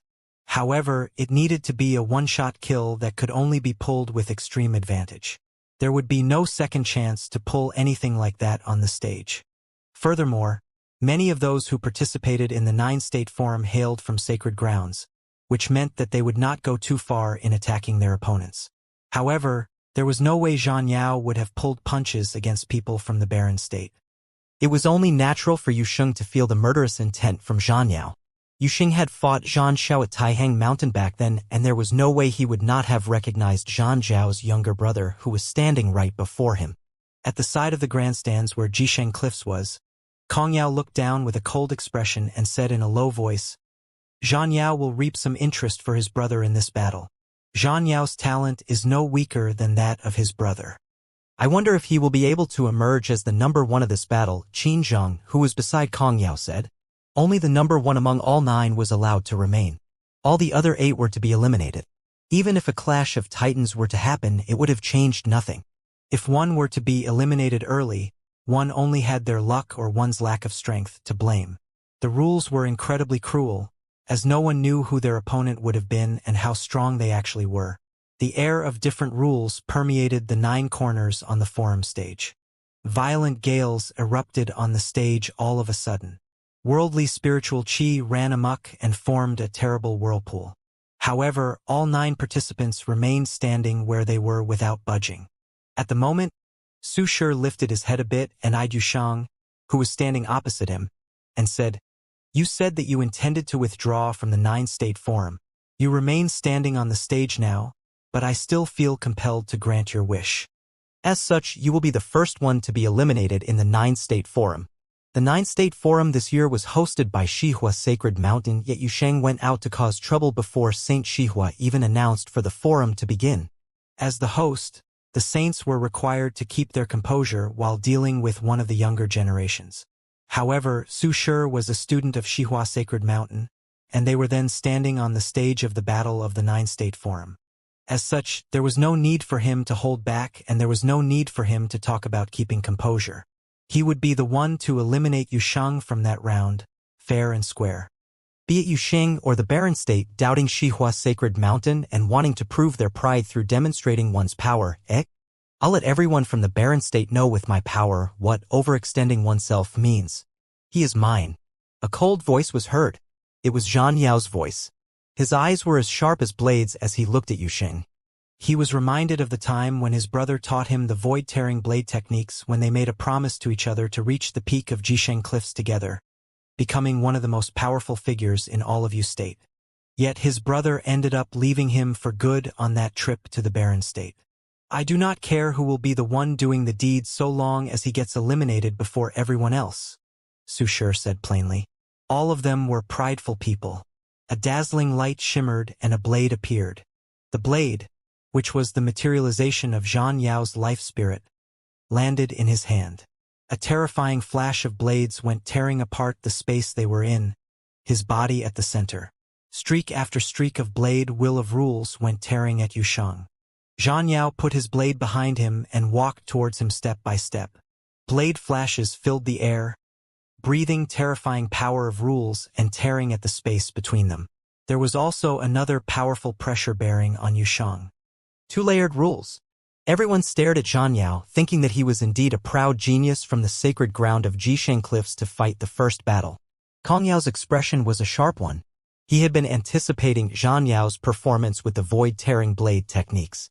As Zhan Yao walked closer and closer to his target, the blade wills became stronger and stronger. Blade flashes shimmered through the air, encompassing the space surrounding Yusheng, as if he found himself in a world of blades. He actually remains standing there. Many went on to look at Yusheng, who was then being surrounded by the power of 2-layered rules. But he is just standing there. Does he have a death wish or what? Zhan Yao's steps were incredibly steady. He did not speed up, as the power of the blades grew stronger with every step. If Yusheng wants to die so badly, I'll be glad to grant that for him. Power rules of gravity bore on Yusheng's body. Zhan Yao moved. It was as if he had fused with his blade. He leaped into the air and went straight for Yusheng without bothering to make any redundant moves. There were also no flashy blade techniques to be had. The void-tearing blade techniques simply cut through the air. A blade sliced air looking like a straight line as the move was executed. The 1,000-meter blade flash went straight for the forum stage in a terrible might. Everything before the blade flash was cut in half. Is he crazy? Many could not help themselves but yell as Yusheng did not even budge. He simply went looking at the move coming at him. The move of the void-tearing blade techniques was so fast that many could not help but shy away as if they were about to see the bloody scene of Yusheng being bisected right there and then. However, at that very moment, a terrifying air current emanated from Yusheng's body. He lifted his left arm and blocked the trajectory of the move. The move did not stop. Zhan Yao's murderous intent was terrifying, and that move would have simply cut down Yusheng's arm before bisecting him. A sharp, deafening sound was heard. Zhan Yao did not feel his blade cut down on a body of flesh and blood. He felt an extremely powerful force blocking his blade instead. He looked down and found Yusheng's elbow blocking the edge of the blade. The cold, bone-chilling blade did not go on to easily cut Yusheng's arm and kill him right as expected.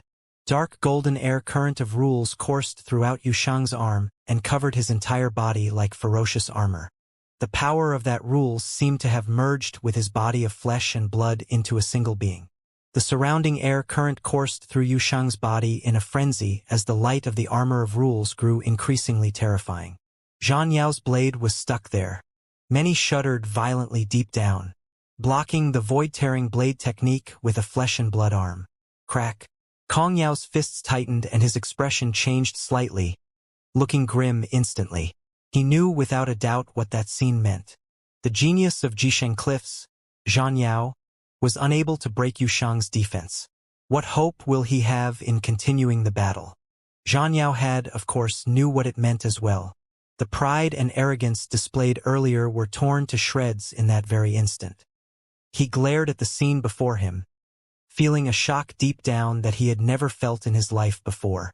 He knew what he was capable of with a blade. There were hardly any sages who dared to take on his blade head-on like that. Yet Yusheng did just that. Yusheng's elbow slid along the edge of his blade as Xianxia was still dazed. He then bent his hand and took hold of Xianxiao's wrist, which was holding the blade.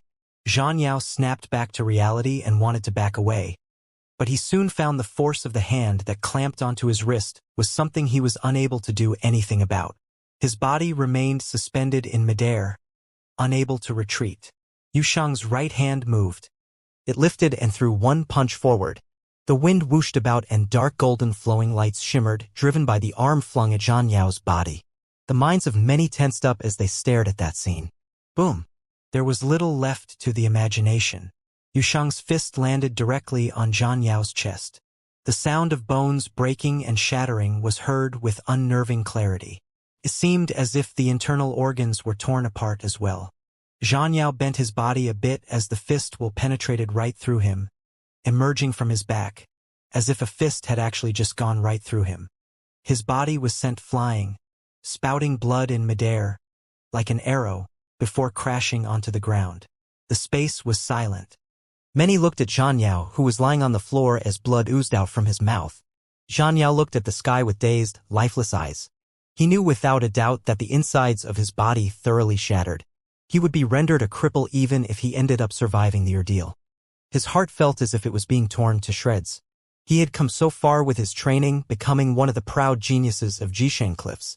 Why did the first battle turn out to be like this? One punch was all it took. That punch did not just hit Xianxiao's body, it had also hit Jisheng Cliff's face. Kong Yu and Qin Zhang both looked incredibly awkward. Yifutian had not been the only terrifying one.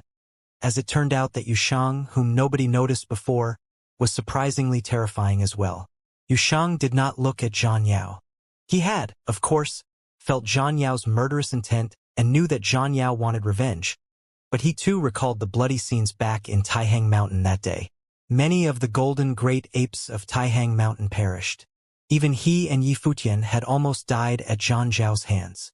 As such, he saw no need to hold back with that punch. Doom! A footstep was heard and many eyes returned to Yushang. He was seen taking one step after another, walking forward. At the end of the straight line he was walking on, there was Su Shi of Xihua Sacred Mountain of the Eastern State. Su Shi had claimed that he would make Yusheng the first one to be eliminated. Su Shi frowned slightly, seeing Yusheng taking one step after another towards him. It was apparent that he had vastly underestimated what Yusheng was capable of. Xianxiao of Jisheng Cliffs would not have had appeared weak before Yusheng. His blade work had incorporated the vast power of rules and boasted incredible killing power. However, Yusheng simply blocked it with his arms alone. It was something done by merging rules with one's flesh and blood body. It was apparent then that Yusheng trained his body to the extreme. If one was unable to take him down while fighting in close combat, they were as good as dead. Despite being able to feel Yusheng's incredible might, Su Shi was a proud son of Xihua Sacred Mountain. He was not going to lose just like that, but his expression turned incredibly serious and solemn nonetheless. He apparently knew that his opponent was powerful. Su Shi put his arms forward and a tremendously glittering golden beast appeared behind Su Shi. A terrifying golden storm erupted in the air with his body at the center. Spell, demonic prison, shackle. Su Shi's voice was incredibly cold. The terrifying golden storm tore at Yusheng's body, drowning the space where Yusheng was, manifesting as a terribly huge metal demonic beast, and its terrifyingly huge body went to imprison Yusheng right beneath it. When one developed matured rules, the spell unleashed would become a rule spell boasting greater power. However, at that moment, Yusheng's body went on to forcefully move outside the prison of that demonic beast. He barged through the construct, and with a loud boom, the prison blew apart. Yusheng took a huge leap ahead and continued going after Su Shi. His body is that powerful? The hearts of many shuddered. In the world of cultivators, rules were powers employed by sages. Technically speaking, there was no doubt that top-notch nobles who had developed matured rules were more powerful than nobles who had not, but there were still some peculiar exceptions. Those people had different talents, enabling them to break such conventions. Yuxing's power was at a level where not even conventional top-notch nobles who had developed the use of rules would have been able to do anything against him, even if he were to not rely on rules. Su Shi's expression turned ugly. The life spirit behind him took a tangible form and his body merged directly with that huge beast. It was apparent that Su Shi had learned martial arts before. The incredibly huge beast lifted its claws and slapped at Yuxing. One finger on that set of claws alone would have been enough to pierce Yushang's body, killing him right there and then.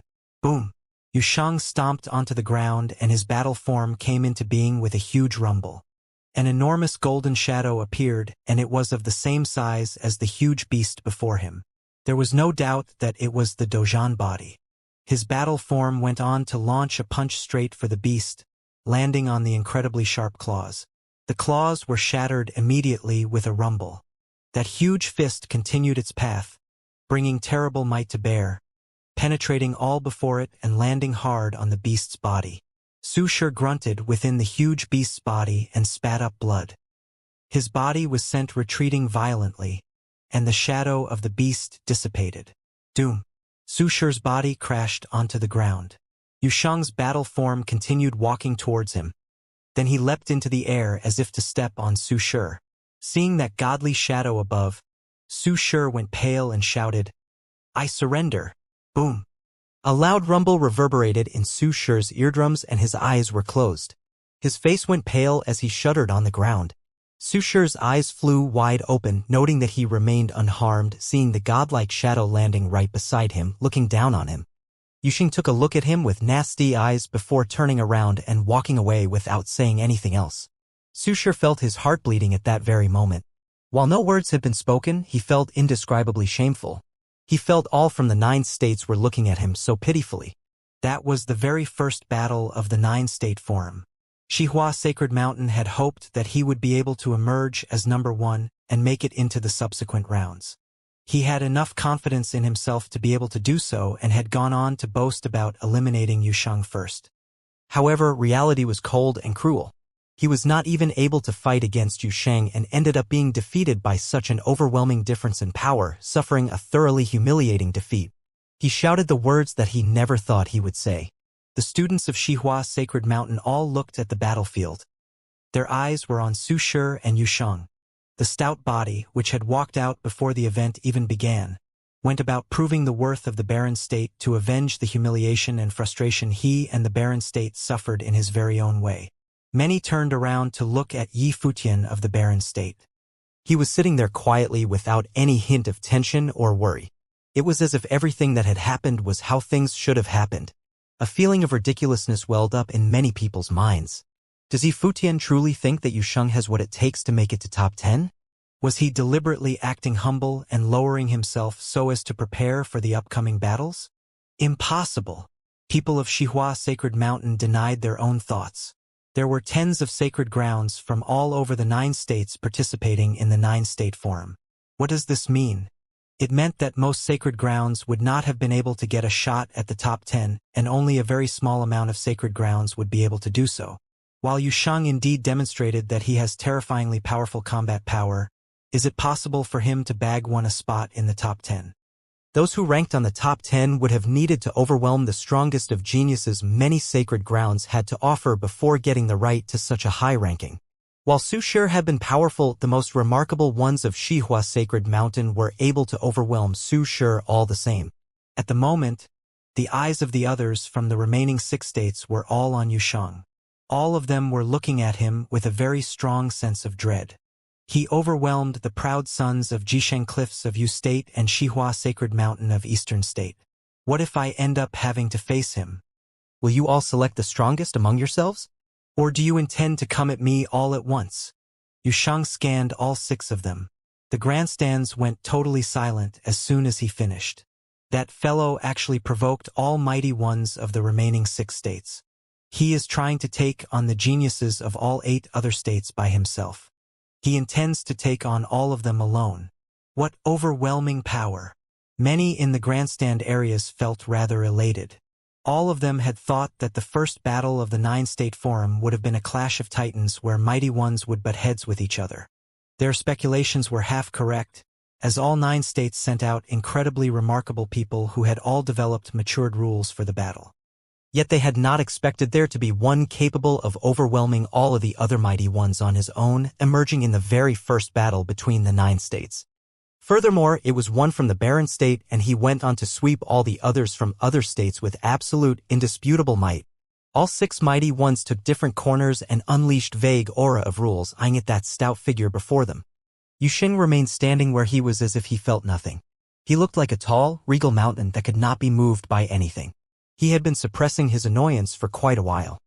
If all of the other states went bullying and ridiculing the Barren state, claiming that they had no one and did not bother affording them with basic respect, then all he had to do was simply announce with force the Barren state's existence to all.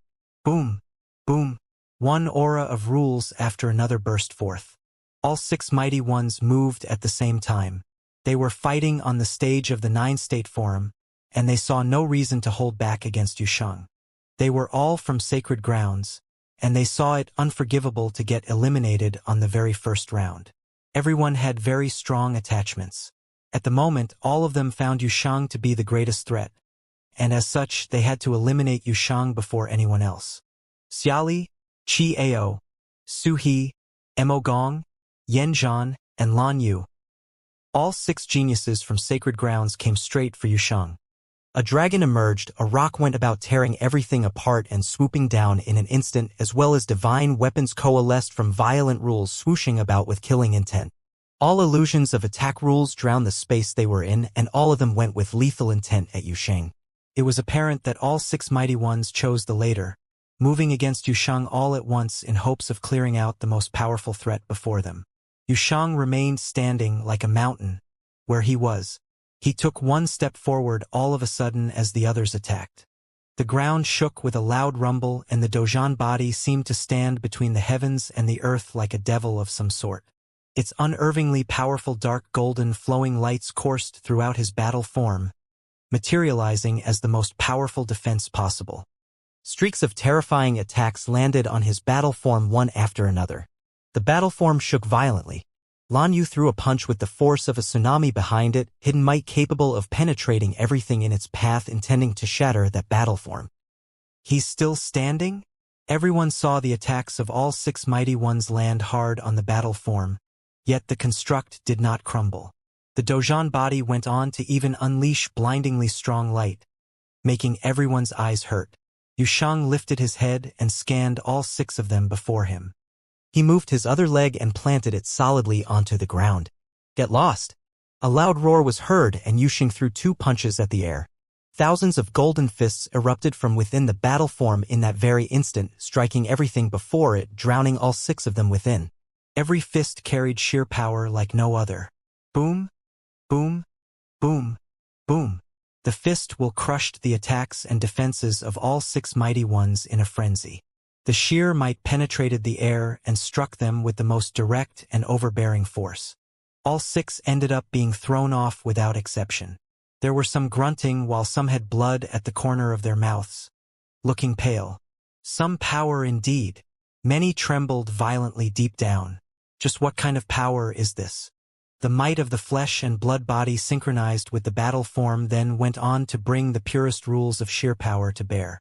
Such an approach went on to yield power, enabling one to take on thousands, overwhelming everything before him. There were several monks who sat in honored seats at the area assigned to War State at the moment. Their bodies looked as if they were made of gold. They watched Yusheng. A mighty one who looked like a golden Buddha said, if he had trained in the ways of Buddhism, he would have reached incredible heights. They all hailed from a sacred ground of War State, the Vajra region. Yusheng's punch made them feel as if it was something resembling the palm of Mahavarakana, which was incredibly hard, powerful, and loaded with sheer force. Yusheng's eyes scanned at all 6 of them standing at the 6 corners on the stage. He then said, do you all want to fight still? Xiali of Summer State went on to stare at Yuxing and cursed under his breath, "What the hell?" He then turned around and leave in frustration. All 6 of them were thrown back, and there was just no point to keep on fighting.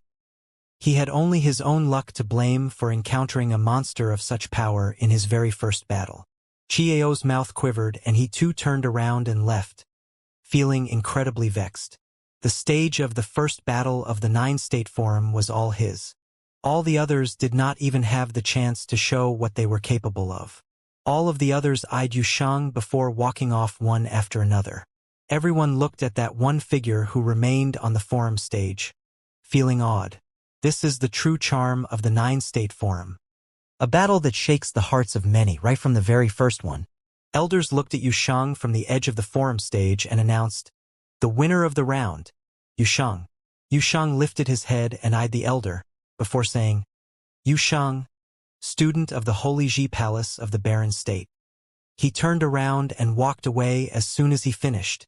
In just one battle, Yushang had been remembered by the people from all 9 states. After all, this was the first battle on the 9-state forum, and Yushang had appeared in a dominant fashion.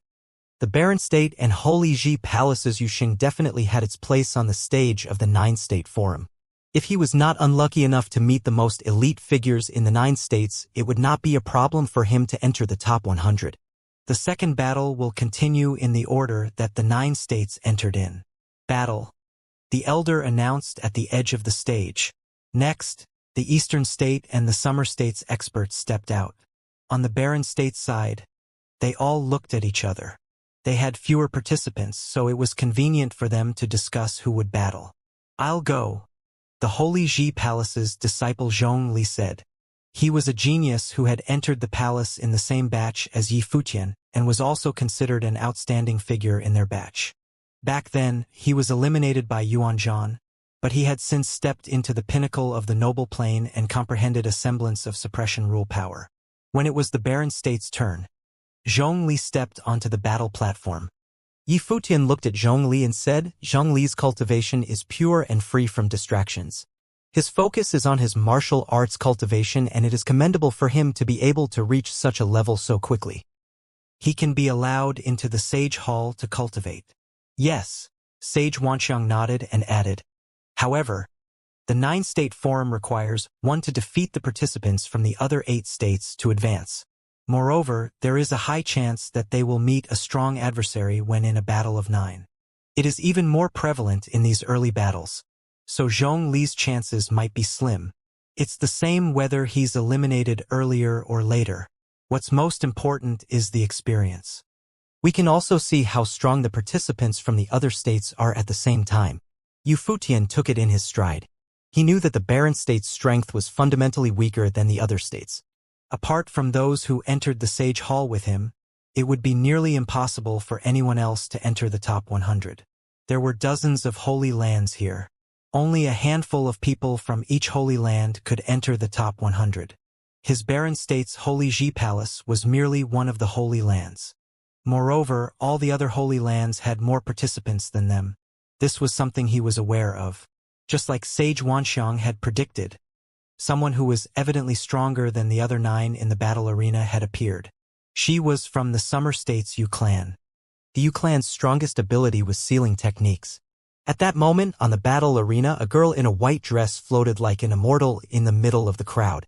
After she had defeated her first opponent, many people could feel her strength and started to surround her to deal with her first. However, as her body floated in the air, a moon appeared behind her. The moonlight scattered onto the other opponents, and they could feel their spiritual wills being sealed. Zhongli released his life spirit, and the tripod released a blinding glow and rushed forward rapidly, resisting the opponent's sealing technique.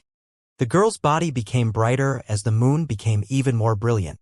Rule power fused with the moonlight as it scattered down, and at that moment all those who were attacking her fell into an illusion. It was as though they were in the moon's world and their spiritual will was unable to sense the outside world, making them unable to use their rule power. At that moment, their bodies started to become surrounded by frost. Bit by bit, they were completely encased in ice and unable to move. All the other experts were all frozen in the air, but their spiritual wills were still in the moon's world. How strong! Many people shuddered as they thought to themselves. They could feel sweat running down their spine. Among the 9 states, the summer state is the strongest. Apart from the Xia clan, the Yu clan's sealing techniques conceal one's spiritual will as well as their bodies. It is indeed terrifying. On the viewing area, the crowd was already discussing. There was no doubt about the outcome of this battle. The Yu clan's expert had crushed all her opponents. Not just the Yu clan, but the Summer State also has the #1 academy in the 9 states, the 9-state college and the E-clan. It is rumored that one of the E-clan's ancestors was at the level of the Runhuang. There were also others who were discussing the other major factions in the Summer State. Yi Futian's gaze looked towards the battle arena with surprise. This girl's ability was special and extremely strong. The 9 states were indeed filled with experts. The battle ended like everyone had expected. Zhongli had his head held low as he left the forum's battle arena. He had not expected to be defeated so pitifully. His spiritual will had been sealed and he could not even resist. In the first battle, Yuxing had defeated his opponents in dominant fashion. In the second battle, the Yu clan's experts had crushed. The barren state has too few people. Yu Futian looked down and commented. There were numerous holy lands in the 9 states and plenty of experts. The barren state had few people and they needed to participate in battles continually. Every time they went out to battle, there was a chance they would be battling prodigies. It was no wonder nobody had high hopes for the barren state. In the third battle, they all appeared to be more cautious. The participants from the 9 states were all hesitant to step out. The combatant from the barren state was Li Futu. In this battle, an extremely strong figure from Xihua Sacred Mountain stepped out and defeated everyone in a similar fashion to the past 2 battles. As the host, Xihua Sacred Mountain evidently needed a victory to establish their position. Otherwise, they would not send their disciples consecutively into these battles. Li Futu was rather unlucky. He was by no means weak and could hold his own even against an expert who had comprehended complete rule power, but Lady Luck was not on his side. After 3 battles, all the Holy Lands probably were not so obsessed with victory anymore. The 4th battle was started by the Eastern State again. The participant from the Eastern State was a beautiful lady, the princess of the Great Zhou Sacred Dynasty, Zhou Zi. The other states also sent their experts out one after the other. The Great Zhou Sacred King looked towards the forum's battle arena and said, smiling, Z will probably go through some hard knocks in this 9-state forum. Younger sister's potential is not weak and she has comprehended complete rule power. As long as she does not meet any particularly strong opponents, she should be able to advance and have a chance to enter the top 100. Zhou Zichao replied. That's a tall order. The Great Zhou Sacred King said calmly. One needed to be extremely strong to enter the top 100 of the 9-state forum. Princess Z will have a chance. An archmage beside the Great Zhou Sacred King smiled and said, let's just see how it goes. The Great Zhou Sacred King smiled and did not say anything more. In the barren state's direction, they all looked towards each other and Su Ke said lazily, I'll go. Let me. A voice interrupted Su Quebec. He looked at the person who had spoken and saw that it was Hua Jieyu. He then nodded and replied, sure. The rest of the participants did not have any objections. Although Hua Jieyu was participating in the 9-state forum, her real identity was the palace lord's wife. Jieyu. Yu Futian saw Hua Jieyu walking out and had a strange expression on his face. He then let out a bitter smile and shook his head. This fox, it seemed that she still held a grudge over what happened in the Chess Saint Villa. Zhou Zi had belittled him through her words multiple times in the Chess Saint Villa. Although he had already proven himself, evidently Jieyu could not take Zhou Zi's actions lying down. Zhou Zi was also looking in the direction of the barren state. When she saw Hua Jieyu walking out, a sharp glint appeared in her eyes. In the Chess Saint Villa, Hua Jieyu had also embarrassed her. The 9 people all stood in their own corners. Seeing Hua Jieyu still wearing a veil over her face, Zhou Zi quipped, this is the 9-state forum. Why aren't you facing us with your true face? The influential figures on the viewing stand all watched silently. There were no rules against wearing veils. However, this Great Zhou Sacred Dynasty's princess appeared to be provoking her. It seemed that she was prejudiced against this barren state girl. The crowd was naturally delighted to see such a scene on the 9-state forum. Hua Jieyu stared at the other party and Zhou Zi humphed. Perhaps you think that you have stunning looks and that you're superior to us? Yifutian frowned. It was one thing for this woman to invite trouble in the Chess Saint Villa, but she was still this overbearing on the Nine-State Forum. If so, there was no need to be courteous to her. Jiyu, since the princess wants to have a look, let her, Yifutian said.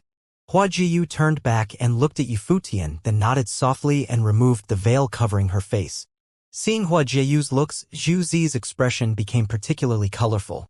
She was the great Zhou Sacred Dynasty's princess and was a beauty, however, the face before her made her looks pale in comparison.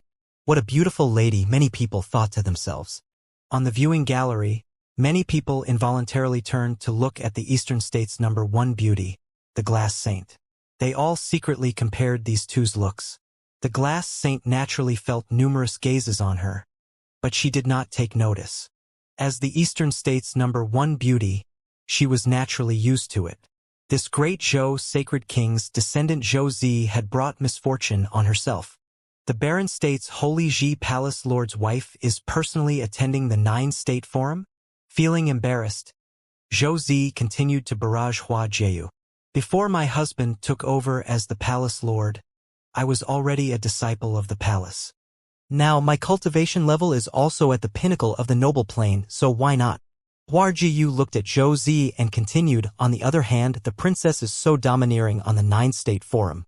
The Barren State's Hua Jiu invites princess to spar. Okay. Zhou Zi replied unceremoniously. As her voice landed, a brilliant light surrounded her body and a ravishing golden phoenix appeared behind her. In an instant, Zhou Zi looked like she was shielded by divine light and appeared noble and holy. Hua Jiyu also released her life spirit, the crown materializing from its shadow. Immediately, Hua Jiyu was surrounded in holy light and looked like a queen. A dominant spiritual energy surrounded the area, as though it could control all the forces in the surrounding.